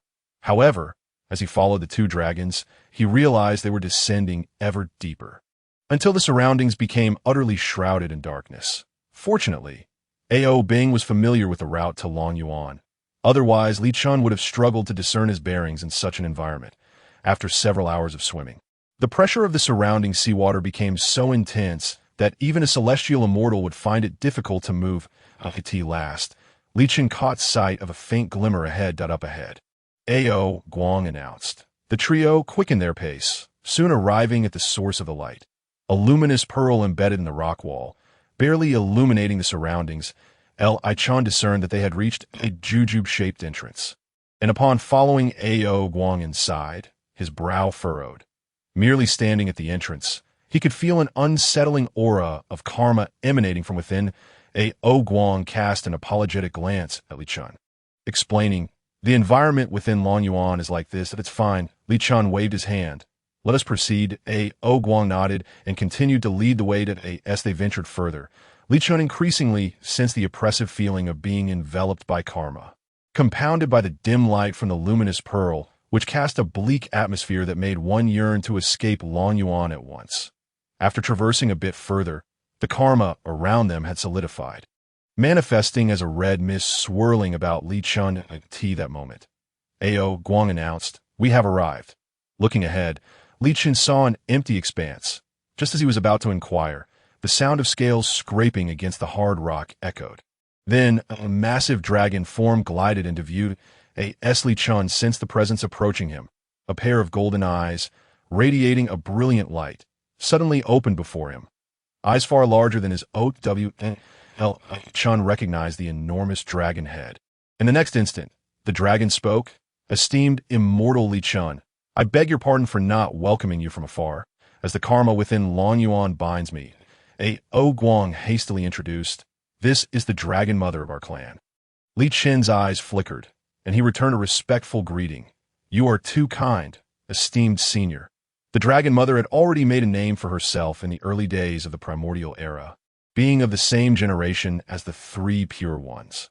Although the dragon clan had diminished in power, her quasi-saint status was undeniably formidable. If she extended her courtesy, he could not simply accept it without acknowledgement. The dragon mother nodded, having previously been informed by Ao Guang about Li Chen's visit. Thus, she understood the necessity of performing their roles well together. "What of the damage formation?" Li Chen inquired directly. The dragon mother shifted her massive form and let out a roar. Instantly, over 100 pairs of uniquely glowing eyes slowly opened, all turning their gaze toward Li Chen. Li Chen's heart raced.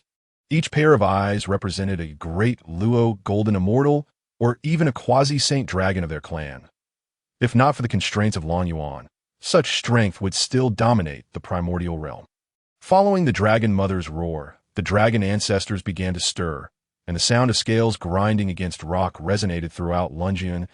As the dragons shifted, a grand array that enveloped the entirety of Longyuan finally came into view for Li Chen. Li Chen stepped forward to scrutinize it. The Wuji Karma Suppression Array was remarkably intricate, a testament to the sacrifices made by the quasi-saint ancestors during its construction. His gaze swiftly scanned the area before settling on the heart of the array beneath the dragon mother. Leaning forward to investigate, "Is this where the issue lies?" Taken aback by Li Chen's quick observation, the dragon mother nodded in affirmation. "Indeed, this is the point of damage." Yet her words were abruptly cut off. A flicker of pain and ferocity crossing her face as she writhed, emitting a low growl from her throat. "Hiss! Dragon Mother! Are you all right?" Ao Guang and Long Ho rushed forward, their expressions filled with concern. After a brief moment, the Dragon Mother's demeanor gradually calmed, and she exhaled a long sigh. "I'm fine," she reassured them. It was merely a backlash of karma. Her strength was already formidable, and being at the heart of the main array, she bore the brunt of the karma. Furthermore, the demise of a dragon of the great Luo golden immortal realm within Longyuan had caused the array to weaken under the surge of karma. Consequently, she had to allocate a portion of her consciousness to stabilize that spot. However, in the present moment, the formation has been compromised, and the backlash of karma is becoming increasingly frequent, particularly at the site of the damage formation eye. The impact is even more pronounced. Each instance of backlash inflicts immense suffering upon her, and if this continues, it is only a matter of time before she too meets her downfall. When that day arrives, there will be no one to stabilize the main formation eye. Once a chain reaction occurs, the karma from the depths of the sea will be impossible to suppress. The backlash of karma that has been restrained for over 1,000,000 years would likely lead to the dragon clan's expulsion from the primordial realm. Upon hearing the words of the Dragon Mother, Ao Guang and the Dragon Queen felt a surge of anxiety. Fellow Taoist, do you have a solution? Ao Guang hastily turned to Li Chun, hoping he would recognize the difficulty of the situation and withdraw without further delay. Yet after inquiring, he found no response from Li Chun. Chun remained in his previous posture, tilting his head and squinting as he scrutinized the operational patterns of the formation below, just as Ao Guang was about to press him again. Li Chun spoke up. Yes, Ao Guang was momentarily stunned, his mind struggling to comprehend, when he saw Li Chun gently leap down to the depths of Long Yuan. What? Both Ao Guang and the Dragon Queen were startled and hurriedly rushed forward, peering down to see what was happening. They observed that Li Chun had landed upon the damaged formation eye, casually instructing the Dragon Queen to step aside before he began to produce various formation materials. Employing a profound array technique that they could not comprehend to initiate the formation, Li Chun continued his intricate arrangement. Ao Guang and the others could distinctly sense the changes within Long Yuan. The karma that had been suspended around them ceased its agitation, gradually settling into a state of tranquility. This left Ao Guang dumbfounded, unable to resist glancing at his wife to convey the astonishment he felt at that moment. The Dragon Queen mirrored his expression, equally astonished by the calming of the surrounding karma. Within the formation eye, Li Chun was diligently mending the damaged Wuji karma suppression array. For him, this task was not particularly challenging. The way of formations was the first profound path he had mastered, and with his extraordinary comprehension, his understanding of formations had reached an elevated level. During his earlier observations, he had already grasped the operational principles of this Wuji karma suppression array. Thus, all he needed to do was to place a compatible, small-scale formation over the damaged area, re-establishing the connection to the Wuji karma suppression array, thereby restoring the formation to its original state. However, during the mending process, the incessant surge of karma from the damaged was quite formidable. Li Chun found himself admiring those ancient dragon ancestors trapped within Long Yuan, who had endured such torment for 1,000,000 years. After several hours of labor, a beam of azure light flickered from Long Yuan, signaling the completion of his formation arrangement. The damaged formation was sealed, re-establishing its connection with the Wuji karma suppression array, which then emitted sounds of renewed operation. As the karma within Long Yuan was once again suppressed, a glimmer of hope shone in Ao Guang's eyes. Is it done? Ao Guang asked, incredulous as he looked toward his wife. The Dragon Queen, equally bewildered, had never anticipated that Li Chun could genuinely resolve this issue. Initially, they had brought him here in hopes that he would recognize the difficulty and retreat, thereby allowing them to seek assistance from an adept in formations from Jie Jiao. Li Chun leapt back up from the formation below. Before he could even speak, Ao Guang and the Dragon Queen rushed forward. Li Chun, have you repaired the formation? The Dragon Queen asked eagerly, although she could sense the karma being suppressed. Hearing such words from Li Chun would provide them with greater reassurance. Ao Guang also looked at Li Chun with eager anticipation. This was truly an unexpected delight. It is done. However, it was not Li Chun who spoke, but the Dragon Mother. Compared to Ao Guang and the others, her experience was the most profound.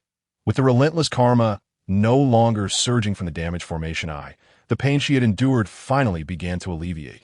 Thank you, fellow Taoist. The Dragon Mother gazed at Li Chun with gratitude.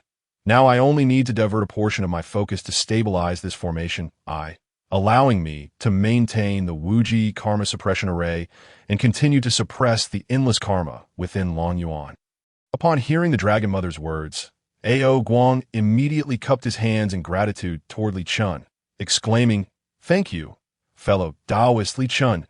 Our dragon clan will surely reward you handsomely." Before Ao Guang could finish a sentence, Li Chun interrupted with a wave of his hand. Not yet.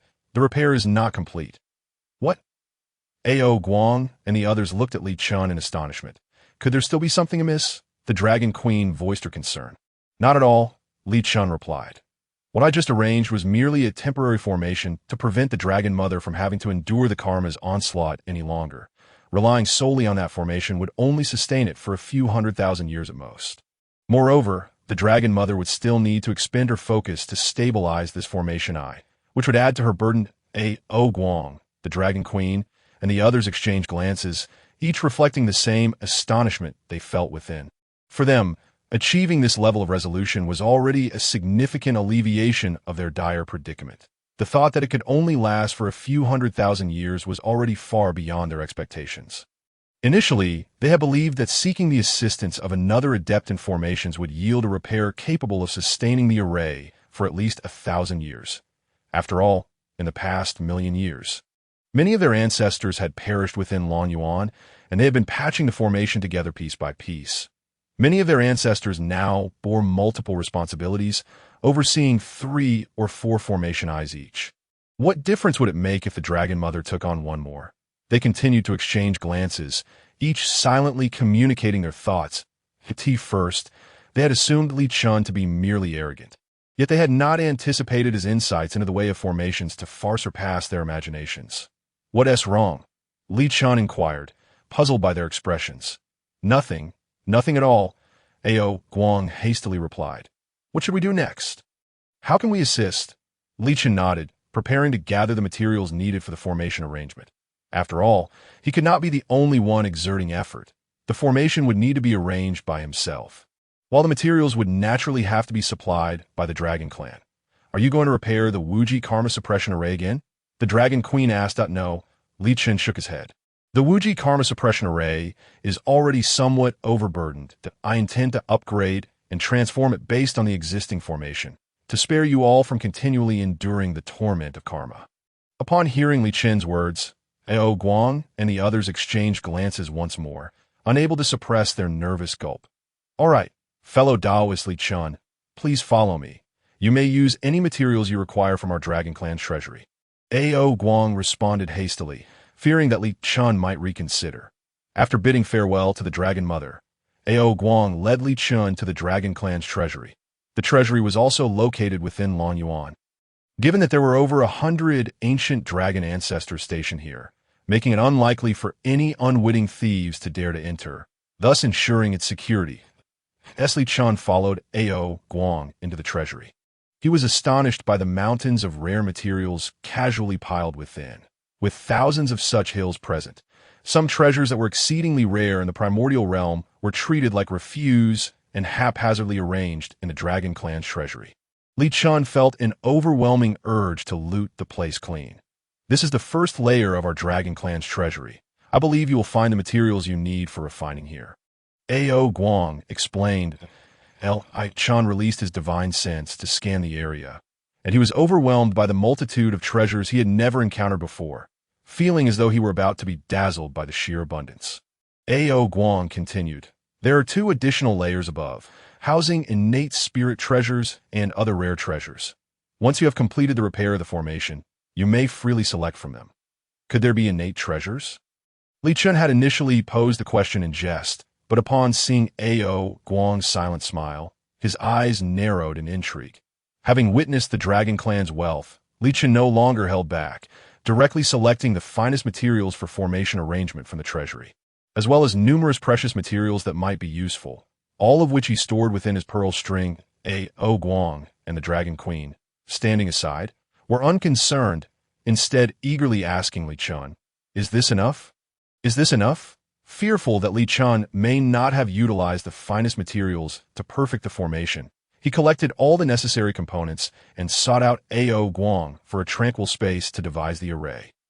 Without hesitation, Guang provided Li Chen with the most exquisite palace he had previously crafted within Long Yuan. He even volunteered to act as Li Chen's protector from outside, concerned that disturbances during the formation's preparation might lead to its failure.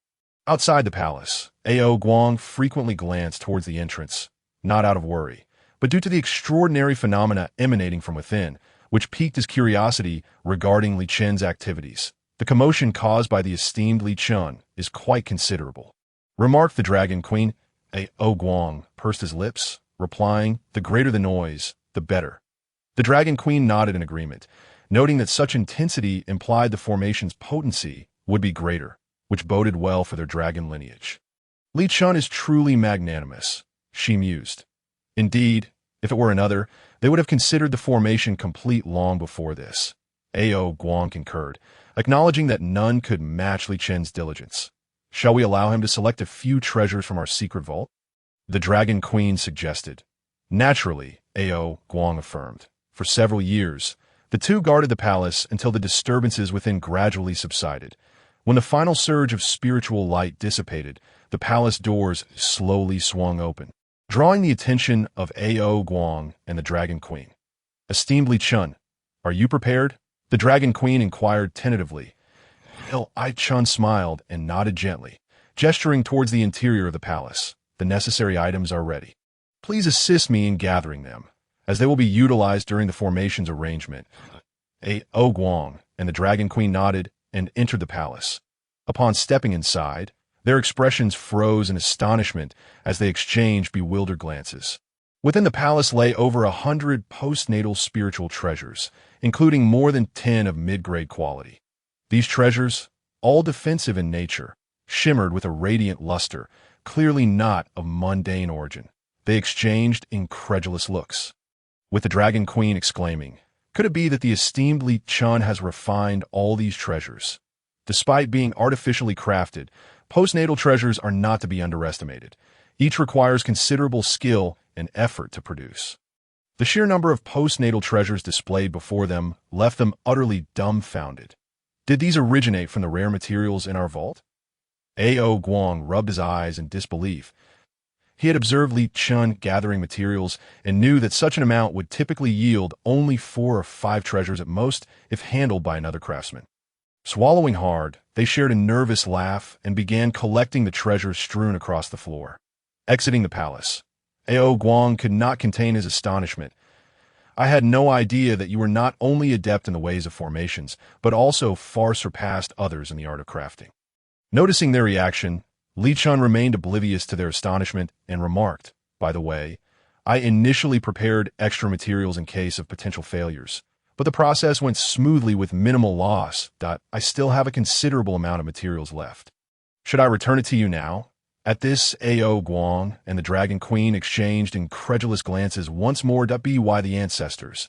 Are you even speaking human? Minimal loss? That's akin to crafting each one perfectly. What would other craftsmen think if they knew? How much remains? Ao Guang inquired. About 1/3, I believe, Li Chun replied uncertainly. This. Both Ao Guang and the Dragon Queen were rendered speechless. It's fine. You should keep what remains. Esteemed Li Chun, Ao Guang insisted with a smile. That seems inappropriate. Li Chun chuckled. There's nothing inappropriate about it. We should be grateful to you. The Dragon Queen interjected hastily. Very well, Li Chun acquiesced with a smile. Adding, however, these postnatal treasures are merely part of the materials needed for the formation. I will require some innate treasures for optimal results. What specific innate treasures do you need? Ao Guang asked, stepping forward with urgency. 9 innate treasures, preferably of mid-grade or higher. The higher the quality, the better the effect, Li Chun specified. Ao Guang glanced at the Dragon Queen, who nodded in agreement. Understood. Esteemed Li Chun, I shall retrieve them from the vault immediately. Would you care to accompany me? Li Chun shook his head, deeming it unnecessary. Simply select defensive innate treasures, he instructed. Understood, the Dragon Queen affirmed, hastening away towards the vault. Li Chun and Ao Guang returned to the depths of Long Yuan. Are you ready, my friend?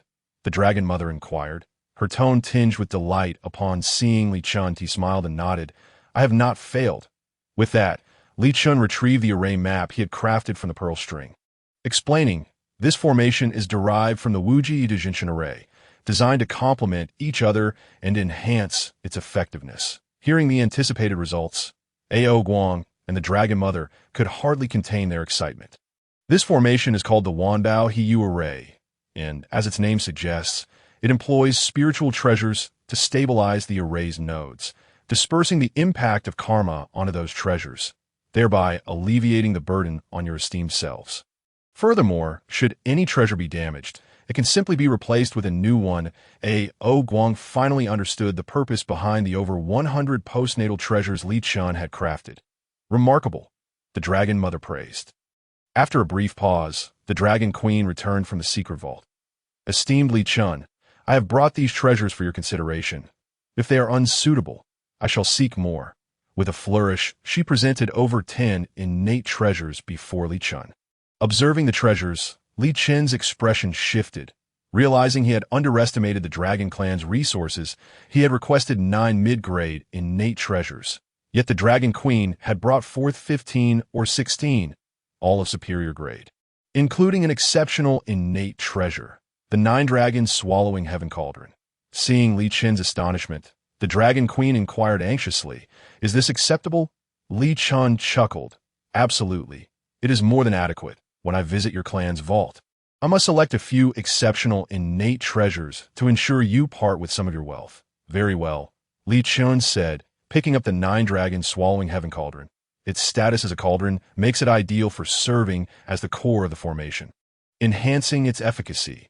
After selecting 9 more suitable innate treasures, Li Chun provided Ao Guang and the Dragon Queen with several essential guidelines. He then once again plunged into the depths of Lan Yuan to arrange the formation. The previous array he had hastily laid down was merely temporary to effectively merge the Wuji Jijishan array with the Wanbao Hiyu array. He first needed to restore the former. Upon reaching the original array node, Li Chun gently struck the core of the formation he had established. The array shattered, and the suppressed karma surged forth once more. The Dragon Mother intended to step forward to shield Li Chun from the backlash, allowing him to focus on the formation. Yet before she could move, Li Chun summoned the treasure-gathering immortal basin, which instantly quelled the rebounding karma. The Dragon Mother gazed at the basin in astonishment, her eyes nearly bulging upon seeing it filled with profound merit. She had previously heard Ao Guang speak of Li Chun's remarkable feats. To his astonishment, Li Chun discovered an abundance of Xianhuang merit. The treasure-gathering celestial basin housed a vast quantity of Xianhuang merit, effectively restraining the surging karma at the damaged array's focal point. This enabled Li Chun to concentrate more profoundly on mending the fractured array. Having witnessed the profound heritage within the Dragon Clan's secret vault, Li Chun no longer felt the need to conserve precious materials for them. He utilized the most suitable materials without hesitation. Coupled with his exceptional skills, he completed the repairs in less than a few days. The moment he finished, Long Mu and Ao Guang, along with their companions, distinctly sensed a change. And oh wonder, Li Chun previously remarked that the array was merely a temporary patch. The fully restored Wuji Karma Suppression Divine Array indeed surpassed the hastily applied makeshift array by a considerable margin. Their initial intention to invite Tong Tian, Jiao Master, ultimately aimed to achieve such an effect. The 3 of them gazed gratefully at Li Chun's departing figure, astonished by the immense value he had provided. Over the course of millions of years, the Wuji Karma Suppression Divine Array had developed various minor damages. Li Chun looked up at Long Mu and said, "Senior, could you please ask the Elder Dragons to shift their positions for my convenience in making repairs?" Long Mu immediately turned and bellowed, prompting the slumbering dragon ancestors to open their eyes once more and shift their massive bodies. Upon witnessing their movement, Li Chun approached the damaged array nodes, meticulously beginning the restoration process as he passed by. The dragon ancestors regarded him with curious eyes. During this journey, Li Chun truly appreciated the Dragon Clan's profound heritage. Currently, there remained 7 quasi-saint powerhouses and over 100 great Luo Jingxian. This was merely a reflection of the Dragon Clan's decline. He could hardly fathom their immense strength during their prime in ancient times. Upon reaching the final damaged array node and completing the repairs, the Wuji Karma Suppression Divine Array emitted a crisp sound, its operational speed significantly accelerating, akin to an aging machine rejuvenated with a new engine. The dragon ancestors felt this change even more acutely. For countless years, due to the minor issues with the array, they had been compelled to suppress the karma with their formidable physiques, enduring continuous torment.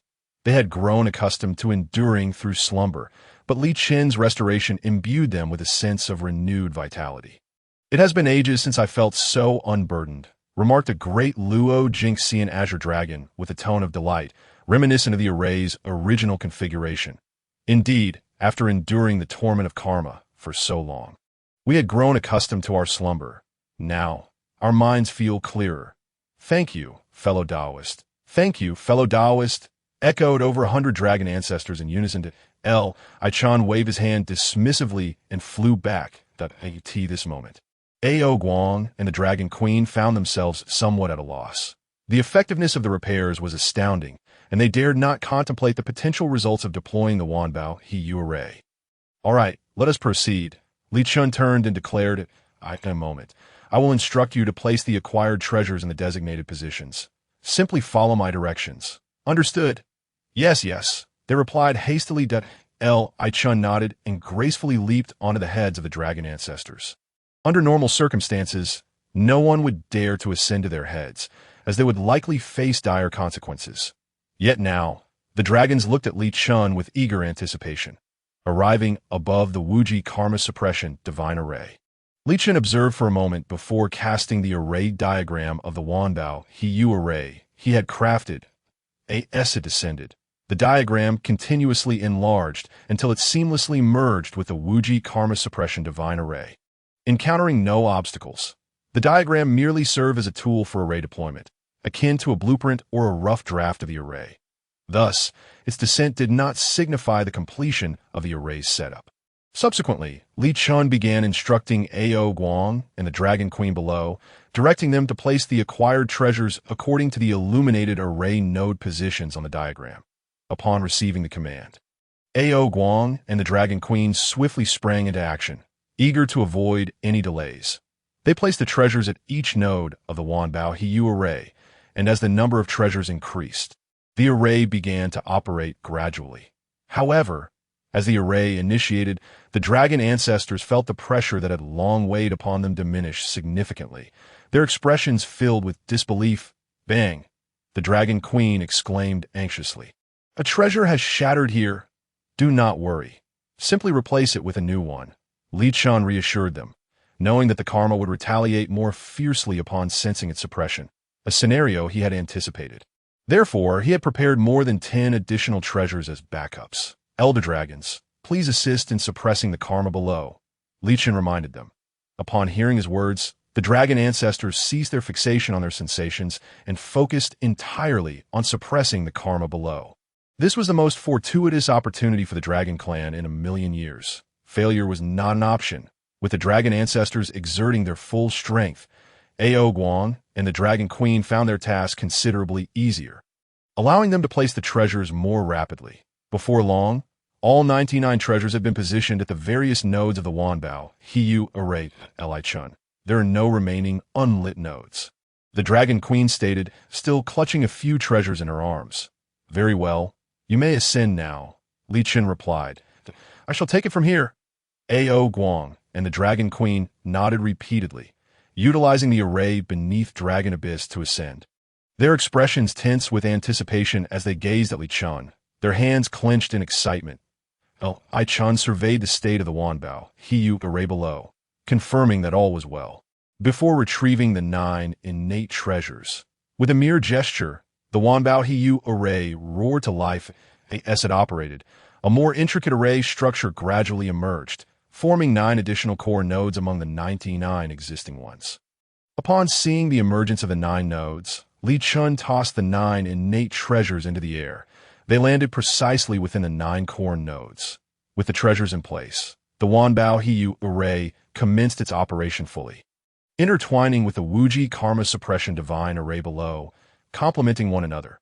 The 2 arrays melded as if forming a singular, more formidable formation, radiating brilliance that in an instant, the karma within Dragon Abyss appeared to be forcibly suppressed, rendering it imperceptible to those who did not focus intently.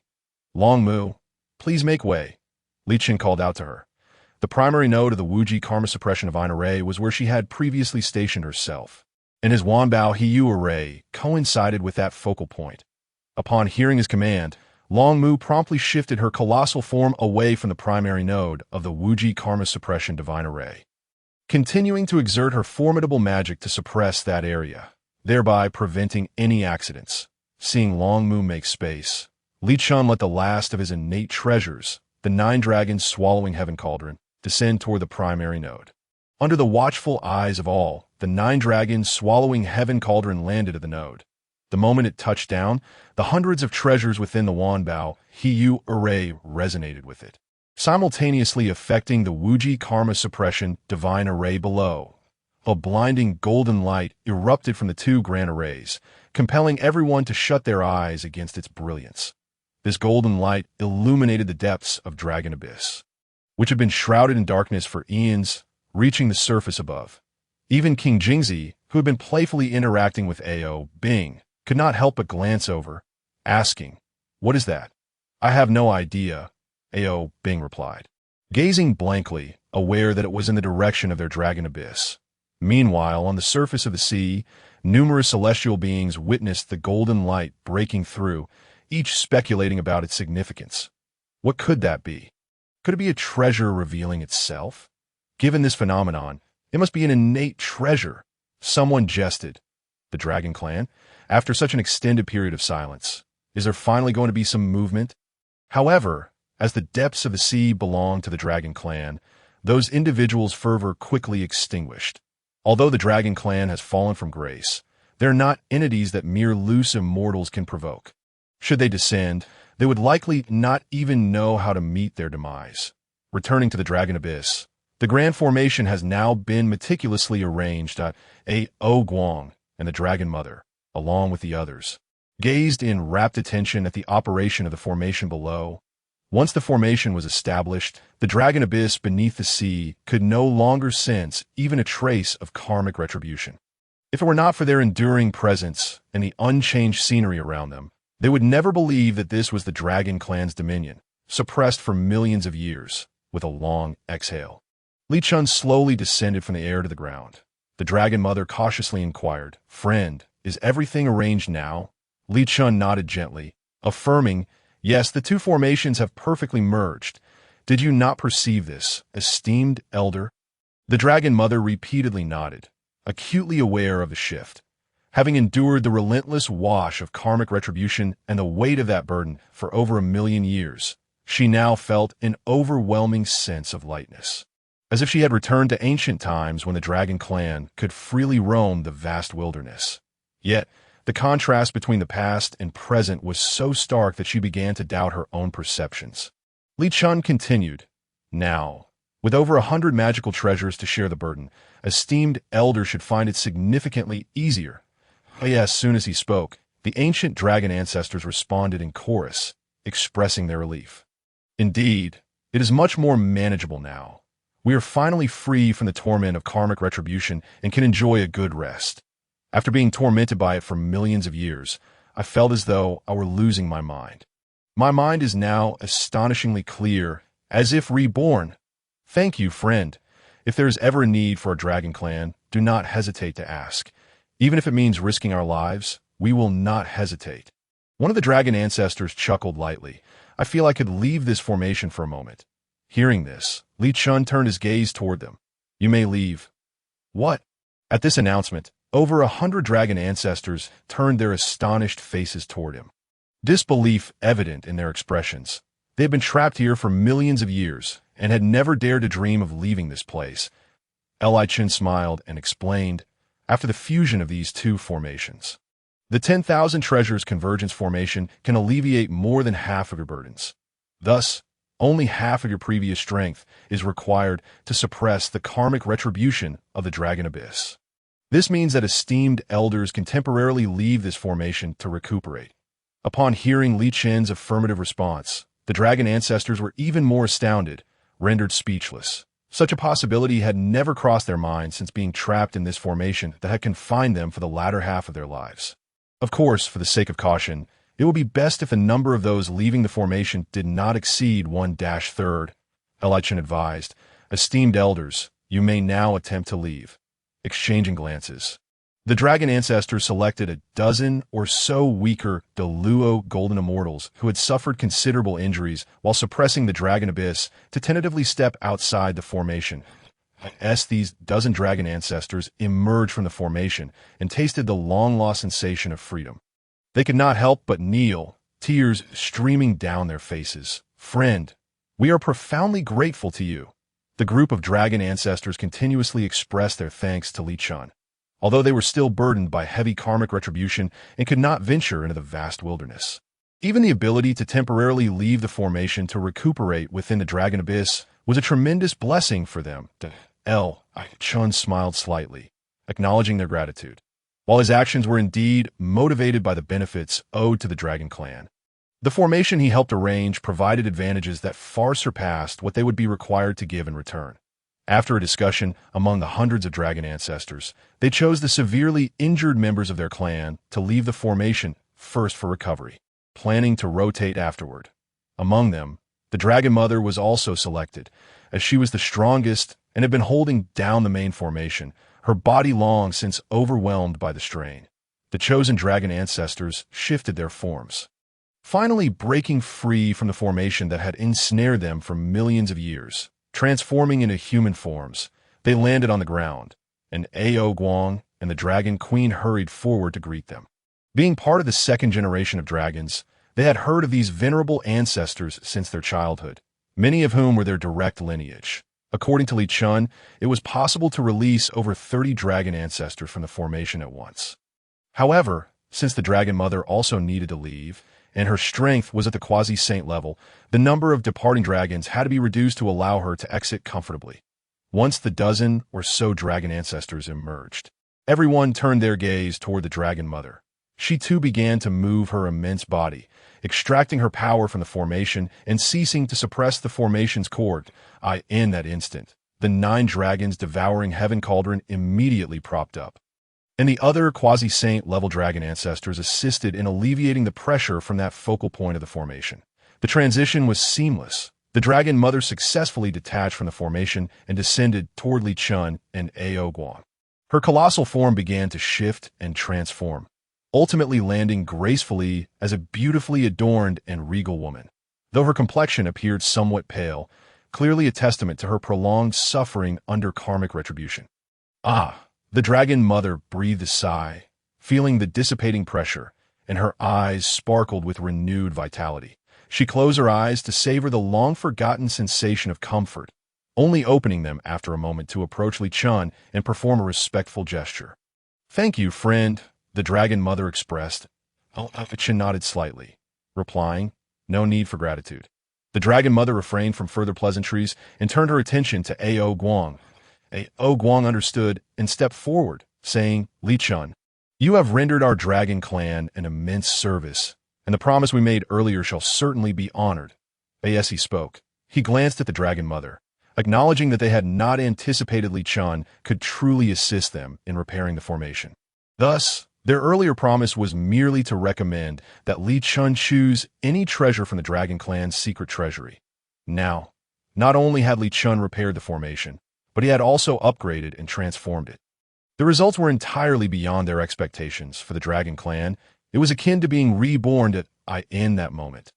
Ao Guang was at a loss as to what they could offer in return for such a profound favor. The Dragon Mother, perceiving Ao Guang's thoughts, interjected, "You may choose any treasure from our Dragon Clan's secret treasury, regardless of its value or quantity. We shall have no complaints."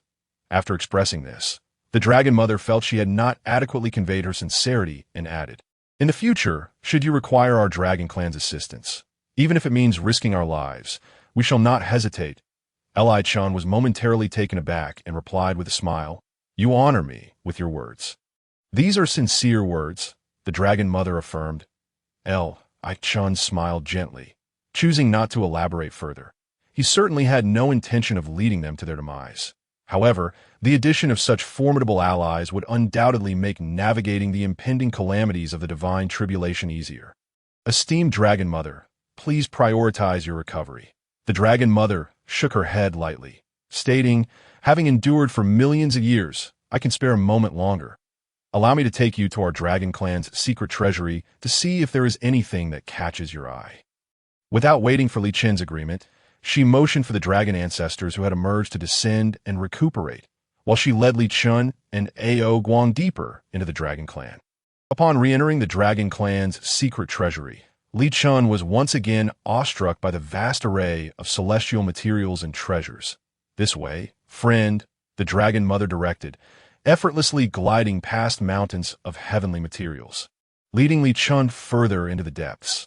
This first level contains only ordinary treasures. Please follow me, the Dragon Mother explained, and although Li Chun reluctantly withdrew his gaze, he yearned to collect even a few of those ordinary treasures. Surely, he could use them to forge some postnatal spiritual treasures. As they ventured deeper into the secret vault, the Dragon Mother formed a mystical seal, and a portal materialized before them. Li Chun followed her into the chamber, where he was immediately enveloped by an overwhelming aura of spiritual energy. Upon surveying his surroundings, he beheld a resplendent display of treasures. The second layer of the vault was filled with primordial artifacts, and a sweeping glance revealed over 100 innate spiritual treasures.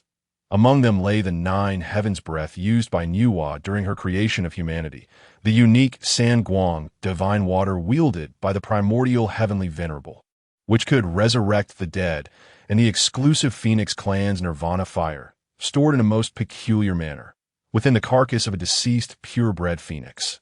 Noticing Li Chen's interest, the Dragon Mother gestured, extracting several of these primordial treasures and presenting them to him. "Friend, do accept these," she said with a gentle smile. That Li Chun, without hesitation, stored the items within his pearl string, no longer lingering over the treasures of the first layer. Continuing onward, he noticed that whenever he hesitated before a treasure, both the Dragon Mother and Ao Guang eagerly retrieved it for him. Before reaching the end, Li Chen had already acquired nearly 10 mid-grade innate spiritual treasures and 3 high-grade ones. These 3 high-grade treasures included the Flame Fan, which could unleash the 6-ding divine fire, the Shattering Hammer capable of summoning the Tai divine thunder, and the Mute Death Star Box, reminiscent of the 7-arrow book, which could kill without a trace. This journey had significantly multiplied Li Chen's wealth. He also expressed interest in some ancient beast and divine beast corpses slain by the Dragon Clan, intending to study them and see if he could enhance Zhou's bloodline. After all, it was his mount, and if he could not feast on flesh, a sip of broth would suffice. Thus, they traversed to the very end of the vault, where the Dragon Mother turned to Li Chun. "Within lies the most treasured artifacts of our Dragon Clan's vault.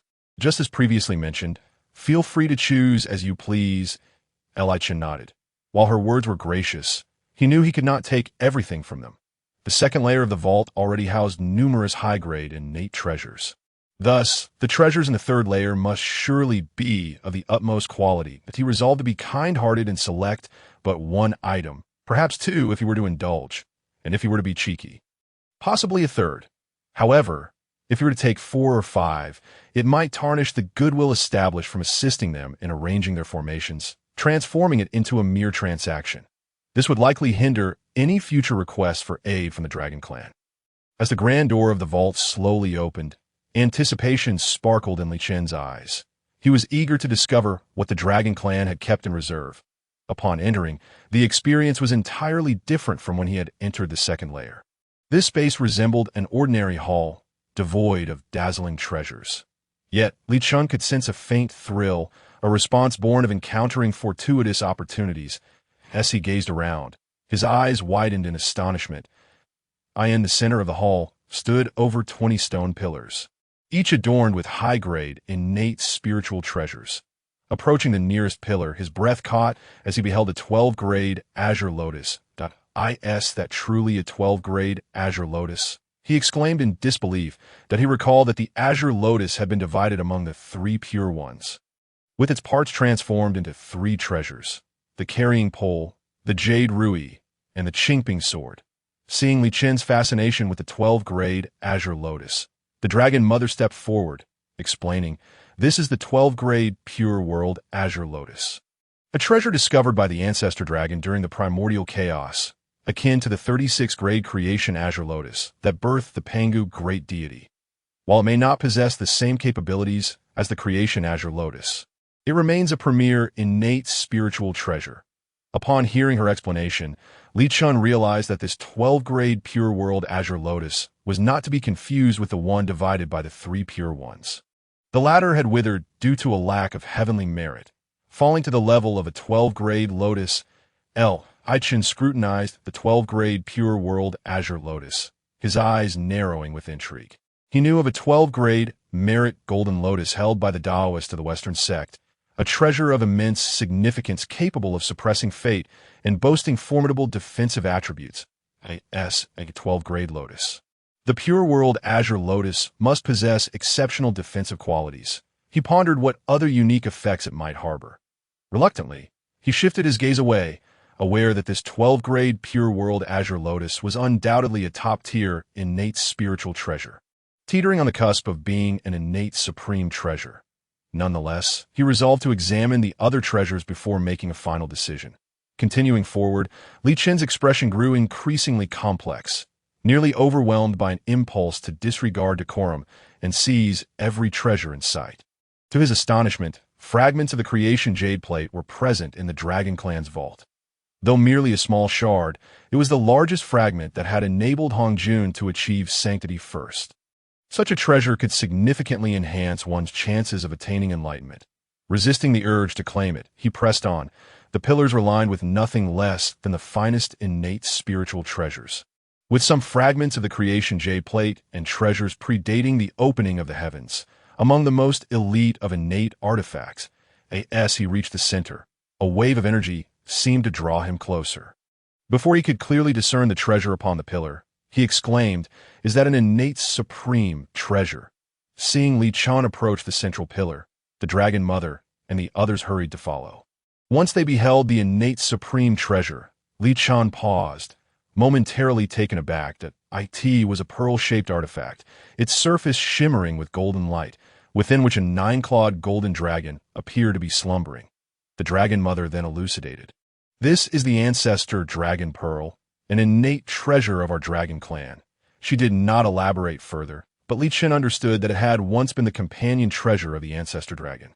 However, after the ancestor's demise, it had remained here ever since.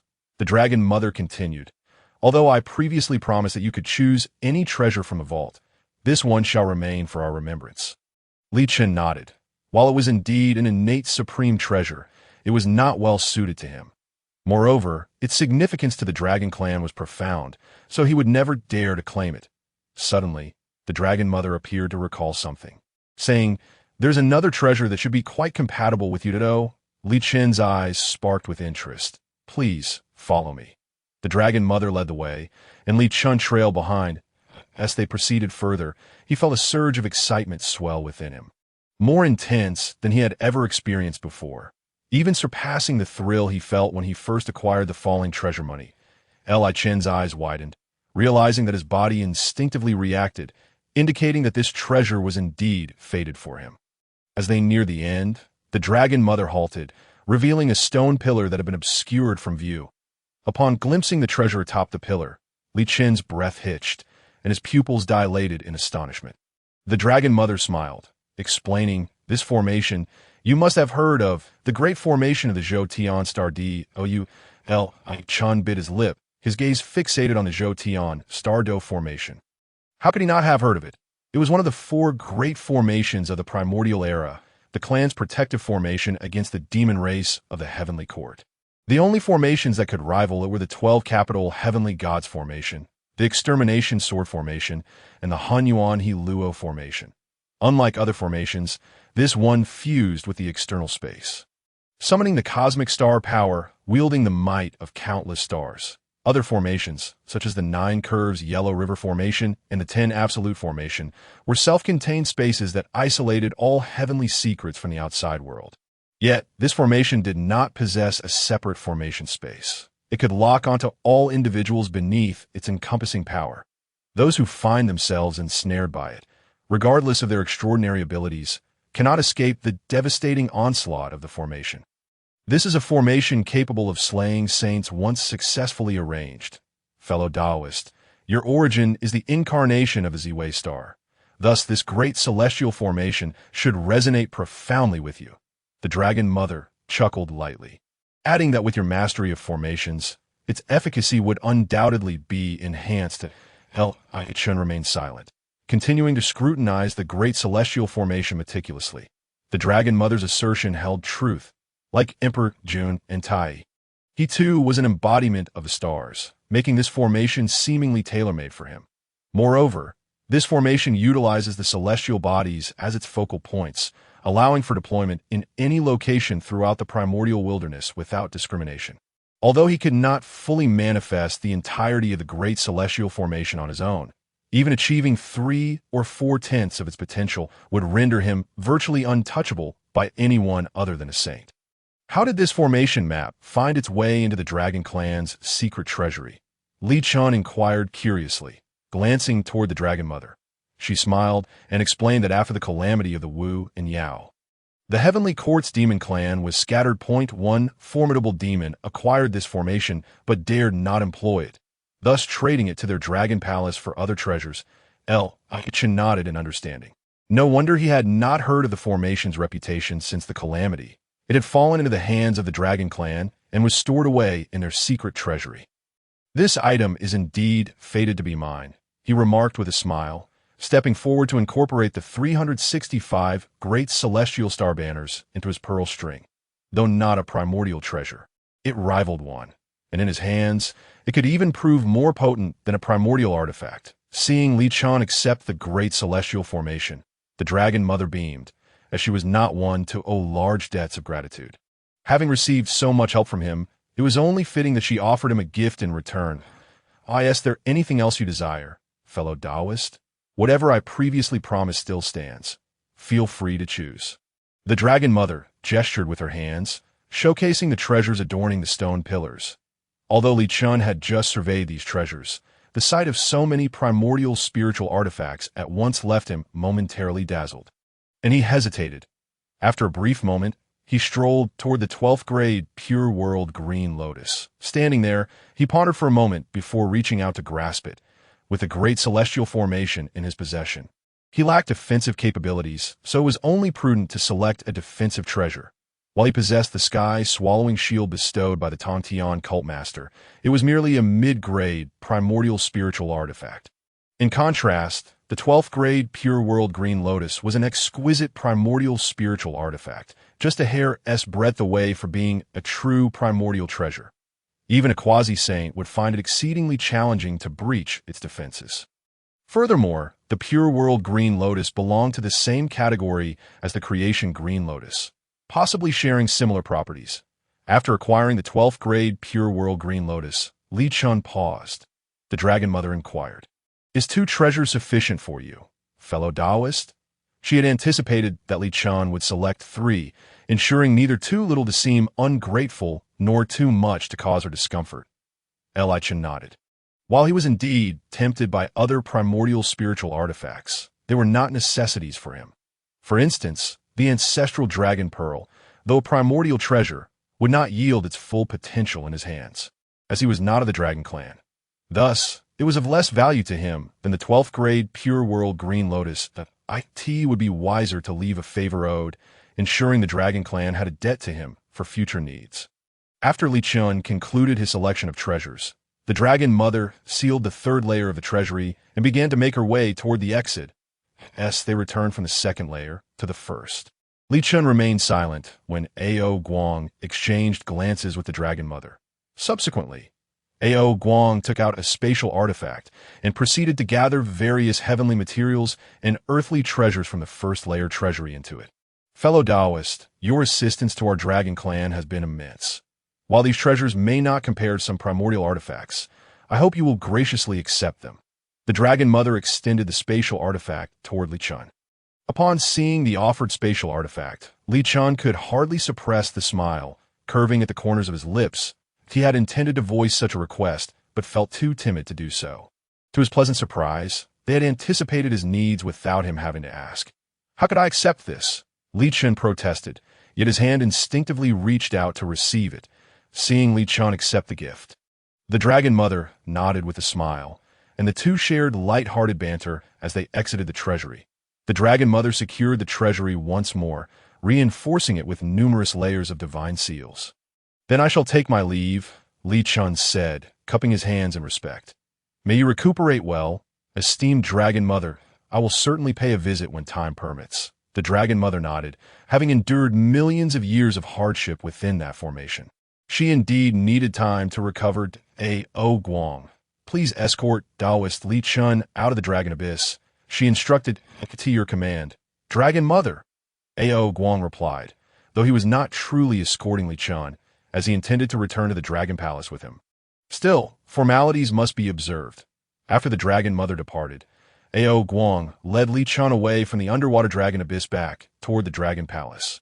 Throughout the journey, Ao Guang's spirits visibly lifted, and his conversation flowed more freely than before. With the formation Li Chun had set up, the elder ancestors of the Dragon Clan could finally move about again, alleviating the immense pressure he had been bearing. As they traveled back to the Dragon Palace, they sensed a disturbance in the water ahead, as if a battle were underway. Initially, Ao Guang assumed it was some unwise intruders daring to stir trouble in their territory. But upon probing with his divine sense, his expression shifted to one of amused disbelief. Taoist Li Chun, it seems my unruly son and your beloved disciple are at it again, Ao Guang remarked. Li Chun chuckled. They've begun sparring once more. The three hastened toward the source of the commotion. Upon arrival, they witnessed the two engaged in a friendly duel, wielding their weapons skillfully against one another. Although Ao Bing possessed a higher realm than King Jingzi, during their sparring session, he appeared to be slightly at a disadvantage. This was only to be expected. Despite being a dragon, Ao Bing faced an uphill battle against King Jingzi, who was one of the top 10 innate spiritual roots and had been trained in the authentic Shangqing Taoist methods, with Li Chen's careful guidance.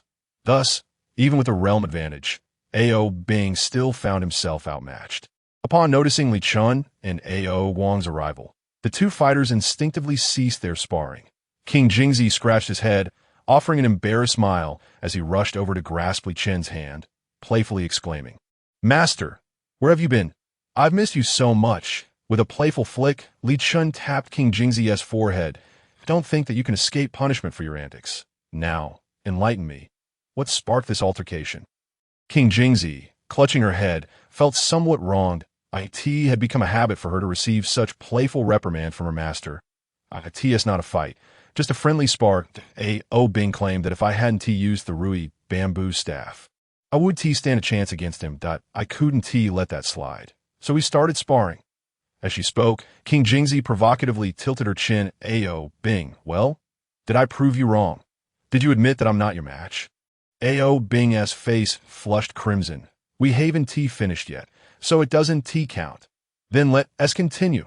King Jingzi rolled up her sleeves, ready to charge forward. No, today is not a day for fighting. Ao Bing firmly refused. Although he sensed that he was losing ground in their spar, he was determined not to let the interruption lead to an outright defeat, seeing King Jingzi poised to argue further. Li Chun gently pressed down on her head. Enough, we've been out long enough. It's time to return. Upon hearing Li Chen's words, Ao Guang immediately interjected. Are you leaving now? Taoist Li Chun, allow me to host a farewell banquet for you within the Dragon Palace. There is no need for such trouble. I have matters to attend to. Li Chun waved his hand dismissively. Respecting Li Chen's insistence, Ao Guang refrained from pressing further. Are you truly leaving? King Jingzi gazed longingly at Li Chun.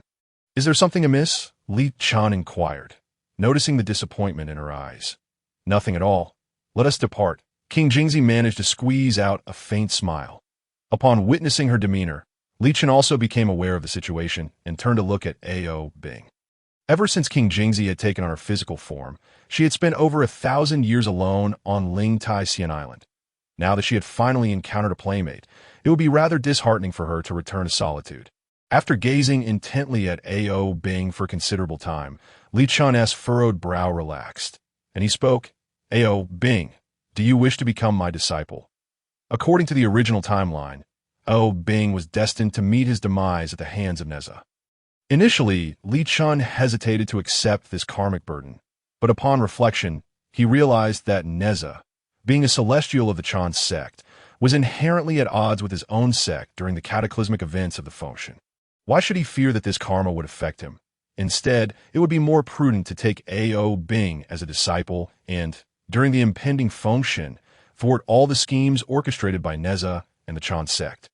Li Chun's words left Ao Bing utterly bewildered, Unable to comprehend how this sudden turn of events had come to be, he found himself inexplicably reduced in stature. However, the Dragon Queen was quicker to react.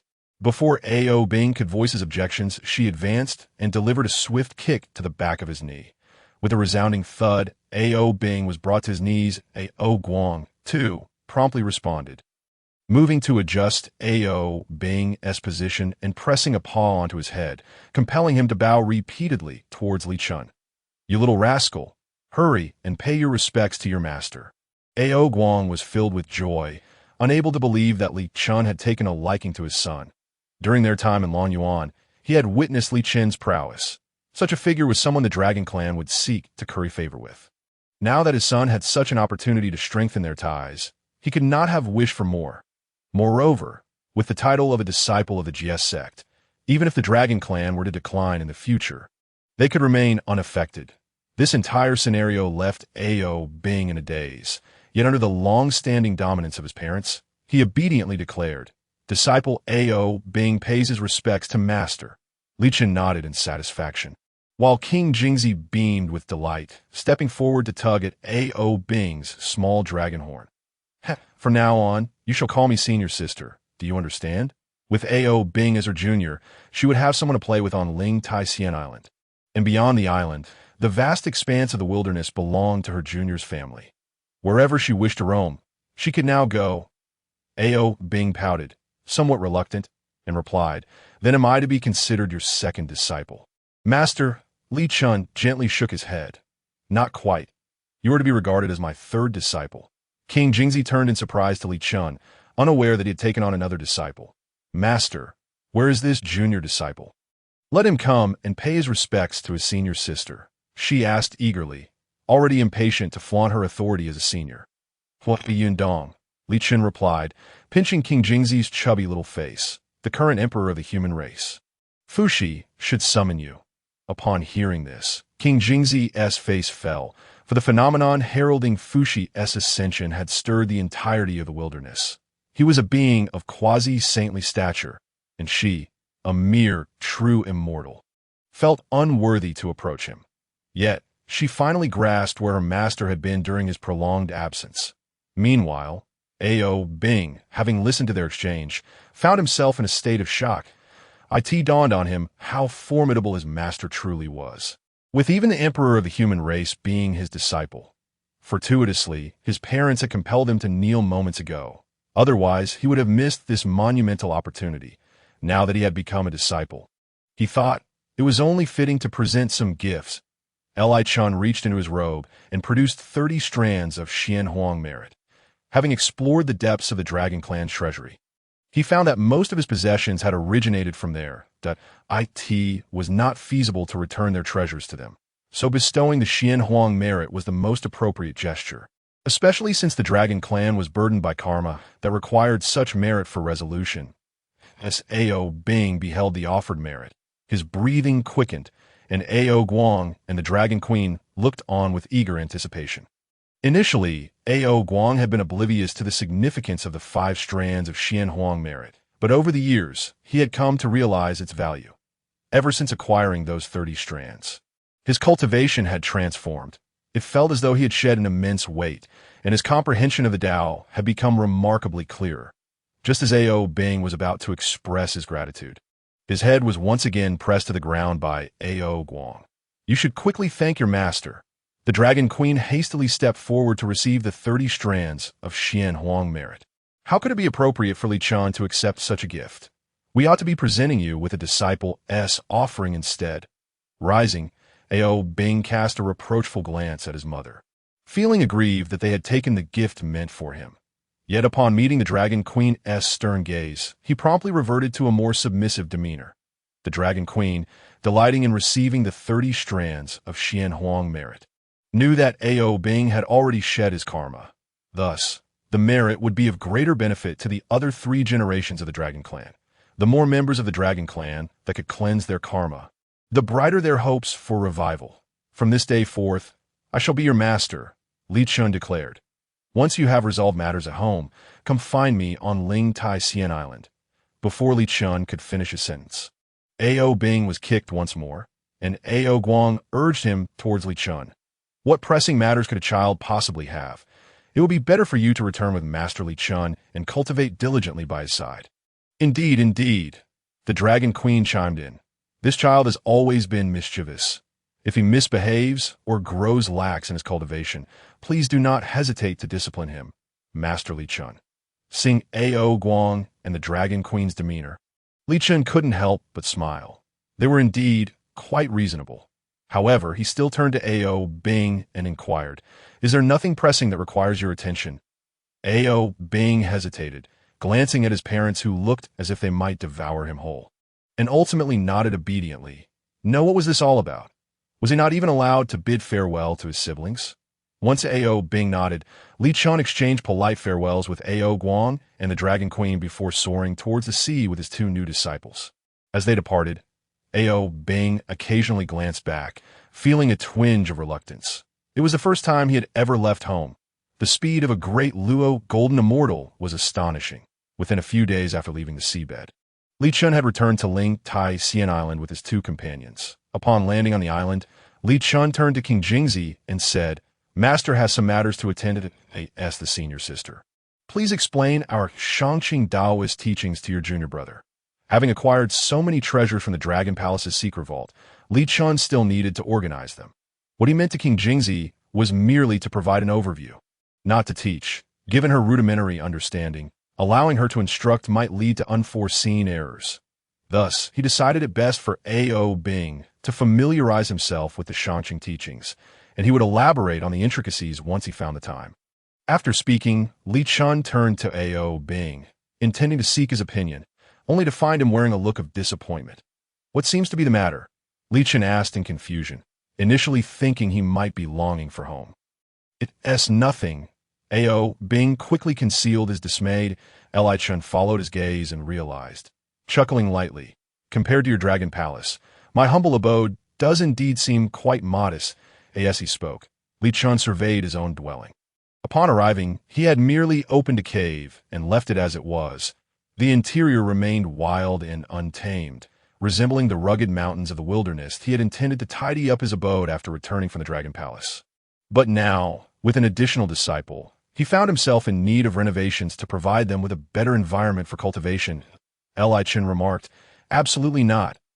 Ao Bing, upon hearing this, quickly waved his hands in explanation, asserting that such an environment is far more conducive to focused cultivation. Yes, that's so. Qing Jing Zi cast a doubtful glance at Ao Bing. Observing Ao Bing's flustered demeanor, Li Chun chuckled softly, adding, "It is not entirely for your benefit. When my master's friends visit in the future, how can he save face if they see such a rudimentary temple?" Upon hearing Li Chun's explanation, Ao Bing finally breathed a sigh of relief. Thinking he had inadvertently put his master in a difficult position upon his arrival, Li Chun expanded his consciousness, surveying every inch of Ling Tai Sian Island, contemplating how to renovate this temple. Fortuitously, he had acquired numerous heavenly materials and earthly treasures from the Dragon Clan's secret vault, which could be perfectly utilized for this temple's upgrade. With a wave of his hand, the three of them found themselves before the 6 pure bamboo of Qing Jing Zi's true form. The reason this Ling Tai Sian Island could be considered a paradise was due to Qing Jing Zi's essence drawing in spiritual energy from all directions, thus allowing it to flourish. Therefore, if you were to revamp the temple, a crucial aspect lay in these 6 pure bamboos, 0.6 pure bamboos. Ao Bing exclaimed upon seeing Qing Jing Zi's true form, his eyes sparkling as he turned to Li Chun. "Master, could you possibly cut a branch from this for me?" Upon hearing this, Qing Jing Zi tapped Ao Bing lightly on the head with a Ru-E Kuju stick, exclaiming, "What are you thinking? How could you ask Master to harm your senior sister?" After being tapped, Ao Bing stared blankly at Qing Jing Zi, taking quite some time to regain his senses. "Senior sister, your true form is a root of innate spiritual essence." Indeed. Qing Jing Zi crossed her arms, her expression somewhat smug. However, Ao Bing began to feel a sense of inferiority. His master's eldest disciple possessed one of the top 10 innate spiritual roots, while the second disciple was the mighty Fushi. What was he in comparison? How could he ever be regarded? With such thoughts, Ao Bing looked at Li Chun with newfound gratitude, unaware of Ao Bing's gaze. Li Chun contemplated the 6 pure bamboos for a moment, then declared, "You two remain still here." Before they could inquire further, Li Chun's figure vanished from their view. The two exchanged glances but obediently stood their ground.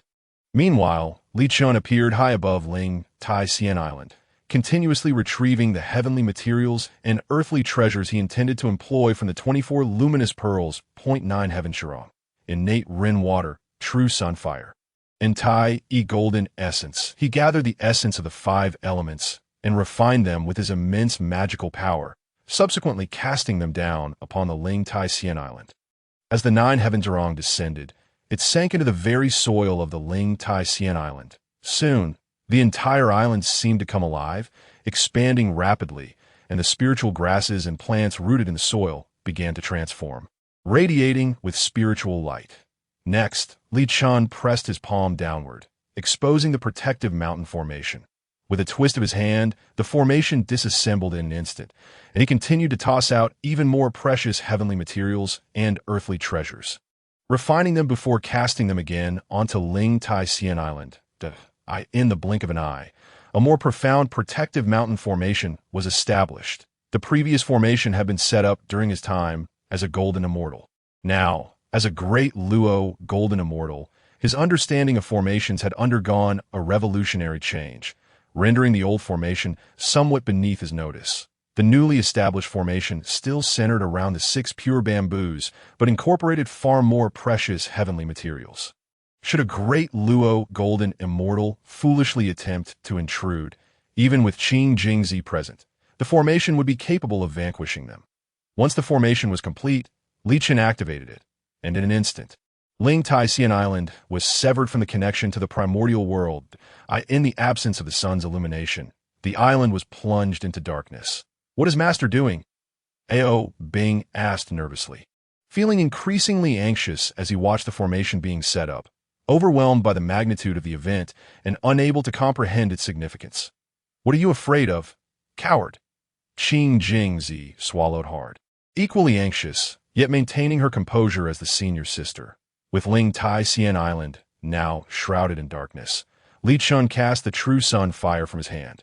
The flames ascended, ultimately transforming into a blazing sun hovering above Ling Tai Sien Island, illuminating it once more.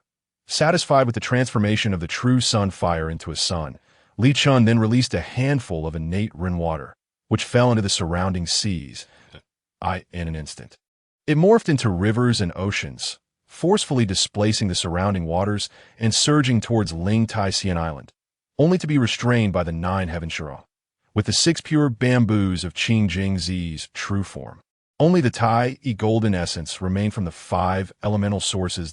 Li Chun cast the Tai E golden essence down, where it sank into the soil, transmuting into liquid gold that flowed into the earth's fissures. As the Tai E golden essence returned to its rightful place, the entire Ling Tai Sien Island burst forth with resplendent celestial light, manifesting various extraordinary phenomena. The rocks, vegetation, and even the air within the island underwent transformation, elevating to new heights.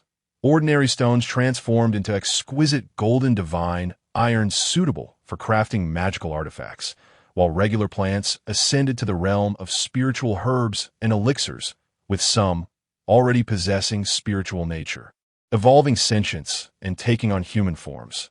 Following the severance from the primordial world, Ling Tai Sien Island began to evolve towards a small 1,000 worlds, no longer requiring to draw upon primordial spiritual energy. Instead, it thrived on the inherent interactions of the 5 elemental sources, continuously generating spiritual energy. Before long, the entirety of Ling Tai Sien Island was saturated with spiritual energy. This moment, Qing Jingzi and Ao Bing beheld the astonishing changes occurring on the island. Their expressions filled with awe. Such a dramatic transformation within merely half an hour left them momentarily speechless. It was at this juncture that Ao Bing suddenly sensed something, turning to Qing Jingzi. "Senior sister, your body." Qing Jingzi also regained her focus, glancing at herself, only to find her cultivation steadily rising and breaking through to the Xianxian realm, and then continuing to ascend without pause. In the blink of an eye, her cultivation reached the golden immortal realm, and it showed no signs of stopping, eventually halting at the peak of golden immortal as it approached the Tai golden immortal realm. Astonished, Qing Jing Zi marveled at her transformation, and the initial surprise soon morphed into sheer delight. That I am now a golden immortal, she exclaimed joyfully. Meanwhile, Ao Bing's expression was a mixture of complexity. He had previously been able to contend with Qing Jing Zi based on his cultivation. But now that she had surpassed him, he would have to obediently call her senior sister from now on. Curiosity piqued, he inquired, "Senior sister, what has caused your cultivation to surge so dramatically?" Qing Jing Zi glanced at her true form. The 6 pure bamboos and speculated, "Previously, my root system suffered damage, affecting my essence. Thus, I was unable to fully materialize. Now that Master has severed Ling Tai Xian Island from the primordial world and elevated its status using the 5 elemental sources, it has replenished the essence I had lost, resulting in this remarkable change." King Jingzi was uncertain. Yet at this moment, she could not help but marvel at how Ling Tai Xian Island, this miniature world, was continuously nourishing her essence. Naturally, she also adhered to the principle of the 5 elements generating one another, releasing a substantial amount of spiritual energy. Currently, the majority of the spiritual energy within Ling Tai Xian Island was emanating from her leaves. Ao Bing looked up at Lycan, who was still suspended in the air, his expression somewhat dazed. The shock his master had instilled in him only grew more profound. Initially, he thought his master merely had a formidable background, but was taken aback to discover such formidable strength and profound mastery of formations. Meanwhile, Lycan had also sensed King Jingzi's transformation. After observing her for a moment, he retreated his focus that King Jingzi's foundation was already remarkable. And now, with the feedback from Ling Tai Xian Island, her ascension to the pinnacle of Jin Xian was hardly surprising. With a bit more effort, it was likely that in a millennium, she could break through to Tai Jin Xian.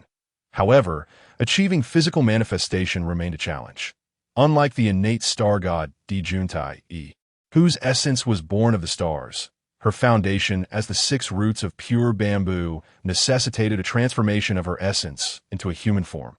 Such a formidable foundation would at least require her to reach the realm of De Luo Jin Xian to contemplate the matter of manifestation. Of course, before reaching that stage, her use of the avatar technique served her well, providing strong self-preservation capabilities and decent combat prowess. Casting aside those scattered thoughts, Lycan continued to gaze at the Ling Tai Xian Island below. As the island had just become a small world, many aspects were still not fully developed. Thus, Lycan took it upon himself to adjust the elements of earth, water, fire, and wind within Ling Tai Xian Island. Aiming to enhance its stability, Lycan orchestrated the adjustments. The spiritual energy of Ling Tai Xian Island gradually steadied, giving rise to its own set of principles and birthing some innate treasures within this miniature world. Naturally, these innate treasures could not be compared to the innate spiritual treasures of the primordial chaos. Their effects were akin to those of ordinary immortal artifacts. Consequently, Lycan did not collect them, but rather integrated them into the formation, allowing the formation to harness the island's power for greater efficacy. If Ling Tai Xian Island had a larger space, it might even aspire to ascend to the realm of a small 1,000 worlds. However, as Lycan was crafting a dojo, he had no intention of pursuing that path. Yet, given the opportunity in the future, he could certainly experiment within his collection of 24 luminous pearls. Once Ling Tai Xian Island achieved complete stability, the vegetation and spiritual beings that had awakened their intelligence brimmed with anticipation. Lycan cast a glance and noted that there were dozens of scattered immortals and a few earthly immortals among them, alongside one spiritual bird that had previously lingered atop the 6 roots of pure bamboo, which had transformed and attained the Tao fruit of a heavenly immortal. Upon witnessing Lycan's descent, they all knelt in reverence. "Greetings, exalted immortal, greetings, master." Lycan squinted slightly, responding, "Though it is indeed due to me that you have awakened your spiritual intelligence and transformed into human forms, the bond of master and student cannot truly be claimed." With nearly 100 individuals present, Lycan was acutely aware of the weight of causality in the primordial chaos. Unlike the likes of Tong Tian, he was not a sage, and accepting them all would likely lead to future complications. Upon hearing Lycan's words, the kneeling scattered immortals displayed flickers of disappointment in their eyes. They understood the likelihood of rejection, but still wished to take a chance, hoping to benefit from Lycan's connection, a hope that had not materialized. Lycan continued, "Nevertheless, you are beings born within my dojo. While you may not refer to me as your master, you may publicly declare yourselves as my disciples. The distinction between disciples and students may seem minimal, yet they are fundamentally different. Disciples are those whom one personally instructs and for whom one bears responsibility in the event of any transgressions, bound by the threads of causality. Conversely, the term students carries more of an implication of seeking refuge and support, lacking the intimate connection inherent in discipleship. In simple terms, while you may listen to my teachings, you are free to carry my name when undertaking tasks outside. Of course, whether others choose to give you face is your concern. If you perform good deeds, you may invoke my name, but should you stir up trouble, do not expect me to rectify your situation." After hearing Lycan's words, the scattered immortals nonetheless wore expressions of joy, bowing once more in reverence. Gaining the title of disciples meant they could remain here to listen to Lycan's teachings, an incredibly rare opportunity. Lycan nodded gently, and then instructed, "The dojo is not yet fully arranged. Go gather some trees and stones to construct palaces and halls." "Your command shall be obeyed, sir," the gathered immortals replied, clasping their hands in respect. Due to the absence of the master-student designation, they could not refer to Lycan as their teacher. But the term sir felt more intimate than titles such as exalted immortal. Once the gathered immortals busied themselves with Lycan's orders, Albing and King Jingzi finally approached. "Master," King Jingzi exclaimed, her eyes sparkling, "look at me. I've broken through to Jin Xian. Am I not impressive?" "Very impressive indeed," Lycan replied with feigned nonchalance. King Jingzi was unconcerned. Her increase in strength was genuine, and soon in the East China Sea, who could claim to rely solely on the power of artifacts. Albing chimed in, pointing to himself and softly stating, "Master, I'm still at the Xian realm." Observing Albing's tentative demeanor, Lycan couldn't help but chuckle. His two apprentices were quite the characters. However, he did not intend to show favoritism. So he said, "You have yet to learn the Shangqing Dao method. Never mind. For now, why not demonstrate your dragon clan's cultivation method? I'll see how it goes." The Shangqing Dao method was merely a pathway to sagehood, containing numerous divine abilities. In truth, those cultivation methods that were either innate or passed down from ancestors suited him better and yielded faster results. Initially, Lycan had fused the Shangqing Dao method with his own cultivation method, evolving it into the observing the sun, moon, and stars technique. Upon hearing Lycan's request, Albing promptly showcased his Dragon Clan-esque cultivation method. He was unafraid that Lycan might learn it, for although the Dragon Clan's method was among the finest in the primordial chaos, it still paled in comparison to the methods that had led to the achievements of the three pure ones. With Lycan possessing superior cultivation methods and a willingness to teach him, Albing felt it would be rather petty to worry about Lycan appropriating his clan's techniques. As Albing performed the technique, he continuously recited the cultivation method to facilitate Lycan's understanding.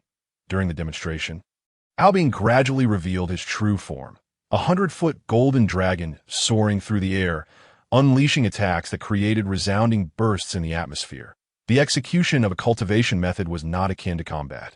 It allowed for greater freedom, yet it demanded considerable mental effort, rendering it quite exhausting.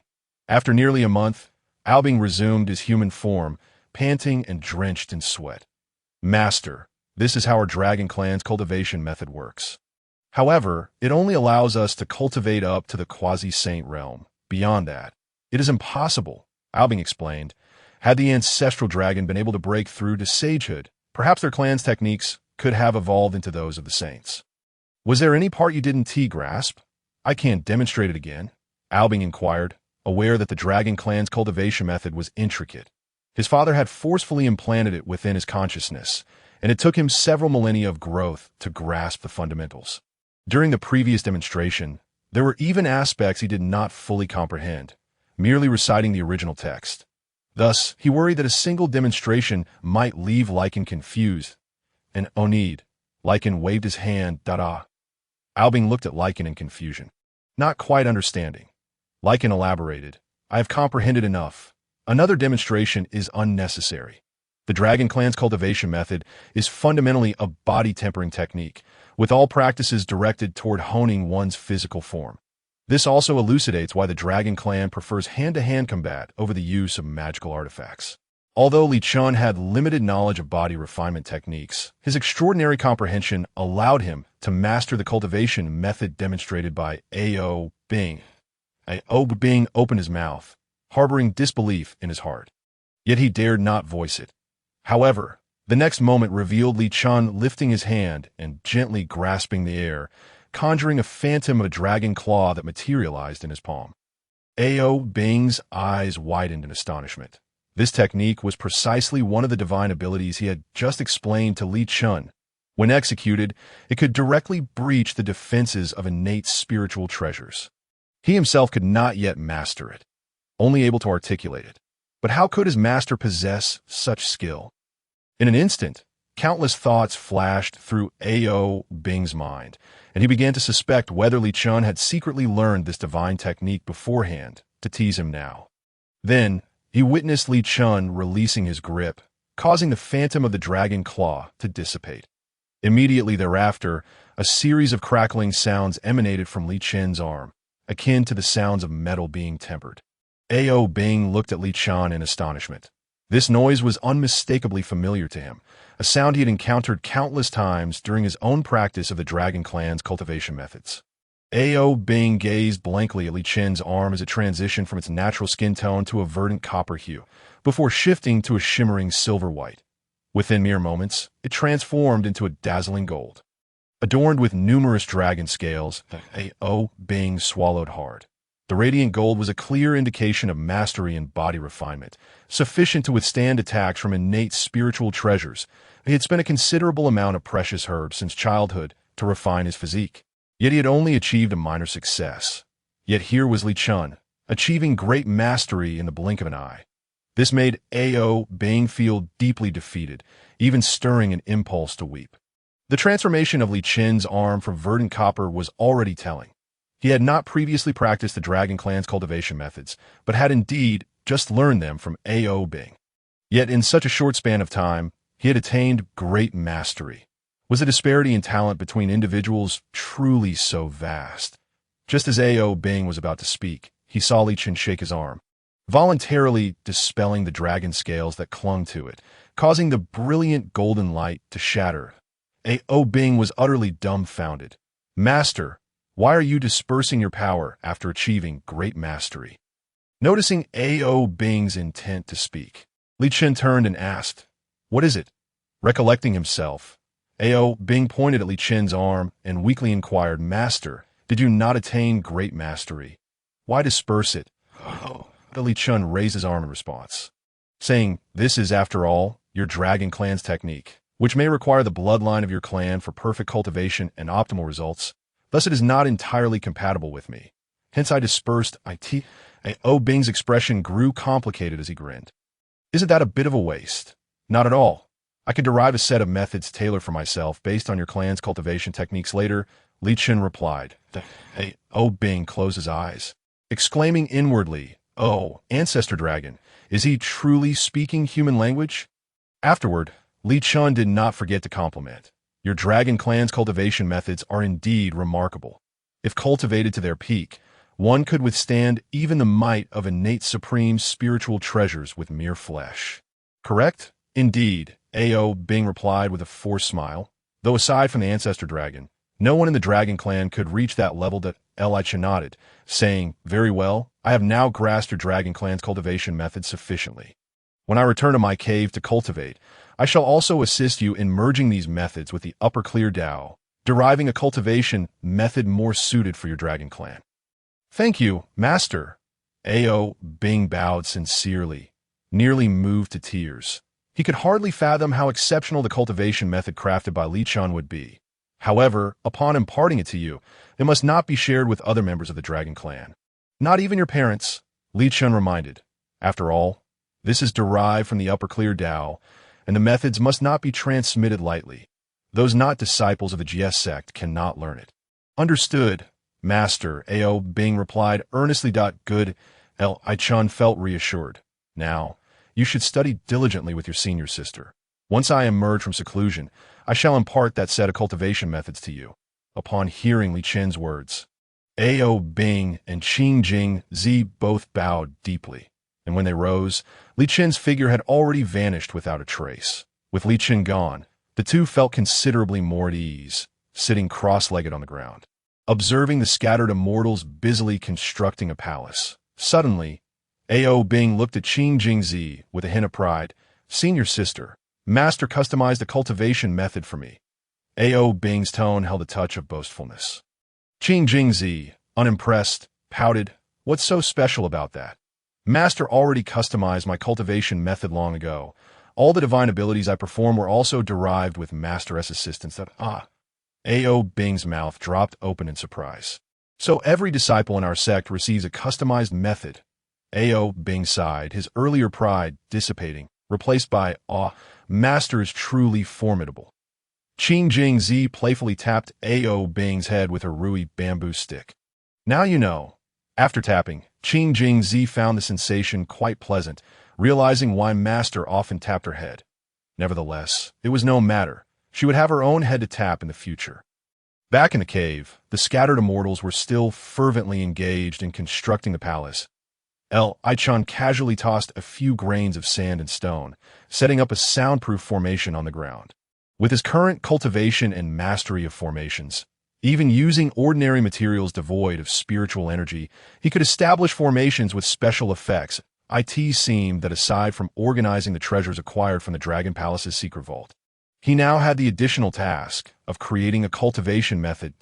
I Chun mused to himself, not only to assist Ao Bing in merging the Dragon Clan's cultivation methods with the Upper Clear Dao, but he also needed to revise the Dragon Clan's body refinement techniques to better suit himself. The original body refinement method of the Dragon Clan had allowed him to achieve great mastery, enabling his physical strength to withstand attacks from innate mid-grade spiritual treasures.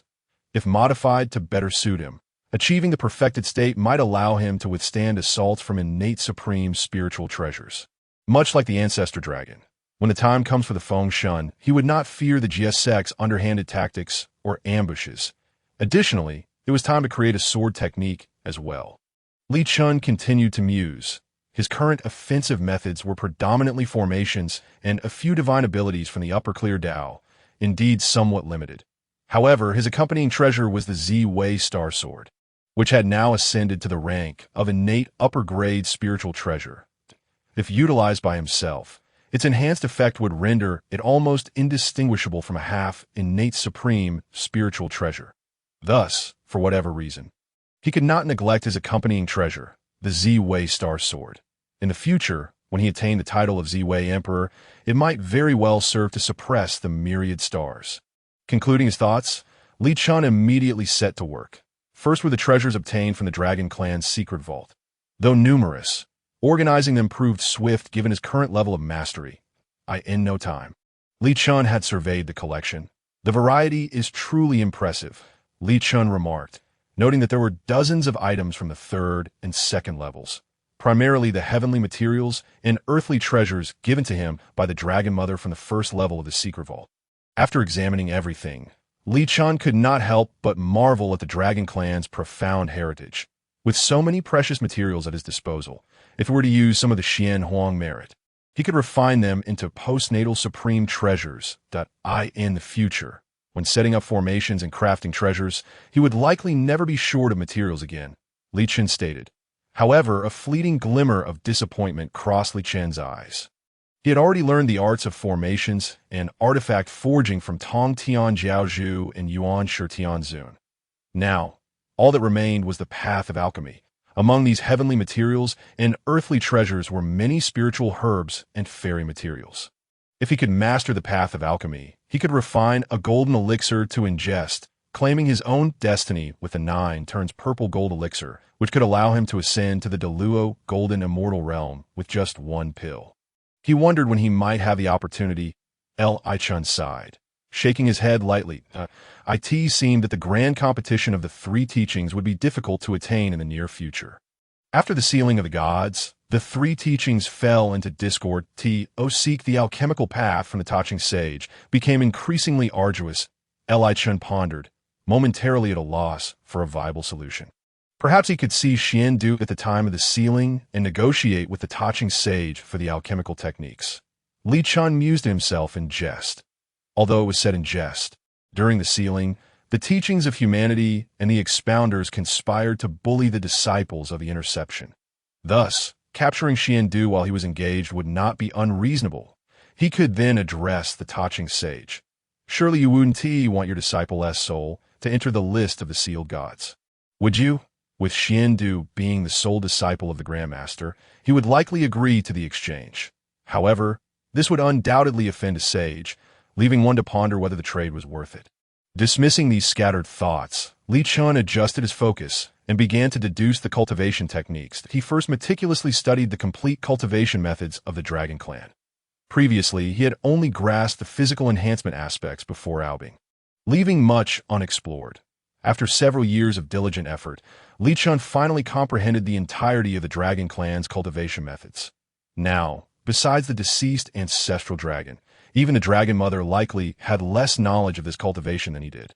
Upon completion, Li Chun identified several deficiencies within the Dragon Clan's methods and subsequently refined them according to his insights, merging them with the upper clear Taoist methods. After some time, a radiant cascade of 7 colors burst forth from his cave dwelling. It is finished. Li Chun slowly opened his eyes, surveying the cultivation method, satisfaction gleaming in his gaze. This was his newly created technique following his ascension to the great Luo Golden Immortal, showcasing a far deeper understanding of the Tao than during its initial creation, along with numerous fresh ideas. However, Li Chun soon calmed his thoughts and proceeded to modify the physical enhancement methods. Thanks to his thorough understanding of the Dragon Clan's cultivation techniques, this step proved to be quite effortless. Within a matter of months, Li Chun completed the modifications and advanced his cultivation to perfection. Observing the faintly glowing dark gold hue on his arm, a hint of joy surfaced in Li Chun's eyes. His physical robustness now rivaled that of top-tier innate spiritual treasures. Even without any defensive measures, he could withstand hundreds of assaults from attack-type innate spiritual treasures solely with his physical form. Of course, this was not the limit of this physical enhancement technique. If cultivated to the consummate stage, it could indeed match the original Dragon Clan's physical enhancement method, standing toe-to-toe with supreme, innate spiritual treasures. However, Li Chun was currently constrained by his realm, and to reach the consummate stage, he first needed to elevate his cultivation to the quasi-saint level. Nonetheless, he felt content with his current physical strength. After completing his physical cultivation, Li Chun directed his energy towards other techniques. He first upgraded the sun, moon, and stars observation technique he had devised during his time in the Xian immortal realm. Although this technique relied on upper clear Taoism, it had long since become inadequate for his current status as a great Luo golden immortal. Modifying the observation technique, Li Chun enhanced its efficiency and shifted the focal star from the sun, moon, and purple tenuity to solely the purple tenuity star. He named this new technique Purple Tenuity Star Divine Art. Additionally, Li Chun intended to create a simplified version, akin to the sun, moon, and stars observation technique, whereby anyone who practiced and envisioned their purple tenuity star would see an increase in their cultivation speed. Subsequently, he also devised a complementary sword technique, simply named the Purple Tenuity Star Sword Technique. This sword technique, when wielded, could harness the power of the heavens and stars, enhancing one's strength while also ensnaring foes that it could synergize with his Purple Tenuity Star Divine Art, allowing for the formation of arrays based on the arrangements of celestial bodies. At that point, even if faced with several great Luo golden immortals, Li Chun could effortlessly turn the tables without relying on any external treasures. Once he had nearly finalized his techniques, Li Chun intended to exit his cave and impart teachings to Albing and the numerous disciples awaiting him outside. Yet before he could rise, he sensed something and settled back down. Shen Nong has arrived. Li Chun squinted and smiled. His avatar stationed on Saint Master Mountain sensed Shen Nong climbing the mountain, making his way toward the summit. Li Chun calculated the time spent in the Dragon Palace and the duration spent in the cave, realizing it had been over 20 years. The once infant Shen Nong had now grown into adulthood and commenced his travels through the wilderness. Closing his eyes, Li Chun transferred his consciousness to the avatar on Saint Master Mountain. Upon arriving, he opened his eyes to see a young man with bronze skin, carrying a bamboo basket, appearing on the stone steps not far away. Upon seeing Li Chun, Shen Nong's face lit up with joy as he hurriedly approached. He knelt before Li Chun, introducing himself. "I am Lian Shan of the Yan Emperor tribe, but I have long heard of your esteemed name, and thus I have come to pay my respects." Shen Nong's breaths were hurried. After all, he stood before the sage who had mentored the heavenly sovereign Fuxi.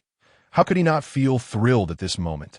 Witnessing Shen Nong's enthusiasm, Li Chun felt a flicker of delight. Initially, he had thought he would have to wait for an opportune moment to approach Shen Nong for his fortunes. To his surprise, the renown from teaching Fuxi had compelled Shen Nong to seek him out on Saint Master Mountain. Li Chun waved his hand, and Shen Nong was lifted by an unseen force, prompting him not to be so courteous. "Thank you, sage." Shen Nong clasped his hands in gratitude, noticing the numerous herbs in the bamboo basket Shen Nong carried. Li Chun inquired, "What brings you here?" Shen Nong replied, "I have witnessed individuals in my tribe mistakenly consume certain flora and fauna, leading to symptoms of diarrhea, unconsciousness, or even death. Yet, some who consume them find relief or alleviation from their ailments.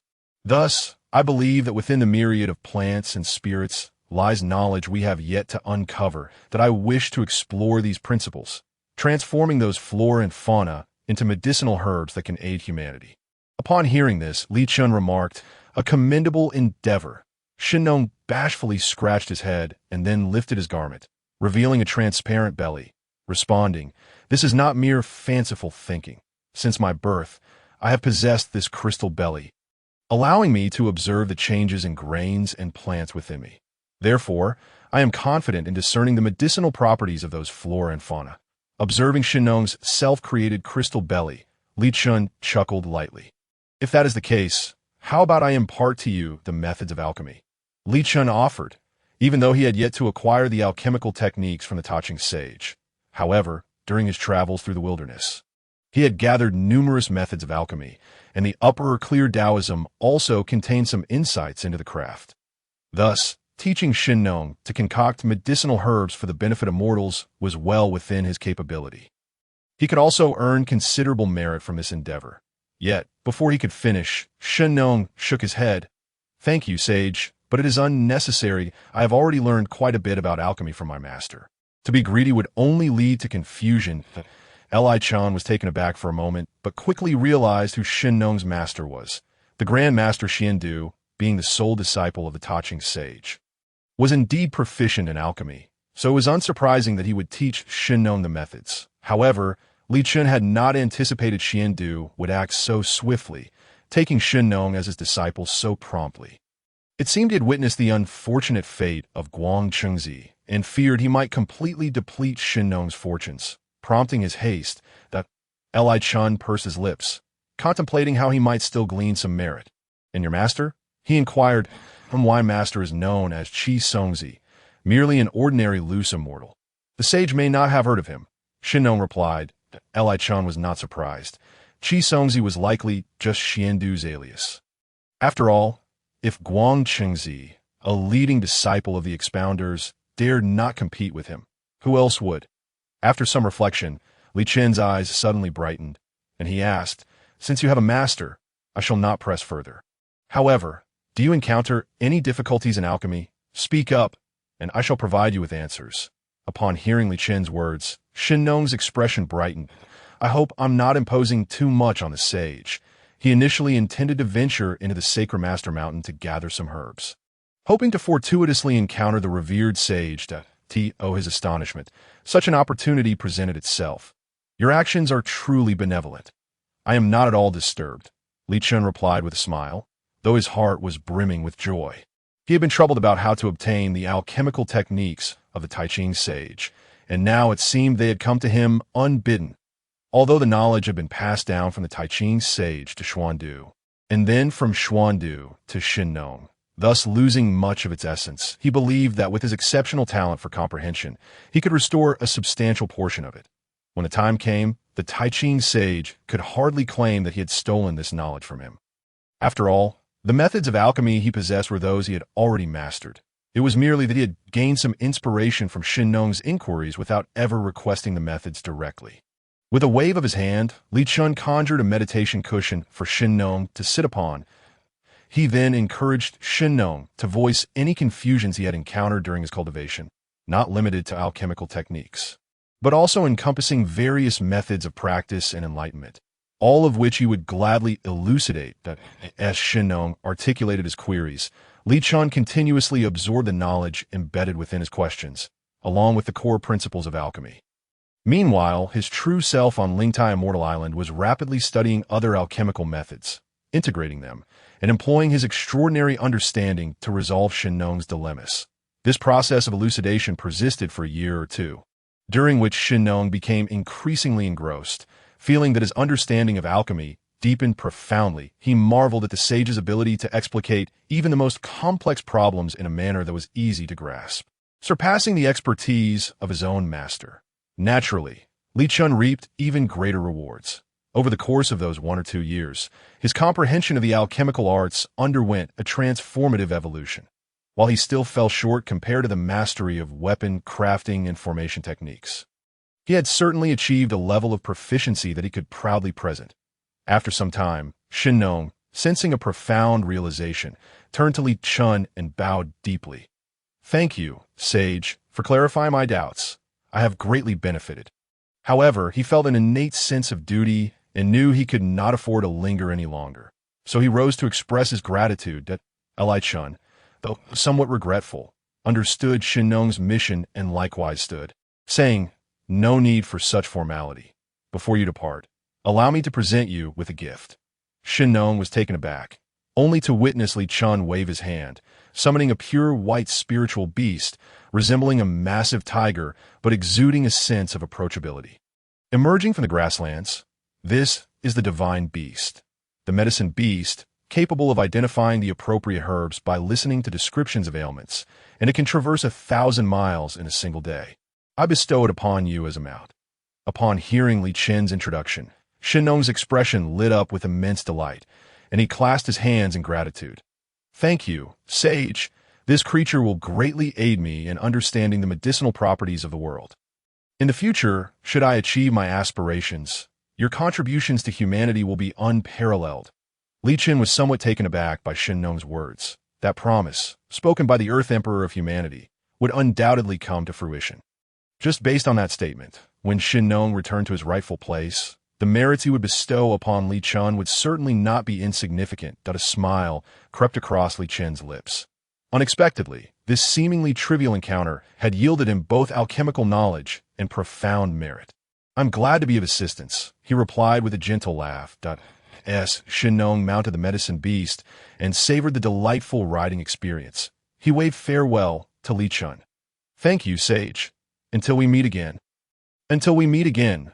Watching Shen Nong's figure riding the medicine beast gradually recede, Li Chun withdrew his gaze and resumed his seat on the meditation cushion in the pavilion. Closing his eyes, his consciousness returned to the cave dwelling on Lingtai Immortal Island.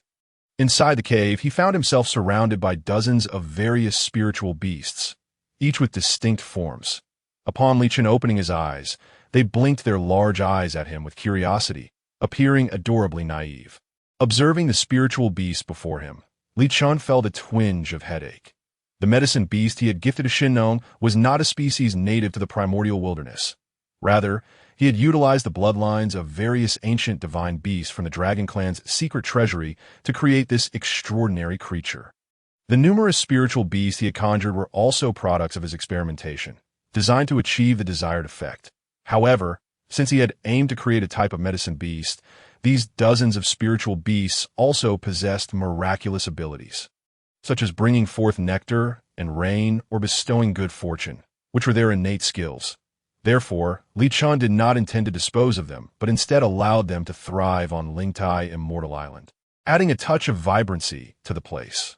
After letting them frolic outside the cave, Li Chun settled back into a state of meditation.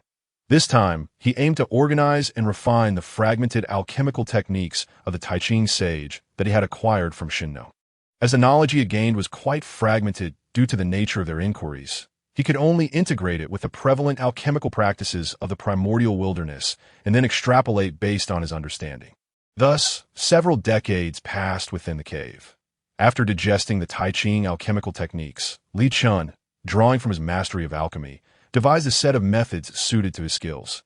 Although he sensed that there remained a considerable gap between his techniques and the original Taiching methods, they were nonetheless of a top-tier standard within the primordial wilderness, entirely sufficient for his needs. Having formulated his alchemical methods, Li Chun could hardly wait any longer. He summoned the Star Abyss Spirit Furnace and commenced his inaugural attempt at alchemy. When he crafted this furnace, he had envisioned that he might one day master the art of alchemy.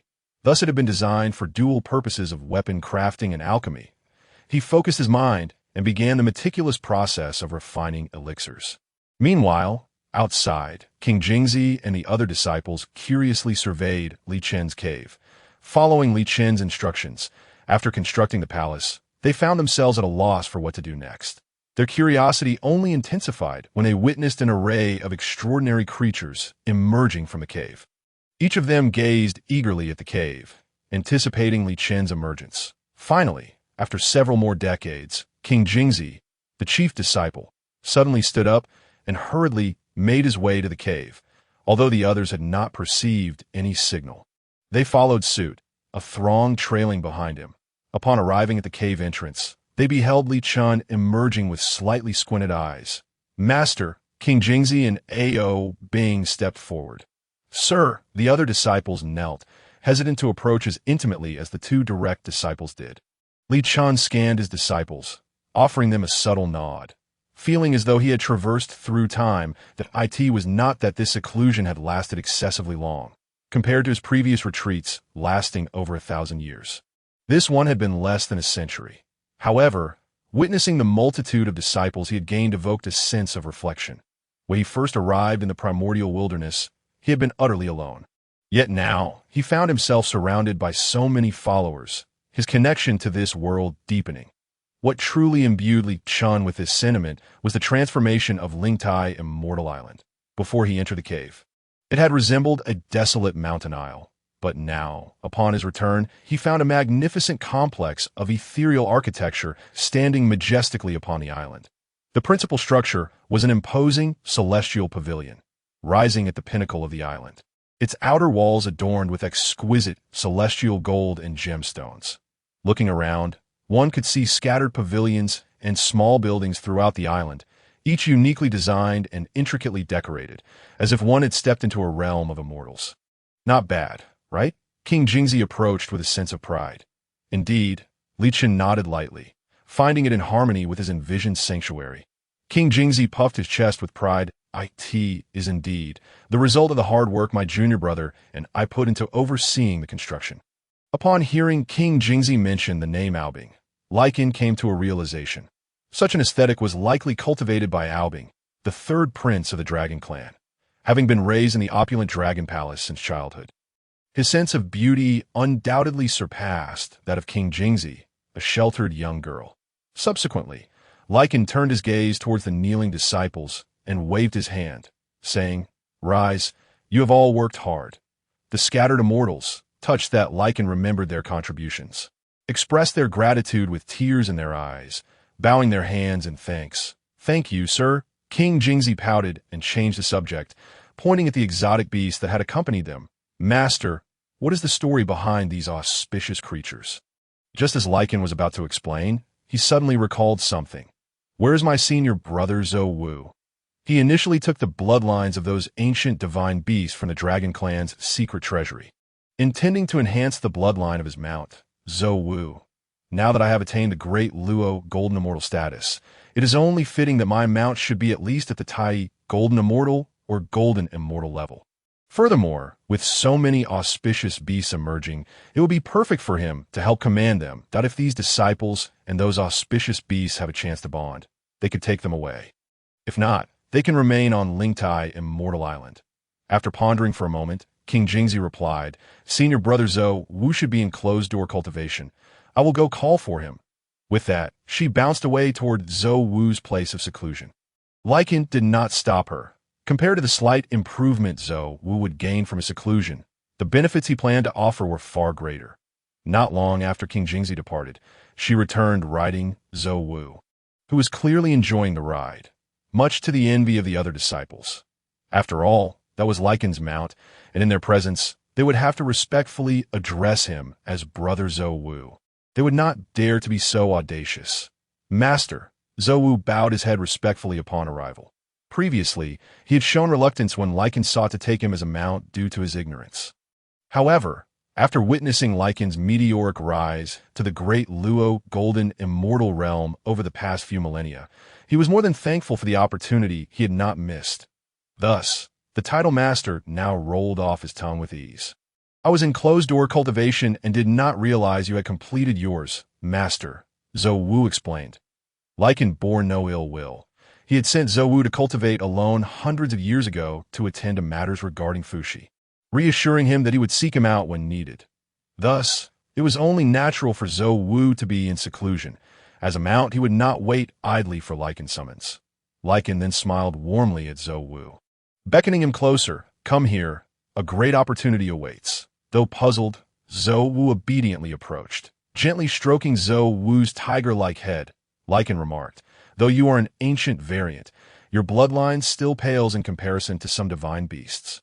Zhou Wu nodded in agreement. Amid the plethora of exotic creatures in the primordial world, his bloodline was indeed lacking. "I have acquired some bloodlines from ancient divine beasts. Would you like to enhance your own?" Lycan inquired, mindful of Zhou Wu's desires as his master. Should Zhou Wu wish to maintain the purity of his bloodline, Lycan would not impose. After all, as a mount, he did not demand exceptional combat prowess from Zhou Wu. Merely a stronger realm would suffice for appearances. However, Lycan's concerns were unwarranted. As soon as the words left his mouth, he noticed Zhou Wu's eyes gleaming with excitement, nodding fervently. Of course. It would be foolish to refuse such an opportunity to elevate his own lineage. Upon hearing this, Lycan smiled. "Very well, but the process may be somewhat painful." With a sweep of his hand over the pearl string he held, Lycan displayed the array of ancient divine beast bloodlines he had obtained from the Dragon Clan's treasury. Among them, the most abundant were the pure bloodlines of the Phoenix and Qilin clans, some containing the essence of quasi-saint level beings, likely harvested after their defeat by the Dragon Clan. Apart from the Phoenix and Qilin, there were also bloodlines from other divine beasts such as Bei's, Bifong, and Changwang. Zhou Wu was left in awe, staring at the bloodlines laid out before him. Many of them were unfamiliar to him, and just a hint of their aura nearly brought him to his knees. Swallowing hard, he looked at Lycan in astonishment, wondering where his master had acquired such a wealth of divine beast bloodlines. With the quasi-saint bloodlines of the Dragon, Phoenix, and Qilin clans as the main ingredients, Lycan meticulously selected additional bloodlines based on Zhou Wu's constitution, drawing from his previous experience in creating auspicious beasts. He chose the bloodlines with confidence, even displaying a certain finesse. Once the bloodlines were selected, Lycan summoned the Samadhi True Fire, refining and condensing the divine beast bloodlines into essence, which he then fused together. Initially, the bloodlines resisted one another during the fusion, but Lycan continued to burn them with the Samadhi True Fire while integrating various celestial herbs. After a grueling 81 days of refinement, a pill radiating a purplish-red glow was finally forged and fell into Lycan's hand. As the pill emerged, the small world within Lingtai Immortal Island descended with divine phenomena, bestowing a slight enhancement upon the pill, albeit modest. Observing the pill in Lycan's hand, Zhou Wu gulped and took a step forward. Addressing him, "Master."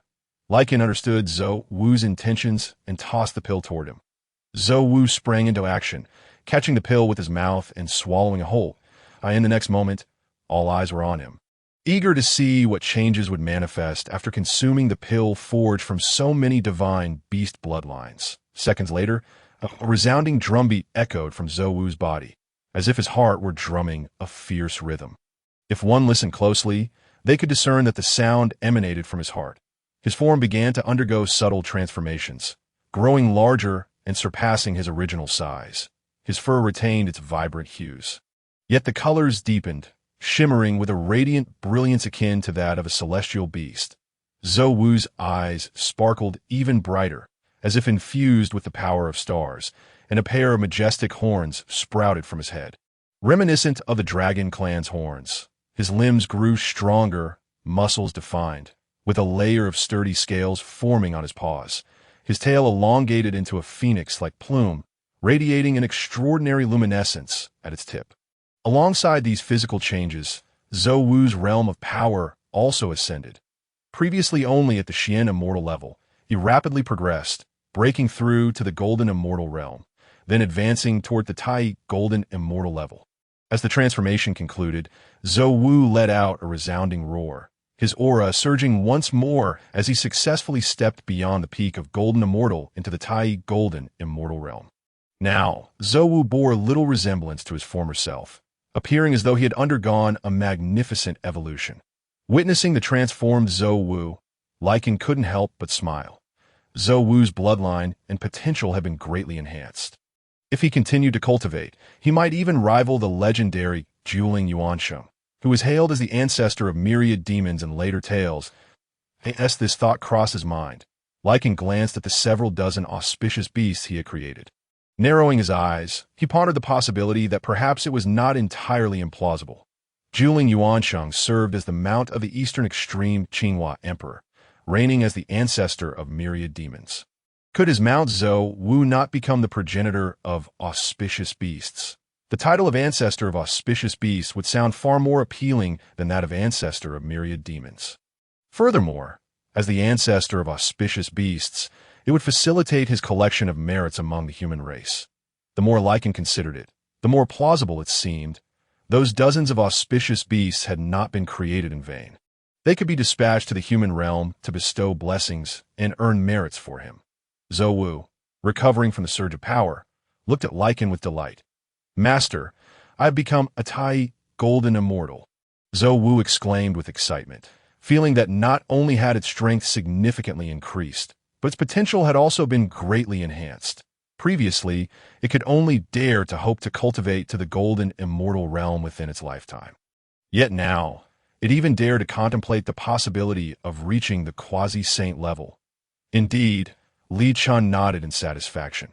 Having utilized a considerable amount of his quasi-saint beast blood, he mused that even an ordinary animal without any cultivation could forcibly ascend to the golden immortal realm by consuming that pill.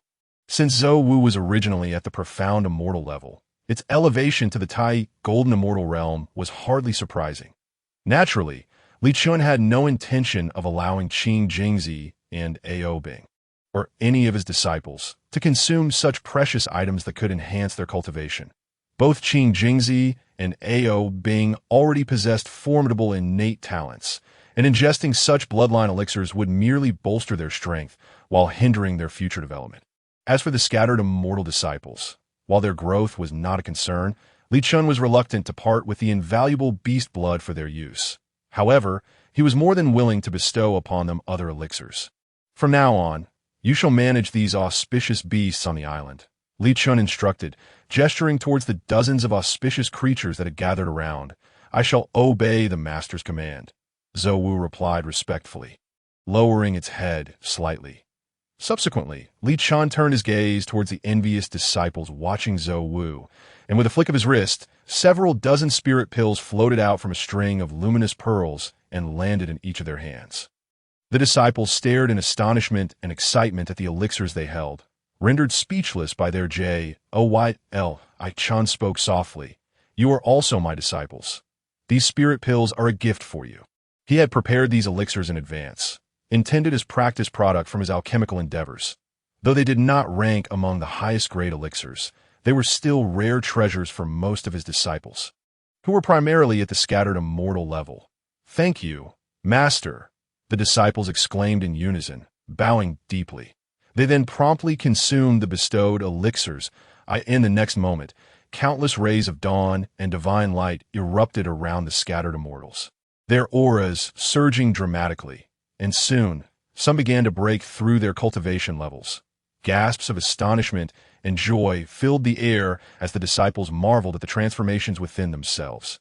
achieving immortality in a single day. Perhaps this was what it felt like. The entire process lasted for half a day, and as the phenomena subsided, the realms of the dozens of scattered immortal disciples underwent a revolutionary change. Initially, there was only one celestial immortal among them, alongside several earth immortals, while the rest were scattered immortals. However, after consuming the elixirs granted by Li Chun, not a single disciple remained at the scattered immortal level. The majority had consecutively broken through two major realms, achieving the status of celestial immortals, with a few particularly talented individuals even advancing to the true immortal realm in one fell swoop. The disciples, witnessing their own transformations, were ecstatic and hurriedly knelt before Li Chun, proclaiming, "Thank you, Master." In the primordial wilderness, countless individuals were willing to risk their lives in pursuit of opportunities to enhance their strength. While they had merely ingested a single elixir, resulting in such remarkable improvement, their current levels allowed them to barely secure their footing in the primordial realm. How could they not rejoice? No need for such formalities. Li Chun gently waved his hand, helping them up. He was not overly surprised by their elevation. Although the elixirs were his practice creations, they utilized the finest materials from the Dragon Clan's secret treasury, combined with his alchemical prowess, making such effects hardly unexpected. Upon witnessing Li Chun's bestowal of elixirs to Zhou Wu and the other disciples, Ao Bing and Qing Jingzi approached eagerly, their large eyes sparkling with anticipation. Though they remained silent, Li Chun playfully flicked Qing Jingzi's forehead, admonishing, "You've just broken through to the golden immortal realm. Your foundation is still unstable, and you wish to consume pills to hasten your cultivation?" Qing Jingzi, rubbing his head, retreated slightly. Observing this, Ao Bing attempted to step back as well, but Li Chun beckoned him forward. Hesitant yet compelled, Ao Bing approached, bracing for a reprimand, only to witness Li Chun draw forth a beam of golden light from his forehead and embed it into Ao Bing's brow. "This is the revised cultivation method I've prepared for you. Practice diligently." Ao Bing absorbed the new cultivation technique. His eyes lit up, realizing it was indeed tailored specifically for him. Following this method, his cultivation speed could potentially increase by 4 or 5 times. Before he could express his gratitude, Li Chun playfully thumped his head again, admonishing, "You two, focus on your training and refrain from constantly seeking pills." Ao Bing similarly covered his head and retreated, wearing a pained expression as he replied, "Understood, Master." Both Qing Jingzi and Ao Bing, unlike Zhou Wu and the other disciples, possessed significantly superior backgrounds and talents. Thus, elixirs could only serve as auxiliary aids, such as during critical breakthroughs. Relying solely on pills for cultivation, like the other disciples, could elevate their levels, but it would likely render them unable to contend with foes of equivalent realms. However, if they cultivated steadily, leveraging their innate abilities, they might even surpass their realms in combat. For instance, Qing Jingzi, although currently only at the golden immortal level, wielded the Rui bamboo staff he had given her, making it nearly impossible for an ordinary Tai golden immortal to capture her. Likewise, Ao Bing, despite frequently being overshadowed by Qing Jingzi, found himself among the few capable of matching the Dragon Clan's third prince in their realm.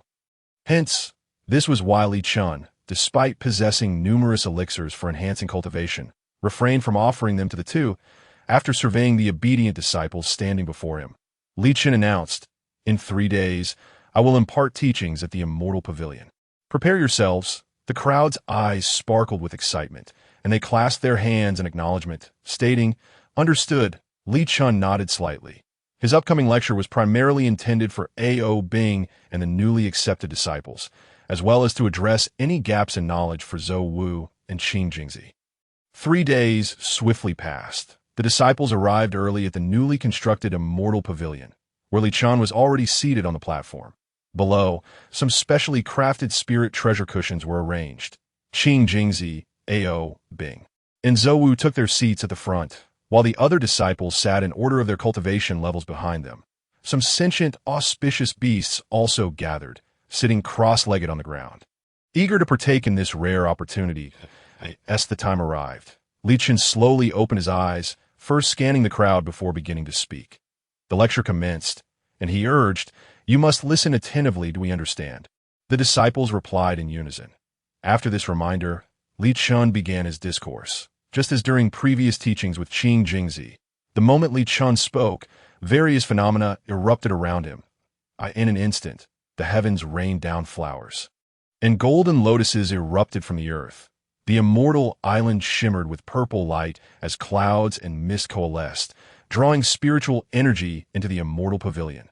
The sound of his teachings resonated within the pavilion, captivating Ao Bing and the other disciples, who became entranced by the profound insights into cultivation and the Tao, solidifying their realms. During this lecture, Li Chun also revisited and deepened his own understanding of the cultivation insights he had garnered over the years, benefiting his own cultivation as well. Time flowed like a swift current, and in the blink of an eye, centuries had passed. The disciples, immersed in the teachings, made significant advancements in their cultivation. All had reached the celestial immortal level. And the previously scattered Qing bird, accompanied by the 6 pure bamboo, also broke through to the profound immortal realm. Ao Bing, too, caught up to Qing Jingzi's level, achieving the immortal status of the golden immortal. The immortal island, isolated from the primordial world, experienced time differently, and only a few decades had elapsed outside. As the lecture approached its conclusion, Li Chun was about to wrap up when he suddenly sensed something within, causing him to pause his discourse. The audience, still enthralled, looked up to see Li Chun had closed his eyes, entering a mysterious state. Meanwhile, in the primordial realm, the 3 pure ones and Yuhua had once again returned to the primordial continent. Li Chun's avatar atop Sacred Master Mountain slowly opened his eyes, gazing towards the direction of the Flame Emperor tribe, murmuring, "Is the Earth Emperor returning to his position?" It appears that to corroborate Li Chun's words, a vast expanse of multicolored auspicious clouds unfurled in the sky above, radiating the same golden light that had shone forth during Fushi's enlightenment, descending upon Shinnong below. Indeed, Li Chun's eyes glimmered as he waved his hand and soared on the auspicious clouds towards that direction. At this moment, within the Yindi tribe, Shinnong gradually opened his eyes from a near-death state, gazing at the broken heart herb he clutched in his hand and the medical text he had prepared before his demise. A hint of solace finally appearing in his eyes, he had sampled all the herbs within this primordial realm, with the efficacy of the heartbreaking herb still unknown to him. He was aware that it was poisonous, yet he did not comprehend how it would lead to death. Thus he had preserved it for last. Initially, he had hoped to employ the detoxification methods he had previously learned, but upon ingesting the herb, it shattered his intestines into numerous pieces, rendering him incapable of absorbing the antidote's effects, ultimately leading to his demise. After renaming the herb in the medical text to the more accessible broken heart herb, Shinnong stepped out of the wooden house that he knew that his destiny was fulfilled, and it was time to depart from the human race. As Shinnong exited, the 3 pure ones and Yuhua descended into the Yindi tribe. Lianshan clan. The Ta-Ching saint spoke that, "I pay my respects to the 4 saints. The Lianshan clan is present." Shinnong clasped his hands in salute. The Ta-Ching saint nodded in satisfaction and said, "You have enlightened the human race, cultivated the land for agriculture, invented slash-and-burn techniques, created farming tools, personally sampled hundreds of herbs, utilized herbal medicine for healing, and authored medical texts to benefit future generations, earning the esteemed title of Shinnong." Niwa continued, "You are the Earth's sovereign of the human race. Now that your mission is accomplished, it is time to return to your rightful place." A flicker of reminiscence passed through Shinnong's eyes regarding his life. And after a moment, he replied, "Shinnong understands." "Excellent." The 4 saints responded in unison. Once the 4 saints had concluded their declarations, a great merit descended from the multicolored auspicious clouds. Compared to Fushi's, it was somewhat diminished, amounting to only around 80%. The primary reason lay in Fushi's pivotal role in establishing the human race's foundation, allowing them to thrive within the primordial realm, while Shinnong merely solidified the human race's development, leading to a slight reduction in the merit. Nevertheless, such a substantial amount of merit was sufficient for Shinnong to attain enlightenment. Upon the appearance of the merit, a significant portion cascaded down towards Shinnong, and as it merged into his being, his cultivation level swiftly ascended, breaking through to the quasi-saint realm in the blink of an eye. Accompanying this elevation, the Shinnong cauldron, used for refining herbs, was also upgraded to a treasure of merit, a significant artifact capable of safeguarding the human race's destiny. After Shinnong distributed a portion of his merit, the onlookers turned their gazes to the remaining 30% of merit in the sky. Among them, the Xiandu Grandmaster, standing beside the Ta Ching Saint, exhibited an excited gleam in his eyes. Soon, the remaining merit was divided into two nearly equal shares, one of which descended towards the Xiandu Grandmaster. Overjoyed, he produced his treasured 8 trigrams purple gold furnace, allowing a portion of the merit to be absorbed while he also took in some for himself, subsequently storing the remaining merit. Initially elated after acquiring 1.5 portions of merit, the Grandmaster furrowed his brow upon noticing the remaining 1.5 portions. Why was there still so much left? Even during Fushi's enlightenment, only a minuscule amount was shared with those who had assisted him. But soon, the image of Li Chun flashed through the Grandmaster's mind, and an ominous premonition struck him. He then witnessed a small portion of the remaining merit transform into strands of golden light, dispersing towards the primordial continent, evidently allocated to those who had aided Shinnong during his enlightenment. Even the steed of medicinal beasts under Shinnong's command ascended to the status of divine beasts due to the distributed merit. Yet, there remained approximately 1.3 portions of merit in the sky. The Grandmaster bit his lip, and Guang Qingzi, who had accompanied him, seemed to recall something, his expression darkening. The next moment, Li Chen's figure swept in from afar. Before he even arrived, his voice echoed, "I pay my respects to the 4 saints." This voice seemed to draw the attention of the remaining merit, which instantaneously surged towards Li Chun. The expressions of Nuwa and the others shifted with surprise at the movement of the merit. "This lad," the Tongtian cult master grinned, glancing at the Ta Ching Saint and the Yuan Shi Tian Zun, muttering to himself, "How does he always manage to get a share?" The Ta Ching Saint's lips twitched. This opportunity had been painstakingly calculated for his disciple. When Xiandu came to report his encounter with Li Chun, he had thought only a small portion of fortune would be shared. Little did he expect that the merit obtained would be nearly equivalent to Xiandu's. Yuan Shi Tianzun's expression was even gloomier. Twice now, he had reaped no benefits for his teaching. Yet this fellow seemed to gain each time.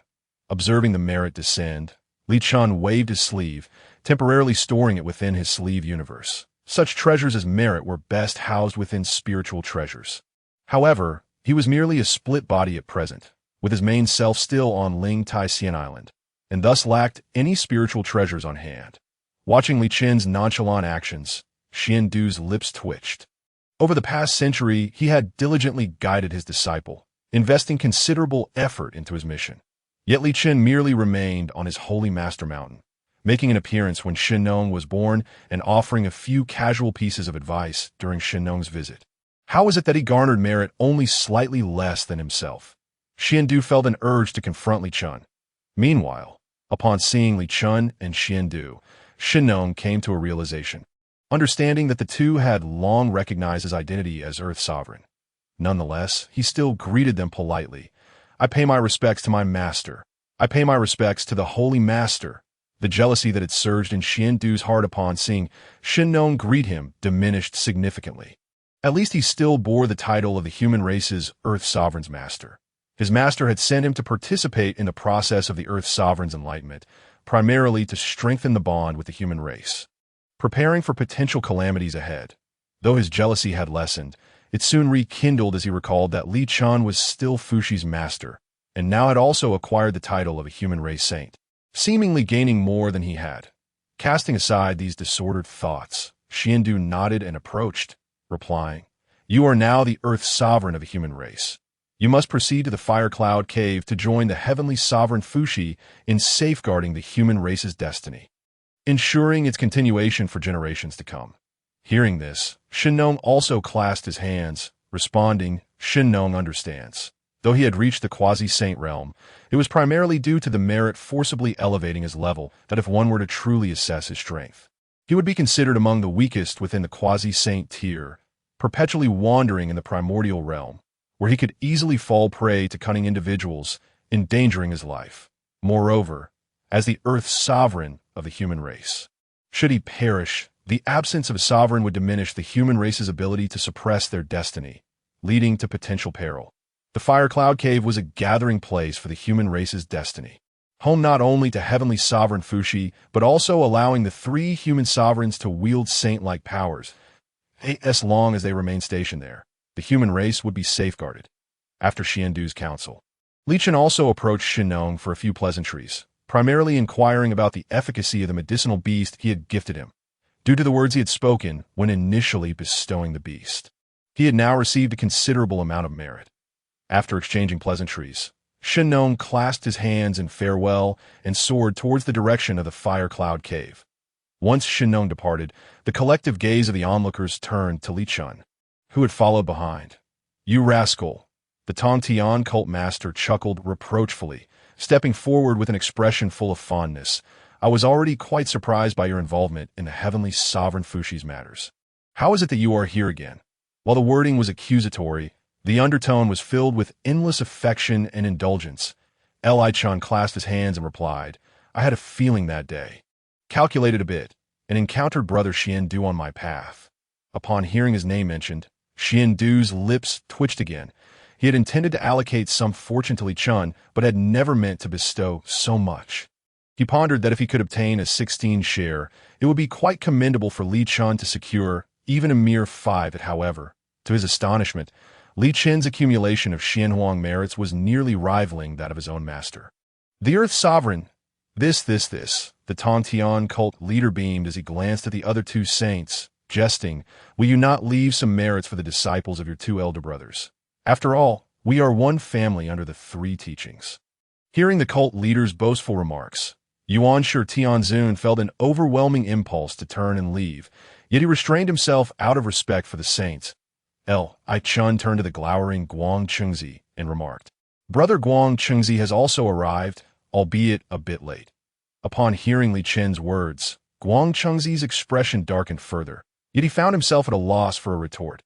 After engaging in casual conversation with the Tongtian cult leader for a brief moment, Yuan Shi Tianzun slowly began, "My brothers have gained considerable Xianhuang merits from the two human sovereigns, yet our Chan sect has not reaped any rewards." Before Yuan Shi Tianzun could finish his sentence, Li Chen's brow slightly furrowed, sensing that the beginning of his discourse would surely lead to unfavorable remarks. Indeed, he continued, "Since there is a third human emperor's opportunity, why not bestow it upon our Chan sect?" Yuan Shi Tianzun proposed. Li Chen's eyes flickered momentarily, yet his status did not permit him to speak openly. Thus, he glanced at the Tongtian cult leader, subtly blinking his eyes. When it comes to the vast Xianhuang merits, the one who unified the human race, the Emperor Xianyuan, undoubtedly possesses the most. Such an opportunity could not simply be relinquished at his mere suggestion. Without needing Li Chen's hint, the Tongtian cult leader would not acquiesce either, promptly stating, "That may not be appropriate. I would gladly yield to my elder brother. Yet I fear this act may dishearten my disciples, suggesting I do not allow them to compete for opportunities." Disciples? Yuan Shi Tianzun's gaze fell upon Li Chen. "Are you referring to this young lad?" After speaking, Yuan Shi Tianzun turned to Li Chen and inquired, "As your master has stated, is it your unwillingness?" Upon hearing Yuan Shi Tianzun's words, Niuhua and the Taqing saint looked over with interest, their lips curling into faint smiles, eager to see how Li Chen would respond. The Tongtian cult leader's eyelids twitched. He had not anticipated that his second brother would stoop so low as to use his status as a saint to pressure Li Chen, given Yuan Shi Tianzun's seniority and status as a saint. How could Li Chen possibly respond? Would he not merely capitulate, stating, "I have no objections"? Subsequently, Yuan Shi Tianzun could smoothly take the opportunity of the human emperor for himself. The Tongtian cult leader turned to glance at Li Chen, his eyes darting quickly, about to speak in Li Chen's defense, when Li Chen slowly declared, "Indeed, I am unwilling." The moment those words left his lips, the gathered crowd was taken aback, questioning whether their ears had deceived them. The Tongtian cult leader was momentarily stunned, quickly followed by a subtle expression on his face. Yuan Shi Tianzun's countenance darkened, and he inquired once more, "What did you say?" Li Chen stepped forward, enunciating clearly, "I am unwilling." Yuan Shirtan Zun's eyelids fluttered, feeling as though his face had been soundly slapped. Opportunities in this world rightfully belong to the capable. As a saint, it seems rather inappropriate for my uncle to seek personal gain for our Chan sect in such a blatant manner. Li Chun stated slowly. Since his ascension to the Deluo golden immortal realm, Li Chun felt his courage had grown immensely. However, after voicing his thoughts, he found no sense of regret. The three celestial maidens had previously pointed fingers at him and the Ta Ching saint, daring to chastise them for their lack of respect for their elders as a second-generation disciple of the Jie sect. Why should he be afraid? With the Tongtian cult leader at his side, he doubted the other party would disregard their dignity and take action against him. Thus, he thought, I am not afraid of you. Yuan Shirtan Zun. Li Chen secretly hoped for a confrontation, for his current form was merely a projection. And should the other party take action, given the Tongtian cult leader's protective nature, a conflict was bound to ensue to that point. It would allow the Jie sect and Chan sect to tear their facade asunder.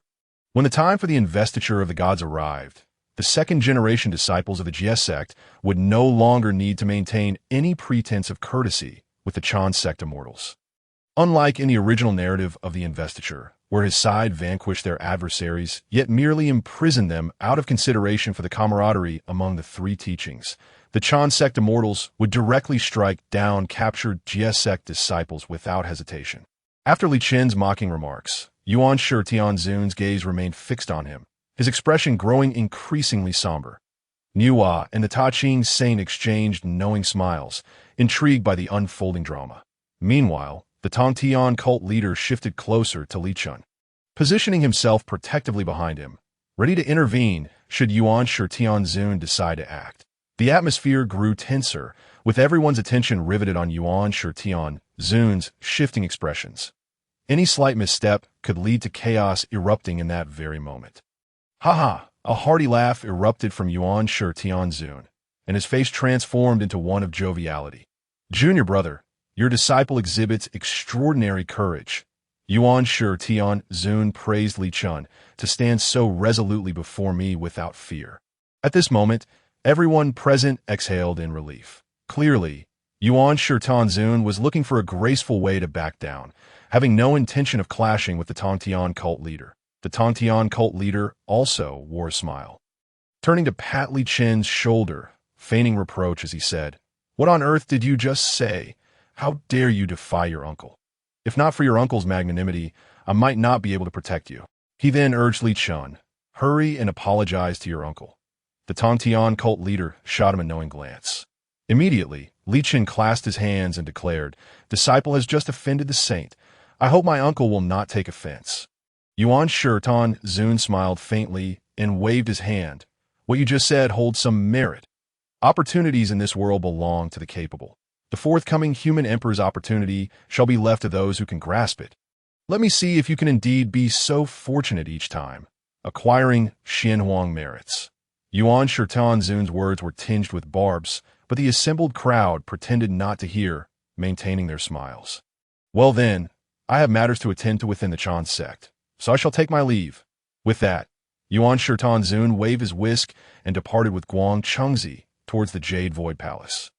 The Ta Ching saint and Niuhua approached the Tongtian cult leader, exchanged a few words, and then returned to their respective sanctuaries, casting meaningful glances at Li Chun before they left. Their intentions were unmistakable. This young man is quite intriguing. Once everyone had departed, only the Tongtian cult leader and Li Chun remained. The Tongtian cult leader turned to Li Chun, a bemused smile gracing his lips. You, my boy, are incredibly bold, showing no regard even for the face of the Yuqing saint. Li Chun smirked and replied, Well, I have my master to protect me. Am I to always shield you? The Tongtian cult leader scoffed lightly. Enough of this matter. What are your plans regarding the human emperor's opportunity? Now that the previous incident had passed, if Yuan Shirtan Zun still held onto his status as a saint, he would not dare to act against Li Chun. Even if he did, he would surely seek a plausible reason, allowing the Tongtian cult leader to intervene. Chen responded, As the human race flourishes, I believe we, the immortals of the Jie sect, should actively participate, even without substantial opportunities. Fostering good relations with the human race is advantageous, After the three sovereigns, there would still be the era of the five emperors. While those opportunities may not be as grand as those of the three sovereigns, they are still significant. Opportunities are fleeting. If you do not seize them, they will naturally belong to others. The Tongtian cult leader nodded thoughtfully, having considered similar matters and found his views aligned with Li Chen's. Otherwise, in the future Shang dynasty, there would not be so many Jie sect disciples serving in the court. Yes, I will have Bao arrange something, the Tongtian cult leader responded. Have you been particularly busy lately? The Tongtian cult leader suddenly shifted the subject. It has been over a century since I invited you to Bayou Palace, yet I have not seen hide nor hair of you. Upon hearing the Tongtian cult leader's inquiry, Li Chen's expression grew somewhat awkward. He was not busy. He simply felt uncomfortable being alone with the Tongtian cult leader, engaging in intimate conversation. It felt too peculiar. Although the Tongtian cult leader regarded him as a close disciple, in his heart, he still viewed the Tongtian cult leader as the exalted Shangqing saint, and their relationship had not quite reached a level of intimacy. I recently took on a disciple, which has kept me somewhat occupied. Li Chen found an excuse and asked, have you also taken on disciples? The master of heavenly connection was somewhat taken aback. Li Chen nodded in affirmation and recounted the matters concerning Ao Bing and Qing Jingzi, the prince of the dragon clan, and the enlightened Qing Jingzi.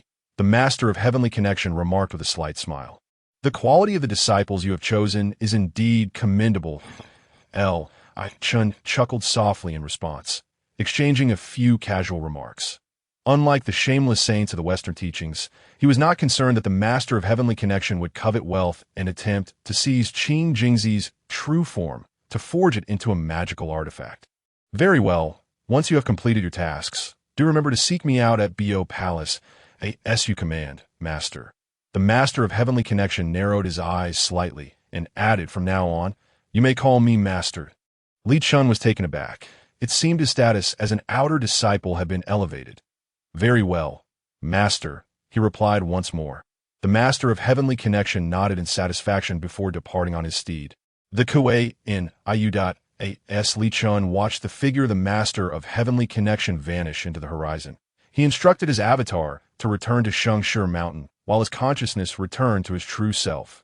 On Ling Tai Fairy Island, within the celestial pavilion, Li Chen's awareness returned, and he slowly opened his eyes. He then beheld several pairs of curious eyes gazing at him, each resembling inquisitive little ones. Master, are you all right? Qing Jingzi asked, rising from the mat. Observing the concerned glances of his disciples, Li Chen explained, I am well, merely detained by certain matters. That is a relief. Oh, Bing sighed, for Li Chen had abruptly lapsed into silence, causing them to worry. There are still some concluding remarks to be made. Please continue, Li Chen instructed. As you wish. Subsequently, Li Chen completed the concluding portion of his teachings, successfully wrapping up the session. How was the lecture? Li Chen inquired. That it was immensely rewarding, Ao Bing replied. The other disciples echoed similar sentiments, expressing that they had greatly benefited. After listening quietly, Li Chen turned his gaze upon his disciples. Next, I have certain tasks for you. Please instruct us, master. The dozen or so disciples sat up straight, all ears. Since these disciples were not formally part of the Jie Jiao, Li Chen refrained from imparting the teachings of the saints to them. Instead, he simplified his Zi Wei Star divine art and taught it to them. You shall venture forth into the Honghuang continent, establish a sect, and spread the cultivation methods I have imparted to you among the human race. As he had initially envisioned, the simplified Zi Wei Star art would enhance the cultivation speed of those who visualize the Zi Wei Star as their focus. If enough individuals practiced it, their cultivation speed could potentially double. However, that was not the sole reason he dispatched these disciples. His primary aim was to tap into the fortunes of a human race. The earlier a path was established in Honghuang, and the sooner knowledge was disseminated among humanity, the deeper his foundation and roots would grow within the human realm. When the time came for him to undertake certain endeavors, it would be far more convenient. Perhaps when Shibo Chong sought to attack Shang, a mere command from him would suffice to subdue the enemy without a fight. Understood, master. The disciples did not inquire further about the reasons and readily accepted the task. Li Chen nodded in satisfaction. Very well, When the time comes, you shall receive an auspicious beast mount from Zi Wei. Should you encounter any difficulties in establishing your sect, do not hesitate to return to me." Having received Li Chen's orders, the disciples departed Ling Tai Fairy Island, riding the auspicious beast they had obtained from Zi Wei, and flew towards the eastern part of the Hongguang continent, where the human race was currently gathering. En route, they finalized the name of their sect and its teachings. Due to their non-affiliation with Jie Jiao, their newly established sect could not be associated with it or the saints. Thus, they could only leverage Li Chen's name and identify as practitioners of the Zi Wei teachings, indicating their shared lineage. This would not only facilitate the dissemination of teachings within Hongguang, but also ensure that future disciples knew their ancestral origins and where their support lay. After the departure of the disciples, Ling Tai Fairy Island fell silent once more. Qing Jingzi and Ao Bing had initially hoped to accompany the disciples to Hongguang to establish a sect, but Li Chun had denied their request, instructing them to continue their diligent cultivation on Ling Tai Fairy Island. Years passed in this manner. Li Chun calculated the timing and felt that the moment was drawing near, so he rose from his palace and ventured outside. With a sweep of his divine sense, he located the positions of Qing Jingzi and Ao Bing. Following that, he performed a spatial shift and appeared before them in an instant. The two, who had been playfully frolicking, intended to feign that they were diligently cultivating upon sensing Li Chen's divine presence. However, in the next moment, they found Li Chun standing before them. Ao Bing was momentarily at a loss, while Qing Jingzi, being more experienced, immediately adopted a pitiful demeanor. "Master, we just finished our cultivation and we're about to take a break," Qing Jingzi said, winking at Ao Bing. Ao Bing licked his lips, wishing to join in, but hesitating to deceive Li Chun. Li Chun squinted slightly and smiled. "Is that so? Then I shall employ a time reversal spell to ascertain whether you have indeed been diligently cultivating." The time reversal spell was merely a common temporal divine technique. With his current cultivation at the Great Luo Golden Immortal level, he had long comprehended the laws of time, making its application akin to a small spell. Qing Jingzi's face instantly fell, and she rushed forward to cling to Li Chen's leg. Feigning innocence, "Master, I was wrong. I promise I won't do it again." Li Chun playfully lifted Qing Jingzi, flicking her forehead. "Stop pretending. I haven't come to hold you two accountable." He understood the nature of his two disciples. They were still children, and it was indeed surprising if they managed to focus on cultivation. Moreover, if they diligently cultivated to the saintly realm, there would likely be more than just a few saints in Hongguang. The key was to seize opportunities. When the moment arrived, anyone could achieve greatness with the right momentum. Even an ordinary mortal could become a great Luo Golden Immortal. Upon hearing that Li Chun would not continue to scold them, Qing Jingzi beamed with delight. Li Chun then directed his gaze towards Ao Bing, scanning him from head to toe. "Have you broken through?" At that moment, Ao Bing's aura had risen from to the... Ao Bing nodded vigorously. "Yes. After receiving the new cultivation method from you, Master, and your personal teachings, my realm naturally progressed to the Golden Immortal level." However, he was still troubled that he could not defeat Qing Jingzi. Despite their similar cultivation levels, he always found himself at a disadvantage in their sparring matches. "Well done." Li Chun nodded approvingly. Two Golden Immortal disciples were indeed a source of pride in the current context of the Chan and Jie sects. Many second-generation disciples under the saints were not as powerful as his two disciples. After the compliments, Li Chun revealed the purpose of his visit. "Let us go back to your dragon palace. I have matters to discuss with your father." Qing Jingzi's eyes lit up, and she was about to speak when Li Chun pressed down on her head. "Who have not been cultivating diligently and have deceived me, shall stay behind to guard the place." Qing Jingzi's head drooped in disappointment, her lips pouting in such a way that one could hang an oil bottle from them.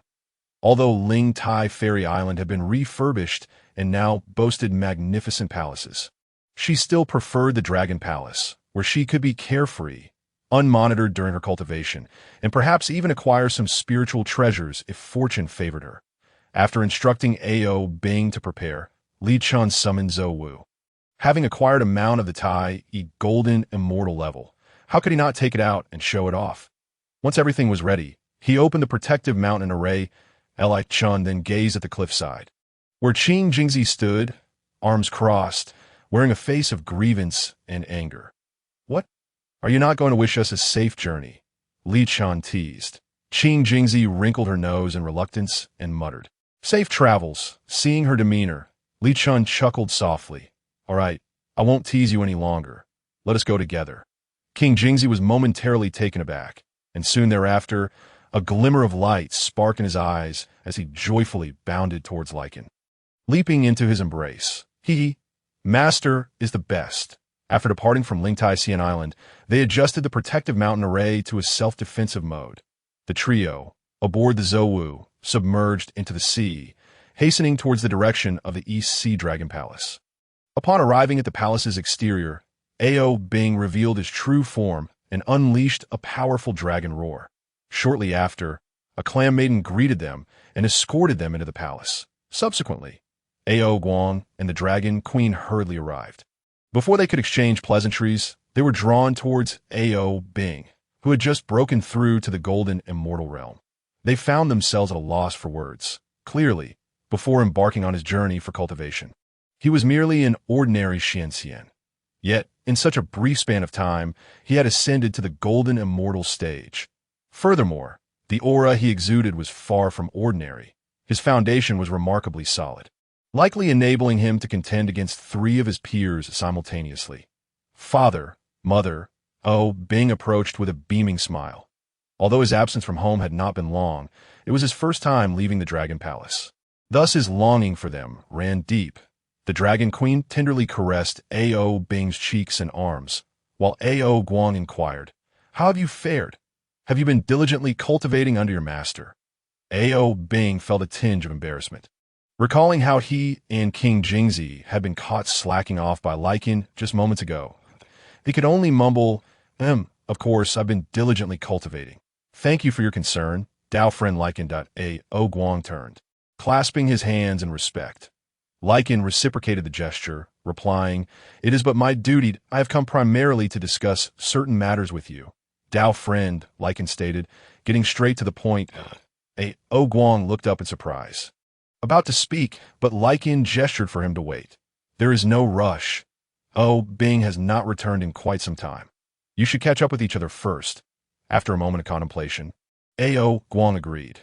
"Very well. Dao friend Lycan, you may take some rest. Tomorrow, I shall properly host you." Lycan nodded and departed with King Jingzi.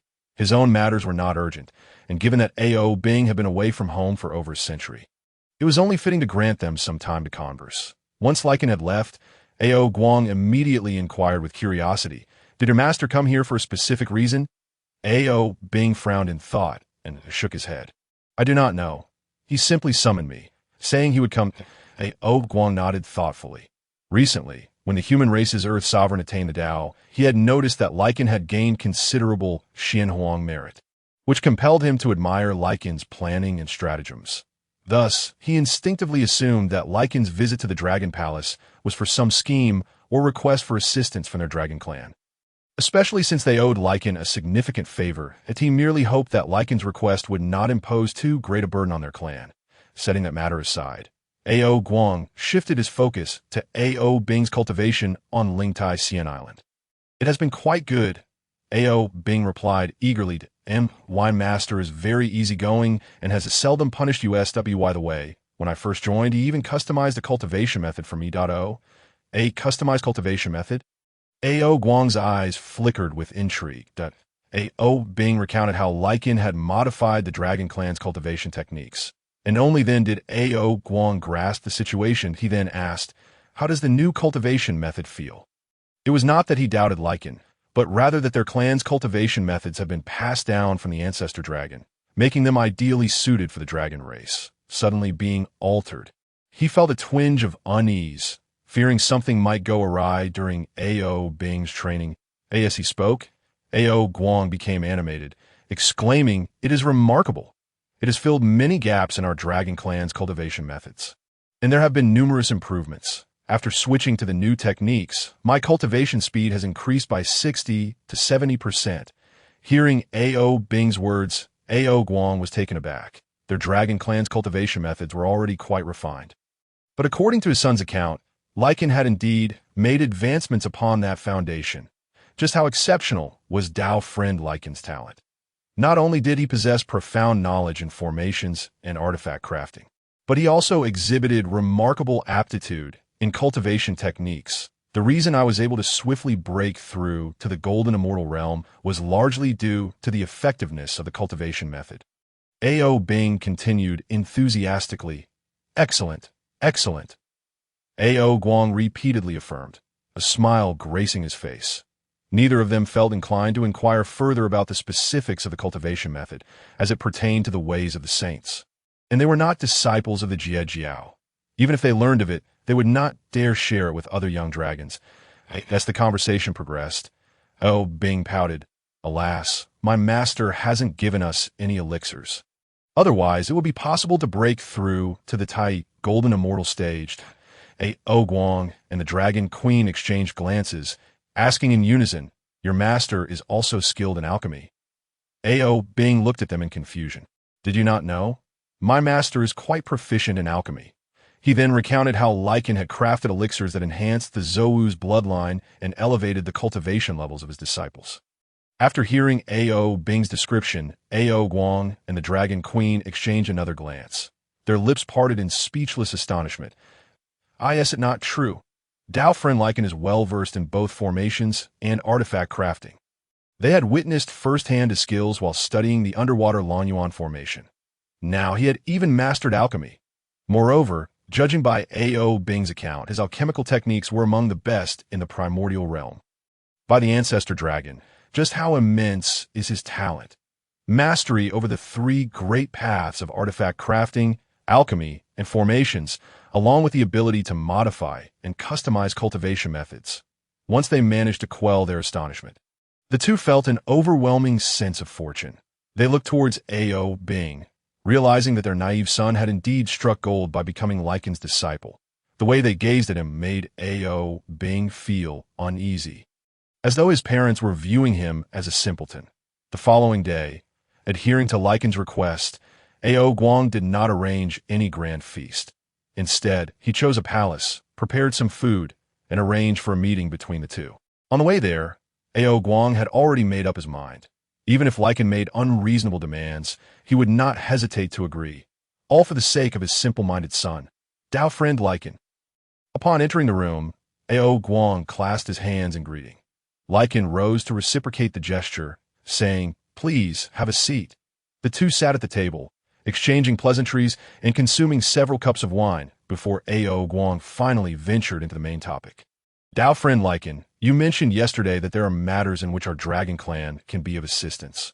Observing A.O. Guang's demeanor, Lycan realized that the other had misinterpreted his words, that he smiled as he poured a cup of wine for A.O. Guang. Responding, this matter will also benefit the dragon clan at O. A.O. Guang took a sip from his cup, still somewhat reluctant to believe Lycan's words, as such phrases were often employed before one was asked to undertake dubious tasks. Lycan refrained from speaking directly, instead inquiring, What is the current predicament facing the dragon clan? Hearing Lycan's question, A.O. Guang frowned in contemplation. Was it the ancestral elders trapped within the Lanyuan? Lycan shook his head, stating that it was merely a superficial issue, not the essence of their predicament. A.O. Guang continued, The younger generation within the clan is lacking, and I fear they may not be able to shoulder great responsibilities. Lycan again shook his head, declaring that this too was merely a surface issue. Then what is it? A.O. Guang pressed for clarification. Lycan smiled, saying, Karma. Karma is the fundamental reason constraining your dragon clan. A.O. Guang's breath hitched momentarily, for he was well aware of this fact. If it were not for the weight of karma pressing down on their clan, they would not be beset by such numerous predicaments. However, he had no means to resolve this karma. He could only tackle the superficial issues, addressing one problem at a time. Previously, Lycan had bestowed upon them 30 wisps of Xianhuang merit, which they had conferred upon 3 exceptionally gifted third-generation dragon disciples to allow them to grow swiftly without being hindered by karma. What you say is indeed true, Oh, Guang conceded. Taking a sip of wine to tea that moment, Lycan added, The matter I mentioned is also related to this that A.O. Guang's interest was now fully piqued, and he looked at Lycan expectantly. Please speak plainly. Now that the human race is on the rise, with the former two heavenly emperors having attained the Tao, the heavenly Tao has bestowed a considerable amount of Xianhuang merit. Aoguang nodded repeatedly, his eyes glimmering with envy at the profound merits that had descended upon him. In the present age, among humanity, there remained the last unseated emperor. Li Qing turned to Aoguang and remarked with a smile, "If you too wish to partake in the merits of that emperor, why not assist him in ascending to his rightful place?" Upon hearing Li Qing's words, Aoguang was taken aback, slowly regaining his composure. Indeed, what Li Qing proposed was undeniably beneficial for their dragon clan. Moreover, it promised substantial gains. If this were to materialize, the descending merits could not only alleviate the burdens of their ancestors within Long Yuan, but also cleanse the karma that had plagued the younger generation of dragon descendants. Freed from the shackles of karma, their clan would finally glimpse a glimmer of hope. However, after a brief surge of excitement, Aoguang's expression grew conflicted. The suggestion was indeed enticing. Who wouldn't he desire to seize the opportunity of the next emperor among humanity? Yet in this vast expanse of Honghuang, with hundreds of billions of humans, how could he discern who would be the next emperor? Should he inadvertently choose a rival during the emperor's path to enlightenment? It could very well entangle the dragon clan in further karma, resulting in a devastating loss. Perhaps sensing Aoguang's turmoil, Li Qing inquired, "What troubles you, my friend?" Aoguang candidly expressed his concerns. Li Qing chuckled softly in response. "Do you trust me?" Aoguang stared blankly at Li Qing, then realized that this friend of his was indeed a revered sage among humanity, having handpicked the previous two leaders that in truth, if anyone could deduce the identity and whereabouts of the next emperor in Honghuang, it would be he, of course. "I trust you," Aoguang replied with a broad smile. "That is splendid." Li Qing raised his cup and took a sip. "When the time comes, I shall inform you, and all you need do is follow my guidance. When the emperor attains enlightenment, it should considerably lighten the burden for your clan." Subsequently, Aoguang respectfully rose and toasted Li Qing several times.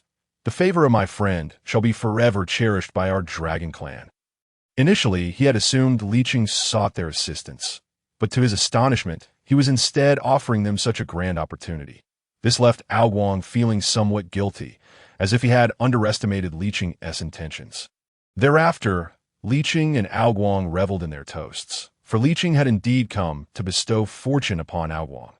Unlike the previous two emperors, Emperor Xianyuan's path required unifying humanity, necessitating substantial support, thereby generating the most profound merits upon his enlightenment.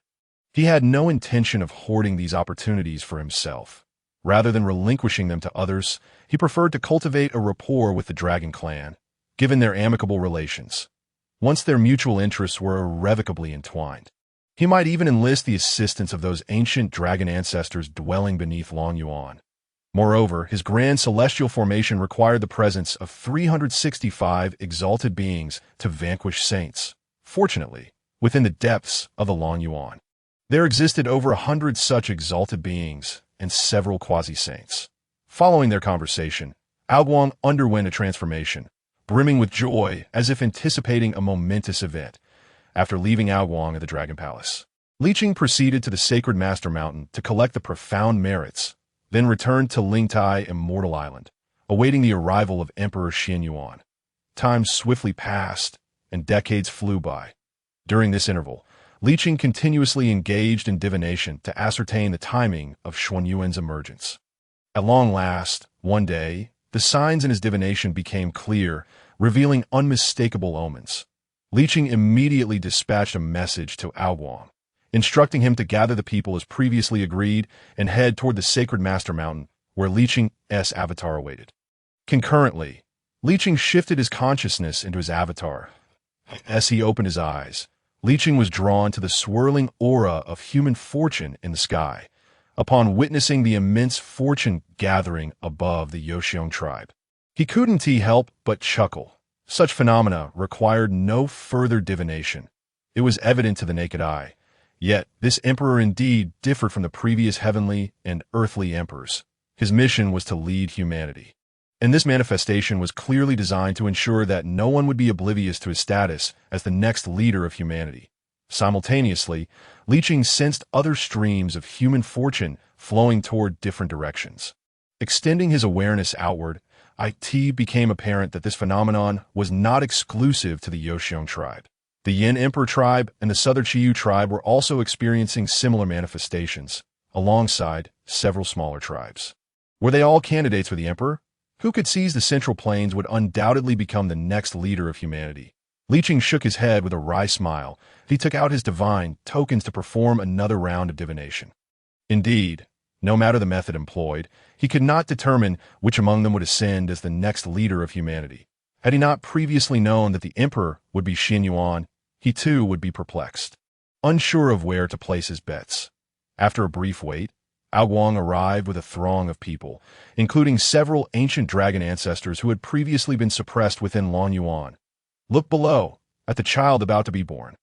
Li Qing pointed at the gathering fortune of Xin Yuan and declared, once he arrives, you shall reveal your true forms and manifest auspicious signs. The appearance of this golden dragon heralding Xuanyuan's birth would undoubtedly lend considerable support to him, ensuring his renown among humanity. With this, when the time came to share the merits upon his enlightenment, the dragon clan would also partake. Moreover, being selected as the tribe's totem would intertwine the fortunes of the dragon and human clans, mitigating some of the karmic influences. Guang nodded solemnly. Although they had observed similar signs of fortune gathering in other human tribes along the way, he chose to place his faith in Li Qing's judgment. Time passed, and the skies above the Yoxiong tribe became filled with numerous celestial beings, with those beneath the golden immortal realm daring not to approach. Some hidden ancient powers revealed themselves, including the long-vanished Saint Bai Zhe of the Demon Court, who had emerged post the Witch-Demon War, alongside many formidable witches. However, upon seeing the Dragon Clan approaching, they were taken aback. Unlike the Witch Demon and Feng clans, although they had suffered defeat, their burdens of karma were not as heavy as those of the Dragon Clan. They had assumed the Dragon Clan would remain withdrawn due to their karmic weight, only to discover they too sought to partake in this momentous occasion. Naturally, it was not solely the Yoxiong tribe that had amassed such a multitude of celestial beings. The Yin Emperor tribe and the Qiyu tribe were similarly gathering formidable figures. Presently, the fortunes converging upon these three tribes were nearly equal, making it likely that the next leader of humanity would emerge from among them. In fact, the Qiyu tribe boasted even greater numbers. After all, one tribe had produced a heavenly emperor, while another had birthed an earthly emperor. It was only fitting that the turn should come to the third tribe. Was it not? A silent understanding lingered among the gathered crowd as they watched Xin Yuan's imminent arrival. Li Qing remained focused on the scene below, and as Xin Yuan was about to be born, he exchanged a knowing glance with Guang. Guang, understanding the cue, stepped forward to reveal his true form as a five-clawed golden dragon, accompanied by countless dragons, showcasing their majestic forms in the sky and conjuring various auspicious phenomena, heralding Xin Yuan's birth. Initially, this action left the onlookers in a state of bewilderment, unsure of what to make of it. However, they quickly grasped the situation, their eyes filled with envy. How shameless to seize merits in such a manner. Wait, why hadn't they thought of this themselves? Amidst the jealousy of others, Guang Chengzi cast a wary glance at Li Qing. Damn it, is he up to something again? The last time, during the emergence of the heavenly Emperor Fuxi, he had been deceived by Li Qing's grand display. Guang Chengzi's mind raced. Could it be that the next emperor would not hail from the Yoxiong tribe, regardless of the certainty of his master? Yuan Shikin's divination, he could not afford to miss this opportunity again to AT this moment. Guang Chengzi began to feel a twinge of self-doubt. Upon noticing Guang Chengzi's gaze, Li Chun raised his hand to greet him. This startled Guang Chengzi considerably, prompting him to quickly divert his attention toward the Yin Emperor tribe and the Qiyu tribe. Could it be that this fellow is betting on the other two tribes to confuse me? Guang Chengzi bit his lip, conflicted for quite some time, but ultimately decided to heed the instructions of Yuan Shi Tianzun and remain in place. After the extraordinary phenomenon concluded and the birth of Xin Yuan took place, the assembled immortals exchanged glances, realizing that they would soon become allies, tasked with supporting Xin Yuan of the Bear tribe in overcoming their rivals to ascend to power. Only then could they partake in the profound merits and benefits during the eventual recognition of the human emperor. Some volunteered to stay behind, silently guarding the still infant Xianyuan, while others departed in advance to strategize for the future. Guang repeatedly expressed his gratitude to Li Chun, acknowledging that without him, they would not have conceived such a clever means of seizing opportunities. Now, as long as Xianyuan ascended to the position of human emperor, their recent proactive manifestation of the extraordinary phenomenon to bolster Xianyuan would surely earn them hundreds of strands of profound merit, sufficient to cleanse the karma of the most gifted descendants among their 3 generations of Dragon K. Chun waved his hand dismissively, saying, "No need for thanks, but do remember to dispatch your clan's warriors to assist in the battles." Guang nodded vigorously, understood. By the way, summon your clan's Yinglong ancestor to aid in unifying the human race. Li Chen added, in the mythos surrounding Xianyuan, his foremost warrior was indeed the Yinglong. Without the combat prowess of a quasi-saint like the Yinglong, Xianyuan would likely have faltered against Qiyu in the Battle of the Deer. Guang furrowed his brows, troubled. The Yinglong ancestor was a quasi-saint level force. If he were to depart, the absence of a quasi-saint to oversee matters might invite unforeseen complications concerning the karmic burdens suppressed beneath the dragon abyss. Moreover, the Yinglong was his own ancestor. Even during the reign of the primal dragon, it had not always heeded the ancestral commands. Now, to expect him to serve a human as a subordinate was something Guang was uncertain he could persuade him to do. "Did you see Bai Zhe just now?" Li Chun inquired. Guang's eyes brightened. Bai Zhe was indeed a renowned figure and a quasi-saint strongman. Hard to overlook, he too is a quasi-saint level powerhouse, and he personally took to the field. Li Chun remarked that, if you wish to garner more profound merit, how can you expect to do so without contributing effort? Convey the message to your Yinglong ancestor. He will make the right decision. Li Chen asserted, given the degree of concern the elder dragons of the Dragon Abyss had for the current dragon clan, if they knew this could help alleviate their plight, they would not merely serve as subordinates in battle. They might even offer themselves as steeds. At this point, Li Chun furrowed his brows in contemplation. It seems that Xuanyuan's steed was indeed a yellow dragon. After Guang and the dragon clan departed, Li Chun initially intended to return to the Holy Master Mountain to await the opportune moment. However, just as he was about to descend, he suddenly recalled the disciples he had previously dispatched to establish a sect in the primordial wilderness. After calculating their positions, he flew toward the one closest to him, eager to inspect the fruits of his seemingly casual maneuver. After several minutes of travel, Li Chun arrived at the entrance of a sect established by his disciples. The sect was impressively constructed atop a celestial mountain, featuring various spiritual herbs, mystical beasts, protective formations, and an array of celestial pavilions and palaces that a closer inspection revealed that the architectural style bore similarities to that of the spiritual island of Ling Tai, suggesting that these disciples had applied their experience from constructing palaces there to erecting the sect. Chen's divine sense swept through the interior, revealing that there were already hundreds of disciples within. Most of them possessed average cultivation, having only grasped some spells and abilities that distinguished them from mortals, but they had yet to attain the realm of scattered immortals. Inside the main hall of the sect, Yin Lu was attentively listening to reports from the disciples below, his brow furrowed. Originally a sentient sword grass from Ling Tai, he had attained his current celestial status through the blessings and enlightenment bestowed by Li Chun. Thus, he felt immense gratitude toward Li Chun, and he was diligently fulfilling the task of establishing the sect as instructed. Just as he was listening intently, a familiar divine sense swept over him, causing Yin Lu to momentarily freeze before he leaped to his feet in ecstatic joy. "Master, what brings you here?" he exclaimed, startling his nearby disciples. Yin Lu hurriedly adjusted his attire and swiftly made his way toward the palace, urging, "Let us go." Quickly, though puzzled, his disciples hastily followed suit. Upon exiting the palace, Yin Lu summoned auspicious clouds, lifting himself and several disciples into the air as they soared swiftly upward.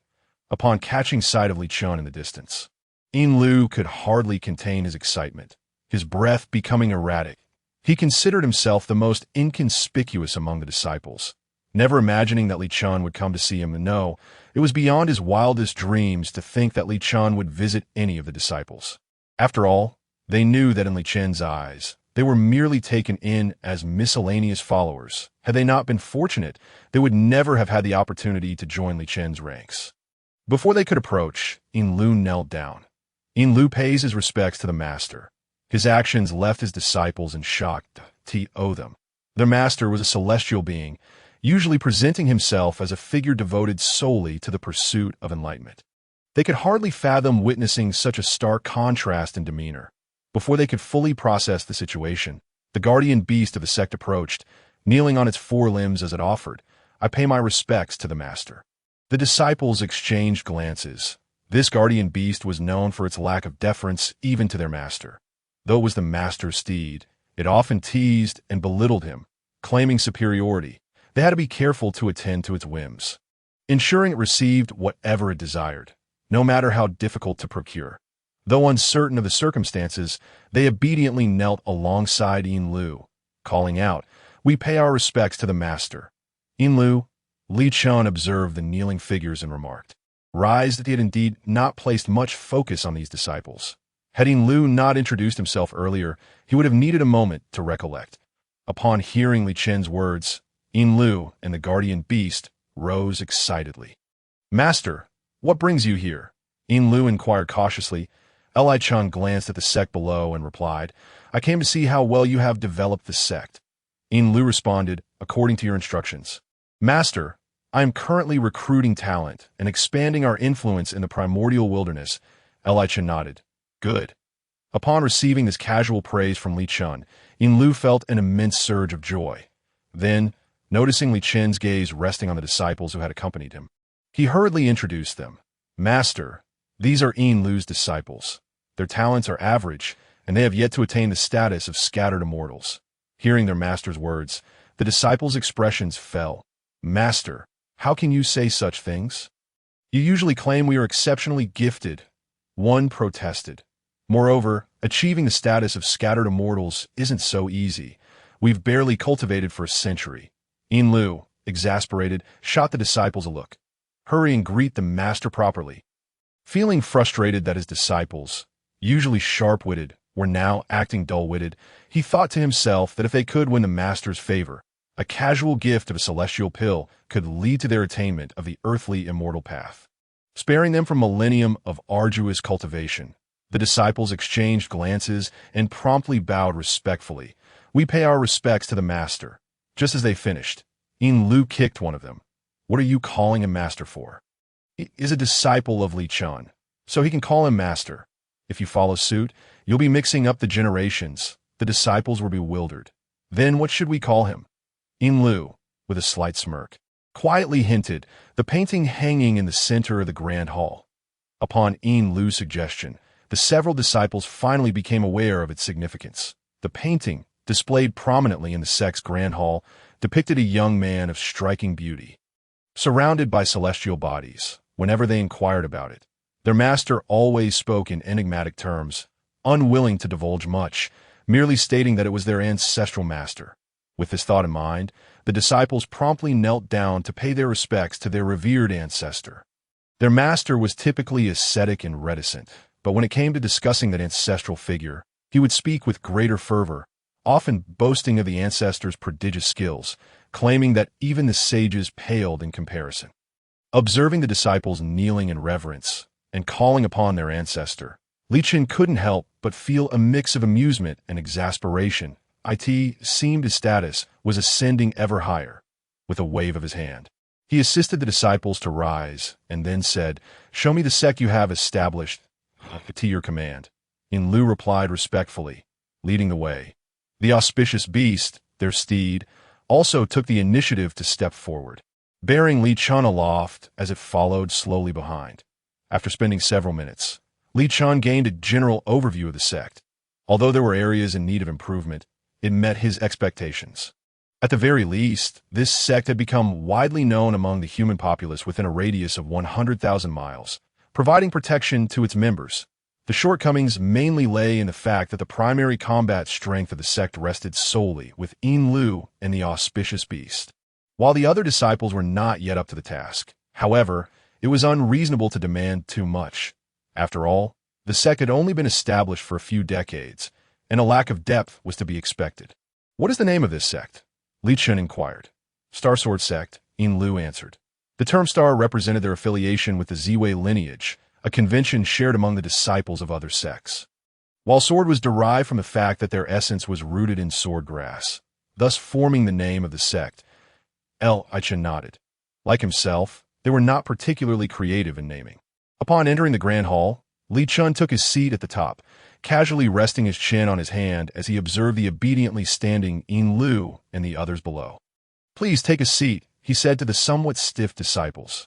Following Li Chen's command, the disciples dared to sit down, albeit only half-seated on the wooden benches.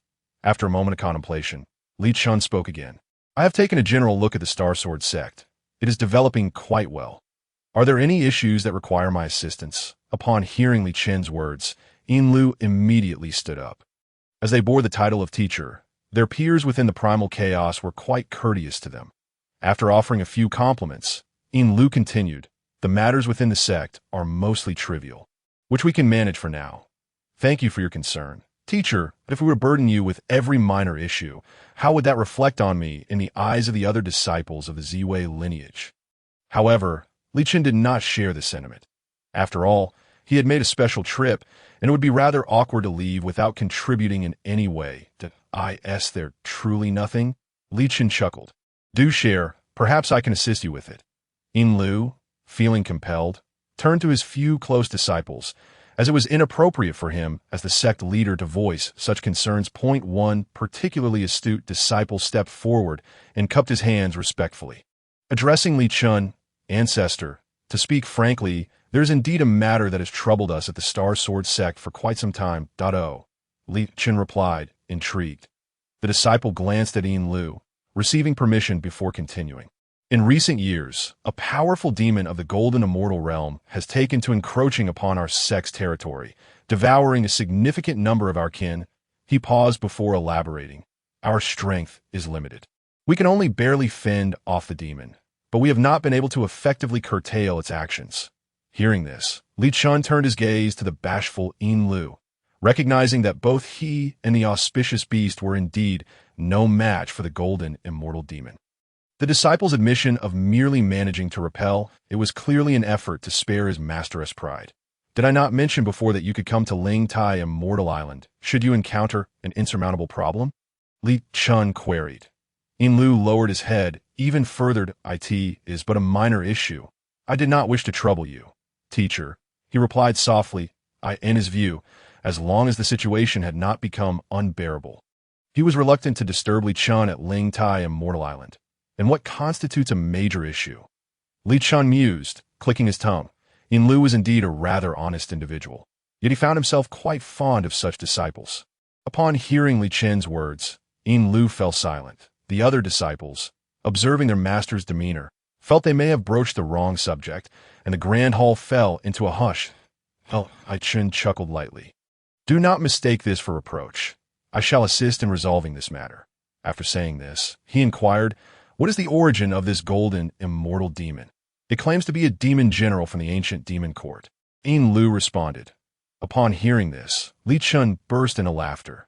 The demon court had long since fallen. Did the demons still revel in its former glory, under the delusion that their kind still thrived? Shaking his head, he reflected that, following the war of witches and demons, both the witch and demon tribes had suffered a decline even more severe than that of the dragon and phoenix clans. The witch tribe had nearly been erased from existence, while the demon tribe, despite its myriad forms, was scattered and fragmented, lacking any cohesive strength. Their tribal identity had become little more than a lingering title. Li Chen withdrew a piece of yellow paper from his sleeve, held it aloft, and inscribed a few symbols in the air with his finger. After a flash of violet light, he tossed the paper to Yin Lu. "Take this talisman and deliver a warning to the demon that if it is sensible and willing to withdraw, let it go. Consider it a gesture of goodwill towards the ancient demon court established by the innate star god Emperor Juntai. Should it prove obstinate, eliminate it directly." Yin Lu gratefully accepted the talisman. Though unsure of its nature, he inherently trusted Li Chun. Understood, teacher. After a brief discussion, Yin Lu led his disciples and the auspicious steed westward. Seated upon the auspicious beast, the disciples occasionally glanced at the yellow talisman in Yin Lu's hand, licking their lips, hesitant to voice their thoughts. Finally, after traveling tens of thousands of miles from the sect, one disciple dared to ask, "Master, that is a golden immortal demon. Can we truly persuade it to retreat with just a piece of paper from our ancestor?" Upon hearing this, the other disciples turned to Yin Lu, eager for a definitive answer. Yin Lu gazed at the talisman in his hand, tightening his grip. Before he could respond, the seated auspicious beast interjected, "Of course, you lot have never witnessed the teacher's prowess. If you did, such doubts would not arise." With the beast's words, Yin Lu nodded in agreement. After the beast spoke, it rolled its eyes at Yin Lu, disdainfully remarking, "You of all people, usually quite clever, yet in the presence of a teacher, you can't utter a word. You should have sought out the ancestor or the teacher to resolve this matter long ago." Yin Lu's face flushed with embarrassment as he retorted, "What do you know? Why trouble the teacher over such trivialities?" Observing the two bickering, the disciples grew increasingly curious, recalling the mention of ancestor. Who could that be? Seeing Yin Lu's flustered expression only deepened the auspicious beast's disdain. As it mockingly imitated, "What do you mean, trivial? Why bother the teacher?" Irritated, Yin Lu sprang to his feet, drawing his sword. "You want to be beaten, don't you? Just remember, you are not my match." The auspicious beast simply halted, extending its neck. Come, try to strike me. If you dare touch me, the ancestor on a mortal island will be the first to deal with you. Also, my background far exceeds yours. Just look at whether the teacher favors me or you." Upon hearing the mention of the divine beast, Rui's show, Yin Lu immediately deflated, returning to his seat. This piqued the curiosity of several disciples, who, typically too timid to inquire, seized the opportunity now that the ancestor had arrived. They wished to glean insights into the relationship between their master and this guardian deity. After exchanging glances, one of them stepped forward and asked, "Senior, who is the ancestor you mentioned?" Noticing their inquiry, Rui's show proudly lifted his head. That was none other than the mount of the master, Zhou Wu, the divine beast. "Mount?" The disciples murmured, a hint of disappointment in their voices. Rui's show, discerning their dismay, hastily explained, "My ancestor is a formidable being of the Tai golden immortal realm. Moreover, he is no ordinary Zhou Wu. After consuming the bloodline elixir bestowed by the master, his lineage rivals that of the dragon, Phoenix, and Qilin clans." Upon hearing Rui's show's elaboration, the disciples exchanged astonished glances. Goodness! A being of the Tai golden immortal realm. Such a divine beast is merely a mount. They could hardly fathom the strength of their ancestor, leading them to understand the profound respect and humility displayed by the senior and their master in the presence of the ancestor. "Master, what is the cultivation level of our ancestor?" one disciple ventured to ask. Having frequently engaged in banter with Rui's show, Yin Lu quickly regained his composure. He shook his head. "I do not know. When I was still in the loose immortal realm, I sensed that the master's power was immense. Witnessing him was akin to a mere worm beholding a dragon. Later, upon breaking through to the celestial immortal realm, I felt like a mayfly in the presence of the cosmos." Yin Lu chuckled softly, reflecting on how strength reveals one's own insignificance. The disciples' eyes widened as they listened to their master's description, exchanging silent glances, momentarily at a loss for words. In an instant, their postures straightened. They had not realized that their support was so formidable. They had previously thought of their sect as a small and helpless entity adrift in the vast wilderness. As the conversation progressed, the disciples continued to question Rui's show. "Senior, why do you always claim that your origins surpass those of our master?" Upon broaching this topic, a broad grin spread across Rui's show's face, while Yin Lu's expression darkened as he shot a glare at the inquisitive disciple. The disciple instinctively recoiled, but the question had already slipped out. "Ahem," Rui's show feigned seriousness. "Your master is merely a blade of grass in the master's garden, blessed by his grace to attain immortality. And what of you, senior?" "Me? I am a creation of the master himself. It would not be an exaggeration to call myself his son," Rui Shou boasted. Oh, you recall the medicinal beast that accompanied your human sovereign Shen in attaining enlightenment. That beast is my cousin. So, tell me, is my lineage not superior to that of your master? As Rui Shou continued to elaborate, his excitement grew. Had it not been for the master's decree that we divine beasts serve as mounts. And considering your master's true form is but a blade of grass, who knows who might be riding whom today? Upon hearing Rui Shou's explanation, the disciples finally comprehended why this guardian deity often sparred verbally with their master. Despite being evidently weaker, Rui Shou had a source of pride stemming from his origins. Was this akin to a legitimate heir oppressing a foster child due to status? Enough, Yin Lu interjected forcefully.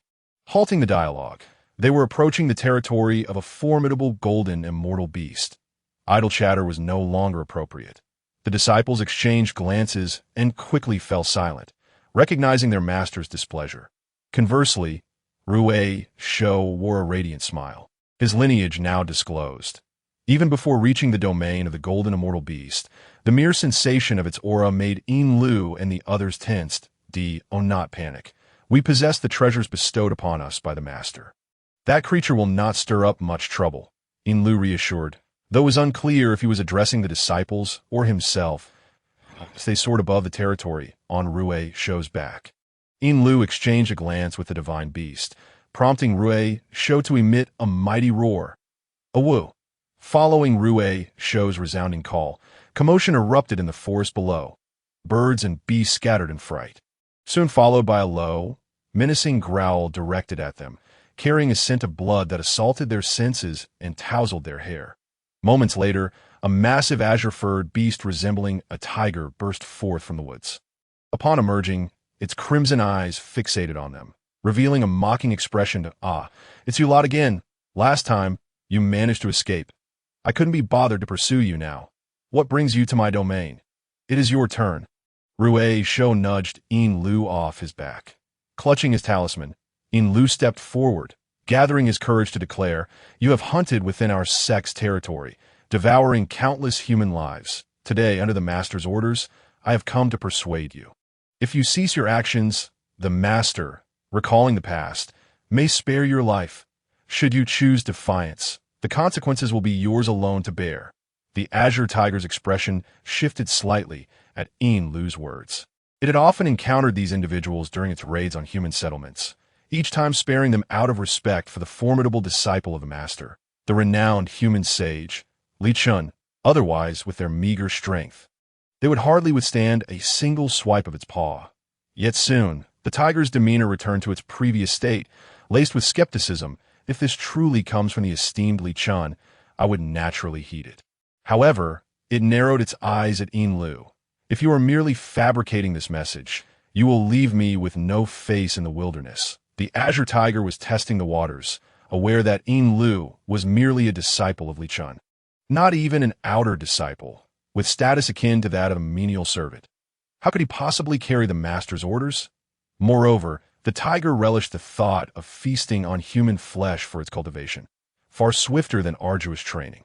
In response to the tiger's doubts, Yin Lu stepped forward, revealing the yellow talisman in his hand. This is the proof given to me by the master. Seeing Yin Lu's unwavering assertion, the azure tiger felt its confidence waver. Its eyes darting. Moments later, it reached a decision. Nonsense. You dare mock me with this counterfeit. I shall not let you off lightly. The tiger roared in fury. Having finally located a gathering of humans, it would not relinquish the opportunity easily. It resolved to feign ignorance of the talisman, driving the intruders away. Who could ascertain the authenticity of such a thing? If it were genuine and Li Chen arrived, it would have an excuse to claim ignorance.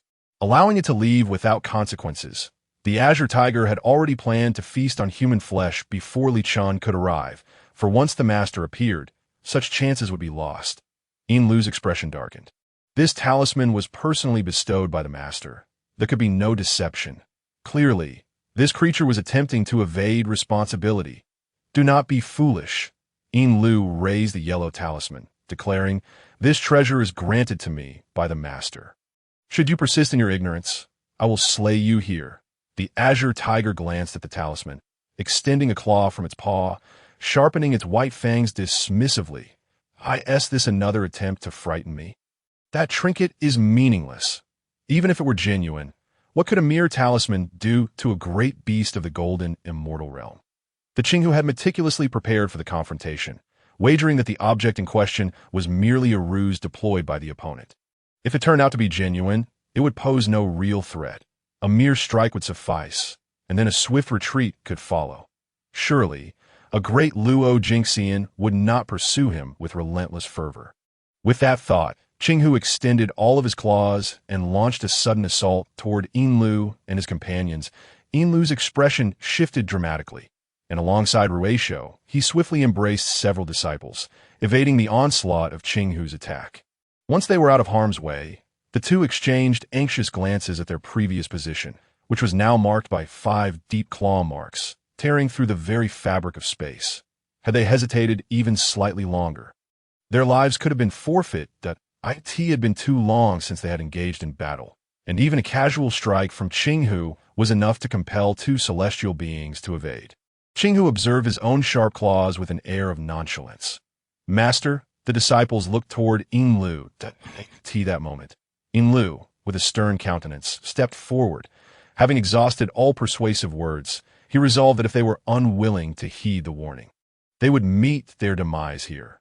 With that, he raised the yellow talisman in his hand, infusing it with the magical energy he had learned from Li Chen. He executed the incantation. Qinghu's expression grew serious, his eyes narrowing as he focused intently on Yinlu's movements. Meanwhile, Yinlu's face contorted with discomfort, for the talisman seemed to draw upon his magical energy like a relentless pump, leaving him with a sensation of near exhaustion. Just as he felt on the brink of collapse, the talisman's pull finally began to wane. Yinlu looked up, and in the next moment, the yellow talisman suddenly ignited, transforming into ash that dissipated in his grasp. Yet, to his astonishment, no change occurred in their surroundings. That Yinlu's eyes widened in disbelief as he struggled to comprehend what had transpired. After a brief pause, Qinghu erupted into laughter. Ha! I told you it was a counterfeit. You even convinced yourself of its authenticity. Qinghu bared his fangs in a predatory grin, declaring, "Now it's my turn to offer you a piece of advice. Vacate my territory within 5 counts, or forfeit your lives. I shall begin the countdown. 5. Yinlu turned to Rueisho, who appeared equally bewildered, exclaiming, "Are you certain you haven't made an error in the procedure?" Yinlu swallowed hard, affirming that he had followed the steps correctly. However, with no immediate results, he began to question his actions. Point 4. Qinghu continued his countdown. Yinlu and Rueisho exchanged glances, contemplating a strategic retreat. Qinghu announced, 3. Upon uttering these words, the expansive space around them suddenly plunged into darkness. The group instinctively gazed upward, and as they discerned the obscured sky, their expressions morphed into one of confusion. What is happening? Qinghu felt an unsettling premonition creep into his mind. If on cue. A pinpoint of starlight flickered to life within the darkened sky, followed by a chain reaction of twinkling stars illuminating the heavens. In the blink of an eye, an overwhelming number of stars began to appear, hinting at a celestial tapestry blanketing the sky. In stark contrast to Qinghu's apprehension, Yinlu was filled with exhilaration, exclaiming, "It's working! It's working!" As the stars shone brighter, radiant beams of light cascaded toward them, filling their space with celestial brilliance. Qinghu was now in a state of utter panic, realizing that Li Chen, much like the previous sovereigns, was an embodiment of primordial stars. With so many stars igniting, he could not dismiss the notion that they were connected to him. Just as Qinghu wrestled with his thoughts, the central Zi Wei Star ignited, and the surrounding stars gravitated toward it. As if paying homage, a jolt of alarm surged through Qinghu, leaving no time for contemplation as he instinctively turned to flee. In an instant, he utilized his escape technique and vanished 100 miles away. Yet, upon opening his eyes, he found a starry expanse still locked onto him. And no matter what evasion tactics he employed, he could not break free from its grasp. As he pondered his next move, a thunderous boom resonated through the sky. Qinghu turned anxiously to witness the stars moving in a harmonious pattern, seemingly forming an intricate design in the air. He squinted, scrutinizing the spectacle, but discerned nothing extraordinary. It appears to be a formation. Master, a voice suddenly remarked. Qinghu's eyes widened in realization, and he looked up once more, only to see the stars aligning into a complex, celestial formation hovering above him. The mere sight of it caused his head to throb with intensity as the intricacies of the formation overwhelmed him. Recognizing the need to act preemptively, Qinghu lashed out with a claw at the celestial array. However, his strike merely passed through the formation without effect, inadvertently triggering a resonant hum from the array. The hundreds of stars converged, their lights merging into a dazzling display that illuminated the sky in a riot of colors. "Master, how beautiful!" one of the disciples remarked, and without needing any prompting, Yinlu was enraptured by the mesmerizing spectacle. "How profound!" he murmured in awe, even though he could not fully comprehend it. As a master, he could hardly articulate mere admiration. As the stars fused, they began to trail fiery tails as they descended toward the ground, targeting Qinghu directly. Whoosh! The stars plummeted with increasing velocity, leaving only the fleeting image of a meteor streaking across the sky. With a resounding boom, the spot where Qinghu had stood erupted in a cloud of dust, silence following in its wake. Yinlu glanced over at Wei Star, who shared a knowing look. "Is he dead?" Yinlu inquired. "I don't know. You should check," Wei Star replied. They hesitated, contemplating whether to wait a few more minutes for any signs of movement. After several moments, as the dust settled, they finally caught sight of Qinghu once more. He was kneeling on the ground, clutching a shield-shaped artifact, utterly motionless, devoid of any life force. "Master, is that creature dead?" the disciples chorused. Turning to Yinlu, he extended his consciousness, scanning Qinghu's form multiple times before slowly nodding. "He is dead." That a collective gasp escaped the disciples as they absorbed the gravity of the moment. Good heavens! The yellow paper, given by our ancestor, truly has the power to slay a golden immortal beast? Despite their master's prior reassurances of the ancestor's formidable strength, they had harbored doubts deep within. Now, witnessing the reality before them, they finally grasped the magnitude of it all. One disciple, glancing upward, noted that the sky had returned to normalcy. The stars shone brightly, and the celestial powers had evidently influenced the very laws of heaven and earth in their vicinity, and to accomplish this with merely a piece of yellow paper. Indeed, the ancestor was extraordinarily powerful. Ignoring the awe expressed by his disciples, Yinlu guided them on a cloud toward Qinghu's lifeless body. As they drew near, they could discern the details clearly. The fatal wound was located on Qinghu's head, where his brow had been pierced as if by a sharp sword, cleanly penetrating his skull. "Master, look!" A disciple pointed at the treasure used by Qinghu for defense and exclaimed. The treasure, which Qinghu employed to block attacks, bore a crack of similar size that corresponded to the one on his brow. It was evident that the starlight had just penetrated this treasure's defenses, leading to Qinghu's demise. However, their astonishment was not solely due to this. It was that the treasure Qinghu utilized for protection was no ordinary artifact, but rather a rare, innate spiritual treasure of the lowest grade. That a piece of yellow paper had managed to slay a formidable beast at the golden immortal realm, all while the opponent was wielding a treasure for defense. Yinlu and the others exchanged glances, unable to speak. In no wonder, at that moment, Li Chun had merely tossed them a piece of yellow paper and dared them to make the golden immortal Qinghu retreat. Such power would surely leave even a Tai golden immortal severely injured and fleeing for their life. Wouldn't it? Had Yinlu known of the yellow paper's immense might, he would have foregone the pleasantries with Qinghu and simply commanded, "Leave or face death." "Master." A disciple suddenly looked up at Yinlu. "What is it?" The disciple shyly scratched his head and asked, "Master, when you return, could you ask the ancestor to write us a few more of those?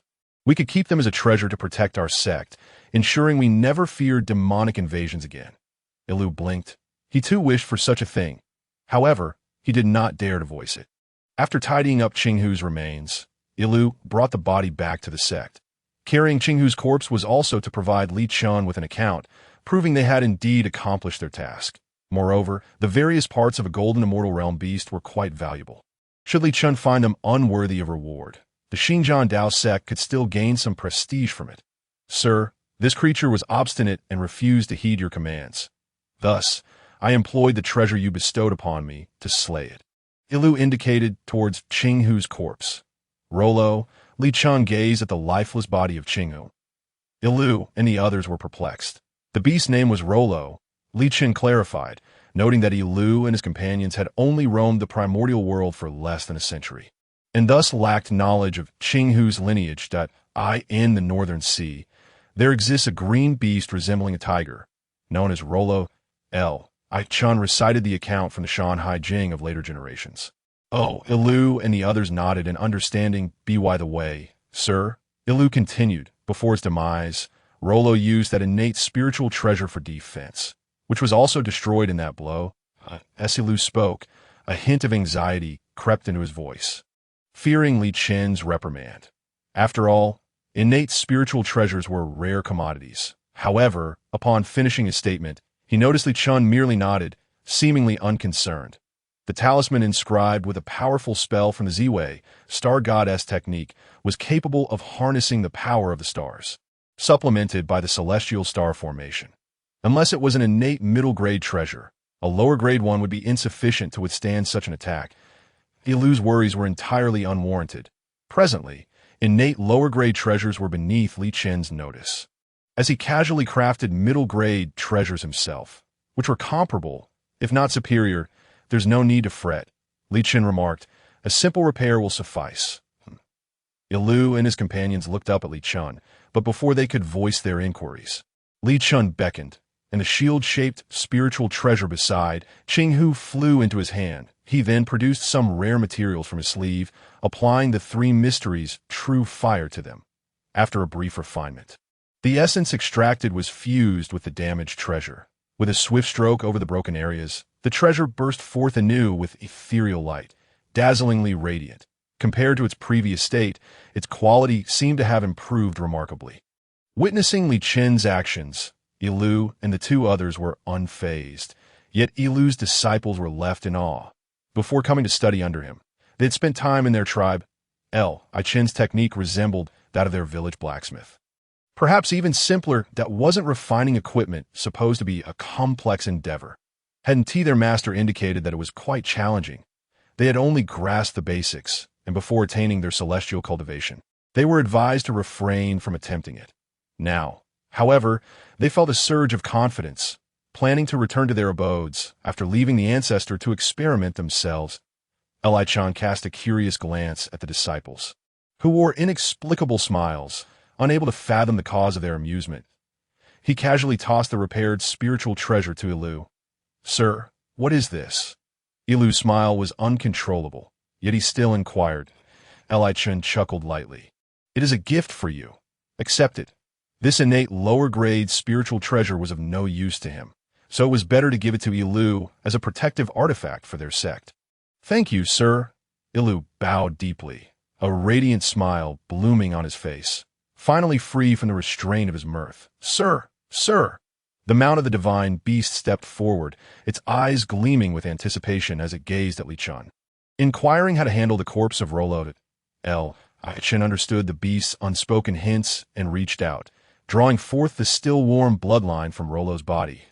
He then produced some celestial herbs, summoned the three mysteries' true fire, and began crafting a medicinal pill with his bare hands. In a short while, a blood-red pill that exuded a fragrant aroma was completed.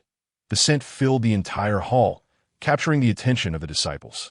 Goodness, the ancestor not only knew how to refine equipment, but also to concoct pills. Moreover, it appeared quite simple. Perhaps they could try it upon returning. Li Chun tossed the pill toward the divine beast, stating, Your bloodline is sufficient. This pill will not alter it, but will enhance your cultivation experience. These divine beasts were created from the bloodlines of ancient mythical creatures, and their bloodlines were no less impressive than those of true divine beasts. Thus, Li Chun infused the entirety of Rollo's strength into the pill, allowing it to be consumed and gradually absorbed. If the divine beast diligently cultivated for several 100,000 years, ascending to the golden immortal realm would not be a daunting task. As the pill approached, the divine beast leaped up, eagerly swallowing it and exclaiming, Thank you, sir. After consuming the elixir, the divine beast turned to Ilu, a mischievous grin spreading across its face. You, who once relied on your superior cultivation to suppress me, shall now see the tables turned. Noticing the divine beast's gleam, Ilu understood its scheming intent. Yet he was unperturbed. He had previously dominated the creature with his strength, and now, with an innate lower-grade spiritual treasure in hand, he felt even more confident. Unaware of the silent rivalry between Ilu and the divine beast, Li Chen contemplated the drained body of Qinghu and soon devised a plan. Please withdraw.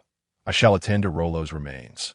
Upon hearing Li Chen's command, Ilu and the others bowed and exited, leaving the hall to Li Chen. Once alone, Li Chen systematically dissected Rollo's body, separating it into various parts. Each segment of a golden immortal realm beast was a rare material, and leaving them intact would be a waste. It was far better to refine them into treasures. Fortunately, when his true self had last visited, he had extracted numerous rare materials from the Dragon Clan's secret vault to share with this incarnation. Otherwise, he wouldn't have had enough to craft various treasures from Qinghu's remains. Li Chen began with some inferior materials to create a disposable furnace, and then commenced the refining process within the hall. Months swiftly passed. After receiving news from Li Chen, Ilu and the others returned to the Grand Hall. Before entering, Ilu curiously surveyed his disciples and questioned, "What happened to you all? You look like you've rolled in the dirt. How can you present yourselves before the Sir in such a state?" Upon hearing the inquiry from Lu, the several disciples exchanged glances, rendered momentarily speechless. They shared an unspoken understanding, without verbal communication. Each returned to their respective abodes, diligently gathering materials in preparation for crafting talismans and elixirs. However, the outcome was as disheartening as it currently appeared. While the art of forging artifacts and concocting potions seemed deceptively simple in the hands of their esteemed ancestor, they soon realized their own inadequacies. After assisting each other in arranging their appearances, they ventured into the Grand Hall. Upon entering, they were instinctively blinded by the dazzling light of the treasures within, causing them to shut their eyes. When they reopened them, the array of artifacts displayed nearly caused their jaws to drop. Postnatal spiritual treasures. Lu's gaze was fixated on the three most radiant artifacts in the hall. However, as Li Chen clarified, these were merely inferior-grade postnatal treasures. The Azure Tiger, a formidable demon of the golden immortal realm, could only yield such lowly treasures at best. Nevertheless, Li Chen had selected the most precious parts of the Azure Tiger, fashioning a grand bow from its sinews, a sturdy bone axe from its hardest bones, and the tiger's claws were transformed into a clawed artifact. In total, 3 inferior-grade postnatal treasures were created, while the remaining parts were not wasted, being refined into several exquisite celestial instruments. Upon witnessing the treasures crafted by Li Chen, Lu's disciples were suddenly reminded of their own recent attempts at forging artifacts and potions that a wave of emotion washed over them, and they nearly shed tears. They had initially believed that crafting treasures was a straightforward endeavor, envisioning themselves producing a postnatal treasure for personal use. Yet as they delved deeper, they found themselves overwhelmed, investing all their resources, materials exchanged from their sect, only to produce a few meager spiritual instruments, failing to create even a single true treasure. Gazing at the hall filled with celestial instruments and treasures, the disciples sighed deeply, realizing their folly in comparing themselves to their venerable ancestor. It became evident that progress must be made one step at a time. Even the most ordinary celestial instruments before them seemed daunting to replicate, even when they would eventually attain the celestial fruit position like their master. Lu stared at the array of celestial instruments. He was momentarily taken aback and cautiously ventured, "Sir, are these treasures?" Although he harbored the thought that these were bestowed upon them by the Xinjiang Dao sect, reason reminded him that such a notion was unlikely. Li Chen pressed his lips together in contemplation for a moment before responding, "You have yet to disseminate the news of my arrival at the Xinjiang Dao sect, have you? Without your command." "I would not dare," Lu replied hastily. "Then let the news be spread." Li Chen smiled. Seeing Lu's astonished expression, Li Chen further explained, "Gather all the other disciples, and not just them, bring their apprentices as well." He gestured toward the celestial instruments below and continued, "Your sect has been established for nearly a century. It is time to hold a grand competition among the sections. This idea had suddenly emerged in Li Chen's mind as he crafted these treasures. After all, he had no use for the postnatal treasures and exquisite celestial instruments, so why not bestow them upon those who had ventured into the wilderness to establish their sects? Let the disciples of each sect compete for the prizes chosen from these treasures. Li Chen pondered, though the treasures may still lack something, I will later present some elixirs as additional rewards. For now, you should spread the news, and we can discuss the finer details later. Having read numerous cultivation novels in the past, he recalled various competitions between sects. Thus he thought to organize a grand competition among the disciples of these sections. Upon hearing Li Chen's words, Yin Lu was initially shocked, but soon elated. Ever since departing from Lingtai Immortal Island and establishing their sects in the wilderness under Li Chen's guidance, the disciples had not been in touch for quite some time. Each was engrossed in their own cultivation or managing their sects, lacking a suitable reason or opportunity to reunite. Now that Li Chen had initiated the idea, the disciples would undoubtedly be thrilled to see him and would eagerly comply, bringing their apprentices along. Moreover, such a grand competition would not only foster healthy rivalry among the sects but also strengthen connections between them, allowing disciples to recognize their affiliations that in future travels they would not inadvertently clash with their own kin. Perhaps a simple declaration of being from certain sect under the Zi Wei lineage would unite them against common foes.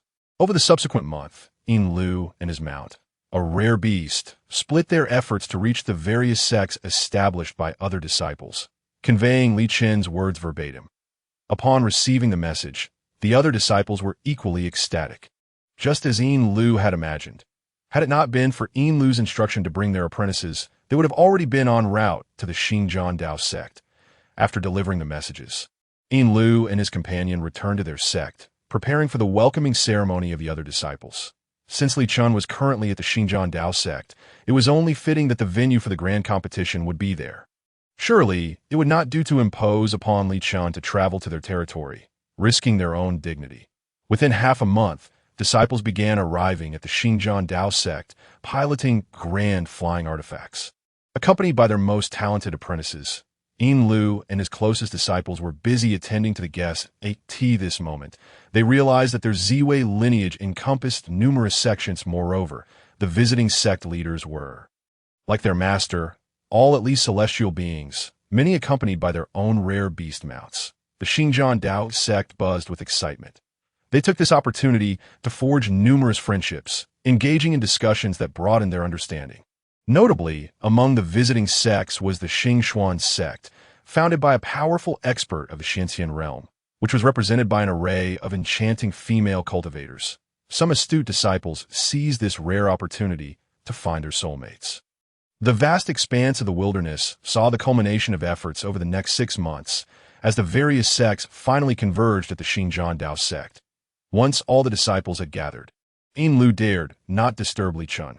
Instead, he convened with the other sect leaders to deliberate on the specifics and regulations for the upcoming competition. After finalizing all the details and ensuring everything was in order, Yin Lu finally felt confident enough to approach Li Chen, who was meditating in the grand hall. "Sir, here is the proposal for the competition process that we have discussed," Yin Lu said cautiously, presenting the document.